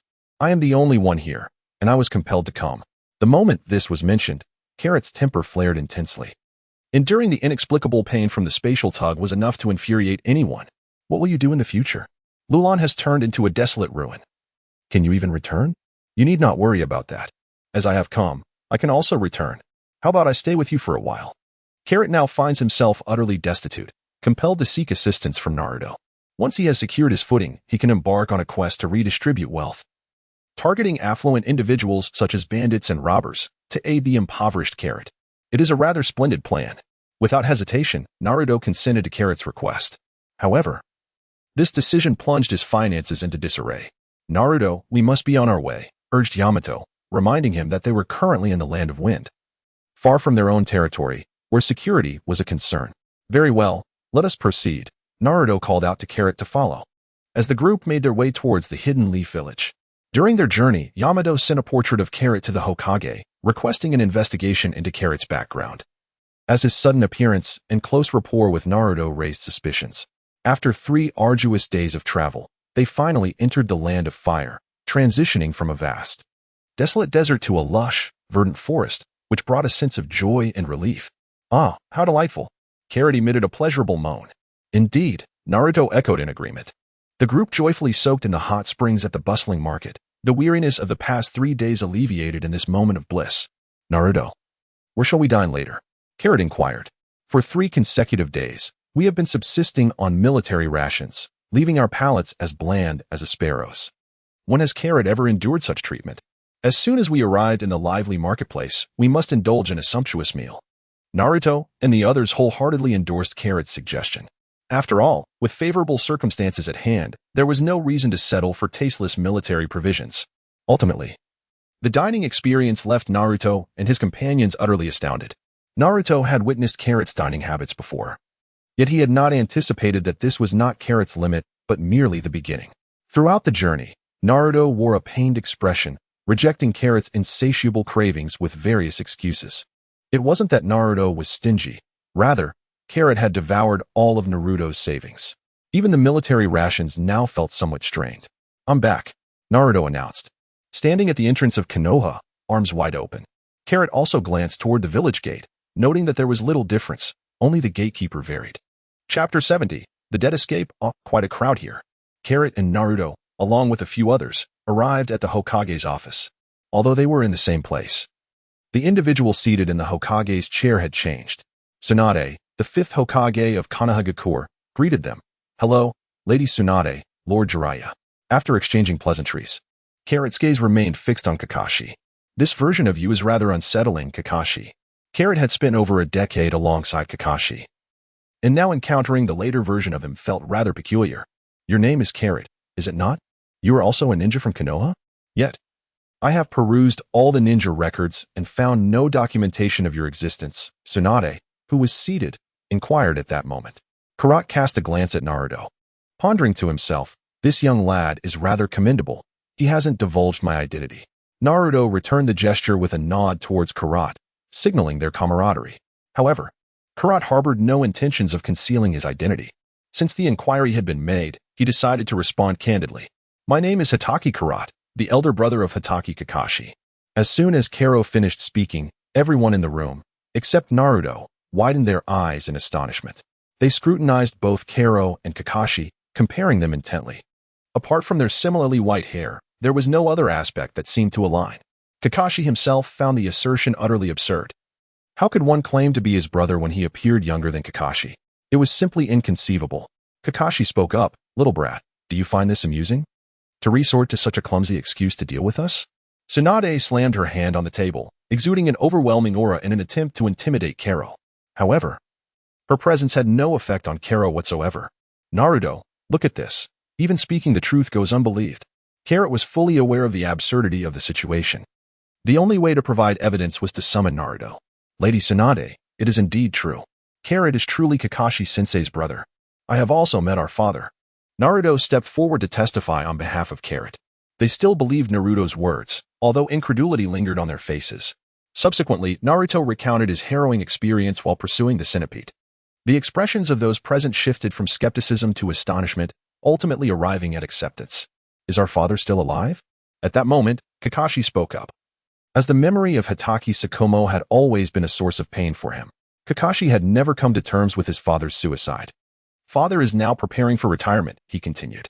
We have just emerged victorious from the Third Shinobi World War.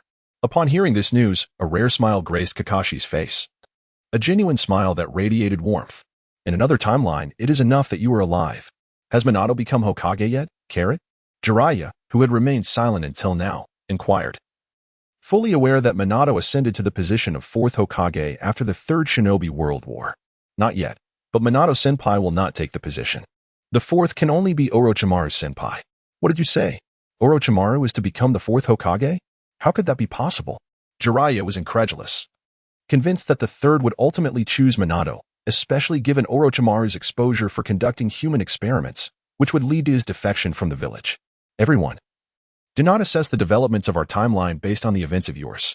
Jiraiya attempted to counter, but was halted by Tsunade. Carrot, will you be able to return? Yes, but it will take some time. Very well, during this period, I shall have Naruto accompany you, as you are more familiar with one another. Understood. Carrot is aware that Tsunade placed Naruto beside him for the purpose of surveillance. However, he has no intention of causing harm to Konoha. He will return once the time is right. Naruto, why don't you accompany Carrot for a stroll? Yes, Granny Tsunade. Once Carrot and Naruto have departed, only Tsunade, Jiraiya, and Kakashi remain in the room. Jiraiya, do you believe this? Jiraiya pondered for a moment before replying, had it not been for Naruto's words. I would not have believed such a thing. So how should we treat him? His strength is formidable, Kakashi inquired. Tsunade, not particularly adept at strategic thinking, understood the importance of consulting others.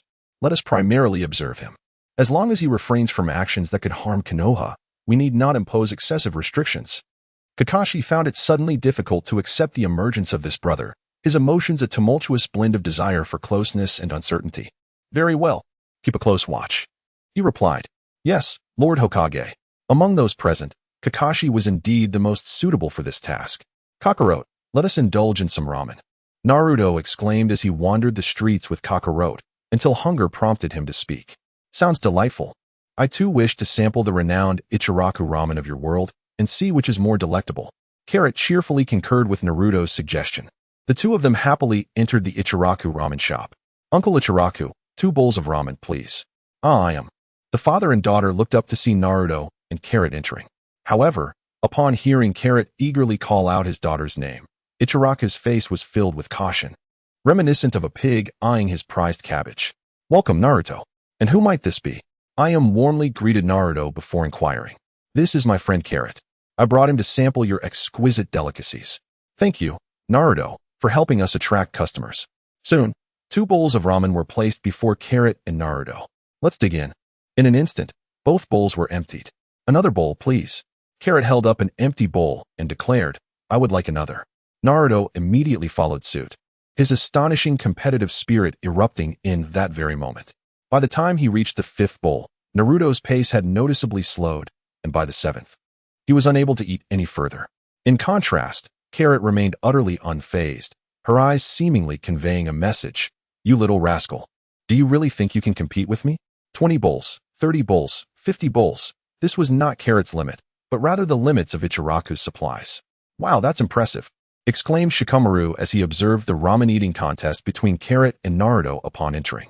It was akin to a fan witnessing their idol, his eyes sparkling with admiration. He pondered why Carrot could consume so much without gaining weight.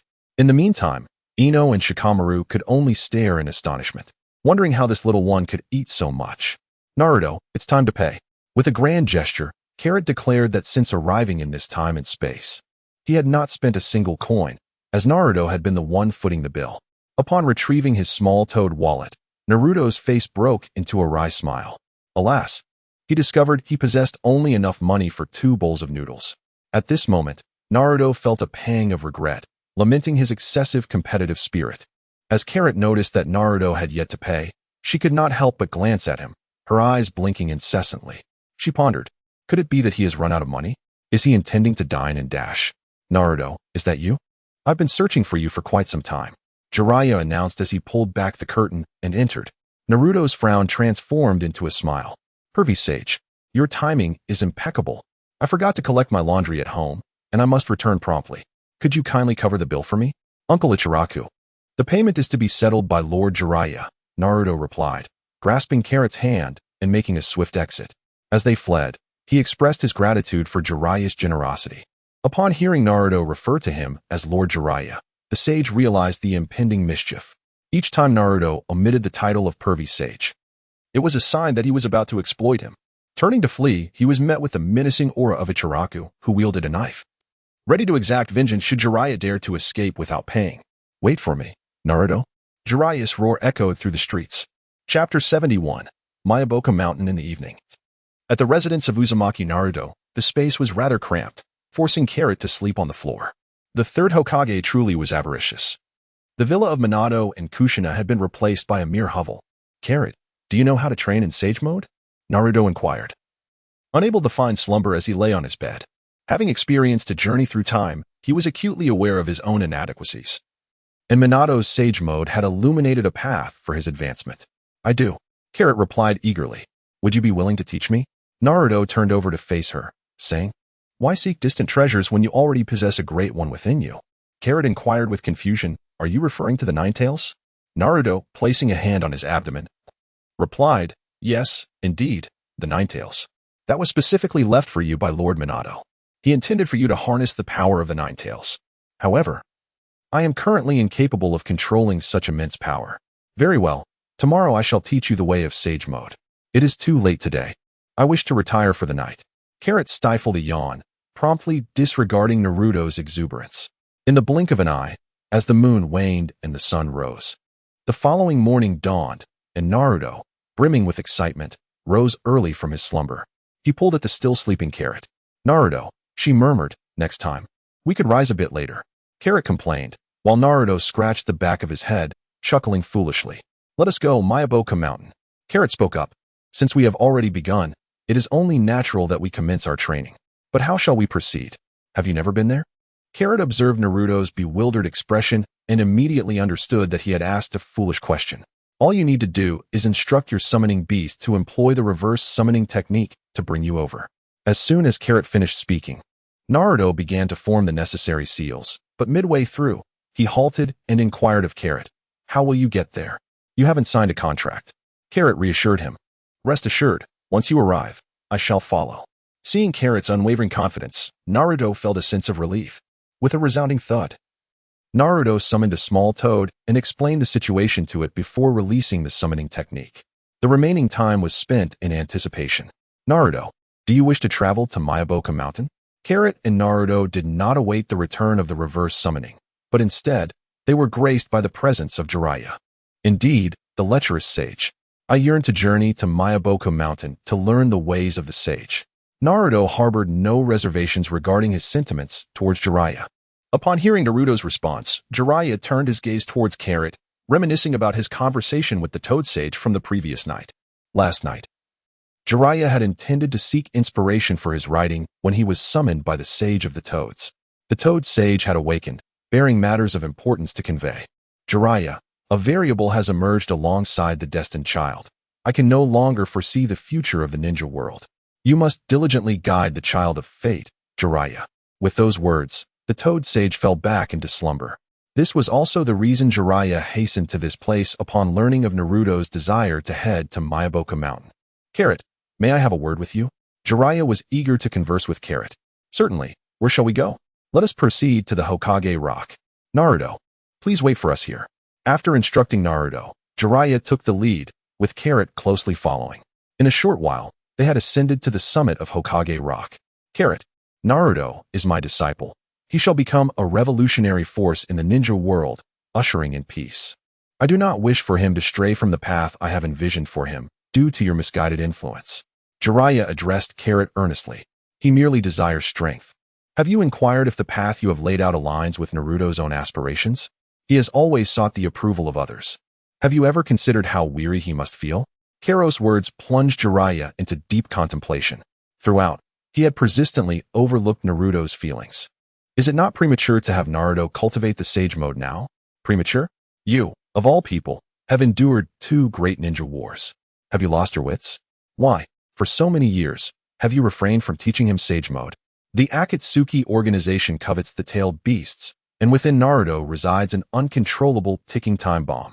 If you do not impart to him some hidden cards soon, how many members of the Akatsuki can you truly fend off?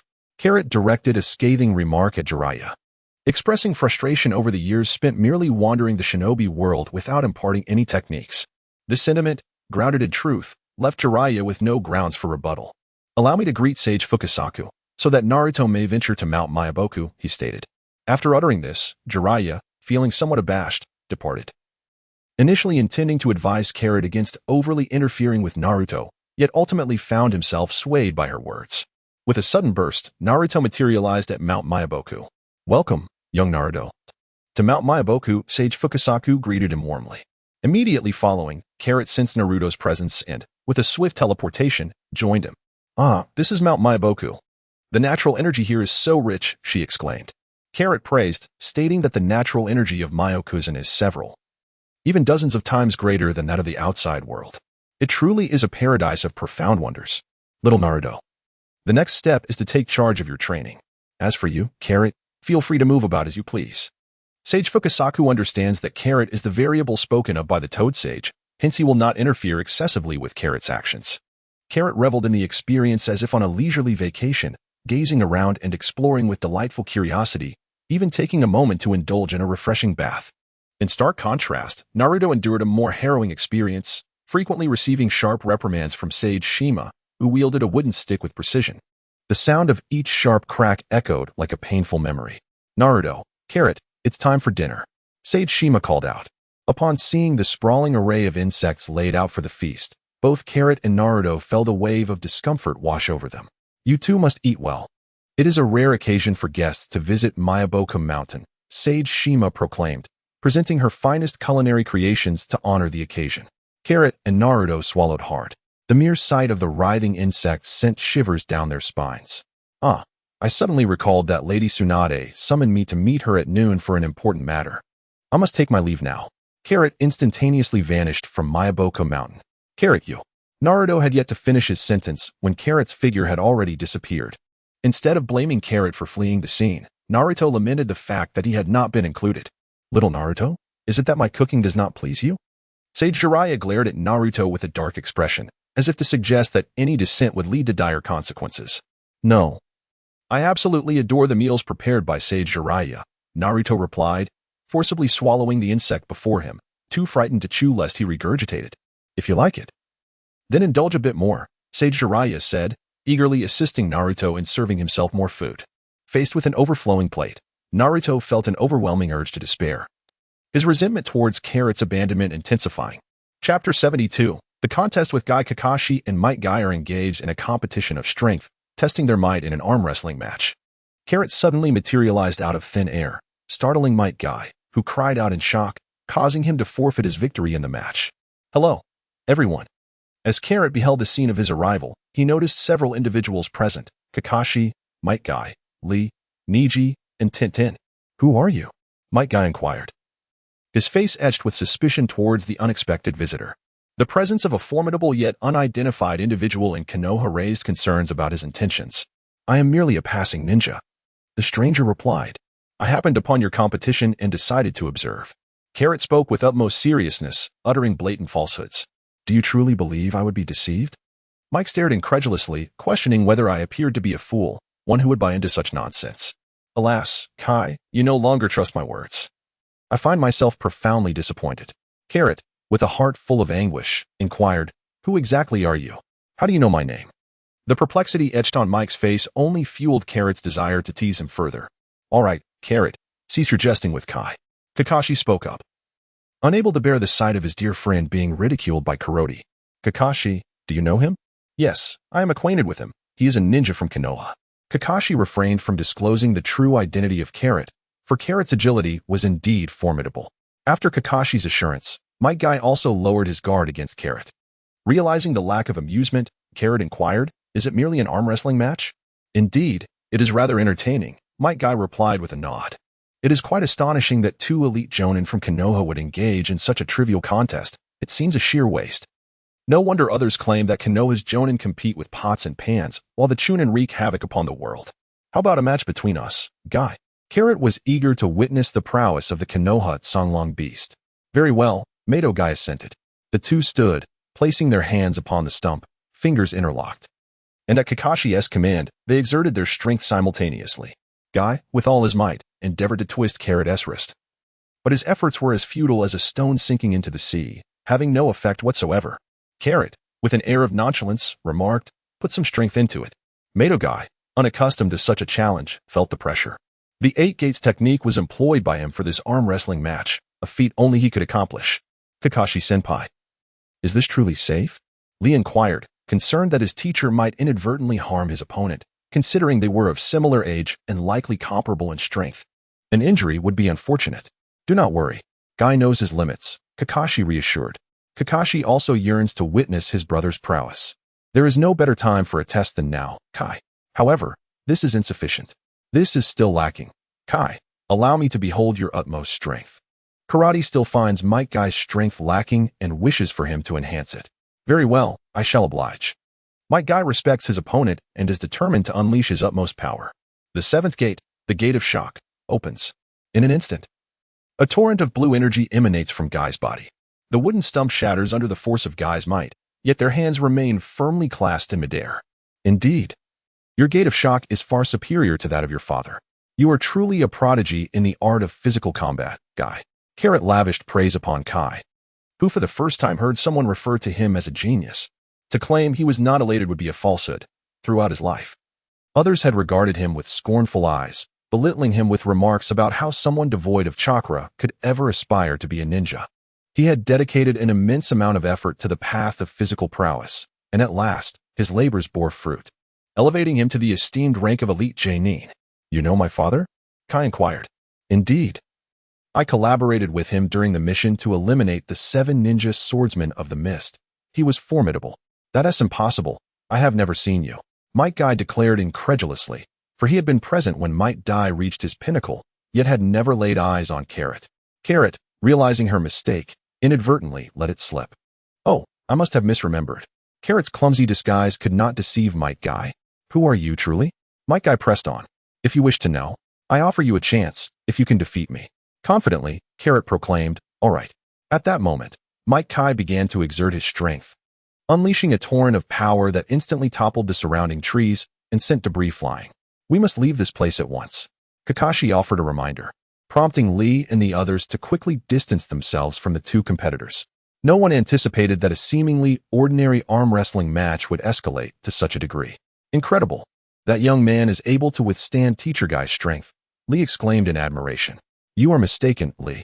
That young man has yet to exert his full power, Niji remarked, activating his Byakugan to observe the youth caught in the maelstrom of force, his expression untroubled. Impossible. That's Teacher Guy we're talking about. Lee responded, disbelief etched on his face. As a student, he was all too aware of Guy's formidable prowess. Suddenly, Carrot glanced up at Niji. No way, is he looking at me? Niji, taken aback, stepped back in surprise. Noticing Niji's unusual behavior, Tintin inquired, What's wrong, Niji? Nothing, just a gust of wind, he replied, oblivious to the fact that Carrot had indeed glanced at him, seemingly attuned to Niji's words. Guy, let us end this. Huh. Before Guy could fully comprehend, Carrot had already pinned his hand to the ground. Guy had yet to come to terms with his defeat, having been overwhelmed so decisively. You also practice taijutsu? I sense no chakra from you at all. Indeed, I train in the turtle sage style, following a different path. Impressive. You are truly remarkable. Guy, rather than lamenting his defeat, expressed admiration for his opponent's strength. I haven't yet learned your name. How do you wish to be addressed? Carrot. Haha. Today I've met yet another master of taijutsu. I shall reward myself with 1,000 laps around the village. Lee, how shall I proceed? Yes, Teacher Guy. Thus, under the watchful eyes of Carrot and Kakashi, Team Guy set off on their laps, laughter echoing in the air. Carrot's laughter grew ever louder. What a truly amusing individual he is. Kakashi had no intention of acknowledging the laughing Carrot and prepared to depart. Observing Kakashi's departure, Carrot hurriedly followed, as he had come specifically to seek Kakashi, unwilling to let him leave unimpeded. How long do you intend to follow me?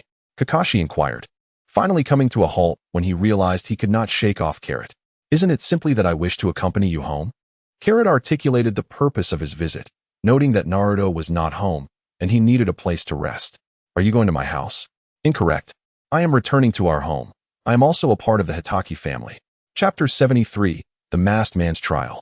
Upon stepping through the threshold of the Hatake residence, Carrot was struck by a profound sense of nostalgia. Although the home was meticulously organized, it lacked warmth and felt desolate. Living alone in such a spacious house. Do you not feel lonely? I have grown accustomed to solitude. Why not consider finding a wife? Despite your age, your circumstances are quite favorable, especially since you own a home. What did you just say? The shift in topic introduced by Kero has left Kakashi at a loss. I believe Lady Tsunade's assistant is quite impressive. She possesses an appealing appearance, an admirable physique, and a commendable character, with the added bonus of being unmarried. Carrot's analysis was astute, completely oblivious to Kakashi's bemused expression. Perhaps I should assist you in presenting the betrothal gifts, as it is my duty as an elder. Kero exclaimed. No, please don't. I fear I might be beaten to death by Lady Tsunade. Kakashi detained the eager Carrot, who seemed intent on venturing out. This fellow truly acted on impulse. Might you regale me with tales from your realm of time and space?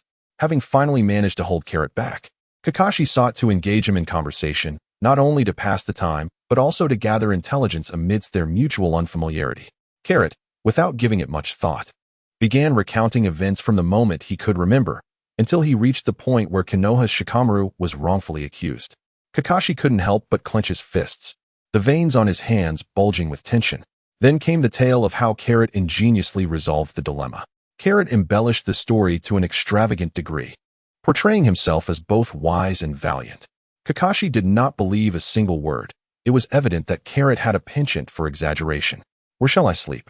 After Carrot had finally provided a rough account of the situation, he added, the first room on the left on the second floor. All right, good night. Carrot ascended to the second floor to rest, leaving Kakashi alone in the courtyard. Kakashi stood outside a room, devoid of the courage to enter. For this was the very place where Tsukumo Hatake had taken his own life. Ever since Tsukumo's tragic demise, Kakashi had never returned, and tonight marked his first visit. Father, if I had made the same choice as Kero back then, would you still be alive today? Kakashi leaned against the door, ultimately refraining from opening it. Sighing softly, Carrot, who had been feigning sleep on the second floor, rolled over and succumbed to slumber once more. By the break of dawn the following day, Carrot was already in the yard, engaging in vigorous exercises. His punches were as swift as a startled rabbit, yet he remained as tranquil as a maiden in repose. Each movement flowed seamlessly, a harmonious blend of grace and power. Standing still after a series of strikes, he exhaled deeply. Is this the turtle sage style you mentioned? Kakashi inquired, having arrived earlier.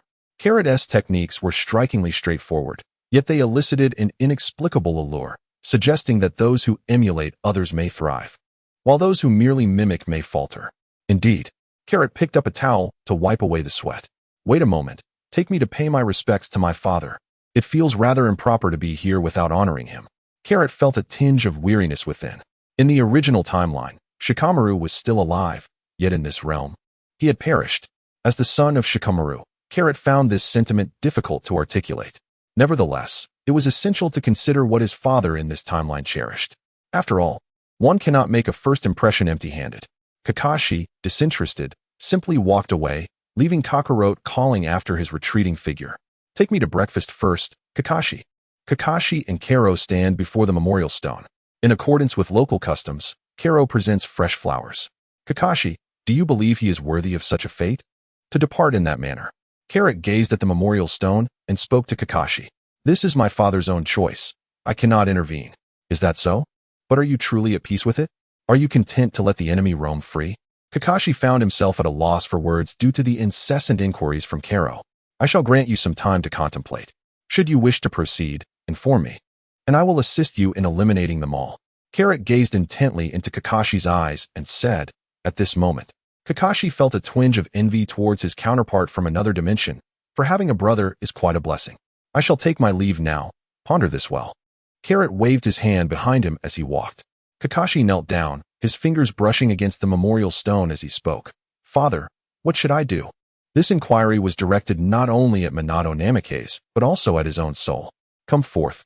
Having observed for so long, It is time you revealed yourself. As Carrot finished speaking, the space ahead suddenly twisted, and a shadowy figure emerged. Who are you? Why are you with Kakashi? A man clad in a black cloak resembling a blood cloud, wearing a mask, inquired of Carrot. Shouldn't you introduce yourself before asking someone else's name? Is courtesy not a virtue you uphold? Carrot certainly would not indulge this pretentious fellow on his business trip. He is nearly catching up to me. It would be remarkable for me to show him any courtesy. Since you refuse to speak, there is no need for words. The masked figure made a move, lunging at Carrot with a shuriken in hand. Carrot deftly sidestepped and retaliated with a punch, striking the opponent, who was completely unprepared. Carrot's fist penetrated through the enemy's body. No wonder he did not dodge. It seems this is the strategy employed. The two engaged once more in a fierce clash of martial prowess. The adversary fought recklessly, adopting a strategy that dictated, as long as you cannot hit me, I am invincible. Did I grant you the opportunity to act so brazenly? As the speed of Carrot intensified, the moment my attack velocity surpassed your manipulation of spatial powers, evasion from my strike became an impossibility. In the realm of martial prowess, speed is the ultimate determinant of victory. With a resounding crash, the masked man collided with a tree, which collapsed as if it had been effortlessly snapped in two.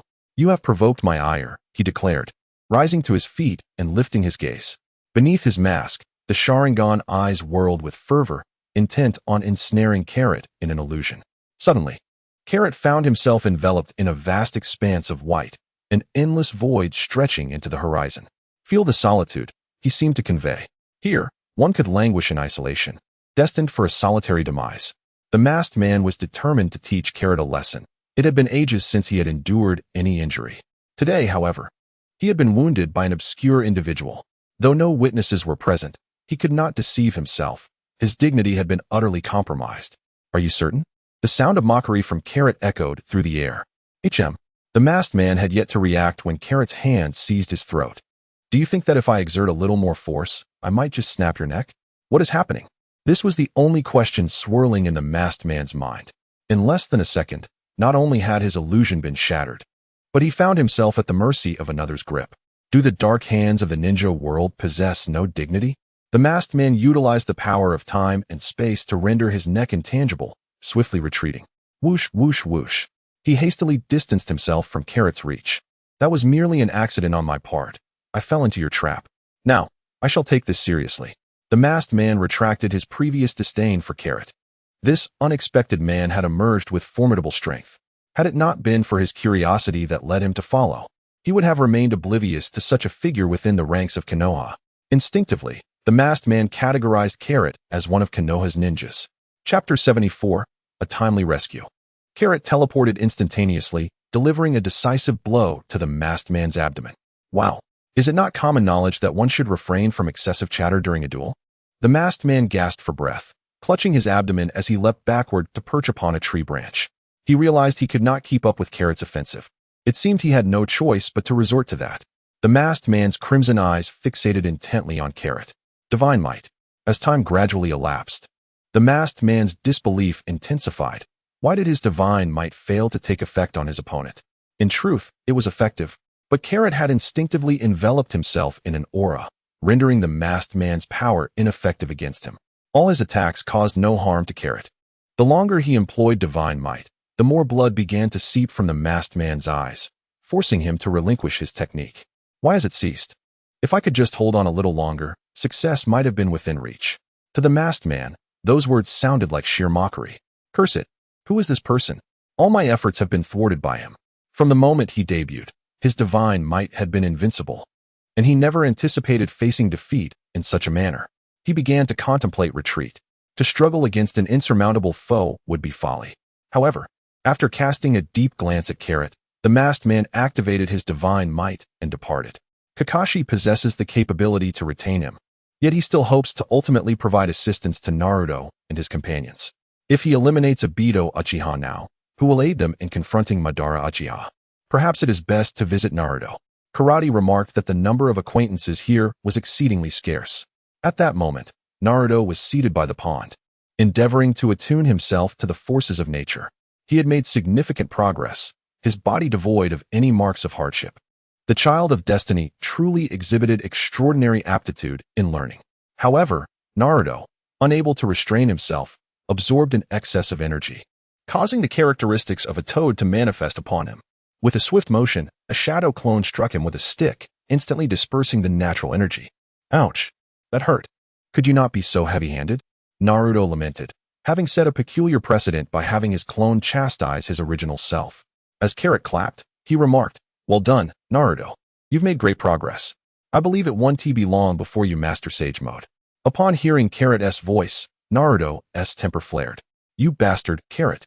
Do you have any idea how I made it here yesterday? You abandoned your friends." Naruto charged forward and seized Carrot by the collar. "You left without taking me along. Were those insects meant for human consumption?" The taste of blood lingered in Naruto's mouth. "Look at you now. Calm down. There's no need to be so irate." Carrot, aware of his own shortcomings, hastily comforted Naruto, prying Naruto's hand away from his collar. "By the way, why are you the only one training here? Where are Sage Daisaku and Sage Shima?" Carrot hastily shifted the topic, for otherwise, Naruto's incessant inquiries would be impossible to evade. "I, too, am perplexed. The two sages were abruptly summoned away. Thus, I am left to cultivate on my own." Naruto displayed a countenance of abandonment. It seems that Shinsaku and Shima are not the type to be irresponsible like a frog. What could have transpired that compelled them to leave in such haste? Without a moment to inform Naruto, Carrot closed his eyes, beginning to sense the aura of the two immortals, curious about their activities. Oh, where could this be? Carrot observed Deep Zwa and Zaimashin battling within Jiraiya's body against Pain. Clearly, they were at a disadvantage, as the adversaries displayed a lack of chivalry, overwhelming them with sheer numbers. Jiraiya had also fallen victim to intelligence failures. It remained uncertain whether the injured Pain could be revived. "Do you know where they went?" Naruto inquired with a look of curiosity. Naruto was not naive. The sudden departure of the two sages, Deep Zwa and Zaimashin, undoubtedly indicated that something significant had transpired. He too was eager to uncover the truth. It would be better if he remained unaware. Carrot gazed at the inquisitive Naruto and remarked that Jiraiya was about to be slain by his former disciple. Oh. The bond between Jiraiya and Naruto was akin to that of a father and son. In the original narrative, Jiraiya's demise plunged Naruto into despair. Even Kishimoto found it challenging to depict Naruto's expression upon encountering the resurrected Jiraiya. Alas, I am but a weary soul. For the fans of Naruto, who have accompanied him through his growth, may he endure less suffering. With a mere press of his finger to his forehead, Karote vanished in an instant. Karote? Naruto turned his head, glancing around, yet found no trace of Karote. Jiraiya knelt upon the stones by the sea, helplessly watching his Pain thrust a chakra rod toward him. "Is this where my journey ends? Naruto, I know you are the child of destiny. You will undoubtedly bring peace to the ninja world. I can no longer accompany you. Farewell, this world." In the final moments of his life, Jiraiya's thoughts were consumed by Naruto. Just as the chakra rod was about to pierce his body, a hand firmly intercepted the incoming weapon. Fortunately, I made it just in time. The sudden turn of events left the onlookers in astonishment. "Karote, how did you arrive here?" Jiraiya inquired, his expression one of disbelief. He knew that Karote belonged to Konohagakure. How could he have appeared here so swiftly? Not even Minato's flying thunder god technique could achieve such speed. "I simply came as I thought of it. Quite straightforward." Jiraiya endured the torment of his own bravado, wishing to confront the man before him. "Who are you?" The six Pains encircled Karote and Jiraiya, demanding answers. Unperturbed by the sudden appearance of this man, Pain regarded him merely as another leaf ninja come to assist Jiraiya. Beneath his Rinnegan, all life appeared as mere insects. "I am but a passing ninja, witnessing your unjust actions and wishing to uphold righteousness." Carrot clenched his right hand, shattering the chakra rod, and addressed Pain. "Are you aware that meddling in others' affairs can lead to fatal consequences?" In Pain's eyes, these two individuals and the two toads appeared to be trapped, akin to fish in a barrel, and he had no qualms about spending some time engaging them in confrontation. "I am confident that I can escort him away from this place." Carrot pointed at Jiraiya, addressing Pain. At that moment, the atmosphere in the arena was fraught with tension. It was 1 against 7, with the injured Jiraiya excluded. There were 6 Pains and 1 flying paper figure. Then let it be a fight to the death. The 6 Pains launched their assault simultaneously, employing ninjutsu directed at Carrot and Jiraiya. Pain was confident in his own strength, believing that the two could not possibly emerge unscathed under such circumstances. Carrot placed her hand on Naruto's head, though it may be deemed impolite. It was the only spot that appeared somewhat clean. Farewell to you. Carrot waved at Pain and vanished along with Jiraiya in a flash. Boom. The ground where Carrot and Jiraiya had just stood was utterly obliterated. Pain searched the surroundings for the presence of these two individuals, yet found not a trace. Chapter 75. The Flaws of Sage Mode. Carrot suddenly appeared before Tsunade, who was engrossed in her official duties, bringing with him the bloodied form of Jiraiya. Jiraiya, are you all right? Tsunade's heart clenched at the sight of her injured comrade, prompting her to swiftly employ medical ninjutsu to assess his condition. With great difficulty, Jiraiya managed to open his eyelids. It's you, Tsunade. I thought I would never see you again, he uttered weakly. What on earth happened? How could you sustain such severe injuries? Tsunade was acutely aware of Jiraiya's prowess. He was among the elite, standing at the pinnacle of the ninja world. To be driven to the brink of death was unfathomable. What kind of monstrous adversary could possibly achieve such a feat? And there's still a living person here. If you two wish to engage in such tender exchanges, do wait until I leave, she remarked with a hint of exasperation. Carrot interrupted the conversation between the two individuals, wishing to remain uninvolved in their grievances. With Jiraiya already delivered, it was time to bid farewell. Tsunade and Jiraiya, taken aback by Carrot's words, found their faces flushing with embarrassment. Tsunade cradled Jiraiya, hesitant to apply too much pressure for fear of inflicting further harm upon him. Shizune, arrange for the surgery immediately. Yes. Lady Tsunade, came the prompt reply. Shizune promptly exited the Hokage building to secure the operating room. You truly are incorrigible. I told you not to go. Yet you insisted on doing so. As Tsunade and Jiraiya parted ways, an ominous sense of danger regarding Jiraiya's mission lingered in the air. I never anticipated this outcome, fortunately. I have returned. Coughing violently, Jiraiya struggled to speak. Lady Tsunade, everything has been arranged, Shizune reported. Without hesitation, Tsunade lifted Jiraiya in a princess carry and made her way to the hospital. The surgery extended into the early hours of the morning, ultimately drawing Jiraiya back from the brink of death. However, his injuries were severe, necessitating a period of recuperation. Jiraiya, I am truly at a loss for words regarding you. Following the completion of the surgery, Jiraiya recounted the intelligence he had gathered to Tsunade, including the revelation that Pain was one of his former students. The disciple you once guided now seeks to take your life. What a failure of a mentor you have been, Jiraiya. Indeed, I have proven to be a disappointing teacher. He lamented, reflecting on his life. The student he had once deemed the most promising, and who was heralded as the child of destiny, now sought his demise. That child will come here. We must prepare ourselves, Jiraiya informed Tsunade. With his injuries, Konoha had lost a significant combatant, and Pain would undoubtedly seize this opportunity. Fear not. I have taken precautions and reinforced our defenses, Tsunade assured him. If she could not trust Jiraiya, then there would be no one left in the world worthy of her faith. And what of Carrot? Jiraiya inquired.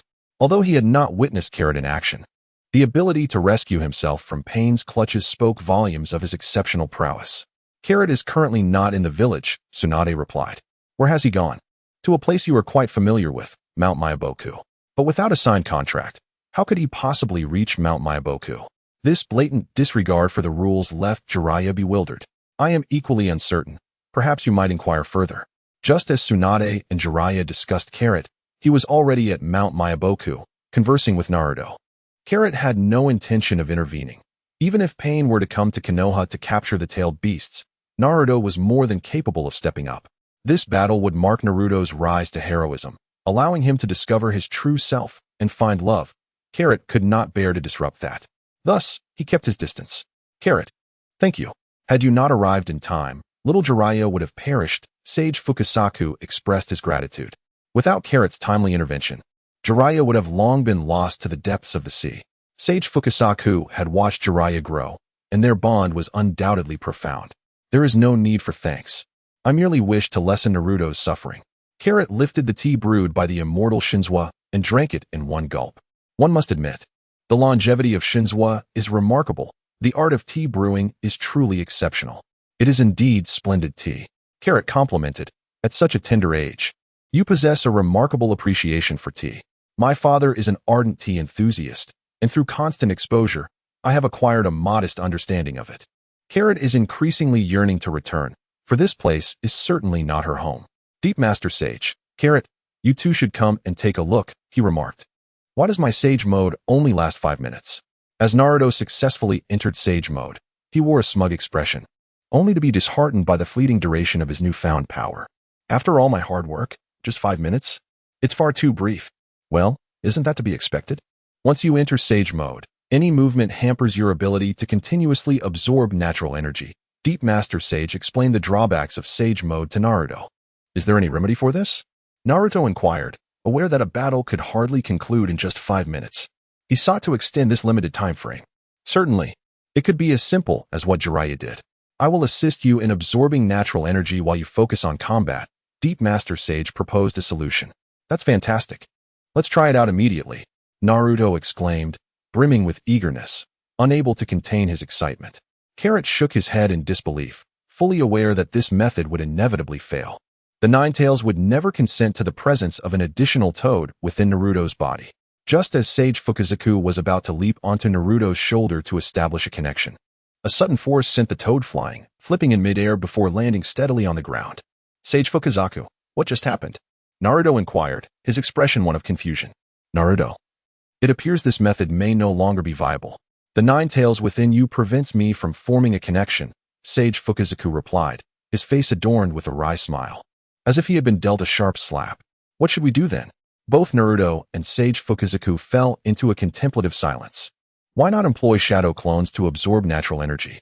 When a shadow clone is dispelled, its memories and power return to the original. Could it be that natural energy can also be reclaimed in such a manner? Carrot's concise words unleashed a torrent of possibilities, opening a new realm for Naruto. Being a man of action, Naruto embarked on experimentation as soon as he grasped the method.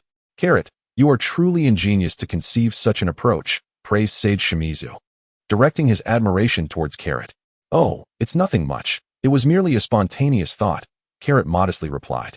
Carrot wore an expression of indifference towards the accolades bestowed upon him by the sage, yet internally, he was reveling in joy. He bore no disdain for the flattery directed at him. Rather, he merely articulated a response he had long anticipated. He understood that Naruto would inevitably arrive at the same conclusion, and Carrot simply expedited the process. Much like Jiraiya and the others had speculated, Pain's assault was imminent, and the stronger Naruto became, the better. Chapter 76. Kakashi to the rescue, summoning technique. A female Pain completed a series of hand signs, summoning 5 Pains, each one searching in different directions for something. The enemy was upon them. Pain faced a furious counterattack from the Leaf Village's ninjas. However, their efforts proved futile. Nothing could impede Pain's advance, and one by one, the ninjas of Konoha fell in his path. Run! Someone help me! Echoed the cries amidst the explosions, reverberating throughout the village. This marked a calamity for Konoha. Pain's colossal summoned beasts rampaged through the village, demolishing buildings and trampling ninjas underfoot. Damn it, multiplication technique. The elder trio of Inoshikacho sprang into action. Akimichi Choza stood firm against the gigantic centipede. Mind control technique. Yamashiro Aoi attempted to impose his will upon the centipede, only to find its mind a vast, empty void. Choza was pushed back repeatedly by the centipede's relentless advance. Aoi, my technique is ineffective against it, Choza exclaimed loudly. Is that so? Then allow me to step back a bit, replied Choza, gripping the nails atop the centipede's head. With a mighty exertion of strength, he flipped the beast onto its back, crashing it heavily to the ground.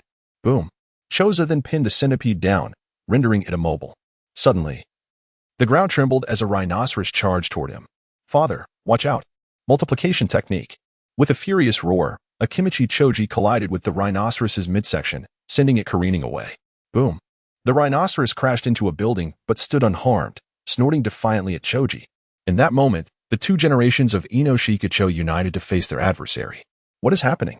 Jiraiya, recuperating in the hospital, was startled by the sounds of explosions and the villagers' screams for help. The seasoned warrior immediately recognized that Konoha was under attack. He rushed to the Hokage's office to find Tsunade. As he donned his attire and stepped outside, chaos reigned in the hospital, with countless wounded ninjas and villagers being rushed in. Just as he exited, he found himself face to face with Pain, who had also come to inquire about Naruto Uzumaki's whereabouts amidst the throngs of injured. Nagato, is this the peace you seek?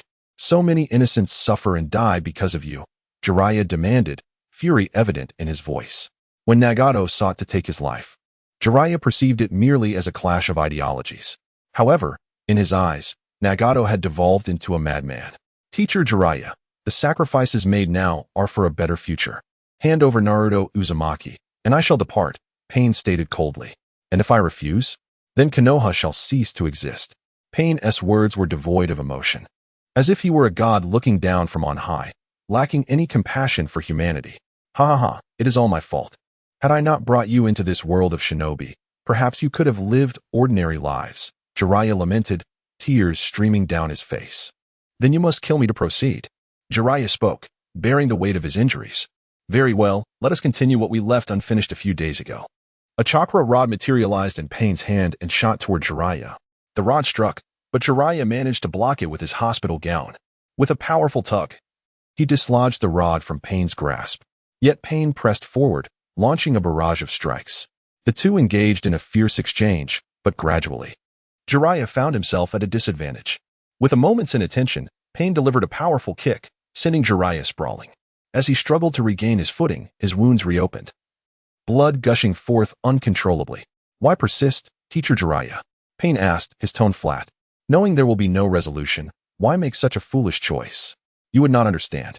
If Naruto's ninja way is to do as he says, then my ninja way as his teacher is to protect him. Unless I perish, you shall glean no information about Naruto from me. Jiraiya strained to stand tall. We are the same. You will receive no information about Naruto here. We shall not betray our comrades. At that moment, ninjas from the hospital emerged, witnessing Jiraiya's struggle against Pain and rushing to aid him. In that case, let you all perish. Pain advanced menacingly. The ninjas from the hospital were no match for him. Ah, you shall not. The anguished cries of the Leaf ninjas filled the air. You devil. The remaining ninjas shouted at Pain. Just moments ago, they had been jesting with comrades, only to see them transformed into lifeless corpses in an instant.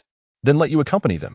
Just as Pain prepared to strike down the remaining ninjas, Kakashi appeared, intercepting the lethal chakra rod. To flaunt such power in another's village is a profound disrespect.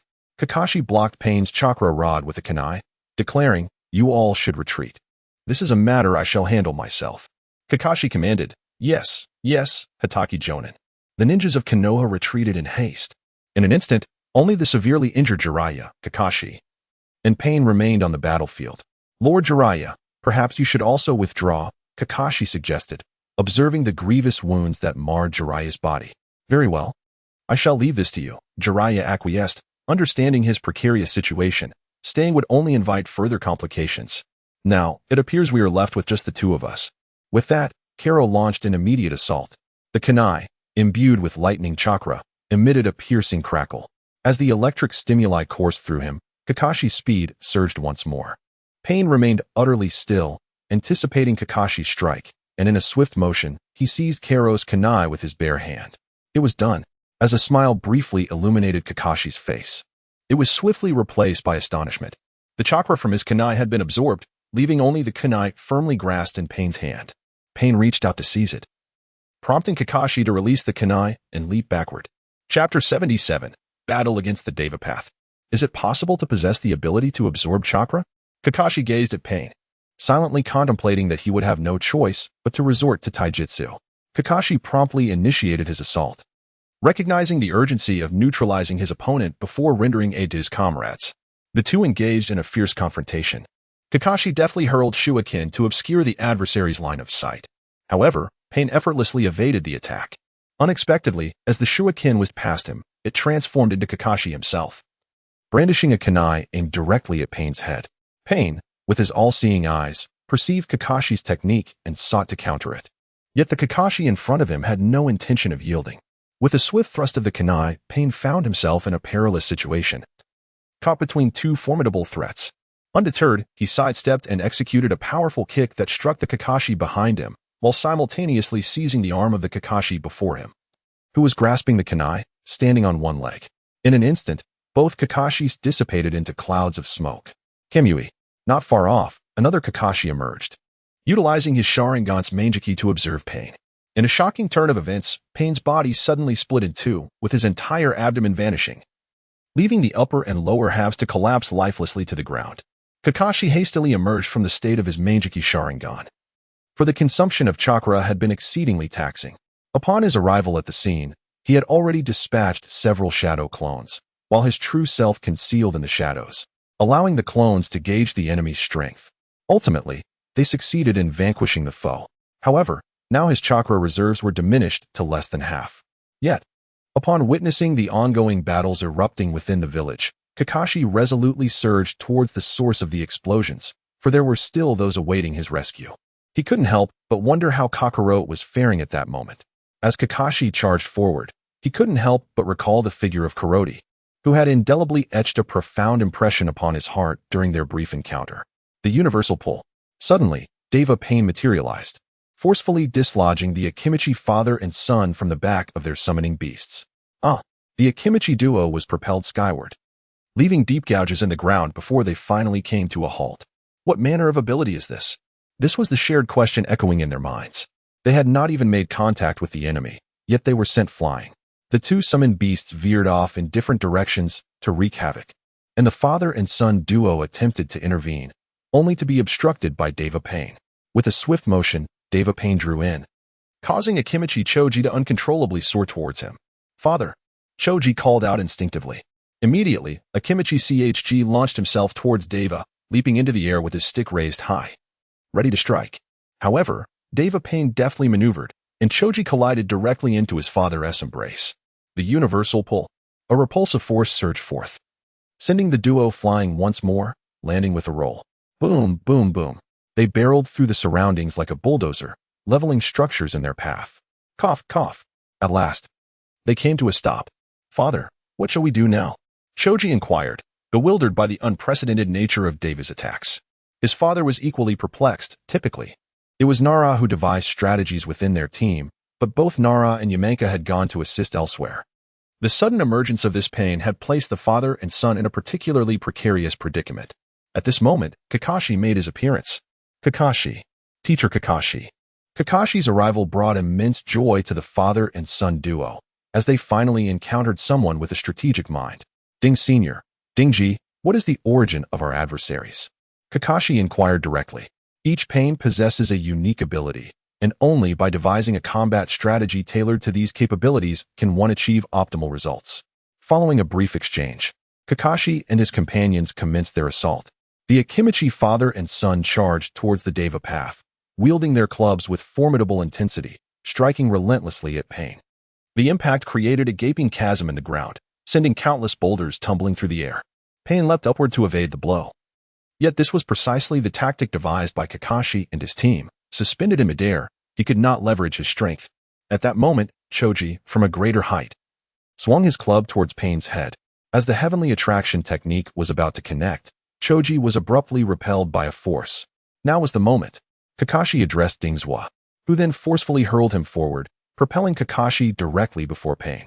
With a sharp sound, the chakra in his hand emitted a piercing roar. Chidori, Kakashi's original technique, surged forth fiercely towards Pain. The trio's coordination was impeccable. Pain, attempting to counter with a chakra rod, found his efforts futile as the rod was obliterated by Chidori's impact. Just as Chidori was about to collide with Pain, a sudden gravitational force, universal pull, thrust Kakashi aside. They were mere moments away from exacting vengeance upon their foe, yet their efforts were thwarted. After tumbling several times, Kakashi managed to negate the effects of the repulsion. In that instant, he and his companions gleaned crucial intelligence. The techniques of attraction and repulsion possessed a cooldown period of several seconds, and it was this interval that presented their opportunity for victory. Pain, opting not to remain passive, initiated an aggressive assault. Employing universal pull, he swiftly advanced, catching Kakashi and his allies off guard with his unexpected speed, reaching Akimichi Dingzwa in an instant. Just as Kakashi and Dingzwa sought to assist, another universal pull erupted from Pain, forcefully casting Kakashi and Dingzwa away. They were in peril. Kakashi did not anticipate that Pain could unleash such power without the use of his hands. Though Dingzwa's attacks were formidable, his speed was lacking, allowing Pain to seize the opportunity. With a fierce thrust, Pain aimed to pierce Dingzwa's heart with the chakra rod. "Dat!" Dingzwa's eyes widened in horror as he witnessed Pain's impending strike. Just as it seemed that Pain was destined to succeed, the chakra rod in his hand suddenly twisted and vanished. Seizing this moment, Dingzwa hastily leaped out of Pain's attack range. For a brief moment, He believed his demise was certain, yet he found himself miraculously escaping death.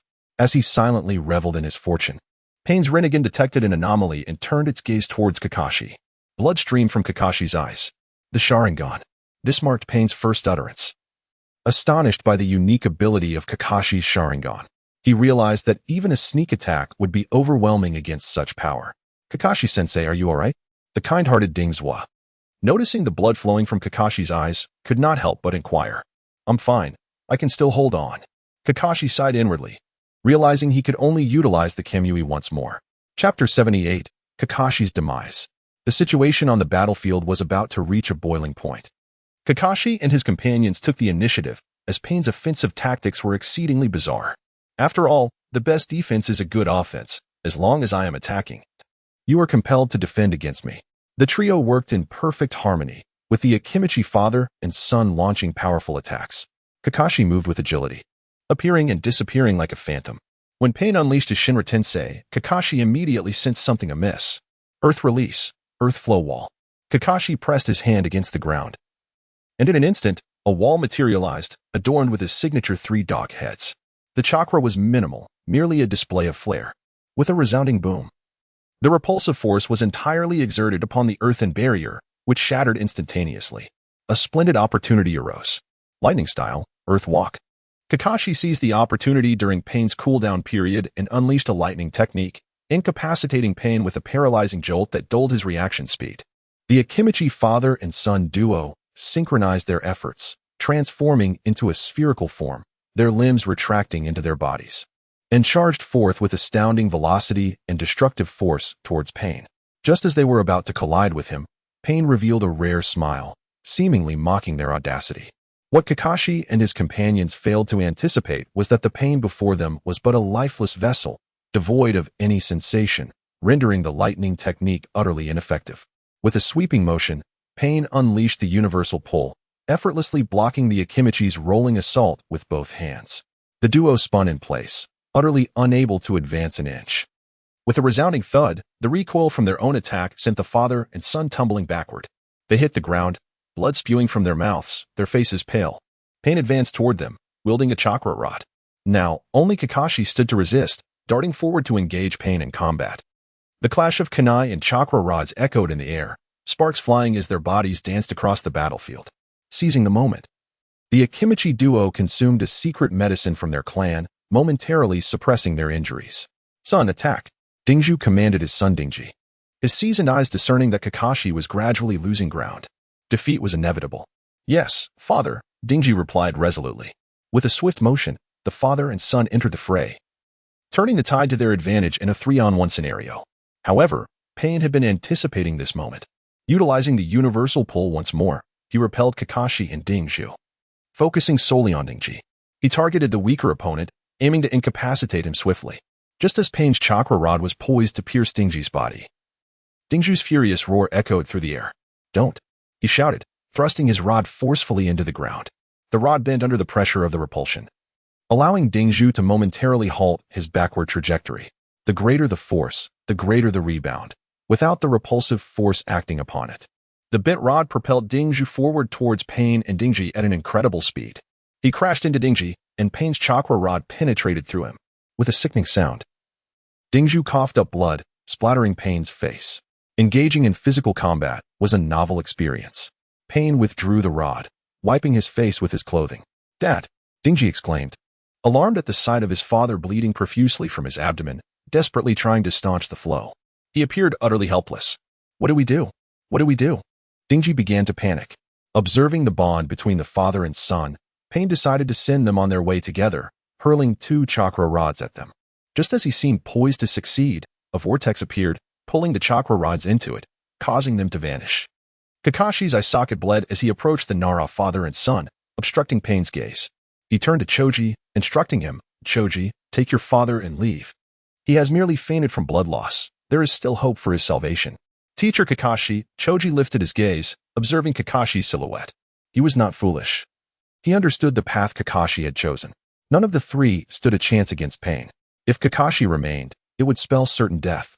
Go, Kakashi urged. Yes, Teacher Kakashi. Choji wiped away the tears streaming from his eyes, hoisting his father from the ground and swiftly escaping the battlefield. Pain made no move, wary of Kakashi's prowess. Watching his Choji departed. Unbeknownst to Pain, Kakashi's abilities had waned. Maintaining his Sharingan was merely a tactic to intimidate Pain, granting Choji a chance to flee. The two combatants clashed once more, but without the Nara duo's support, Kakashi could no longer withstand the onslaught. He first dispatched one of the hungry ghost path Pain, then unleashed successive uses of Kamui, his body nearing its limit. Soon, Pain ensnared him with ninjutsu, leaving only Kakashi's head above ground. In a swift motion, Pain flicked a nail towards him, and Kakashi watched in horror as it hurtled toward him, memories of Karuto flooding his mind. It is truly a regret not to have seen you before my demise. The nail pierced his skull, and he succumbed to death. The life of Hatake Kakashi, a fleeting existence of a ninja, concluded at this moment. It pains me to witness your demise as well. The voice of Carrot suddenly echoed behind Pain. Startled, Pain turned around to see Carrot leisurely making his way towards Kakashi. Do not blame me. Go to the Pure Land and have a proper conversation with that person. Brother will soon seek vengeance. As the saying goes, when the young are struck, the old will come to avenge. From the very beginning, Carrot had been shadowing Kakashi, observing his every move. Time and again, he yearned to intervene, yet he ultimately restrained himself. Kakashi harbored a deep-seated sorrow regarding the suicide of Tsukumo Hatake, which left both father and son without the chance to bid farewell.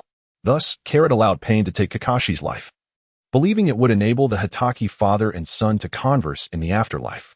In any case, Pain would eventually be persuaded by Naruto utilizing the reanimation jutsu, leading to the revival of those who perished today.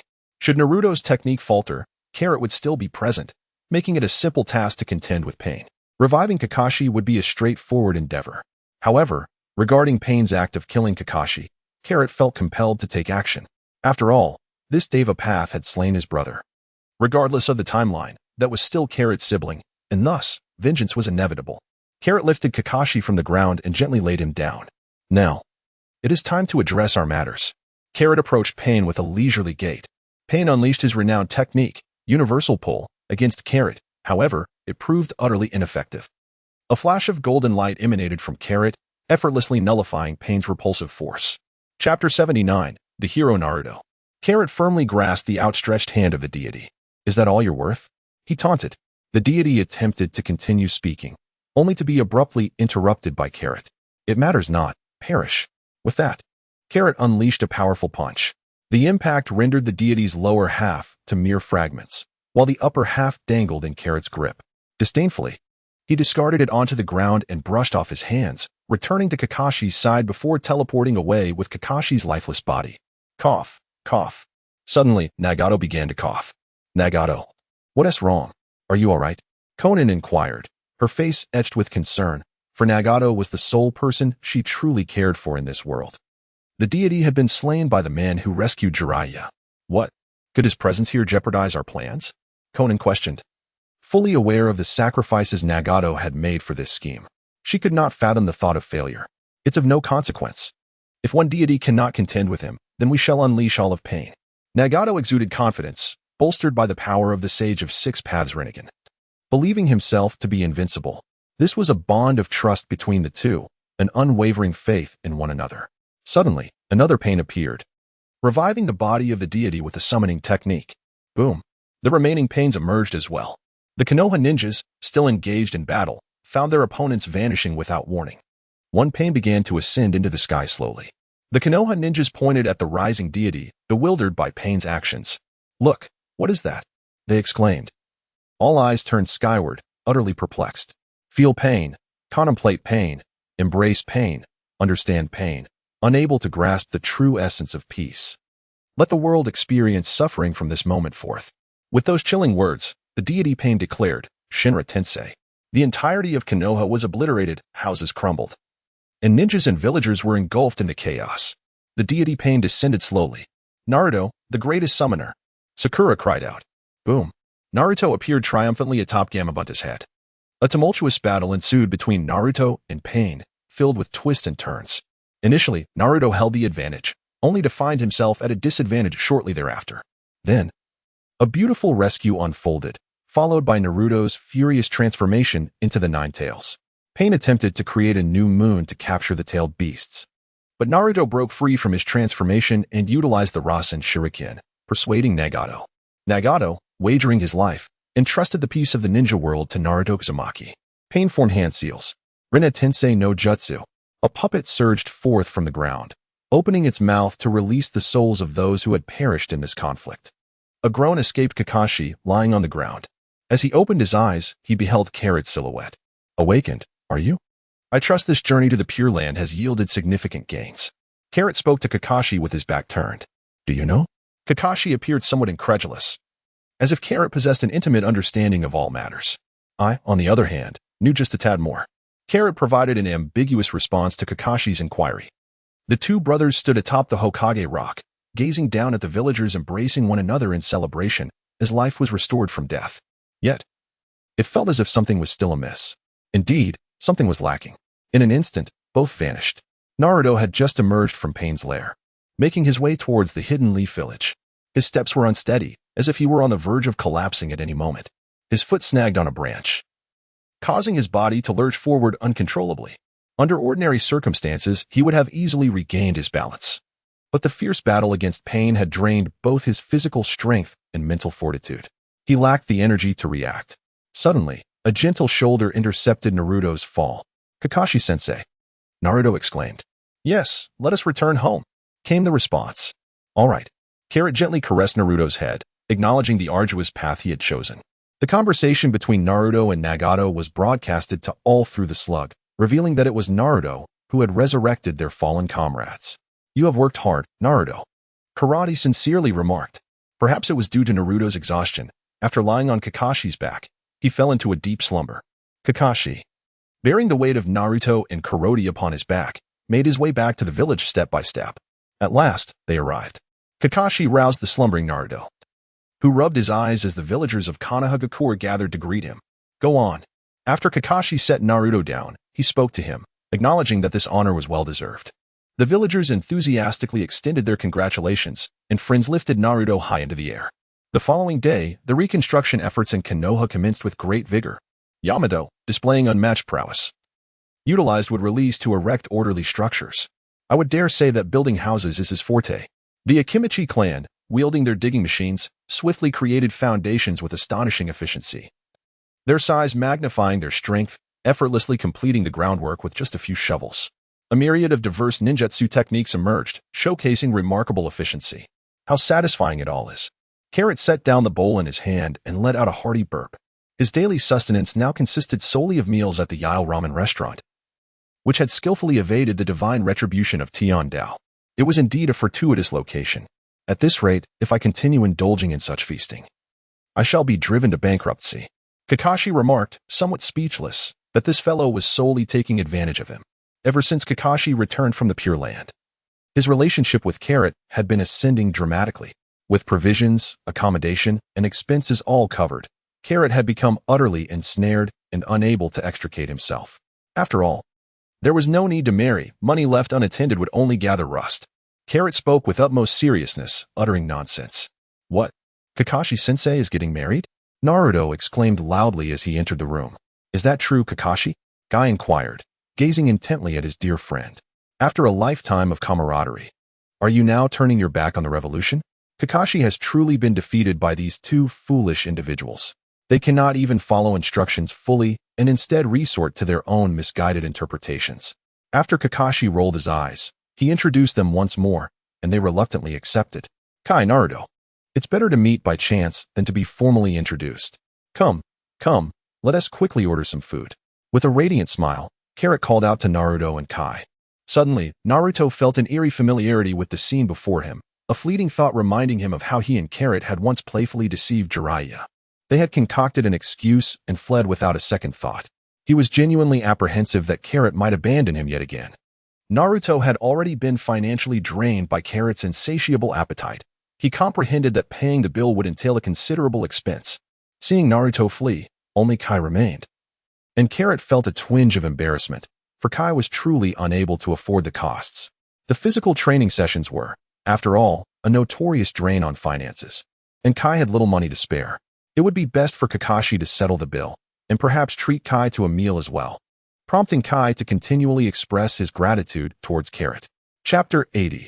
A night incursion into the roots under the moonlit sky at the Hatake residence. Carrot stood alone, gazing up at the luminous orb above. "Host," she remarked, "the dragon vein has been successfully absorbed. We can return at any moment." Carrot's thoughts were drawn back from the enchanting scenery before him. How wonderful it is, at long last, to be able to return. This world imbued him with a sense of familiar strangeness. He was but a traveler, destined to depart from this place. Carrot peacefully fell asleep, accompanied by delightful news. At the break of dawn, he ventured out to the mission hall, the very first location to be reconstructed in the hidden leaf village. It is said, somewhat humorously, that this is the primary source of income for Konoha. Without revenue, how can one aspire to progress and enable the shinobi to prosper? Carrot's intention was clear. He sought to amass wealth. Unlike other ninjas, who would typically accept missions, he meticulously noted the number of bandits plaguing the Land of Fire. Preparing to embark on his quest for fortune, armed with this intelligence, he was acutely aware of the locations where these brigands dwelt. Little did the inventor of the instantaneous disappearance technique anticipate that Carrot would employ it for his own financial gain. The bandits of the Land of Fire soon found themselves at his mercy. The larger factions were swiftly eradicated, their riches seized, while the smaller groups fled in disarray, clutching their meager possessions. From that day forth, a legend took root among the bandits of Konoha. Upon encountering a ninja clad in red, one should immediately surrender and offer their money with both hands, for it might just preserve their life. This event would henceforth be known as the Red Sweep. Carrot toils diligently each day, amassing a fortune. From whence do you acquire such wealth? Kakashi wore an expression of utter astonishment. Carrot recounted everything that transpired on that day in meticulous detail. Kakashi was rendered speechless by shock. In a single day, he traversed the entirety of the Land of Fire, eradicating bandits as if it were a mere feat for an individual. That evening, Karo invited a group for dinner, including Tsunade, Jiraiya, Kakashi's team, Gaia's team, and Hinata. The gathering was lively, and Karo's astonishing capacity for alcohol left everyone inebriated, with only a few of the women escaping his relentless influence. "Are you leaving?" Kakashi inquired as they walked home. "Yes, I am," Karo replied. The words struck Kakashi's heart, causing a pang of unease. He then asked when. "Tomorrow." Silence enveloped them as they entered the room, and neither uttered another word. Upon entering the room, Carrot did not linger and promptly changed into a new outfit. "It is now your turn, Danzo." During the chaos of the Nine Tails, Danzo concealed himself. Similarly, he was absent during Orochimaru's destructive plans. When Pain launched his assault on Konoha, Danzo once again adopted the role of a turtle, consistently proclaiming his role as Konoha's protector while evading battle at every opportunity. Moreover, with Carrot set to depart tomorrow to seek vengeance for Hatake Tsukumo, time is of the essence. Carrot vanished within the room, and once he disappeared, Kakashi became aware of it. Peace has returned. Kakashi is aware of Carrot's destination.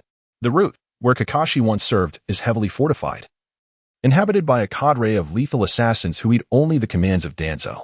He issued orders to closely monitor the hospital status, demanding to know whether Tsunade has regained consciousness. Furthermore, he intends to meet with the esteemed daimyo during his absence from the village. Kakashi must ensure the smooth operation of Route. Danzo is currently disseminating orders within Route, with Tsunade in a coma and Jiraiya gravely injured. The position of Hokage hangs in the balance, and Danzo is determined to seize it. Having outlasted the 3rd, 4th, and 5th Hokage, he harbors no qualms about prolonging Tsunade's unconsciousness. After all, he has already prepared a scapegoat. Under the pretense of avenging the 5th Hokage, Danzo envisions himself ascending to the position of 6th Hokage. He has already begun to fantasize about sitting atop the Hokage seat. "Sensei, I am the most qualified to become Hokage. You have misjudged the situation, Hizashi," he cackled. Interrupting, someone remarked, "Your laughter is quite unpleasant." The voice of Karo resounded, and the old man's laughter was unbearably piercing. Even with his ears covered, the sound burrowed into his mind, rendering him nearly intolerant. "Who dares to show themselves? Step forward," Danzo bellowed. The fact that an enemy could infiltrate so stealthily into his proud domain ignited Danzo's fury. There is no need for searching. Simply turn around and take a look. As Danzo pivoted, he beheld Karo waving at him. "Who are you?" Danzo inquired. "Do you not already know who I am? Do not pose such foolish questions, lest I come to regard you with disdain."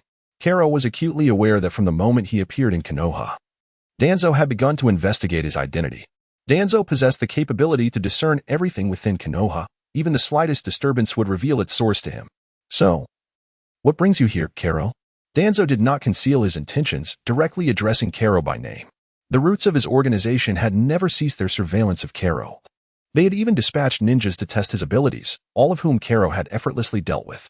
Had it not been for Pain's assault on Konoha, Danzo would have personally approached him long ago. Danzo was intrigued by Kero's formidable strength and sought to recruit him for his own purposes.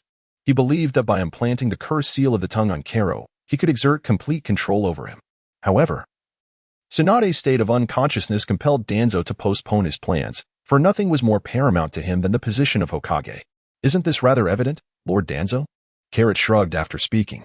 Indeed, you possess keen insight to seek my refuge, Danzo praised Carrot. Ensnared by the allure of the Hokage position, Danzo believed Carrot was aware of his ambition to ascend to the role, prompting his hasty approach for allegiance. For a daytime visit might have revealed him to Tsunade's subordinates. What are you talking about? Are you foolish? If you're unwell, seek a physician. Carrot couldn't help but admire Danzo's thought process. How could you come to seek refuge with such a large face? Impudence. What are you saying? Danzo fumed for the first time. Someone dared to call him a fool to his face. He regarded Carrot as if looking at a lifeless corpse. Bring him, Danzo commanded. In an instant, a dozen root ninjas knelt behind him.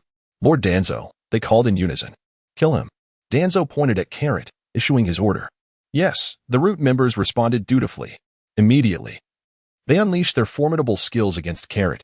Having long executed missions together, the root ninjas exhibited remarkable synergy. One ninja launched a barrage of shurikens at Carrot, who retreated swiftly to evade them. As he landed, he executed a shadow imitation technique. The root ninja seized the moment of Carrot's landing, connecting their shadows in an instant. Chapter 81. Confronting Danzo. Infestation of parasitic insects. A swarm of parasitic insects crawled up Carrot's body, enveloping him as if he were clad in an insect's attire. Indeed, Danzo's root was teeming with talent, showcasing the diverse ninja clans under his thumb, illustrating his absolute authority in Konoha. The clans dared not resist, obediently offering their children. I have truly overestimated you. Danzo began as he witnessed Carrot ensnared. He had expected Carrot to endure longer, but it was all too simple. What a waste. Danzo then ruthlessly mocked the two subordinates he had sent to test Carrot. Watch out. Quickly, evade. A ninja from the Yamanaka clan shouted. As the information relayed by the parasitic insects prompted alarm, the insects had not even touched Carrot. Instead, they were repelled by a barrier of energy. The sealing ninjas, urged to approach and seal Carrot, scrambled to evade. Boom. All the parasitic insects were obliterated by Carrot's aura, leaving no trace behind, dissipating into thin air. The sealing ninja closest to him perished, struck down by the insects. It's you? Do you have any idea how repulsive that many insects are? In a fit of rage, Carrot exclaimed before swiftly charging towards the oil-wielding clan's ninja. His speed was unparalleled, leaving the Nara clan's ninja no time to employ the shadow imitation technique to disrupt Carrot's actions. To their astonishment, it proved utterly ineffective, as they found themselves being led into action by Carrot instead. This turn of events left the Nara clan's ninja stunned, realizing they had been outmaneuvered and controlled by Carrot. Perish. Carrot's furious punch landed with unyielding force. The Oil Women clan's ninja attempted to transform into an insect to mitigate the damage, but found themselves unable to utilize the insect clone technique. They endured the full impact of Carrot's blow. Blood gushed uncontrollably from their mouth, as their internal organs lay shattered by Carrot's strike. Even Tsunade's intervention would prove futile in this dire situation. Carrot let out a sigh. It appears that his training is still lacking. His temper cannot be so volatile. This is utterly inappropriate. Utterly inappropriate. The hushed whispers of Karoti caused the root ninjas present to involuntarily take a step back. Can you believe the words he uttered? You possess a volatile temperament, yet your lethality is devoid of mercy. This was the sentiment shared by all present, directed towards Karoti. Why do you linger? Finish him off swiftly. Seeing his subordinates frozen in place, Danzo issued a command. I have nurtured you for so long, not for you to merely spectate. The sooner you strike, the sooner we can conclude this, for I have business at the daimyo's estate. Together, they advanced. One ninja grasped a kunai, aiming at Karoti, who deftly sidestepped the attack. As another strike followed, Karoti intercepted it with 2 fingers, twisting and snapping the kunai with a sharp motion. The ninja could hardly fathom that his weapon had been so effortlessly broken. Without allowing him a moment to ponder, Karoti hurled the kunai, which pierced the throat of the root ninja with deadly precision. Grasping his neck, the ninja cast one last greedy glance at the world he was departing, ultimately succumbing to his fate with a heart full of resentment. The skirmish did not cease with the demise of a single ninja, rather, it intensified. For ninjas coordinated their efforts, attacking Karoti from all directions. Ninjutsu of wind, lightning, fire, and earth was unleashed upon him. With a series of explosive sounds, the technique struck. And as the assailants reveled in their apparent success, Karoti emerged unscathed from the billowing smoke, not even a thread of his clothing marred. Impossible. The four ninjas refused to accept this absurd reality. Was their ninjutsu ineffective? Observing Karoti's miraculous immunity to their techniques, Danzo could not suppress his intrigue. He regarded Karoti with newfound respect. After all, the ninja world was rife with peculiar abilities. And one who possessed immunity to ninjutsu was a rarity that Danzo believed he could manage. Capturing Karoti would allow him to impose a seal and exert control. Especially since this was the stronghold of the root, where the advantage lay with him. Engage with taijutsu, Danzo commanded. Understood, came the chorus of compliance from the ninjas, who promptly abandoned their ninjutsu. Within the root, Danzo's orders were paramount. Not a single ninja would dare defy him, even if it meant their own demise. This was why Karoti had shown no restraint. The ninjas had been thoroughly indoctrinated, beyond redemption. With each strike aimed at Karoti, they targeted vital points: eyes, mouth, throat, and limbs. Karoti skillfully evaded their coordinated assaults, igniting a fervor among the root ninjas. With a bit more effort, they believed they could bring Karoti down. Yet, as time passed, a disquieting realization began to dawn upon them. Despite their numbers and relentless attacks, he evaded them each time, a most unusual occurrence. Observing the shift in tactics among the root ninjas, who had transitioned from fervent aggression to a strategy aimed at exhausting Karoti, one could only wonder, had they already begun to grasp the truth? Carrot pondered. It seems they are not as foolish as he had anticipated. Initially intending to grant them a bit more time, it appeared that was no longer feasible. Seizing the wrist of one of the root ninja, Carrot deftly snatched away the opponent's katana and, in a swift motion, dispatched him with a single strike. Alas, the only sound that escaped his lips was a fleeting cry. And in that moment, his final visage in this realm collapsed. Immediately, Carrot plunged into the fray like a fierce tiger among sheep, cleaving, slashing, and thrusting. Each maneuver claimed a life. Confronted by the specter of death that Carrot embodied, the root ninjas displayed visible trepidation, yet none retreated an inch. To them, death was not the true terror. The real fear lay in failing to accomplish Lord Danzo's entrusted mission. As the last ninja fell, his throat severed by Carrot's blow, the battlefield was left with only Carrot and Danzo. Carrot, wielding a bloody katana, slowly approached Danzo. The two stood facing each other, a palpable tension in the air. Carrot hurled the bloody katana before Danzo, the blade embedding itself into the ground with a resonant hum. They are a commendable group of subordinates, yet regrettably, they have not aligned themselves with the right leader. Carrot lamented. To be undaunted in the face of death signifies the noblest of warriors.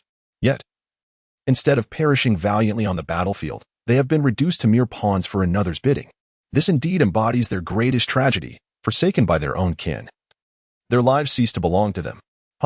They are nothing but instruments, nay, they are but a collection of worthless tools, and I must descend into the fray myself. Danzo's expression was one of disdain. After nurturing his subordinates for so long, it was appalling that they could not fulfill even the simplest of tasks. Their demise is but a fitting consequence. Carrot did not engage in a debate with Danzo. He was acutely aware of the latter's true nature. A cold-blooded individual. Danzo would stop at nothing to achieve his goals, viewing everyone merely as tools to serve his ambitions. Chapter 82. The heavenly god Danzo slowly removed his heavy cloak, revealing his left arm adorned with numerous Sharingan. You are the first to witness me in my perfect state. You may now close your eyes. The murderous aura exuded by Karoti made it abundantly clear to Danzo that this individual must be eliminated. Wind release, great breakthrough. In an instant, Danzo unleashed his ninjutsu.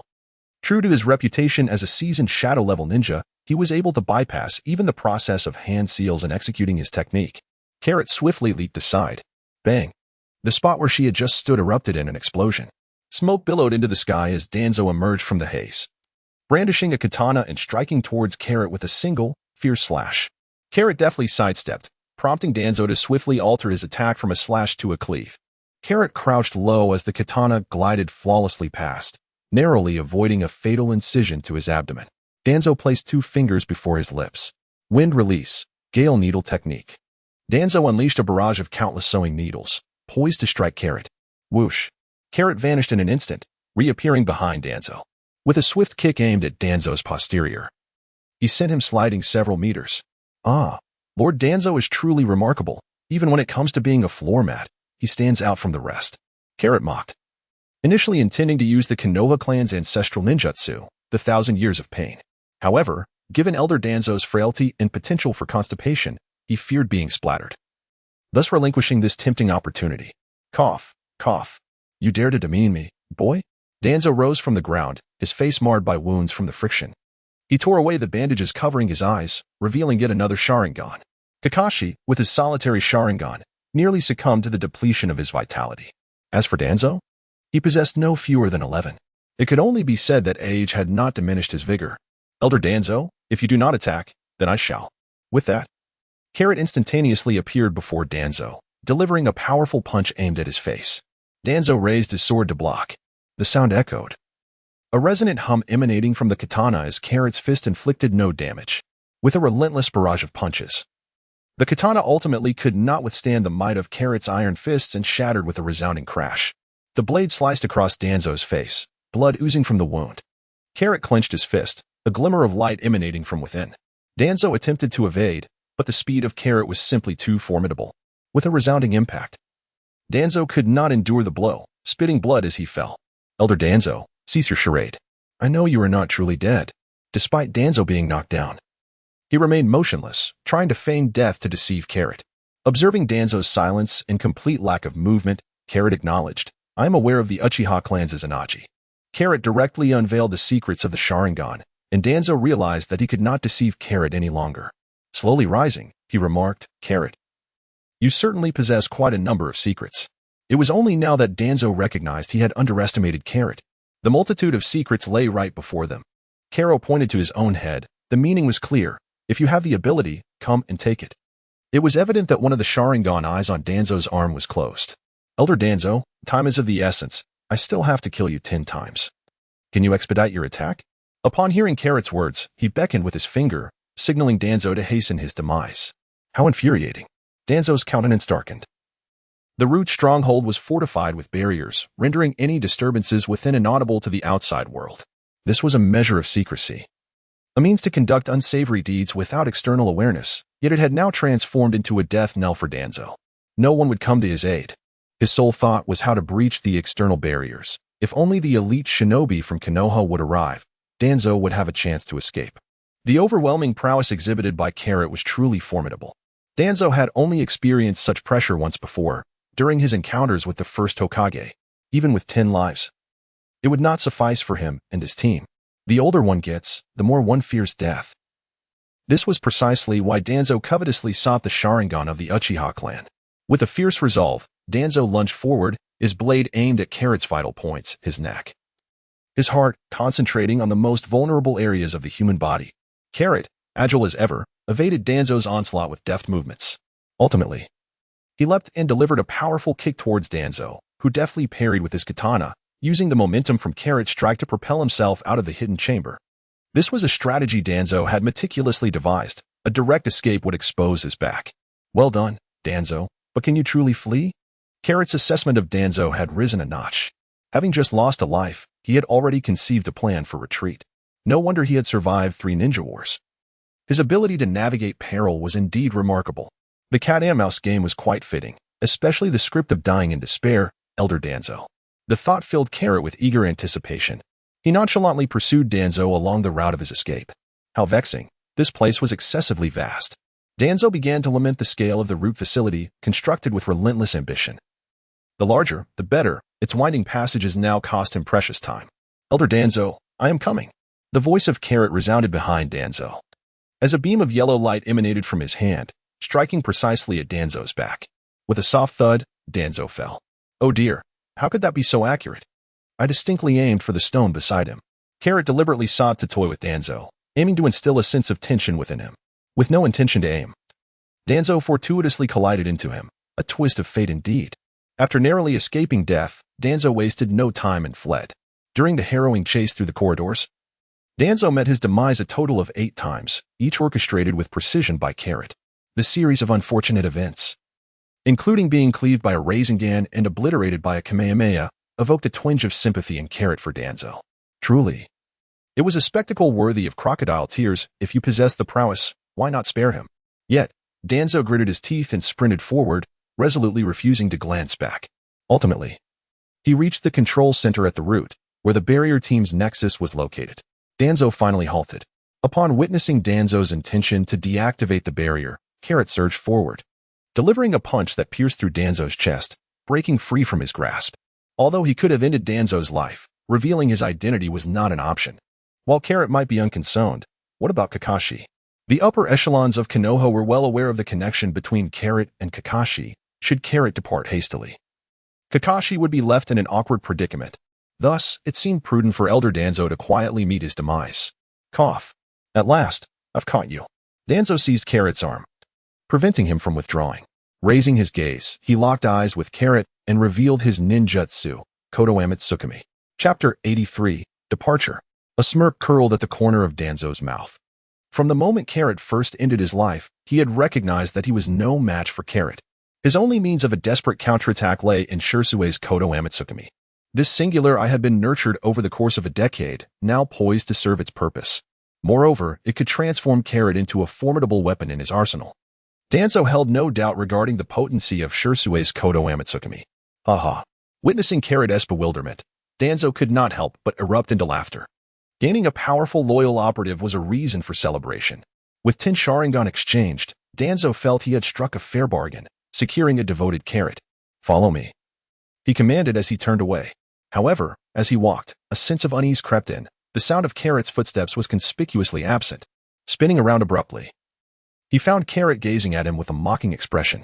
Impossible, this cannot be, Danzo exclaimed, his finger trembling as he pointed at Carrot, retreating in disbelief. He could hardly fathom that Shirsue's Kodoame Tsukumi had failed to take effect. This was a genjutsu renowned for its ability to alter a person's thoughts.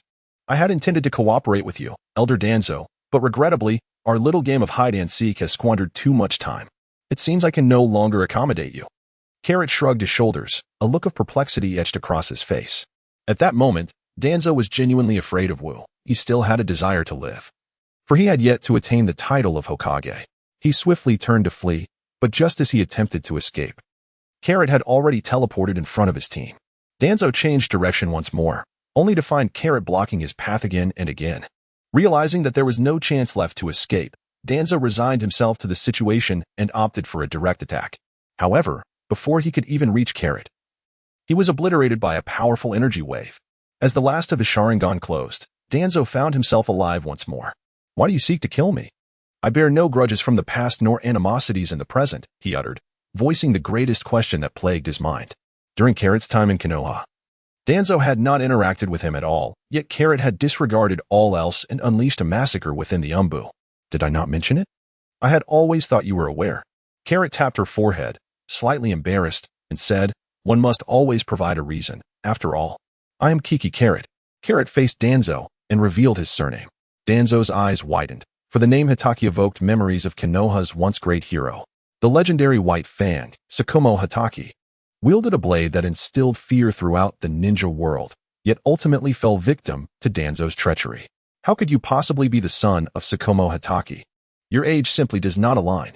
Danzo refused to accept Carrot's assertion. In ordinary circumstances, this skepticism would indeed be justified. However, the current Carrot was anything but ordinary. Yet, Carrot chose not to elucidate this to Danzo. Whether you choose to believe me or not is inconsequential. My sole purpose here is to end your life.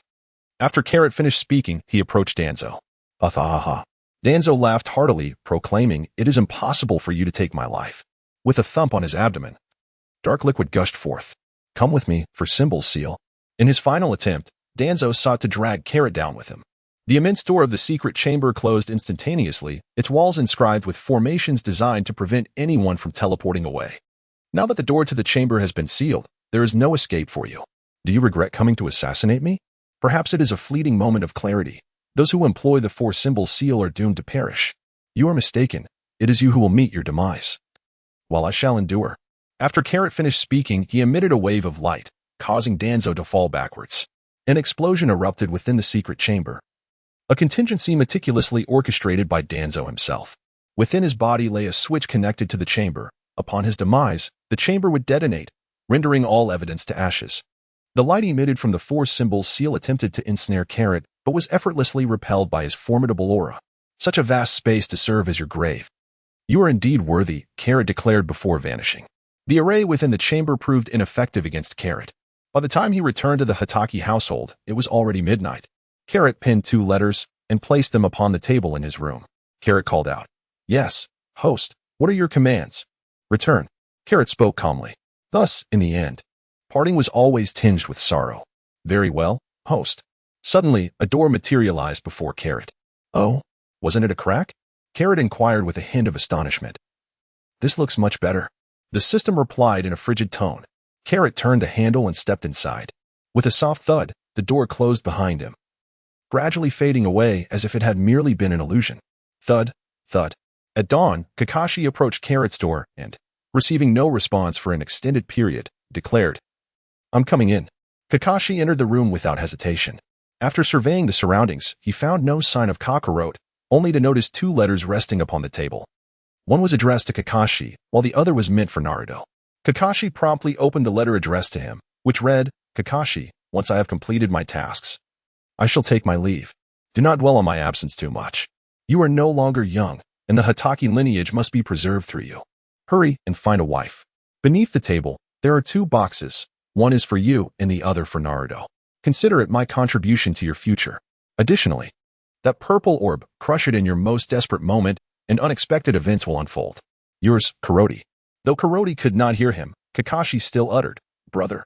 Kakashi opened his personal box to reveal a staggering sum of 100 million yuan in cash, which only underscores the immense wealth at his disposal. Additionally, there was a glowing purple orb, approximately the size of an infant's fist. After Kakashi carefully stored the small ball, he took the envelope and box from Carrot and went to find Naruto. Coincidentally, Tsunade and Jiraiya were also present. "Is this from Carrot?" Naruto exclaimed, his face alight with astonishment. "It's an entire box of money." He opened the letter left for him by Carrot. "Goodbye, Naruto. I have repaid you, so you cannot call me stingy anymore." "Humph, Carrot, really?" After finishing the remark, Naruto continued reading. "You possess the mightiest power, yet you fail to harness it. Embrace the 9 tails and earn its trust. It will become your greatest ally. You will become Hokage. Keep striving." Signed, Carrot. "How easy it is for that fellow Carrot to say," Naruto remarked, gripping the letter tightly. Yet, his eager eyes betrayed him, for he believed Carrot's words and yearned for the power of the 9 tails. "Sir Hokage, Elder Danzo is dead, and all of Root has perished," reported the kneeling Anbu to Tsunade. "I understand. You may leave. Contain this information. Ensure no one learns of it," she commanded. "Yes, Hokage-sama." With that, the Anbu departed. "I never anticipated you would leave behind such a mess," Tsunade thought. Both she and Jiraiya were aware of who was responsible. Their only course of action now was to minimize the impact. Chapter 84. The Return of Carrot. Carrot emerged from the door, only to find herself directly in Konoha. What could possibly be the explanation for this phenomenon? Carrot, not understanding, inquired. It was thought that an appearance in Lulon was necessary, yet it turned out to be a direct and immediate arrival. By absorbing the power of the dragon vein, this system can freely select its point of descent. "Ah, splendid," Carrot praised and then stepped through the gates of Konoha. The passers-by were engaged in discussions about Orochimaru's human experiments. Whispers of various rumors circulated, including tales of missing individuals from different villages. The Third Shinobi World War had erupted due to Orochimaru's abduction of ninjas from other villages. The villagers spoke with conviction, as ordinary citizens are often the most easily deceived. This greatly tarnished Orochimaru's reputation. It appears that someone has taken action. Carrot murmured to himself, such news could spread so widely. If it were not for someone intentionally disseminating it, that would indeed be remarkable. Someone is manipulating the direction of public opinion. Carrot gazed toward the Hokage building. "Is it you, Lord Hokage? Or is it Danzo? Since the answer eludes me, I shall simply inquire directly with those who possess the knowledge." "I have found it." Carrot discovered Orochimaru's presence and swiftly vanished. As soon as Carrot entered Konoha, Sarutobi Hiruzen was already informed. "Jiraiya, Minato, Carrot has returned." After the report from the Umbu, Hiruzen addressed Jiraiya and Minato. The 3 were deliberating on Minato's campaign. Now that Orochimaru's reputation had soured, becoming Hokage was utterly out of reach. However, Carrot's presence always instilled a sense of unease. "Sensei, do you have any strategies to counter this?" Jiraiya inquired. The 3 legendary ninjas of the Hatake clan held considerable influence within the village, yet Minato had garnered merely 1/3 of their support, the weakest fraction at that. Carrot. Having once held the position of the supreme commander in a war zone, commanded the loyalty of many ninjas, among whom Uchiha Shursui was the foremost. As the most distinguished genius of the Uchiha clan in this generation, Shursui currently served as the deputy chief of the police force, contesting against Minato's supporter, Uchiha Fugaku. Had it not been for Orochimaru's shocking revelation regarding human experimentation, Minato's support would have consistently lagged behind Orochimaru's. Now with Carrot's emergence, the outcome of this competition remained uncertain. There is no need for any action, Hiruzen confidently asserted. At present, Minato's support within Konoha had decisively surpassed that of Orochimaru. All that was required was to patiently await the public sentiment to ferment and firmly establish Orochimaru's involvement in human experimentation, allowing Minato to ascend. Ultimately, Hiruzen chose to abandon Orochimaru, refraining from aiding him in quelling the public outcry. Very well, sensei. Upon hearing Hiruzen's words, Jiraiya felt a wave of relief. He knew he could not outsmart the seasoned old fox before him. Minato, do not let your guard down during this period. I have faith in you. Yes, Lord Hokage. Minato understood that as the climax approached, mistakes were to be avoided at all costs. Becoming Hokage had always been his aspiration, and now that dream was within arm's reach. Minato had to remain vigilant. With Hiruzen's backing, Minato felt increasingly assured. Hiruzen, I did not expect you to forsake Orochimaru. After Jiraiya and his disciples departed, Danzo emerged from the shadows. Orochimaru is far too formidable.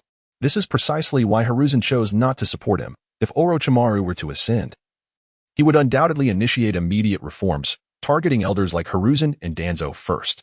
Hiruzen was reluctant to relinquish his grip on power. Danzo had allied with Hiruzen primarily due to Orochimaru's close ties with Carrot, slowly extricating himself from Danzo's control. When Hiruzen extended an olive branch, Danzo unhesitatingly accepted. The current information circulating in Konoha was also a product of Hiruzen and Danzo's scheming. To strike a snake, one must aim for its vulnerable spots. With Danzo having collaborated with Orochimaru for such an extended duration, he naturally held knowledge of Orochimaru's weaknesses. Orochimaru-senpai, you seem quite at ease. Upon arriving at Orochimaru's laboratory, Karo was greeted by the sight of Orochimaru leisurely dining and sipping on fine wine. Karo, you've returned, Orochimaru remarked, his gaze fixed on the suddenly appearing Karo. As if nothing could disrupt his serene indulgence in drink, Carrot approached Orochimaru directly and requested a serving from Doe. Soon, Doe had complied, presenting Carrot with a meal. The scene was peculiar. One person savored each bite, while the other devoured hastily. Once finished, Carrot picked at his teeth and inquired, Orochimaru-senpai, are you truly unconcerned? The village is rife with unfavorable rumors about you. This will significantly tarnish your team's reputation. I have instructed Shursui to take action. He has apprehended all those who spread the slander within the police department, he continued. Is this your solution? Such a simplistic approach hardly seems befitting of someone as astute as Orochimaru. To dismantle an adversary, one must first drive them to madness. Let them believe we have fallen into their trap. When they think we are cornered, they will lower their guard, Orochimaru replied. Upon hearing this, Carrot instantly recognized that Orochimaru had devised a counter-strategy. Suddenly, a dark-clad ninja entered. Lord Orochimaru, the Hokage summons you to the Hokage building for a meeting tomorrow. Who will attend? Carrot asked. The Umbu typically only delivered messages, but when the query came from Orochimaru, it bore greater significance.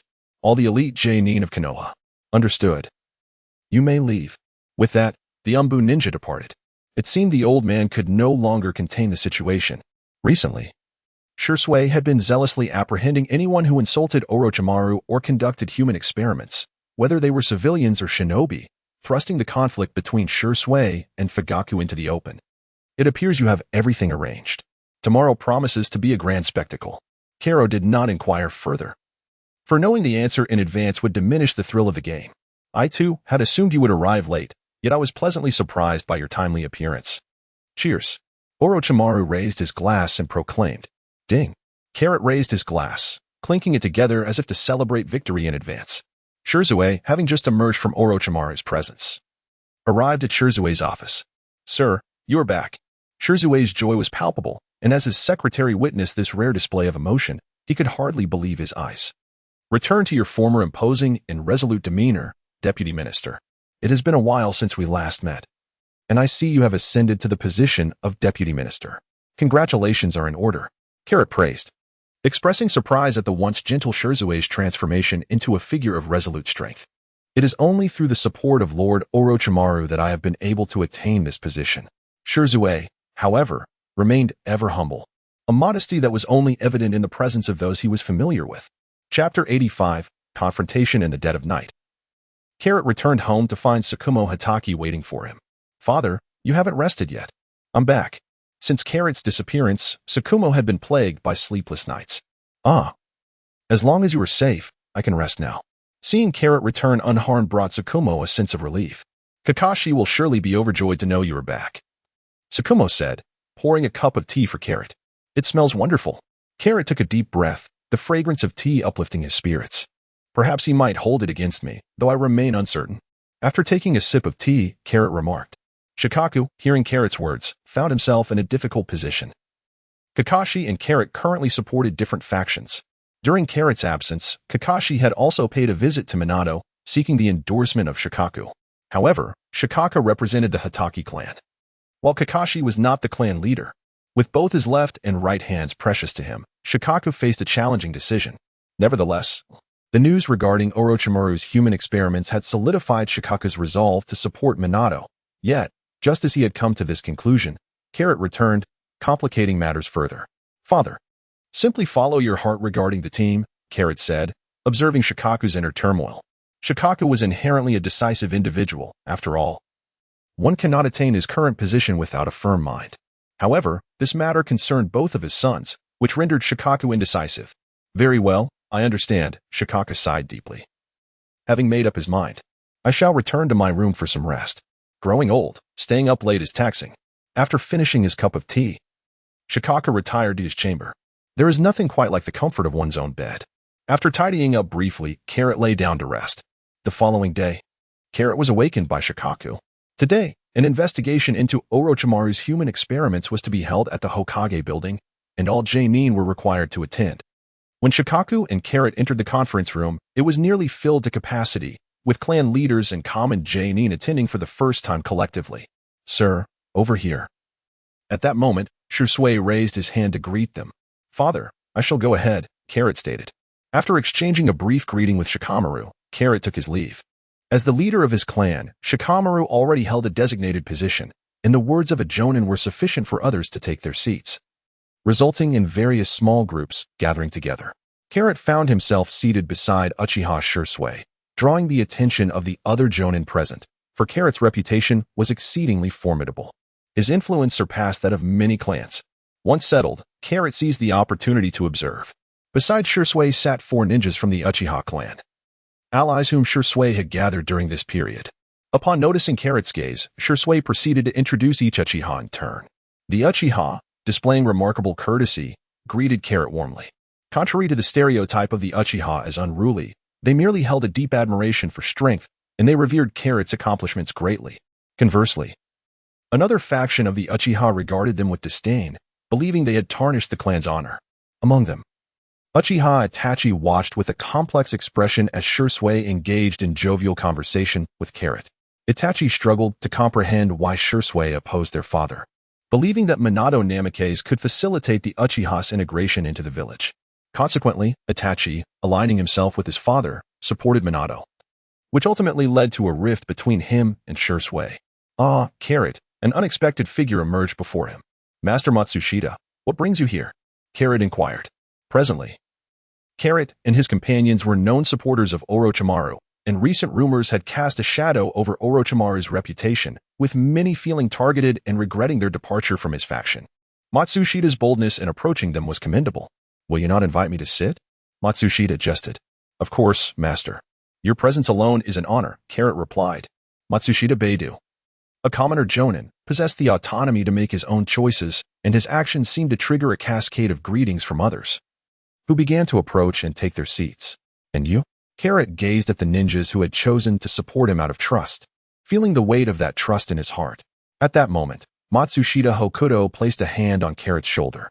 Carrot turned to meet his gaze, and in that shared look, a world of understanding passed between them. "Carrot," a voice resonated throughout the conference room as Dai, clad in a green bodysuit, rushed to Carrot and enveloped him in a heartfelt embrace, tears streaming down his face. I heard you were missing, and I was so worried. Now that you're safe, I've decided to reward myself by running 500 laps around the village. Dai's exuberance was almost overwhelming for Carrot. Since Carrot had rescued Dai and his father on the battlefield, they had forged a bond, and Carrot had introduced Dai to Orochimaru, who designed a more scientific training regimen for him, offering free treatment for his hidden injuries. Dai had always been grateful to Carrot and Orochimaru, even defending Orochimaru during the scandal involving human experiments. He was a simple yet sincere individual. Dai, please take a seat, Carrot urged. All right, Dai acknowledged. Realizing the gravity of the gathering, where all eyes were focused on the Emerald East Bay, Yuan Fei Raizen led the three Saiyans and Minato as they entered, and finally, all were present. The performance was about to commence. Today's meeting primarily concerned Orochimaru's human experiments. Yuan Fei Raizen took the lead, distributing documents as the attendees murmured among themselves. Silence, he commanded, tapping the table. Orochimaru, do you have anything to say? All gazes turned towards Orochimaru, eager to see what he would say in light of the undeniable evidence. Orochimaru leisurely closed the documents and remarked, what constitutes evidence? Such things I could produce myself. Merely changing my name to Danzo. After all, Danzo also conducted human experiments. Dare you slander me, Orochimaru? As an elder of Konoha, would I engage in such activities?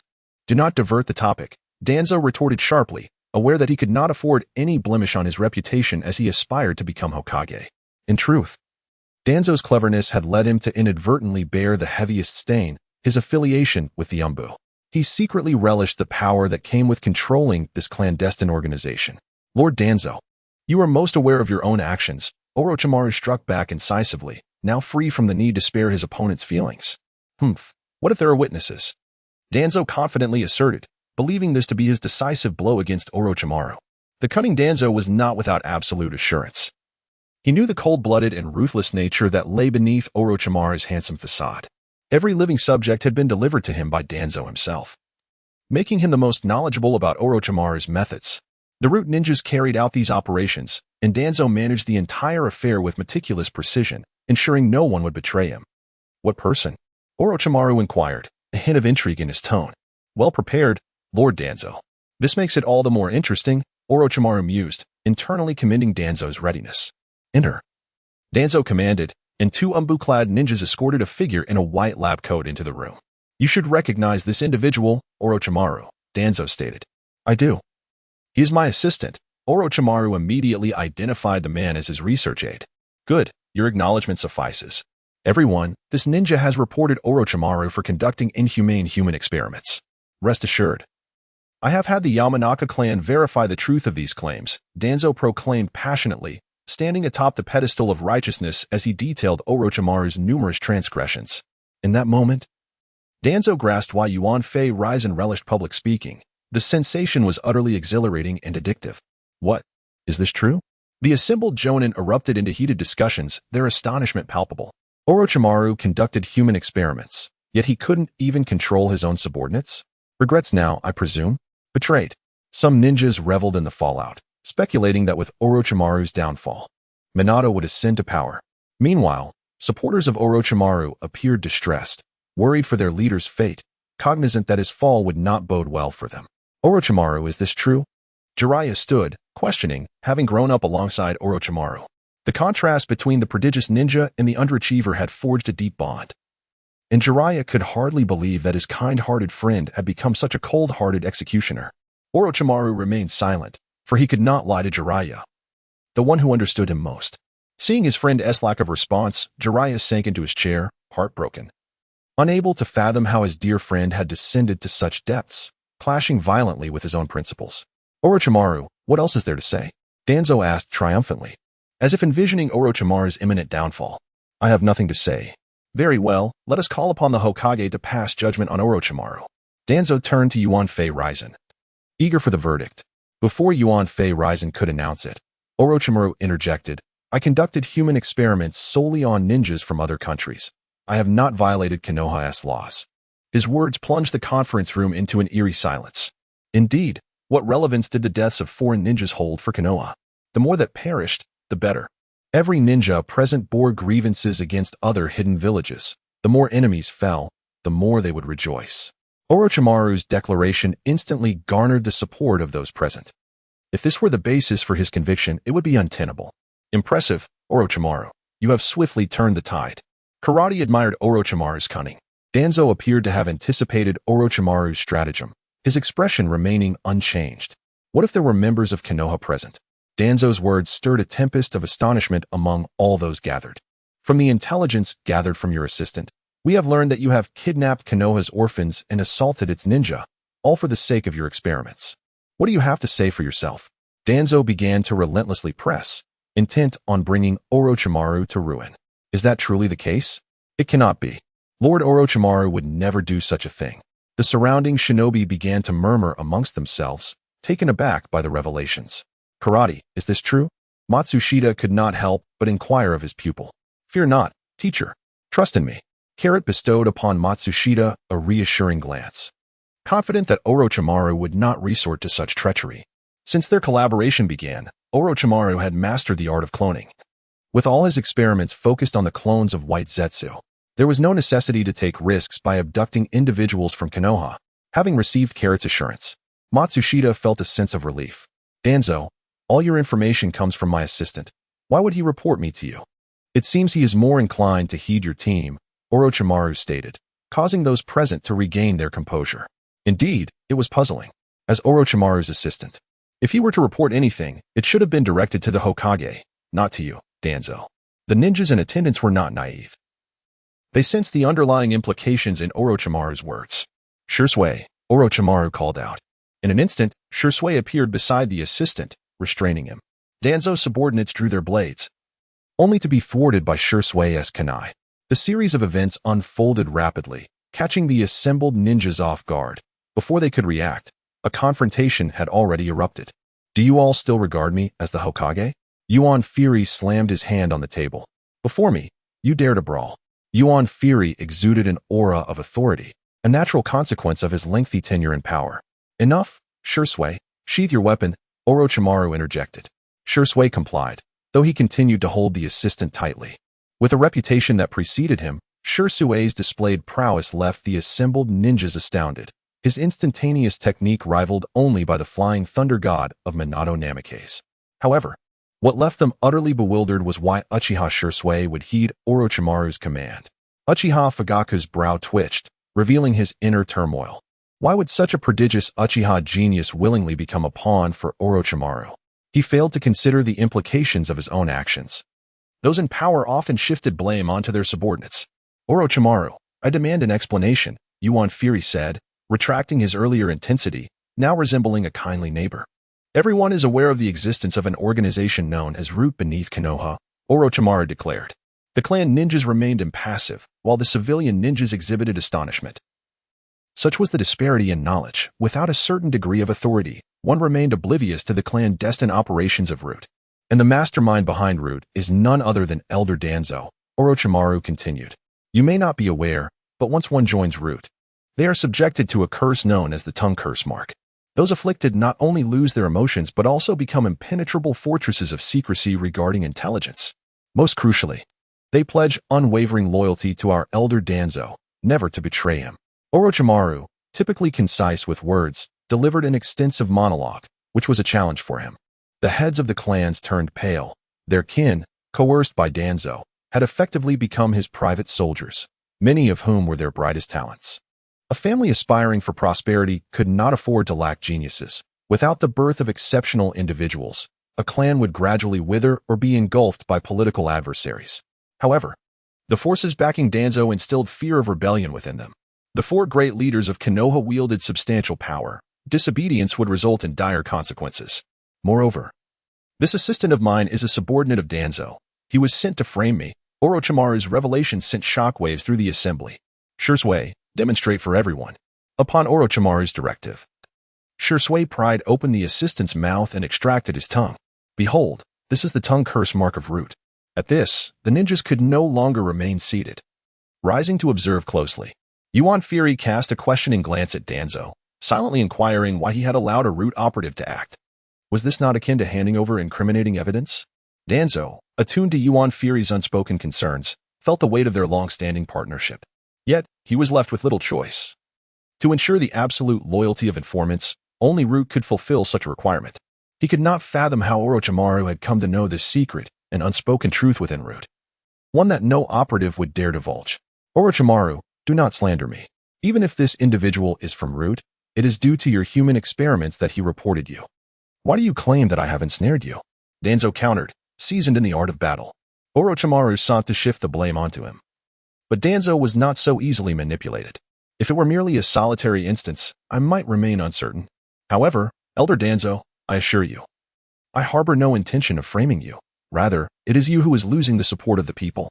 Some are willing to risk death to expose your transgressions to the world. Orochimaru regarded Danzo with a smile, akin to observing a jester.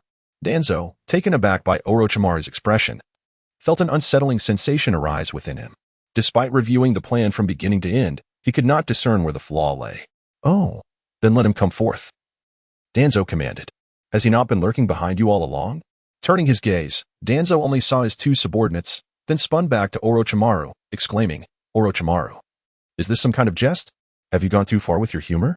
Danzo's reaction momentarily bewildered Orochimaru, who then burst into laughter. The spectators, well aware of whom Orochimaru referred to, recognized that Danzo had instinctively overlooked his two subordinates, those who had long been his trusted aides, now an inseparable part of him, causing Danzo to unconsciously dismiss them. Step forward. Allow Elder Danzo to witness, Orochimaru declared. One of Danzo's subordinates, Kaze, stepped forward. Danzo's eyes widened in disbelief. Feeling a sense of betrayal, Kaze was his most trusted ninja, groomed to lead Root, poised to ascend to the position of Root leader upon Danzo's ascension to Hokage. Danzo could not fathom why Kaze would turn against him. This, of course, was solely due to Shirsue's abilities. The release of the Kodoame Tsukumi had irrevocably altered Kaze's allegiance, rendering him obedient to Orochimaru. Even the clansmen of the Yamashiro clan could not detect the alterations made to Kaze. It was from Kaze that the existence and the function of the tongue curse mark became known. As Carrot observed Orochimaru's maneuvers, he discerned that the latter had invoked the powers of Shirsue. After all, only Carrot and Orochimaru within Konoha were privy to the true capabilities of Shirsue's Sharingan. While Shirsue had refrained from sharing this information with the cunning Yuanfei, the Elder Danzo, surely you are familiar with him? Orochimaru directed a scathing taunt towards Danzo, signaling the commencement of his offensive. Phone, reveal the truth. Let everyone understand what kind of person Elder Danzo is. Following Orochimaru's command, Phone began to unveil Danzo's secrets one by one. Initially, as Phone prepared to speak, Danzo sought to activate his curse seal, believing that silence would shield him from repercussions. However, he soon realized that the curse seal was utterly ineffective, for Orochimaru had anticipated Danzo's potential for silencing witnesses and had thoroughly researched the seal, making subtle modifications. The first activation would not lead to death, only the second would be effective.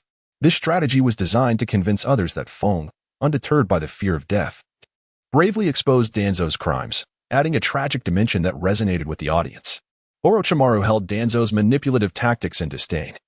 The notion of controlling others through life and death was beneath him. Throughout the world of Naruto, Orochimaru maintained loyalty among his subordinates through sheer charisma. It was not until the unexpected demise of Shinja Rope Tree and Kato Dan that the previously indifferent Tsunade erupted in fury. Danzo, you scoundrel, I shall have your life. With a single punch, Tsunade shattered the table before her, furious and ready to confront Danzo, whose actions had robbed her of both kinship and love. The revelation that Danzo had orchestrated everything filled Tsunade with a desire to rend him limb from limb.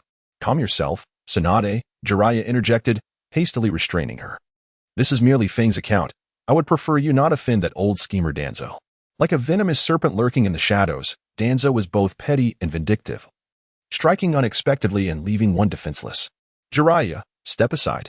I am determined to confront this enemy. Tsunade, consumed by rage, could not appreciate Jiraiya's intentions. Her mind was entirely clouded by vengeance. The assembled ninjas were in an uproar. Danzo had dared to harm the grandson of the first Hokage. It was known that he was a disciple of the second Hokage and had benefited from his grace, yet he had repaid that kindness with treachery. All in the pursuit of understanding the first Hokage's would release techniques. This revelation instilled fear in the hearts of all present. One could be ruthless and indifferent, but once exposed, how could anyone continue to associate with them? Silence. Everyone, quiet down. The explosive revelations regarding Danzo left even Yuanfei at a loss for words. Although he had harbored suspicions regarding Rope Tree's demise, he lacked evidence and had thus allowed matters to unfold. Now, however, Danzo had been betrayed by his own subordinates. leaving Yuanfei powerless to intervene. Phone, do you possess any proof? You must understand the consequences of wrongfully accusing an elder. Yuanfei was making one last effort, hoping that Danzo's hands were clean enough to erase any incriminating traces. After all, though the Shinju clan had fallen, Tsunade still remained a powerful piece on the board. There's evidence, Hokage. The internal organs of Shinju rope tree are right here. This revelation was enough to condemn Danzo. Where did you procure this? Yuanfei instructed the Umbu to investigate. I shall accompany you, Tsunade insisted. She wanted to witness the evidence firsthand, fearing that someone might meddle in the proceedings. Her distrust of Yuanfei was evident, as she worried he might deceive her, and Yuanfei himself was reluctant to part with Danzo, his loyal accomplice. After Tsunade and the Umbu departed, Fong continued to disclose how Danzo had ensnared orphans within the village, luring ninjas into perilous missions only to eliminate them for Orochimaru's inhumane experiments. Danzo had provided Orochimaru with only a fraction of the victims. The majority were claimed by Danzo himself, leaving Orochimaru unaware of the true source of the bodies, unfairly bearing the blame. Then, an even more shocking revelation emerged from Feng's team. Do you know why Lord Danzo has his eyes and right hand wrapped? Because Fujitaka Uchiha. Those are the Sharingan of your clan. Upon hearing this, the members of the Uchiha clan glared at Danzo, fully convinced of Feng's words. What had begun as idle gossip had culminated in a devastating blow against their own. Danzo, Fujitaka Uchiha, usually gentle and timid, revealed his fangs as he approached Danzo. Remove your eye patch and extend your left hand. He was determined to unveil the truth, for without action, how could he command the Uchiha clan? You, vile Uchiha. Danzo showed no respect for Fujitaka. To him, the Uchiha clan was an affront to existence itself, and being challenged by Fujitaka felt like a deep humiliation. Just as Fujitaka prepared to take further action, Tsunade and the Umbu entered, carrying glass jars filled with evidence. Without a doubt, Tsunade's medical ninjutsu was beyond reproach. The contents were indeed the internal organs of Rope Tree. Rope Tree? Tsunade wailed, collapsing in tears. Overcome by the shock, she fainted. Tsunade. Jiraiya swiftly lifted her and exited the office, heading for the hospital, fearing the emotional toll could cause her harm. As Fong produced more and more evidence, Danzo's guilt became irrefutable. Orochimaru was proven innocent, his name cleared from the heinous accusations of human experimentation. After Fong laid bare Danzo's crimes, the latter resigned himself to his fate, refraining from any defense. He could not comprehend why Fong would betray him, yet Yuanfei could not execute him outright. For Danzo held secrets that could ruin them both. Their unspoken agreement was that if one fell, both would perish. If Yuanfei desired a peaceful retirement, he needed to ensure Danzo's survival. Yuanfei ordered the immediate revocation of Danzo's position as an advisor in the dissolution of Root.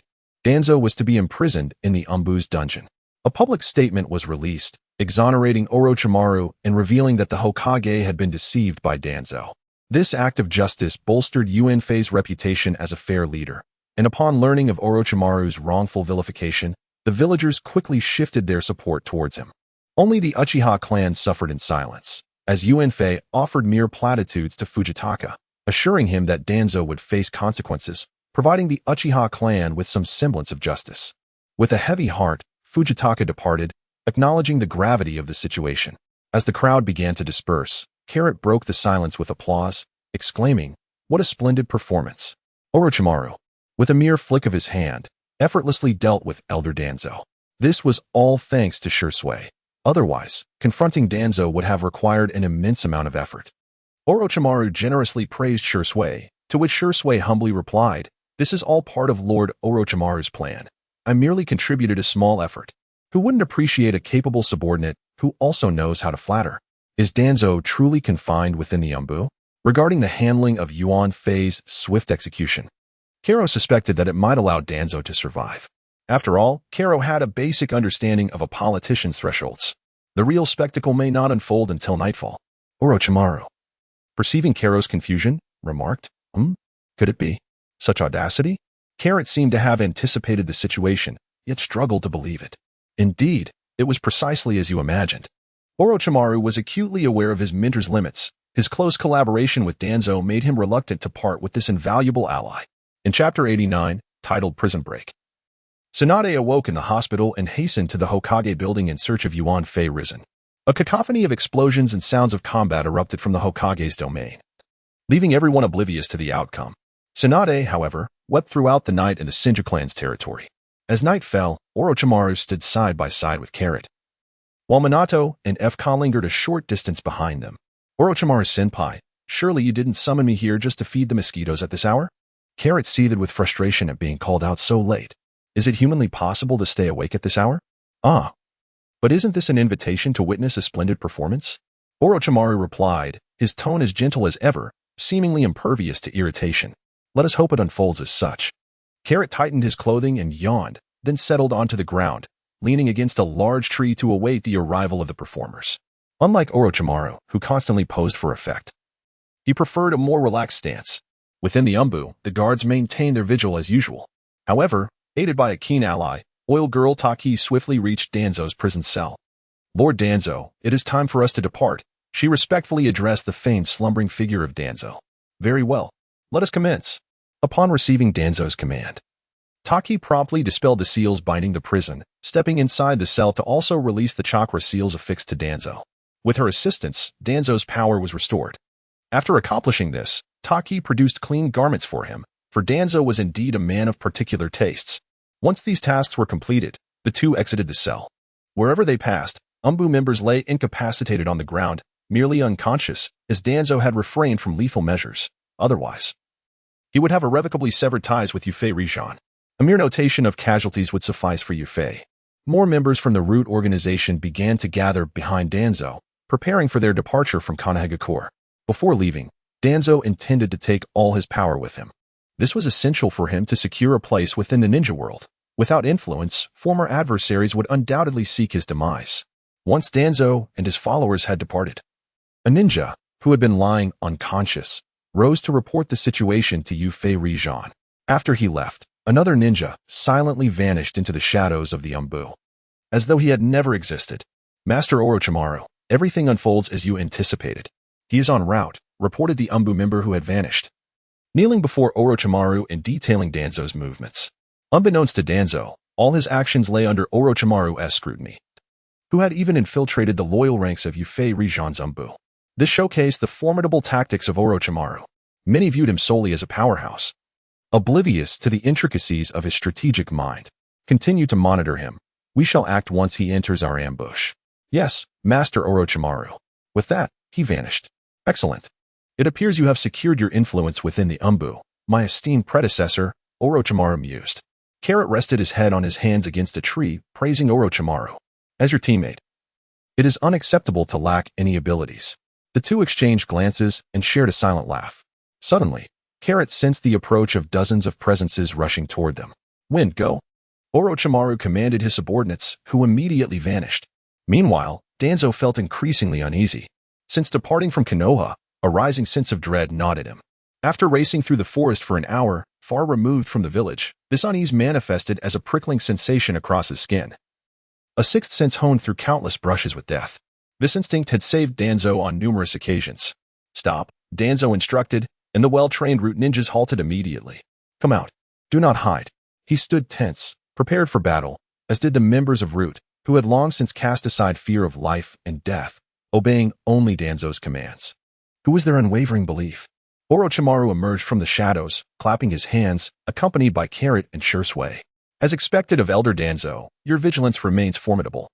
Hearing Orochimaru's insincere words, Danzo replied, Orochimaru, I am preparing to leave Konoha. Grant me a safe passage. If we resort to fighting, we will both suffer losses. It is better for us to go our separate ways. Elder Danzo, have you lost your senses? I have waited here half the night for you. And you think I'm merely here to escort you out? A minor loss is inconsequential. What matters is that you must die. With that, Orochimaru's eyes sharpened. Then there is no room for negotiation. Tension mounted as Danzo led the Root to strike first, eager to seize the initiative. Orochimaru waved his hand, and ninjas who had long been lying in ambush leaped out from the forest to confront Root. Former allies faced off as Wine clashed with Oil Woman, while Orochimaru engaged Danzo. Should we join in? Shursui inquired from behind Carrot. Join in? We are merely here to observe. Carrot eagerly unwrapped a packet of snacks, observing the chaotic battle unfold before him. The relentless assault of the Root ninja was thwarted by the formidable legion of Orochimaru. A closer inspection revealed the astonishing regenerative capabilities of Orochimaru's forces. A mere slash would see them heal almost instantaneously, while a single strike from them would leave one severely wounded. It appeared that Orochimaru had made considerable advancements through his research on Hashirama's cells. Indeed, it seemed that only Hashirama's cells possessed such remarkable properties. Though the man himself was no longer present in the world, his legend continued to resonate. Orochimaru's faction intended to gradually wear down Danzo's root. The ninjas of Root could see the inevitable doom approaching, yet they lacked any effective countermeasures. Death was merely a matter of time. In contrast, the life and death struggle between Wind and Yamanaka Torian was far more straightforward, devoid of intelligence analysis or jutsu confrontations. The only sounds were the clashing of kunai, a testament to their profound familiarity with one another. Having executed countless missions and assassinations together, they had spent far more time in each other's company than with their own families, each knowing the other's strengths and weaknesses intimately, their powers evenly matched. As a kunai was thrust toward Yamanaka Torian, he chose not to evade this time, forsaking defense and allowing Wind's kunai to pierce his own body. Chapter 90, Pursuit. Upon witnessing Torian lower his guard, Wind realized it was too late to retract his attack, helplessly watching as his kunai plunged into his brother's chest. Gasping, Torian coughed up blood. Wind, cradling the collapsing Torian, cried out, "Why? Why would you do this? Cough, cough. This is the best course of action. To die by your hand is the final choice I can make." Wind and Torian had joined Root together, back when Danzo was still radical, but aimed at protecting Konoha.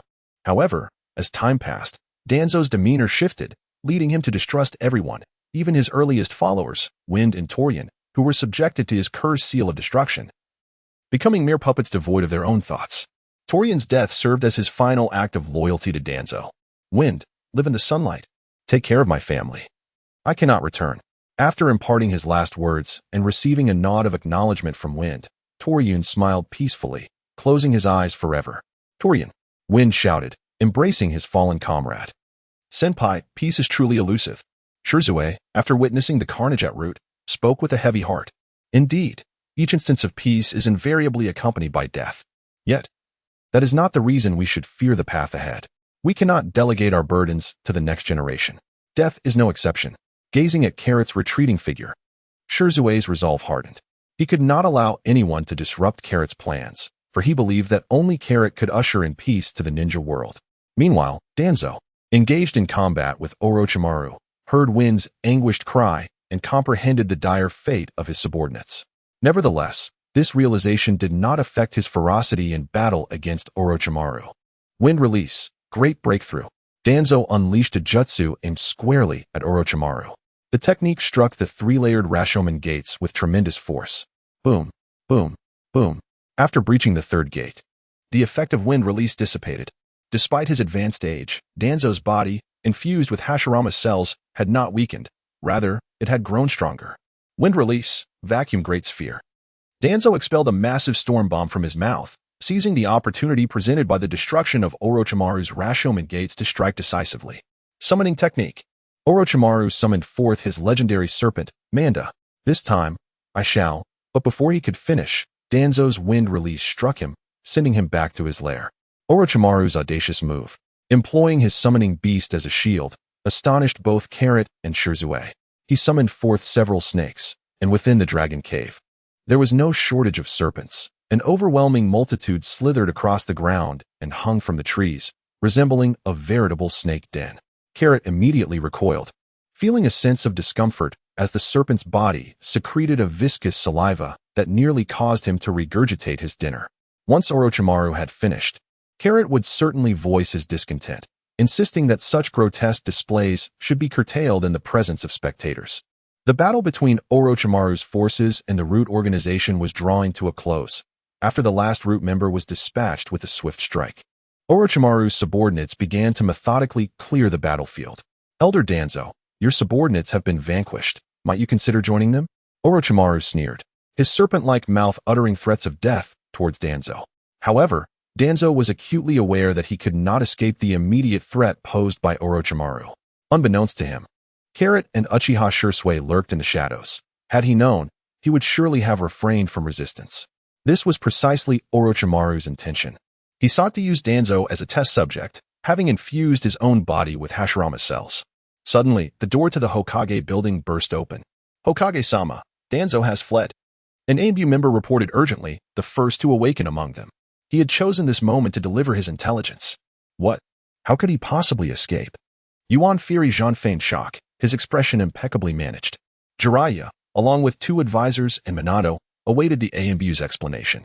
It was the root. They employed Jinjutsu against us and rescued Danzo at the cost of many members. Unbelievable. That scoundrel Danzo. Jiraiya's anger flared upon hearing of the casualties among the ANBU. Danzo had dared to act against the shinobi of the village. Jiraiya and Minato had come to the Hokage building that night to ascertain how Yuan Fury Jean would address Danzo's transgressions. Seeing Tsunade's sorrow filled him with empathy. Immediately pursue him. Bring Danzo back. Jiraiya commanded. Jiraiya and Minato, you 2 will lead the elite shinobi and ANBU to capture Danzo. With the situation at hand, remedial measures were necessary. Yuan Fury Jean's order was to capture him alive, not to kill. This mission was well suited for the duo of Jiraiya and Minato, which would also elevate Minato's prestige. Yes, sensei. Yes, Hokage-sama. Jiraiya and Minato organized the personnel swiftly. Jean, we shall descend as well, the 2 advisors stated before exiting. Leaving Yuan Fury Jean alone in the Hokage office. Danzo, you've been granted a chance. Do not squander it. Yuan Fury Jean murmured softly, audible only to himself. At that moment, every elite shinobi received their orders. Uchiha Fugaku, the Hyuga brothers, Inoshi Kicho, Kakashi, and several civilian shinobi gathered at the village entrance. Danzo has defected. The Hokage has commanded us to apprehend him. Understood?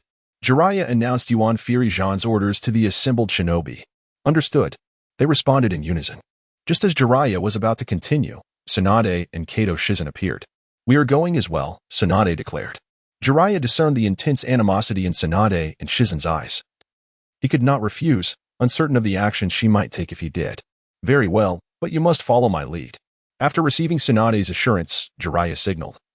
And the elite shinobi surged into the dense forest, following the traces left by Danzo. Danzo felt a blade pierce his body, his life dwindling. Orochimaru. How have you become so powerful? This thought plagued Danzo as he succumbed to Orochimaru's relentless onslaught.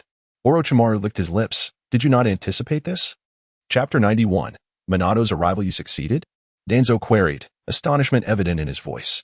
He had never fathomed that Orochimaru had perfected his experiments, and he felt betrayed.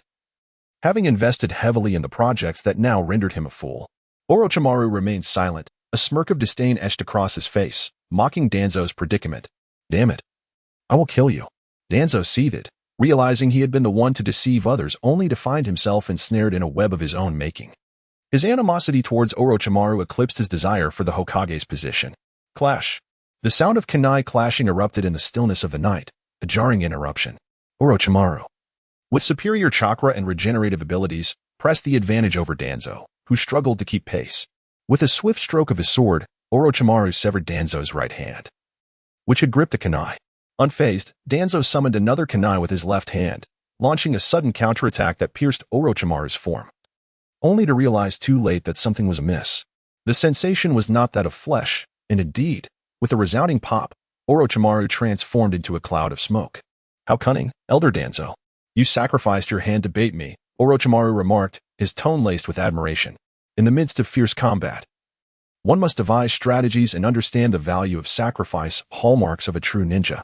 You saw through it, Danzo replied, reattaching his severed limb with a hasty bandage. His arm restored, courtesy of the Hashirama cells. Boom. Orochimaru rapidly formed hand seals, summoning several coffins from the ground. The coffins burst open, revealing 2 identical figures resembling Orochimaru himself. What is happening? Danzo wondered, initially suspecting a forbidden jutsu, the impure world reincarnation, but was astonished to discover that it was indeed Orochimaru. How benevolent of me, Danzo, to utilize you as a subject for my experiments. These 2 doppelgangers were inspired by the white Zetsu from Carrot's arrival, representing the first successful manifestation of his perfected puppets. What is the meaning of this?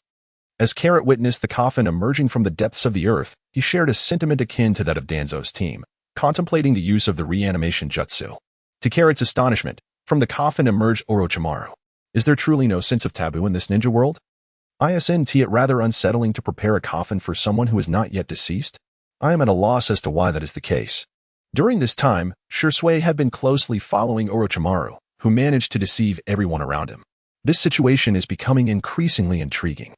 Carrot observed the emergence of new phenomena within the ninja realm, contemplating that the future held intriguing possibilities. Kill him, Orochimaru commanded his clones. In an instant, the two clones moved with a swiftness that rivaled that of Orochimaru himself. Danzo managed to block one clone's assault, only to be struck in the back by the other, sending him crashing into a tree, which splintered upon impact. The two clones were relentless, unwavering in their directive to eliminate Danzo. As long as he drew breath, their onslaught would not cease, leaving no opportunity for him to employ any verbal evasions. Clang, clang. In the shadows of the forest, the clash of weapons ignited brilliant sparks. Bang. Danzo fell to the ground, leaving a trail in his wake. The two clones, armed with kunai, prepared to deliver a fatal blow.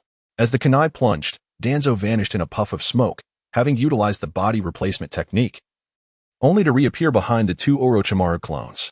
Swiftly, the kunai sliced through the air, aimed at the napes of the two clones. Contrary to expectations, no blood gushed forth. Instead, a white fluid oozed from the wounds. Boom. In an instant, both Orochimaru clones detonated, taking Danzo with them. The capacity for explosion was quite impressive. Carrot initially believed that the encounter with Orochimaru had reached its conclusion, yet unexpectedly there was a delightful surprise. One could only ponder the workings of Orochimaru's mind. How extravagant his tactics are. Hiss. Jisue inhaled sharply. In the battlefield, one tends to lower their guard upon the demise of an adversary, but in Orochimaru's case, even death could lead to unforeseen explosions, rendering one defenseless. What kind of situation is this?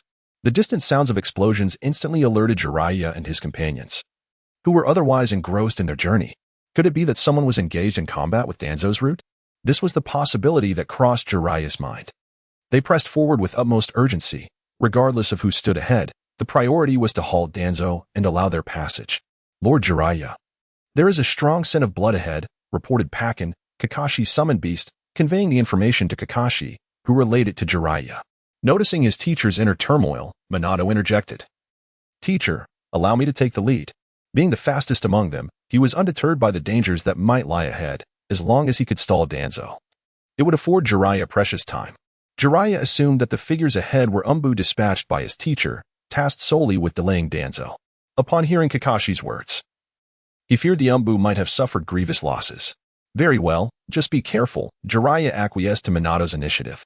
In a flash, Minato surged forward at full speed, disappearing like a beam of light before the eyes of his companions.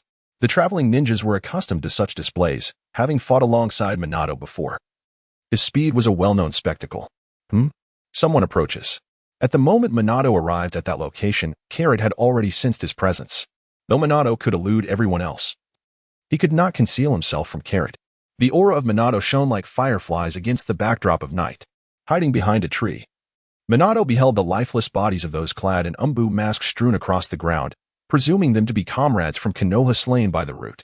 Just as he was about to make a move, Carrot sensed that something was amiss. Why did Minato harbor murderous intent? Upon reflection, he considered the possibility that Minato had mistaken his target. Both the root and the Umbu bore similar insignias. Since Minato was here confronting the Umbu, he instinctively believed that those transporting the corpses were affiliated with the root, driven by a desire to avenge his comrades. Minato-senpai, come forth. Carrot emerged, wielding a water-stopping technique, for he wished to prevent any losses among Orochimaru's subordinates. Carrot, what brings you here? Upon seeing Carrot's presence, Minato realized he had made a considerable blunder. We are all engaged in the same endeavor. Carrot had nothing to conceal and spoke candidly. Chapter 92, The End of the Road. Following Danzo's escape and betrayal, and the subsequent report to the Hokage, who personally ordered the pursuit of Danzo by the teacher, Carrot had not been seen during this entire ordeal. Yet, now Carrot appeared here. Minato was not foolish, otherwise, he would not have ascended to the position of Hokage. By Carrot's presence, Minato had already deduced that Orochimaru must also be here. Furthermore, Danzo's escape was not as straightforward as it seemed. Every one of Danzo's moves might have been orchestrated by another's design, possibly with even the Umbu infiltrated. Minato's expansive imagination, if revealed to Carrot, would certainly earn him a thumbs up for his astute deductions. Just as Minato intended to make his way towards the site of the ongoing battle, Carrot intervened. Minato looked at Carrot with a puzzled expression. He merely wished to assist, yet Carrot blocked his path. Senpai Minato, let us await the outcome right here. With a look of deep regret, Carrot addressed Shursui, expressing his desire to prevent Minato from interrupting the fierce battle between Orochimaru and Danzo.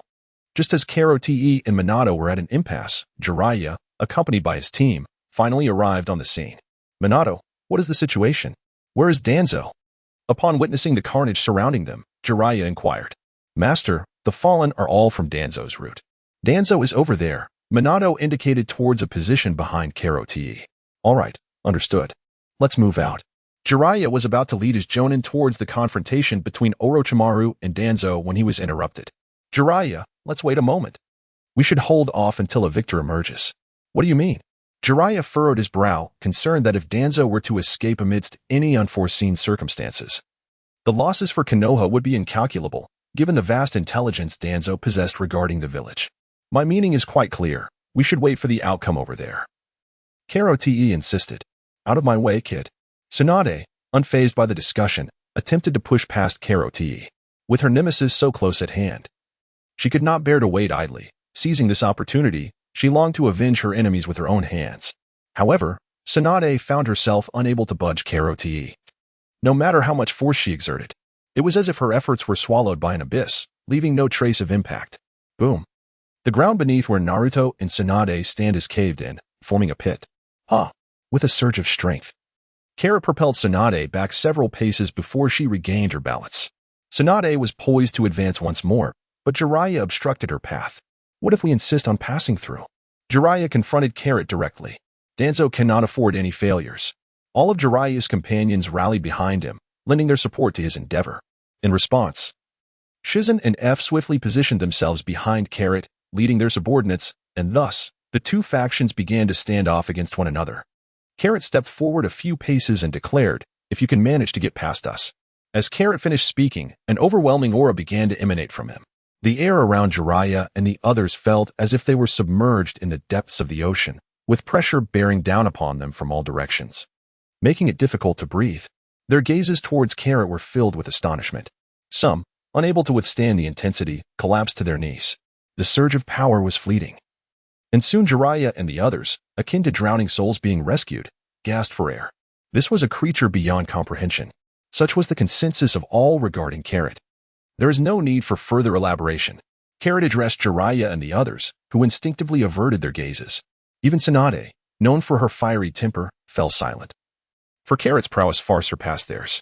To dwell on the past would only invite humiliation. Upon their arrival, Danzo and Orochimaru had already sensed the atmosphere. However, upon perceiving Carrot's formidable presence, Danzo's heart sank entirely. Orochimaru, seemingly attuned to Danzo's despondency, spoke to him reassuringly. Do not worry, our battle will not be interrupted. Should you emerge victorious over me, no one shall stand in your way. Danzo felt a flicker of hope ignite within him. Recognizing that Orochimaru would not utter deceitful words at such a critical juncture, the man was far too proud to resort to lies. Is what Orochimaru said true, Carrot? Jiraiya inquired. With no viable escape, they could only watch alongside Carrot as the battle between Orochimaru and Danzo unfolded. Indeed, if Orochimaru loses, I shall grant Danzo his freedom. Carrot affirmed. Carrot gazed intently at the battlefield while responding to Jiraiya's inquiries. No one dared to contradict him, for Carrot possessed such formidable strength. A fact they had all experienced firsthand and were unwilling to endure again. Sensing the apprehension among Jiraiya and the others, Carrot continued, do not underestimate the power of Orochimaru-senpai. In a moment that echoed Carrot's words, Orochimaru ensnared Danzo's right hand, which held a kunai, with his shadow snake hands and swiftly slit Danzo's throat. Once again, Danzo succumbed to death. How astonishingly swift. This was the collective assessment of Orochimaru from those present. The sudden acceleration left everyone momentarily stunned, particularly Danzo, who had battled Orochimaru for an extended period and had grown accustomed to his speed, only to find it had escalated yet again. Just as Jiraiya and the others began to rejoice, Danzo resurrected once more. Danzo, you are doomed. At that moment, the voice of Fugaku Uchiha resonated. As he had discerned the secret behind Danzo's rebirth. Observing Fugaku's unusual reaction, Jiraiya inquired, Fugaku, what have you perceived? Lord Jiraiya.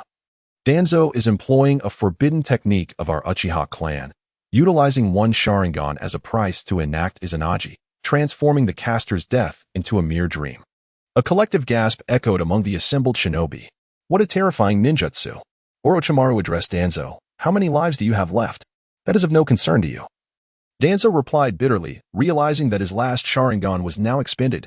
5 precious eyes, squandered in one fell swoop. It seemed there was no escape. Danzo understood that his strength was no longer comparable to Orochimaru's. He pondered whether continued collaboration with Orochimaru might bestow him such power. However, this fleeting thought was swiftly dismissed. For Danzo was a cunning figure, he could not accept the loss of authority. Orochimaru would undoubtedly reclaim the power that Yuan Fei Raizen had granted him. Chapter 93, Fugaku's Secret. Ultimately, Danzo perished. In his final moments, the only choice left to him was the manner of his own demise. He believed that no one in this world could judge him. Danzo chose to take his own life. Wind, carry him back. This was the highest respect Orochimaru could extend to a former adversary. Let us return. Orochimaru instructed Carrot and the others, disregarding Jiraiya and the others as he made his way back to the village. Farewell, Kakashi. After greeting, Carrot returned. What should the teacher do now? Minato inquired of Jiraiya, feeling like a mere spectator after coming here without accomplishing anything. Moreover, the mission from the Hokage had not been fulfilled. With Danzo dead, how would they report back?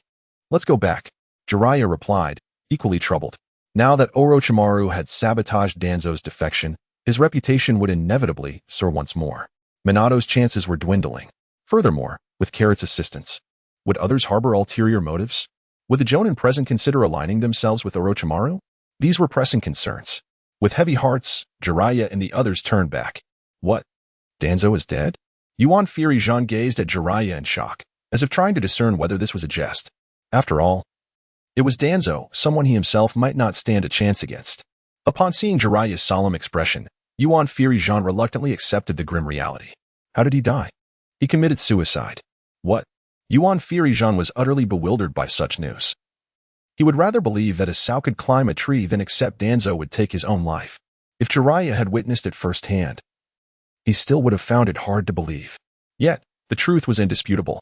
Jiraiya detailed the sequence of events. And only then did Yuan Fury Jean come to terms with the fact. Danzo had faced death 5 times before finally succumbing to despair. How utterly hopeless must he have felt in the end? Yuan Fury Jean couldn't help but feel a tinge of sorrow for his old friend, who had met such a tragic fate. Jean, do you think Orochimaru has gone too far? Asked the attendant, Xiaochun. Having shared decades of camaraderie with Danzo since their days as the second generation's disciples, she felt a sense of grief akin to that of a rabbit mourning a fox.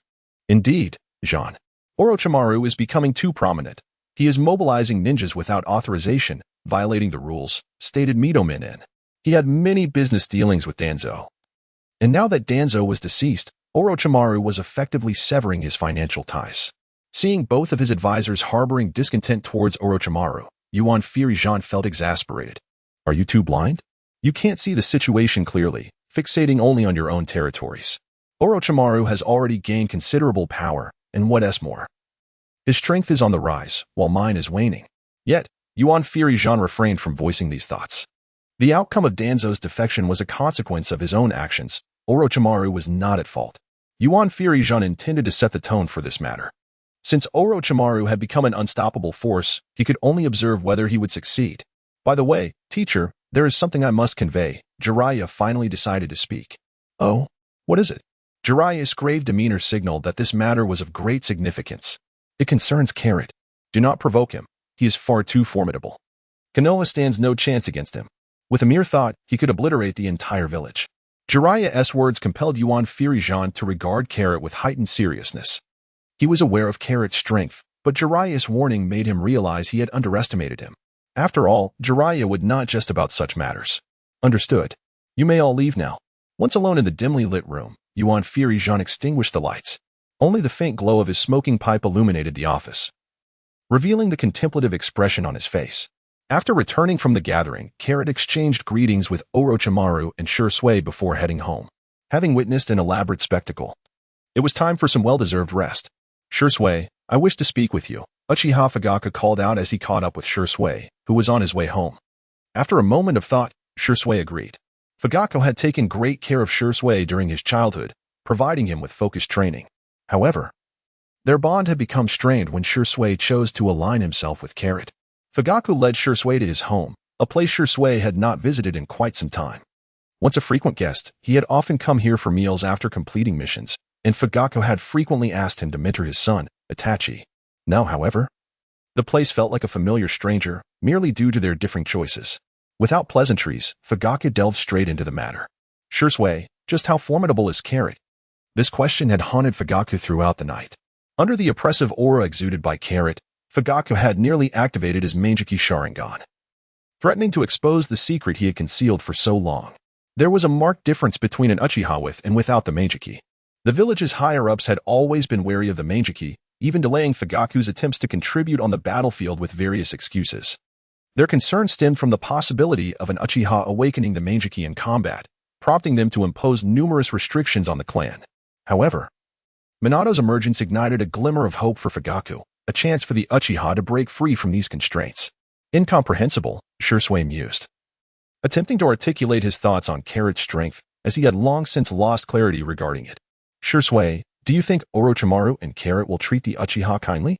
Based on his past interactions with Orochimaru, Fugaku knew of his keen interest in the Sharingan. He feared that Orochimaru might become another Danzo, targeting the Uchiha to seize their eyes. Leader, have you awakened the Manjiki? Though framed as a question, the tone was filled with conviction, reflecting the aura Fugaku had inadvertently emitted when resisting Carrot's pressure. Shursui had sensed it. Yes, Fugaku affirmed without denial, his eyes swiftly morphing into a different pattern. This is my Manjiki, Fugaku stated. In an instant, his chakra surged exponentially, reaching the level of a hokage. Fugaku had kept this awakening hidden from everyone. As Shursui's Sharingan began to spin rapidly, it gradually transformed into a new form. Once Shursui's transformation was complete, it was Fugaku's turn to be astonished. Another pair of Sharingan? Indeed, Shursui nodded. Fugaku was elated. Shursui, with your Sharingan, the Uchiha shall once again shine brightly. The prospect of having two pairs of Sharingan meant that the Uchiha now had two Kage-level ninjas, lifting the burden that had weighed heavily on Fugaku's heart. That is impossible. Leader, the only reason I share this secret with you is that both Orochimaru and Carrot have never regarded my strength with concern, even if I possess the Manjiki. It would make no difference. What they are currently orchestrating will reshape the landscape of the ninja world. It is a great honor for me to partake in this.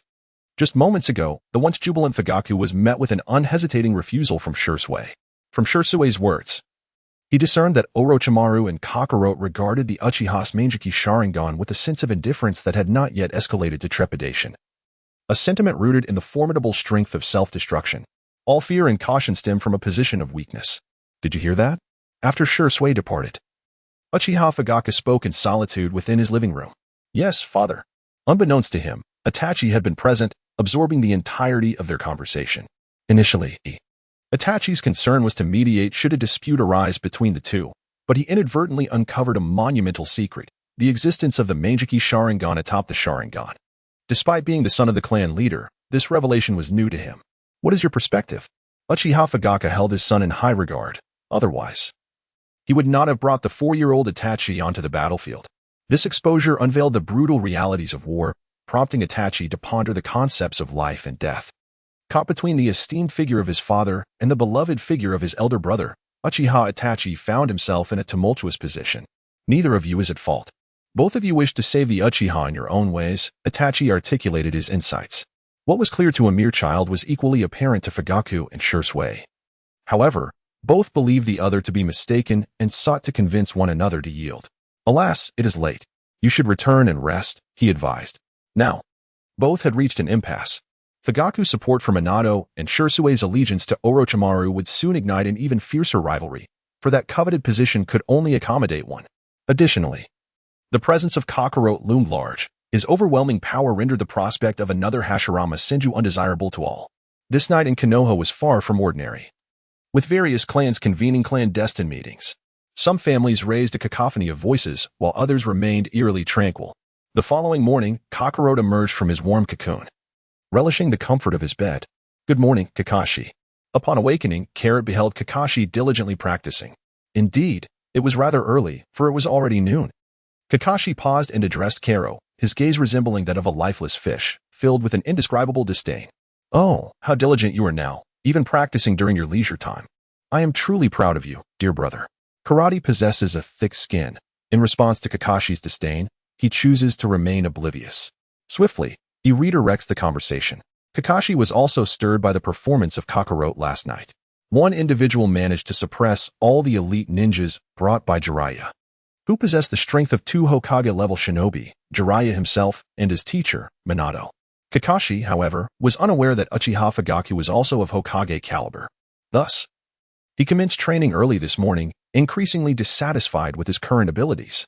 At times, Kakashi pondered whether, had he been born earlier, his strength might have rivaled that of Kakarot.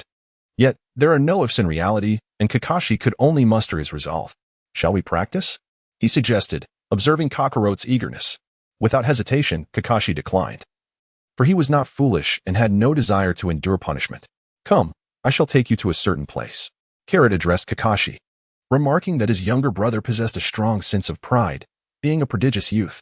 However, the burden of the additional Sharingan had begun to hinder him, preventing him from fully unleashing his prowess, as he had to reserve some strength to sustain the Sharingan. As the brothers strolled down the street, Carrot's chatter was incessant. "Where are you taking me?" Kakashi observed as Carrot led him through the bustling food street. If Carrot intended for him to foot the bill, Kakashi would surely make him regret it. He had already been taken advantage of by Carrot on numerous occasions. No need to rush. One must always ensure they are well fed before attending to any business. Rest assured, you need not worry about the expenses. Carrot led Kakashi into the barbecue restaurant. If one were to speak of the finest barbecue, it would undoubtedly be the establishment run by the Akimichi clan. Have you not noticed that each of them is quite portly? "Boss, we'll have one menu to start, please." Carrot's distinctive way of ordering instantly drew attention to him. However, the regulars recognized him at once. It is worth noting that Carrot was once a remarkable sight on the food street, where the scene of him dining was truly bustling with crowds. "Oh, Carrot." Hinata Sanada waved at him. "Hello, Sanada. Life seems to be treating you well. I see you've become quite plump and healthy thanks to your wife." Carrot observed that Sanada had gained quite a bit of weight, leading him to suspect that he might have been raised like a pig. How could he possibly carry out his missions in such a state? He was almost at the threshold of being able to join the Akimichi clan. Sanada, however, wore a blissful expression, clearly relishing his current life. "Allow me to introduce you. This is Hinata Hisashi, my dear friend. Greetings, I am Carrot, and this is my brother Kakashi. Hello to you both."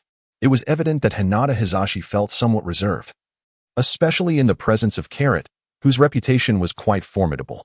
Nevertheless, upon interaction, he discovered that Carrot was remarkably easy to get along with. "What were you discussing just now?" Carrot inquired about certain considerations to be mindful of when a child is born. Sanada blushed, appearing quite embarrassed. "What? Are you expecting? Does your wife know?" Carrot completely bewildered Sanada with his question about pregnancy. However, upon seeing Carrot's mischievous grin, Sanada realized that this fellow was merely jesting. "You scoundrel. How dare you mock me? Just wait, I won't let you off easily." Sanada feigned an attack, prompting Carrot to hurriedly apologize and seek forgiveness. In the end, Carrot proposed to adopt Sanada's child as his own godson or goddaughter, thereby unexpectedly embracing fatherhood. Chapter 95, Rumors after some playful banter with Sanada. Carrot shifted his focus to dining. Meanwhile, Sanada, Kakashi, and Nichi were engaged in delightful conversation. Sanada even took it upon himself to play matchmaker for Kakashi, introducing him to the female members of the Hyuga clan. Although the Hyuga clan traditionally does not marry outside their lineage, the circumstances differed when it came to their prospective suitor. The esteemed Hatake brothers, renowned geniuses of Konoha, would not be considered a step down for the Hyuga clan, and such an alliance could bolster their family's strength. Hence, it is no surprise that those hailing from prominent families are astute in their calculations. This left Kakashi somewhat overwhelmed. Dealing with Sanada was already a challenge, and now with Nichi involved, Kakashi found himself at a disadvantage. Despite Nichi's seemingly honest demeanor, he too harbored matchmaking intentions. Kakashi could only cast a desperate glance towards Carrot, seeking rescue. Carrot let out a long belch. If he did not cease his antics, Kakashi would surely transform into a stone statue of longing. "Sanada, you are mistaken. My brother already has a girlfriend, so there is no need for introductions." Carrot, while picking his teeth, remarked. Kakashi widened his eyes in astonishment as he gazed at Carrot. "Since when have I had a girlfriend? How could I be unaware of this? Is it true? Which young lady are you referring to?" Although Sanada felt a tinge of disappointment at his initial attempt at matchmaking, the curiosity of men is no less fervent than that of women, particularly when it concerns the gossip surrounding a prodigy of Konoha. Hinata, sharing a similar sentiment with Sanada, instinctively leaned closer to the source of the intrigue. "Carrot, Lady Tsunade, you are familiar with her, aren't you?" Karo had not finished speaking when Sanada suddenly shouted, "What?" Kakashi has developed feelings for Lady Tsunade. Sanada's face was one of astonishment. He never expected Kakashi to be so bold as to fall for Tsunade, one of the legendary Sannin. Although Hive's expression remained unchanged, the widening of his pupils betrayed his inner turmoil. Sanada's exclamation interrupted the din of the restaurant, plunging it into an eerie silence. Ha ha ha. Everyone is mistaken. Kakashi harbors nothing but admiration for Lady Tsunade. After all, she is truly remarkable. Carrot rose to explain to Kakashi. And only then did the restaurant regain its lively atmosphere. Which male ninja in Konoha does not admire Tsunade? She is not only beautiful but also possesses a noble status and formidable strength. Why do you remain unchanged, Sanada? You ought to allow others to finish their words. Carrot delivered a stern lesson to Sanada. When they first crossed paths, Sanada exuded an aura of unparalleled confidence and swagger. However, as their interactions deepened, his comical nature began to reveal itself. Oh, I see, Sanada remarked, sheepishly scratching the back of his head. The preceding revelations were simply too shocking, prompting an involuntary exclamation from him. Realizing he might have misspoken, he recognized his tendency to let his words fly ahead of his thoughts. Carrot, please, continue, Sanada implored. His curiosity now insatiable, he was fervently eager to uncover the truth behind the issues at hand. Regrettably, he found himself a bit financially strapped recently, having forgotten to bring his wallet when he ventured out. Carrot wore a troubled expression, and as his longtime partner, Sanada could not possibly be unaware of it. Sanada sensed that he was about to incur a significant expense, yet his heart felt as if it were being tantalizingly scratched. This round is on me. Now, you can speak freely, right? With a grand gesture, Sanada evoked the sensation that the evening's expenses would be covered by the illustrious Hinata. If only his hand were not trembling, it would have been utterly perfect. With the unsuspecting benefactor in place, Carrot decided to drop the pretense. Kakashi had a fondness for Lady Tsunade's assistant, the enchanting Shizen. They were contemporaries, and upon first laying eyes on her, Kakashi was utterly captivated. Had it not been for the onset of the Third Shinobi World War, they might have already been wed, and I would have been anticipating my nephew's arrival. As Carrot recounted the tale of Kakashi and Shizen, one a youthful prodigy and the other a maiden in the throes of first love, it became painfully clear that their paths had been thwarted by the cruel hand of war. Of course, there was an artistic embellishment to the narrative. Yet Sanada remained blissfully ignorant, his eyes glistening with unshed tears for the love that was denied to Kakashi and Shizen. Kakashi, you have suffered so much, Sanada choked out, patting Kakashi's shoulder. This married man was indeed quite sentimental. Meanwhile, Kakashi remained in a state of shock, his mouth agape and his gaze vacant. Sanada. As long as you know, that is enough. Please do not speak of it. Carrot addressed Sanada, aware that once Sanada, the loose-lipped individual, learned of this secret, it would inevitably be disclosed. This was, in fact, Carrot's intention. The Hatake clan, by the time of his and Kakashi's generation, seemed to lack any interest in women. Carrot was solely focused on training, while Kakashi preferred the company of books. To ensure the continuation of the Hatake lineage, Carrot resorted to this stratagem.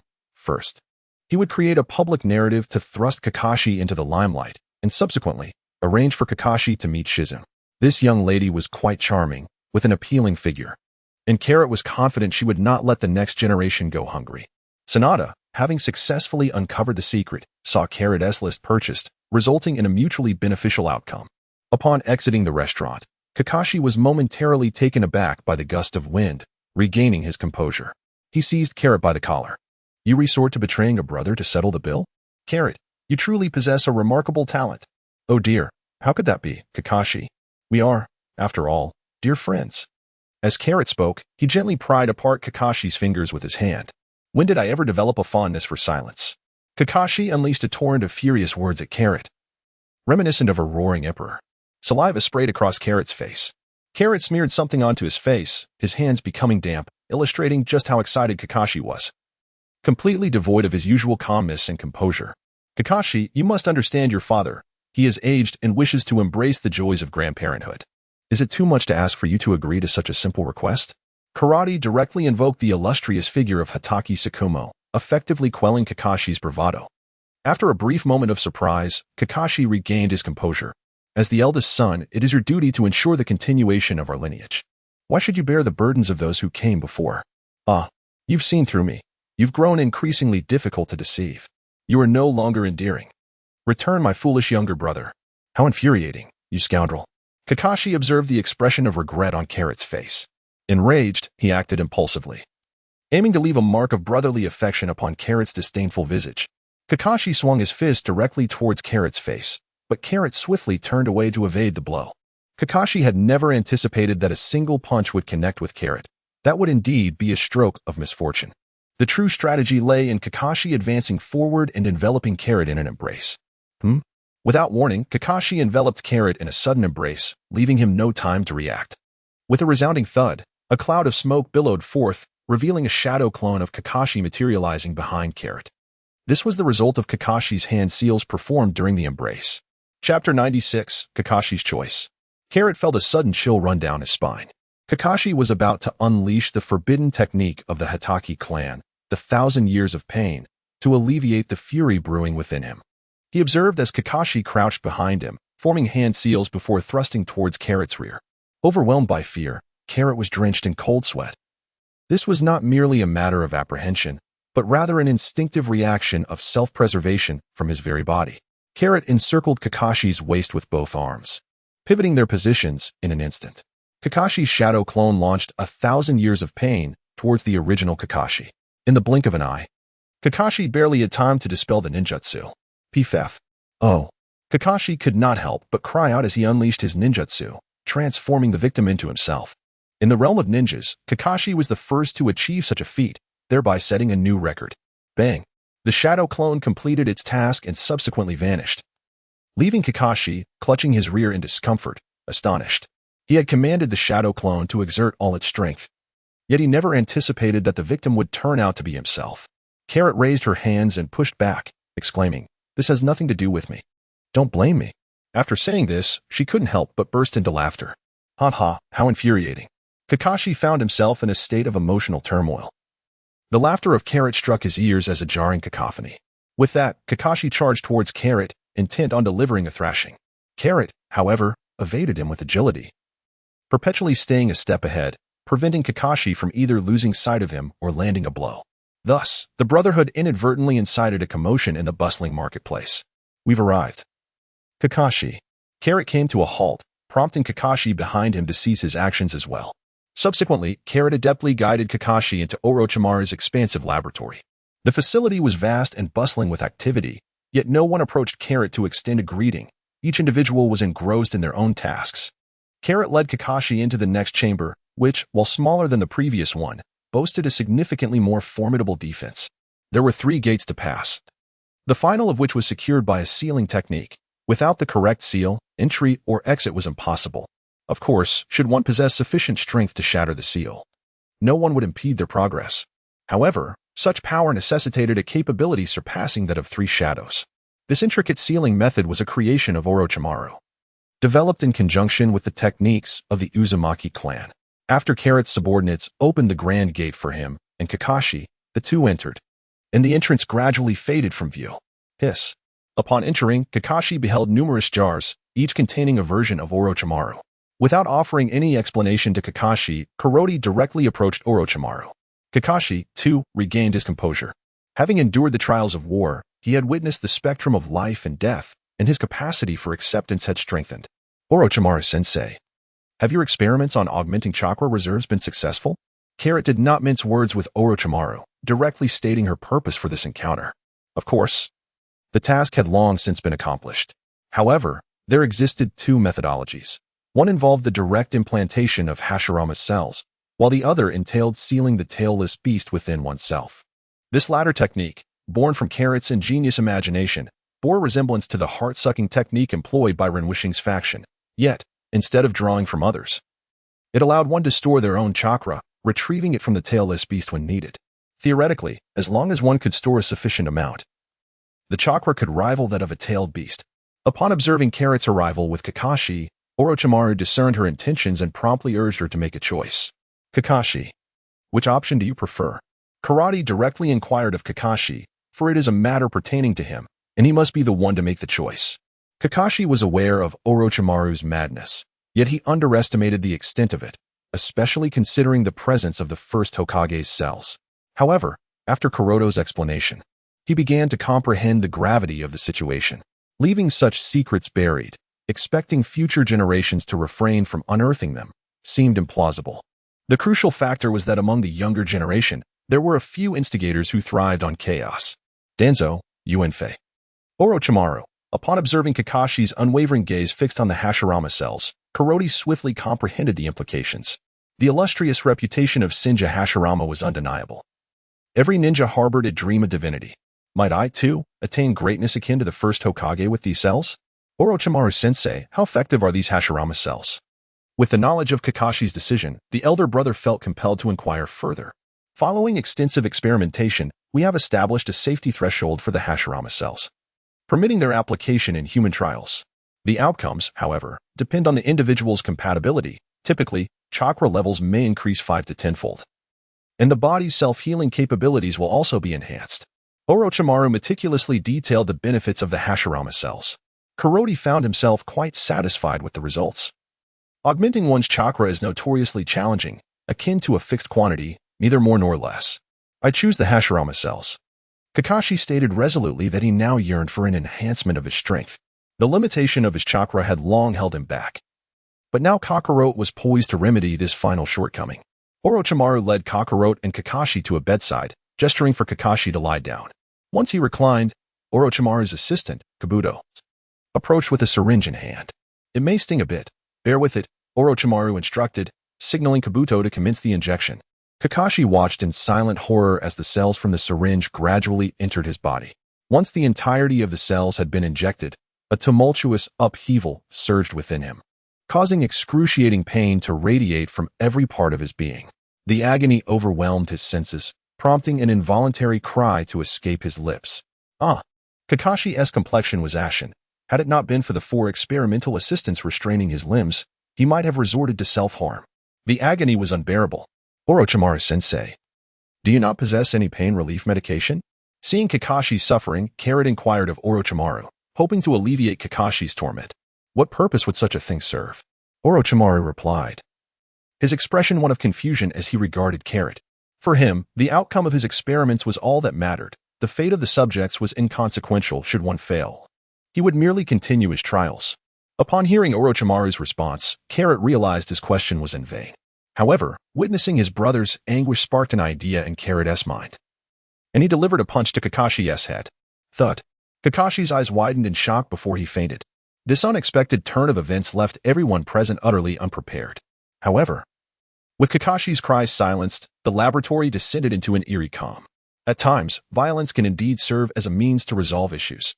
Carrot raised his fist to boast before the crowd. Chapter 97, Becoming Strong. That night, Kakashi remained unresponsive, prompting Carrot to stay behind. While Carrot was grilling outside the laboratory, a figure suddenly appeared before him, kneeling on one knee. Shursui, how many times have I told you? There's no need for such formality in your appearances. Indeed. It was none other than Uchiha Shursui, who had diligently observed the Uchiha clan since receiving Carrot's request. Now, having obtained results, he rushed to report to Carrot. Senior, Uchiha Chuan has vanished. Who is he? Uchiha Chuan is the grandson of the current Uchiha elder. Madara's choice this time is quite discerning, selecting a direct descendant of the Uchiha clan. How long has he been missing? Carrot inquired further. Half a month ago, upon receiving a task, I departed the village. Initially expected to return within 10 days. However, the entire team went missing. And it was not until the night before last that Uchiha Chuan stealthily returned to meet with the elder. He left again in the dead of night. I dared not approach too closely. Thus I remained oblivious to their conversation. You had previously instructed me merely to monitor the Uchiha clan. Fearing that my actions might disrupt your plans, I refrained from following Uchiha Chuan. Jishui conveyed to Carrot all the intelligence he had gathered on the Uchiha clan during his surveillance. You have performed admirably, Jishui. Your decision to refrain from pursuing him was indeed wise. The individuals accompanying Uchiha Chuan are beyond your capacity to confront. Carrot expressed his approval of Shursui's actions. A compliant subordinate is indeed invaluable, especially one of considerable strength. However, a slight issue has arisen. The moment Shursui mentioned, however, Carrot sensed a shift in circumstances, as such a phrase would inevitably disrupt his original strategy. Observing Shursui's hesitance, Carrot urged him, speak freely. What troubles you? Shursui replied, while I was surveilling the elder, I was tailed by Itachi. I was so focused that I failed to notice that Itachi is also aware of Uchiha River's situation. Furthermore, he wishes to meet you. Upon finishing, Shursui cast a glance at Carrot, feeling responsible for inadvertently involving Itachi, fearing it might jeopardize Carrot's plans. I thought it was something grave. Since he wishes to meet me, arrange a suitable time, Carrot responded. I must extend you some courtesy, Shui. This marked the first occasion Shui had requested something from Carrot. Out of both reason and sentiment, Carrot felt obliged to accommodate him, recognizing Shui's unwavering dedication to his tasks, as it is vital not to diminish the morale of one's employees. Let us share a meal together. Carrot extended an invitation to Shui, recognizing that dining alone pales in comparison to sharing a meal with another. After all, the act of showing off requires an audience. It is only through the gaze of others that one feels a sense of accomplishment and satisfaction in their display. Carrot, too, found that having observers during his culinary performance rendered the food all the more delectable. On the following dawn, Carrot awoke and made his way to the laboratory to visit his brother Kakashi. He beheld Kakashi, whose body was adorned with an array of nutritional tubes, diligently supplying sustenance to nourish him. Kakashi's physique appeared slightly different from yesterday. He seemed more robust and taller, suggesting a positive progression. Orochimaru-senpai, how much longer until Kakashi awakens? When it comes to professional matters, who could be more adept than Orochimaru? If fortune favors, he could awaken at any moment. If not, it may take merely a couple of days. Ultimately, it hinges on the transformation of his cellular structure. As soon as Orochimaru finished speaking, Carrot noticed Kakashi's eyelids fluttering, confirming that he could indeed awaken at any time. Kakashi, if not now, then when? Carrot leaned down, whispering softly into Kakashi's ear. Kakashi suddenly opened his eyes wide, evidently startled by the voice of Kakarot. Carrot joyfully embraced Kakashi's shoulders, elated by her success in rousing him from slumber. As Kakashi regained his senses, Karo's large visage came into view. Without uttering a word, he swung his fist directly towards Karo's face. It must be noted that Karo's reflexes were remarkable, as he effortlessly caught Kakashi's fist with his hand. The sound echoed smack. Carrot caught the muffled sound of Kakashi's punch with his hand, feeling the surge of power emanating from him.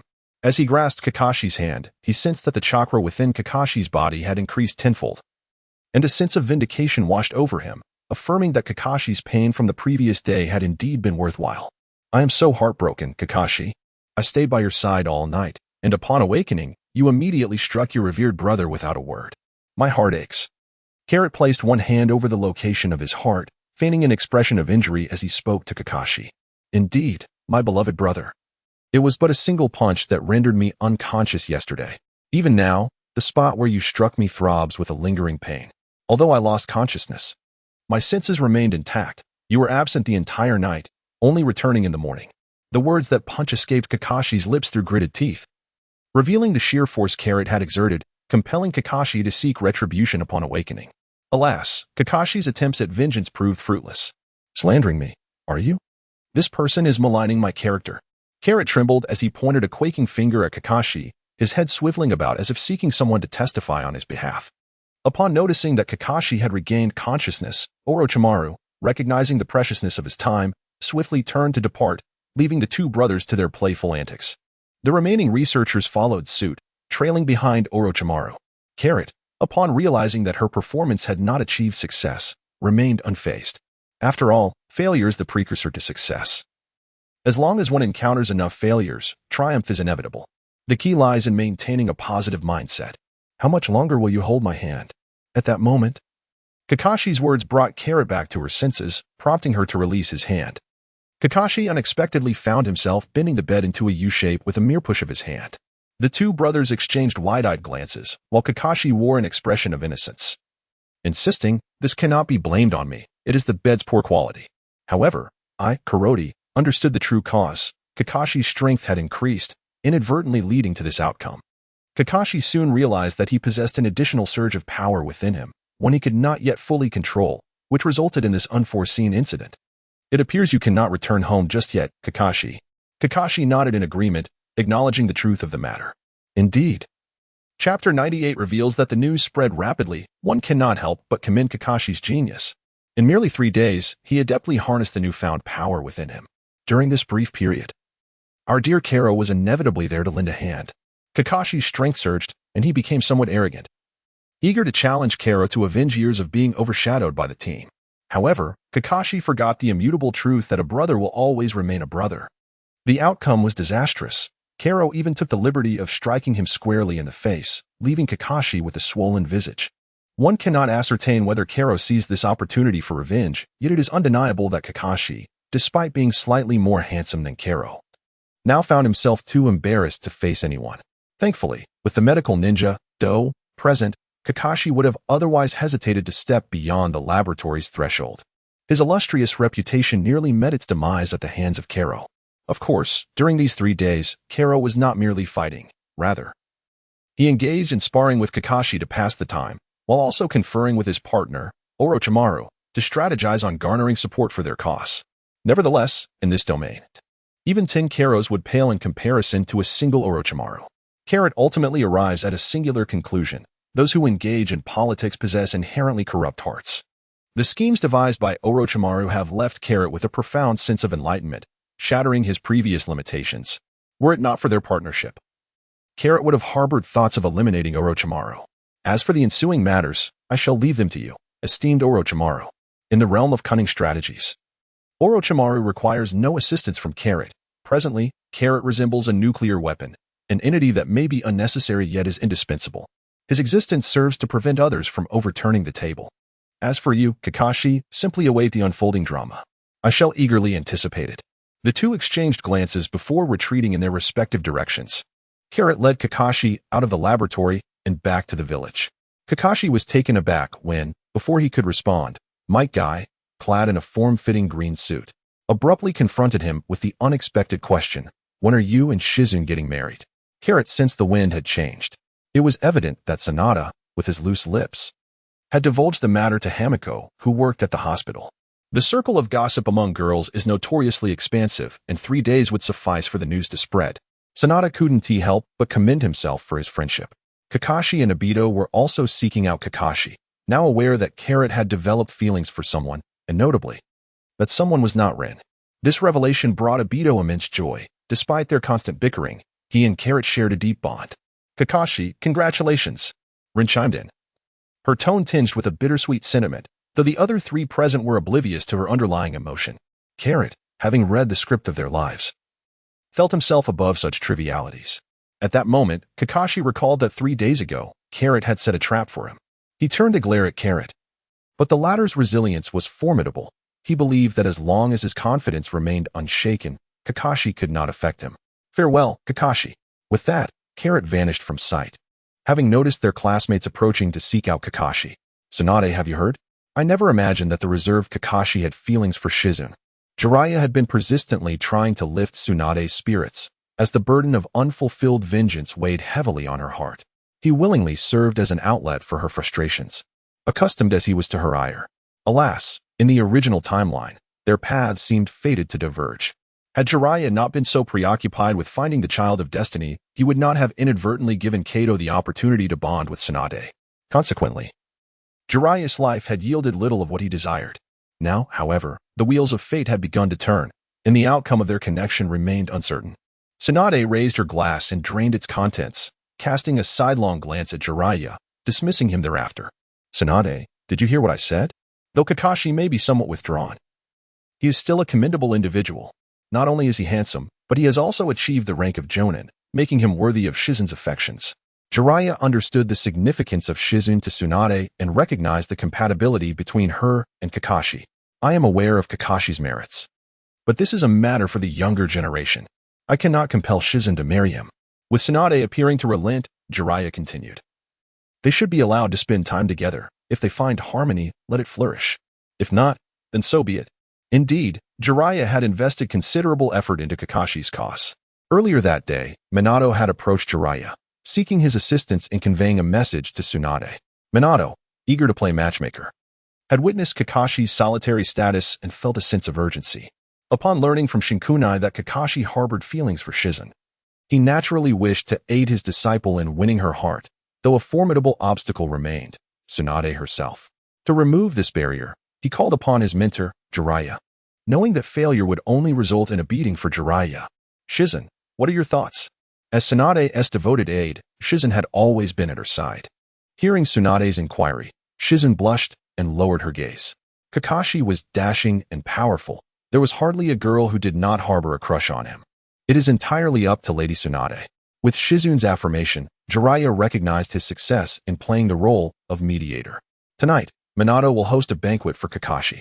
Shizen, you should join us. Noticing Shizen's flushed cheeks, Tsunade readily agreed on her behalf. Understood. Now be gone. Tsunade retorted, her annoyance palpable.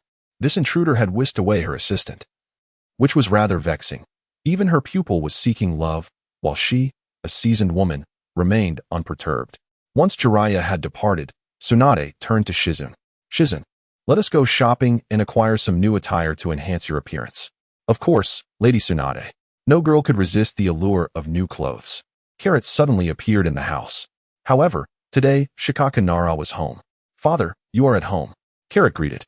Isn't it because of you that my friends are now inquiring when I will host a wedding banquet? What does it have to do with me? Carrot outright denied it. As the saying goes, no one knows a child better than their parent. Recently, rumors had circulated widely within the ninja community. It took just a moment for Hatake Tsukumo to deduce that it was indeed his son Carrot behind this mischief.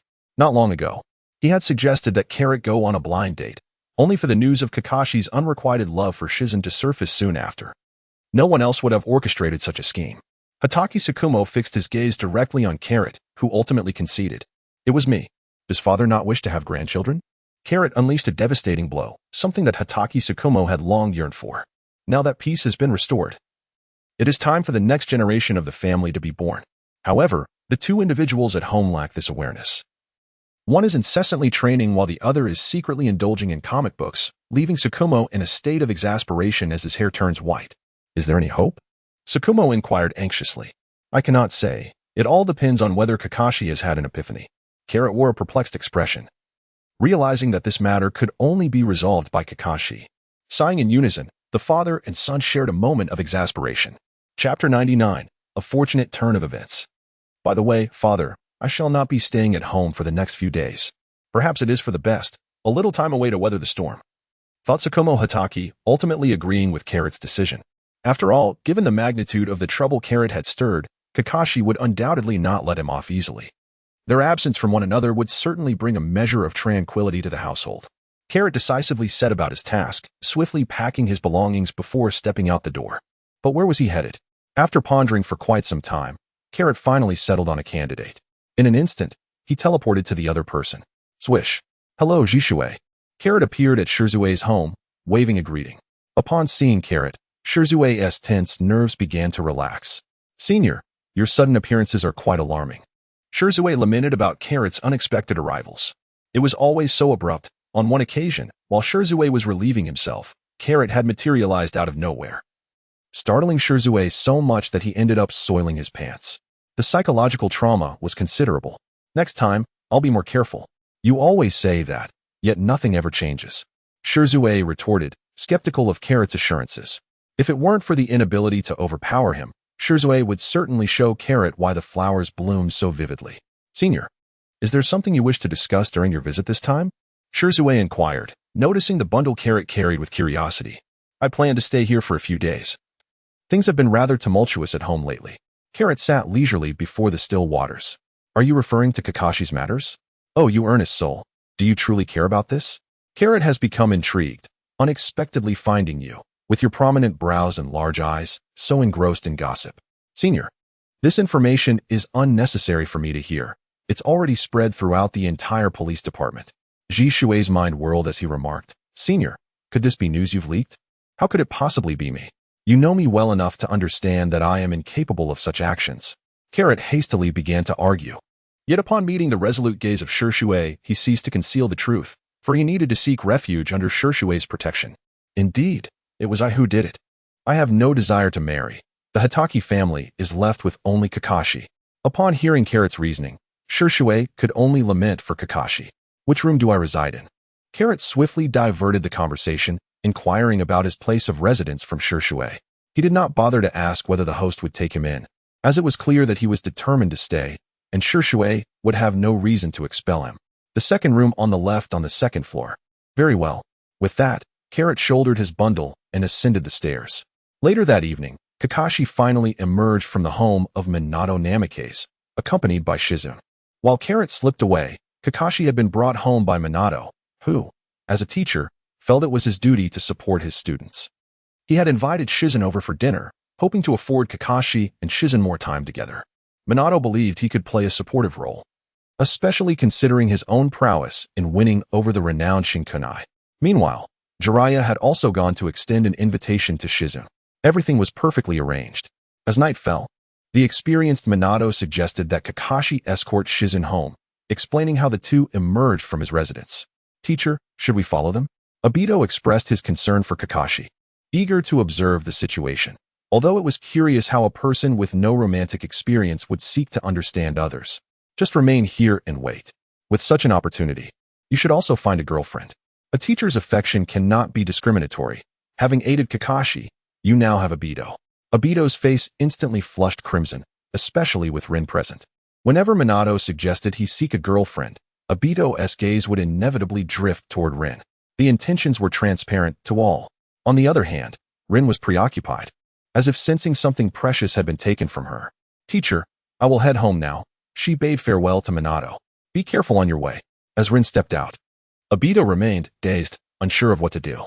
Minato, with a light punch to Aito's head, urged, "What are you thinking? Go after her and see Rin home." Realizing his oversight, Aito sprang into action, racing after Rin. Being a teacher truly wears me out. Did you notice that?" Shinkunai inquired of Minato. "If it were so obvious and I failed to see it, what would that make me as the leader of this Jonin class?" "I just worry their relationship may develop barriers," Minato replied. As their teacher, he understood well what his students were feeling. It was precisely because he was aware that he hesitated to intervene. However, with Kakashi's affections for Shizune, he viewed it as a promising sign. Unbeknownst to him, this revelation of Kakashi's feelings had been divulged by Carrot. Shinkunai gently touched Minato's somewhat haggard face, aware that he had been preoccupied with garnering support from the Jonin. While also needing to attend to his students' personal lives, his life was in perpetual motion, operating under high intensity. Shinkunai observed with concern. Knowing that the Hokage position had always been Minato's dream, and these responsibilities were unavoidable, thus, she chose to support him silently from behind. Suddenly, Shinkunai gagged. "Shinkunai, are you all right?" Minato asked, his face etched with worry. Shinkunai had always been in good health. What could prompt such a reaction? "Fool," she replied. "What do you mean by that?" Minato, feeling wronged, responded, "I was just concerned for you, and apparently, I misunderstood." Seeing Minato still oblivious to the situation, Shinkunai rolled her eyes at him, lamenting that this man lacked basic life knowledge. "You're going to be a father," Shinkunai revealed directly. Minato froze, then pointed at himself. "I'm going to be a father?" "Yes," Shinkunai affirmed with a nod. Instantly, Minato's face lit up with joy, lifting Shinkunai into the air and spinning her around, exclaiming, "I'm going to be a father. I'm going to be a father. Ha." As Kakashi escorted Shizune home, he noticed her pace was rather slow, prompting him to adjust his own speed to walk alongside her. Shizune, hindered by the attire she wore that evening, felt a sense of appreciation for Kakashi's consideration. "Your hospital must be quite demanding," she remarked. Kakashi, uncertain of how to engage in conversation with a lady, resorted to discussing matters related to work. Fortunately, in the absence of war, the hospital was not overly busy. A subsequent silence enveloped them, becoming the dominant theme of their interaction. Chapter 100. The Encounter. Damn it. Kageyama Tsukumo lamented, frustrated by his offspring's lack of social grace. He had been trailing Kakashi since his departure from Minato's residence. This foolish boy seemed oblivious to the art of conversation with girls, marching ahead in a hasty manner. "The village's news was not disseminated by me. I am aware." "Oh, you know?" Kakashi inquired. "Of course, although I haven't interacted with you much, I do possess a modicum of understanding regarding your character and conduct. So, do you know who it is?" Tsunade pondered, resting her chin on her hand before responding. "There are few who can jest with you. The older generation certainly cannot, and neither can your peers. Thus, only one person remains, and that is your brother." "Indeed, it is he," Kakashi lamented, "who has caused us both considerable distress." Upon mentioning Kakarot, Kakashi began to air his grievances, unwittingly recounting in detail how Kakarot treated him. Perhaps it was Kakashi's desire for a confidant that rendered Tsunade entirely engaged, relishing the tales of his torment at the hands of Kakarot, occasionally bursting into laughter. The laughter elicited a disapproving glare from Kakashi, prompting Tsunade to swiftly apologize. "I must admit, I am somewhat envious of you." After absorbing Kakashi's accusations against Kakarot, Tsunade expressed her sentiments. "I envy you for having a brother and the dynamic you share." Hearing Tsunade's words, Kakashi replied, If he were not such a nuisance, he would indeed be a fine brother. They had arrived. Unbeknownst to them, they had reached the land of the Senju clan, where Tsunade had relocated due to her connection with Tsunade. You may enter first, Kakashi remarked, observing Shizun's indifference with a puzzled expression. Will we still be able to dine together in the future? Shizun inquired, her gaze averted from Kakashi's eyes. Of course, he replied. Then farewell. Farewell. After exchanging their goodbyes, Kakashi hurried back home. Come out. Kakashi suddenly halted, addressing a particular spot with certainty. Shikaku was taken aback. Kakashi was able to discern his position despite his adept concealment, a feat that even the most skilled ninja would struggle to achieve. Unbeknownst to Shikaku, Kakashi had undergone a profound transformation in strength following 3 days of cellular fusion, enabling him to sense even the faintest disturbance. If you do not reveal yourself soon, I shall be compelled to take action, he declared. Not sensing any malice from the other, Kakashi recognized that the intent was merely to track him.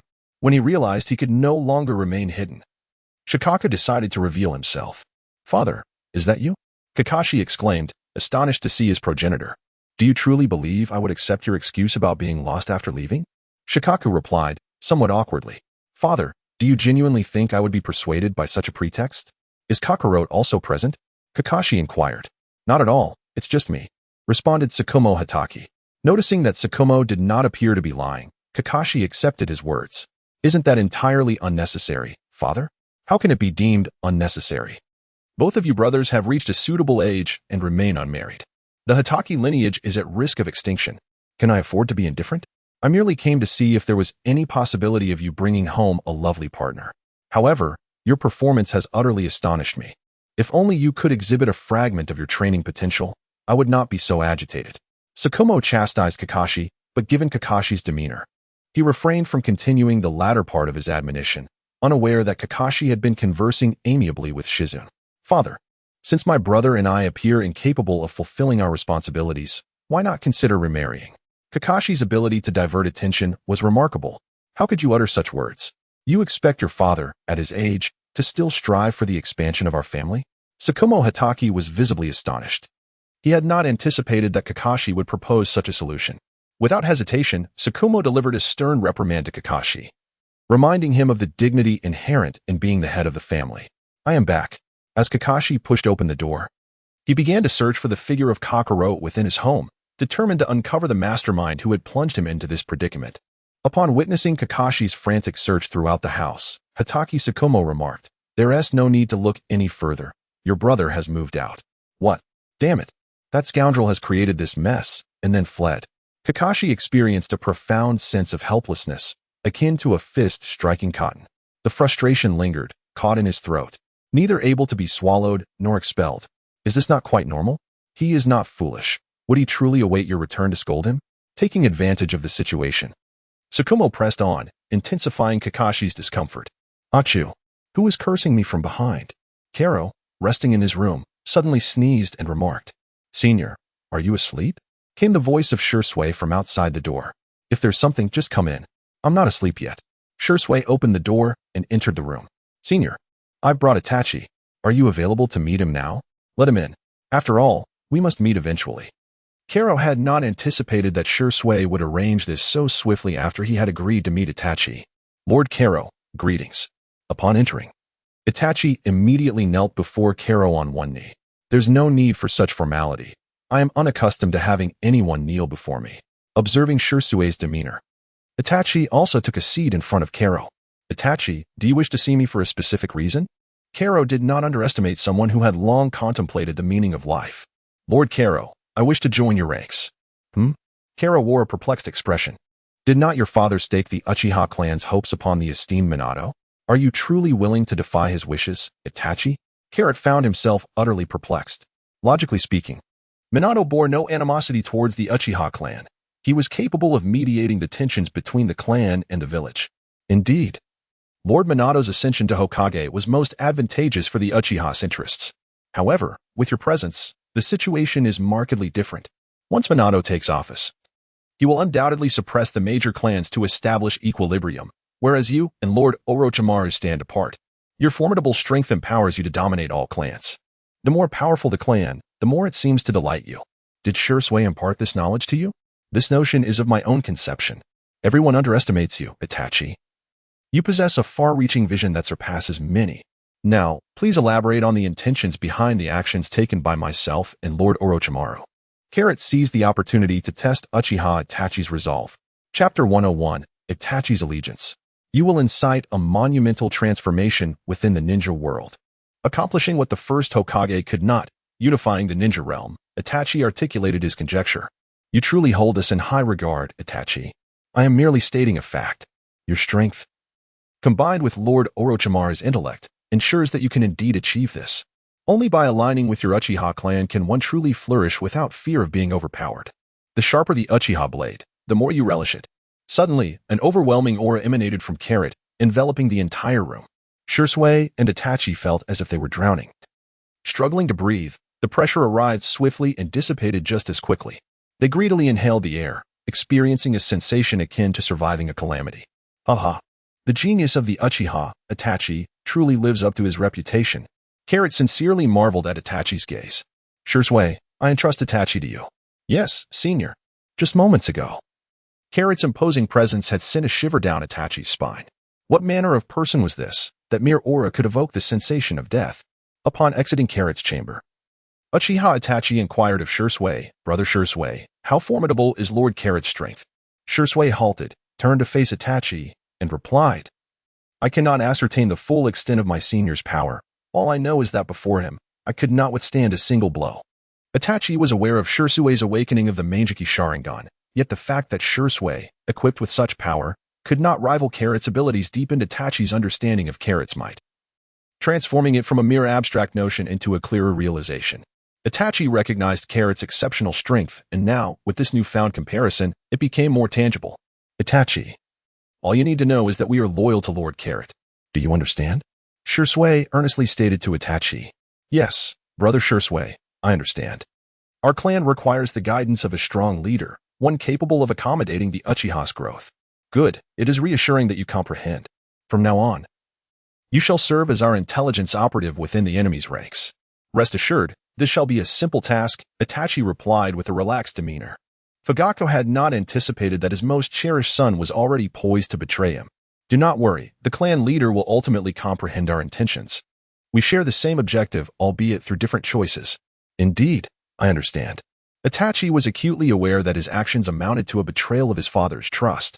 Yet, he envisioned a path more suitable for the Uchiha clan and held faith that his father would eventually grasp his rationale. Brother Shursui, I shall take my leave now. Go ahead, but do exercise caution. With a swish, Uchiha Itachi vanished from Shursui's sight. Meanwhile, Carrot, indulging in drink within his quarters, sensed Itachi's departure. Itachi, what an intriguing young lad. I wonder what kind of commotion you will stir up. I shall be watching with great anticipation.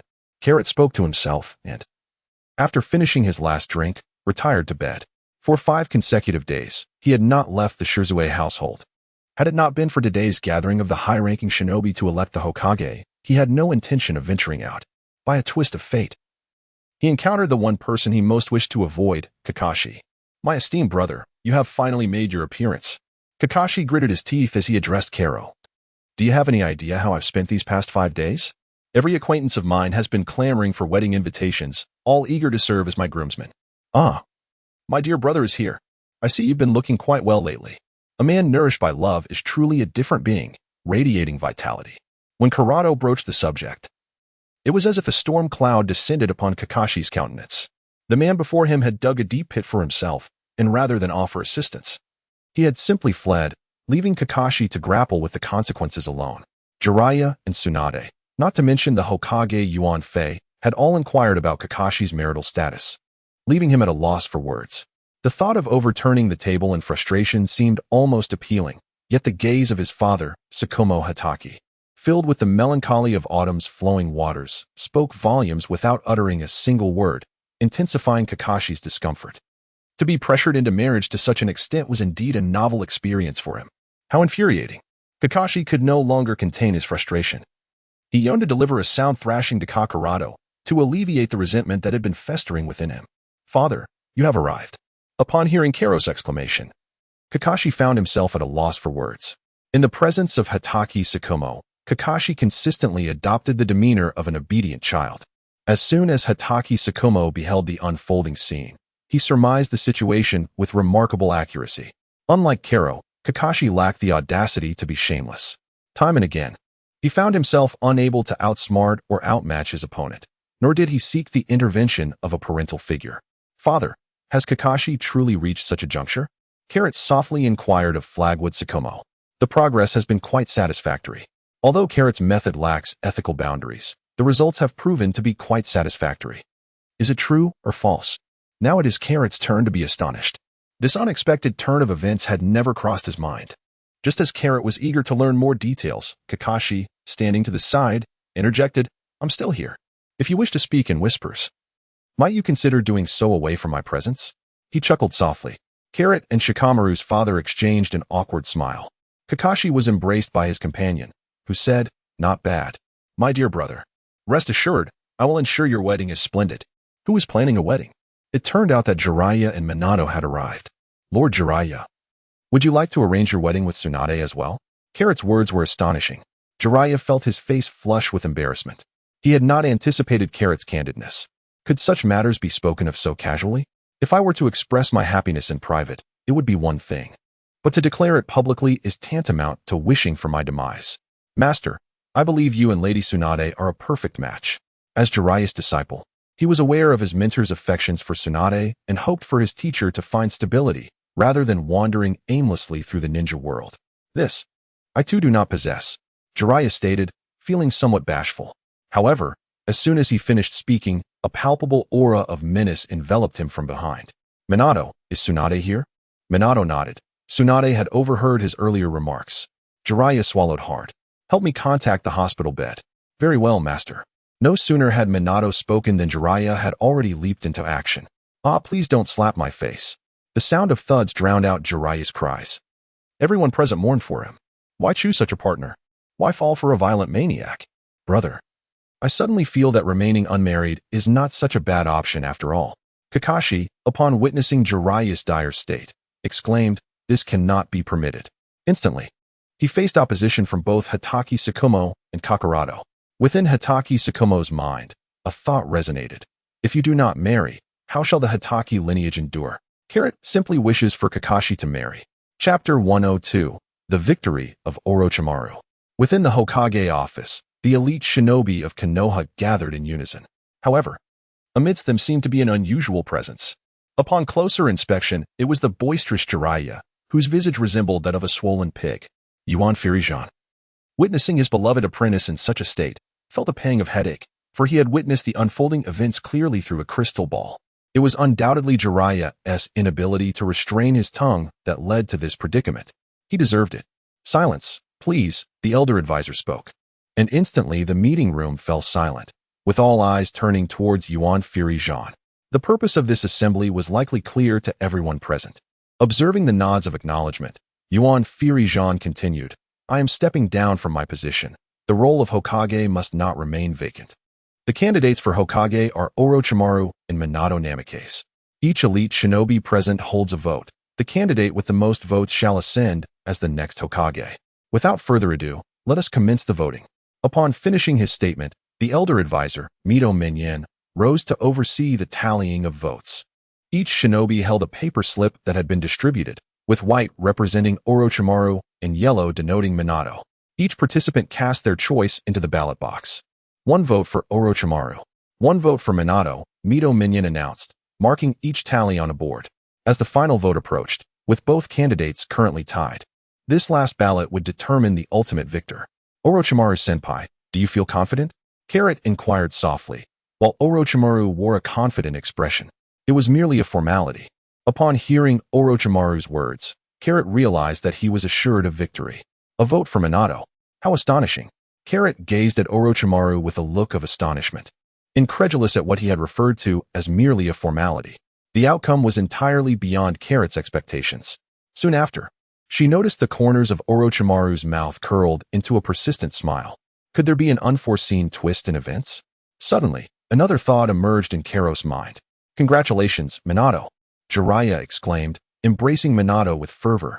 His disciple had ascended to the position of Hokage, fulfilling his dream, and he felt genuine joy for him. The atmosphere in the conference room was polarized. One side celebrated exuberantly while the other bowed their heads in despondency. Now, I declare that the next Hokage is. Yuan Fei Raizen began, but before he could finish, the door to the conference room swung open. Hokage-sama, we have yet to cast our votes. Two Jonin entered from the outside. You're still alive? Yuan Fei Raizen remarked, recognizing these two ninjas, who, by all accounts, should have been silenced. How had they appeared here? His gaze shifted to the quietly seated Orochimaru. Orochimaru offered Yuan Fei Raizen a smile. A smile that spoke volumes. He was the one who had saved the two ninjas. What is your choice? Yuan Fei Raizen inquired. Adhering to the custom of Konoha that permitted any Jonin to vote. Of course, it is Lord Orochimaru, the two ninjas replied in unison. How is that possible? Minato, Jiraiya. And the ninjas supporting Minato were all taken aback, the unexpected turn of events hitting them like a thunderclap. Just moments ago, they felt assured of victory, only to be thrust back into disarray. Yuan Fei Raizen slumped in his chair. From the moment the two ninjas entered, he knew he had lost. All his scheming and the underlying exchanges of interest had come to naught. He had underestimated his own student. The new generation was indeed surpassing the previous. The two elder advisors were also reluctant to accept this reality. Teacher, it is time to announce the results. Orochimaru spoke in a calm tone. I worried for nothing. Senior Orochimaru. Carrot expressed a hint of dissatisfaction. Just moments ago, there were concerns that Orochimaru might miss the opportunity for the Hokage position. But now a remarkable twist had occurred. Now, I announced the fourth Hokage, Orochimaru, Yuan Fei declared, and with those words, he seemed to be drained of all his strength. Lord Orochimaru. The ninjas supporting Orochimaru began to cheer. This was their victory. 3 days hence, I shall assume command, was Orochimaru's first decree upon taking office. Yes, Hokage-sama, responded the ninjas present in the conference room. Everything had now been settled. Minato, do not be disheartened. You still have another chance. Jiraiya consoled as he placed a hand on Minato's shoulder while exiting the Hokage building. He had observed the efforts Minato had made during this time. Yet he had not anticipated that Orochimaru would surpass him. Rest assured, Sensei, I shall strive harder. Minato managed to force a grimace as he replied, which only deepened Jiraiya's discomfort. In a matter of minutes, Minato had experienced a journey from hope to fulfillment and ultimately to despair. Sigh. Jiraiya felt at a loss for how to comfort his disciple and could only accompany him home. As Minato stepped through the door, Shinkuna, Aito, and Rin erupted in celebratory fireworks. Welcome back. Today marked the day of Minato's competition for the Hokage position, and Shinkuna had prepared a victory banquet in his honor. The atmosphere grew awkward, as Minato, Jiraiya, and Kakashi bore no expression of triumph. Even Shinkuna, typically oblivious, sensed something amiss. Did it not succeed? She inquired. No, came the response. Shinkuna stepped forward to embrace Minato. This time we did not succeed, but we can wait for the next opportunity. You are still young. And you can outlast Orochimaru. Jiraiya discreetly signaled for everyone to leave. At this moment, Shinkuna's consolation was sufficient. Carrot, our era is about to commence. Orochimaru and Carrot stood atop the Hokage rock, gazing down at the village. Observing the thriving community and the smiles on the people's faces, Carrot yearned to safeguard this happiness. Indeed, our era has begun. By the way, Lord Orochimaru, what are your plans regarding the third Hokage and the two advisors? If they cooperate, we may as well allow them to retire, for there remains some camaraderie. However, should they choose to oppose us, they must not blame me. Karato still held a profound respect for Orochimaru's decisions. A leader who is excessively ruthless may instill fear in their subordinates. The path has already been laid before them. If they make a wrong choice, they need not blame anyone but themselves. Risen, what shall we do now? Mitomen in, Xiaochun. And you and Fei Risen convened to deliberate on the unforeseen events of the day. You may as well resign, Risen declared to his two old friends. Orochimaru will not tolerate anyone who dares to undermine him. He was acutely aware of his disciple's temperament. Why should we? Are the three of us incapable of standing against Orochimaru? Xiaochun exclaimed passionately, unwilling to relinquish her grip on power, which had become an intoxicating poison she was loath to abandon. Indeed, Risen, can you truly accept this? Mito Minion echoed her sentiment. Yet, what could they do? Retreat might offer a chance for survival, but delay could spell doom for their clans.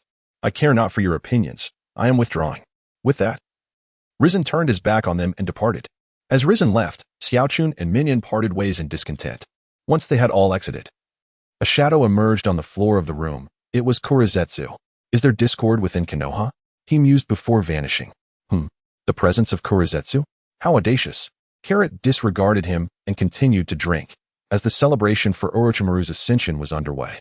Cheers filled the air. Chapter 103, The Fourth Hokage. Today marks the day Orochimaru assumes his new role. All the villagers of Konohagakure gathered at the Hokage building, prepared to welcome this sacred and momentous occasion. Regardless of their personal affairs, everyone converged here. The various clan leaders arrived early, and the elders of the village were also in attendance. Tsunade, Jiraiya, and Minato were present as well. Within the Hokage building, Yuan Fury stood facing Orochimaru, the two men locked in an intense exchange. Orochimaru, from this day forth, the weighty responsibility of Hokage is entrusted to you. I hope you can carry forth the will of fire, nurturing and expanding it, so as not to disappoint the expectations of the villagers. With that, Yuan Fury solemnly placed the Hokage hat upon Orochimaru's head, signifying the official conclusion of his political career. With Orochimaru now at the helm of the village, I will undoubtedly elevate Konohagakure to new heights, Orochimaru declared. Noticing the lack of a direct response, Yuan Fury sighed inwardly, recognizing that his student had ultimately chosen a different path. Observing the hopeful expressions from the crowd below, Orochimaru felt a surge of unfamiliar emotions. This was a sentiment he had not encountered before. His subordinates either revered him or feared him. In this moment, he felt a newfound sense of responsibility. From today, I, Orochimaru, will serve as the fourth Hokage. The peace of Konohagakure shall be my charge. A wave of cheers and shouts erupted from the villagers. Their satisfaction was easily kindled with a mere glimmer of hope, and Orochimaru had managed to ignite that passion.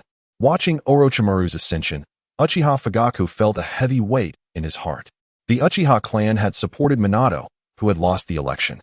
Would Orochimaru's rise provoke a backlash from the Uchiha? Such thoughts plagued Fugaku's mind as he pondered whether his clan could withstand Orochimaru's potential retaliation. This concern was shared by other clan leaders as well. Why wasn't it Minato? Narashikako lamented. He had a close relationship with Minato and had received indications from the third Hokage to support him alongside the Nara and Akimichi clans. Yet, Orochimaru had unexpectedly overtaken them to claim victory. Would the Nara, Akimichi, and Inuzuka clans now withdraw from the center of power? This was Shikaku's foremost worry. Indeed, how could someone as exceptional as Minato have lost? Akimichi Choza remarked. He and Minato were close friends, bonded through life and death. To outsiders, Minato was the ruthless yellow flash, but to those in the village, he was a warm ray of sunshine. It was unthinkable that he had been bested by Orochimaru. Is the trend now favoring cold, ambitious men over warm-hearted ones? Choza pondered. What a pity for Minato. He encountered Orochimaru, concluded the third member of their group. The other two nodded in agreement. Minato watched as Orochimaru took the Hokage position amidst the throng of villagers. To claim he felt no sorrow would be disingenuous. He was all too aware of the sacrifices he had made for the title, yet in the end, he had still faced defeat. Jiraiya, sensing his beloved student's melancholy, placed a reassuring hand on Minato's shoulder. He understood that no amount of consolation from others could alleviate such feelings. It was something Minato had to navigate on his own. Jiraiya merely wished to convey his unwavering support. Kushina also clasped Minato's hand tightly. While he had not succeeded in becoming Hokage this time, her only wish was for his safety and well-being. She desired little more. Orochimaru is undoubtedly suited for the position, perhaps even more so than I, remarked Kakashi, who, having experienced betrayal, had come to realize that he was not fit for such a role. Occupying that position required unwavering conviction, decisiveness, and a level of coldness he believed he lacked. Isn't this life precisely what my father yearned for? After relinquishing his duties, I sense he is happier than ever. Kakashi reflected. Indeed, a simple and unremarkable life was something he had never dared to hope for. The life of a ninja was what ordinary people dreamed of. Yet the happiness and simplicity of ordinary life was, in truth, what they sought. Following the conclusion of the Ninja World War, Kakashi officially retired, marking Yuan Fury's last command as Hokage. The news of Orochimaru's ascension as the fourth Hokage swiftly spread throughout the ninja world. The older generation of ninjas began to gradually step back from the historical stage, allowing the new generation to take up the mantle of power. Shortly after Orochimaru's inauguration, a from Kumogakure also assumed the title of fourth Raikage, and the Kazekage of Sunagakure was replaced as well, leaving only the Mizukage and Tsuchikage unchanged. A new Hokage signified a new beginning, and the villages were progressing in a positive direction. A month into Orochimaru's tenure, Shursui was appointed as the head of the Public Security Department, while Fugaku honorably retired.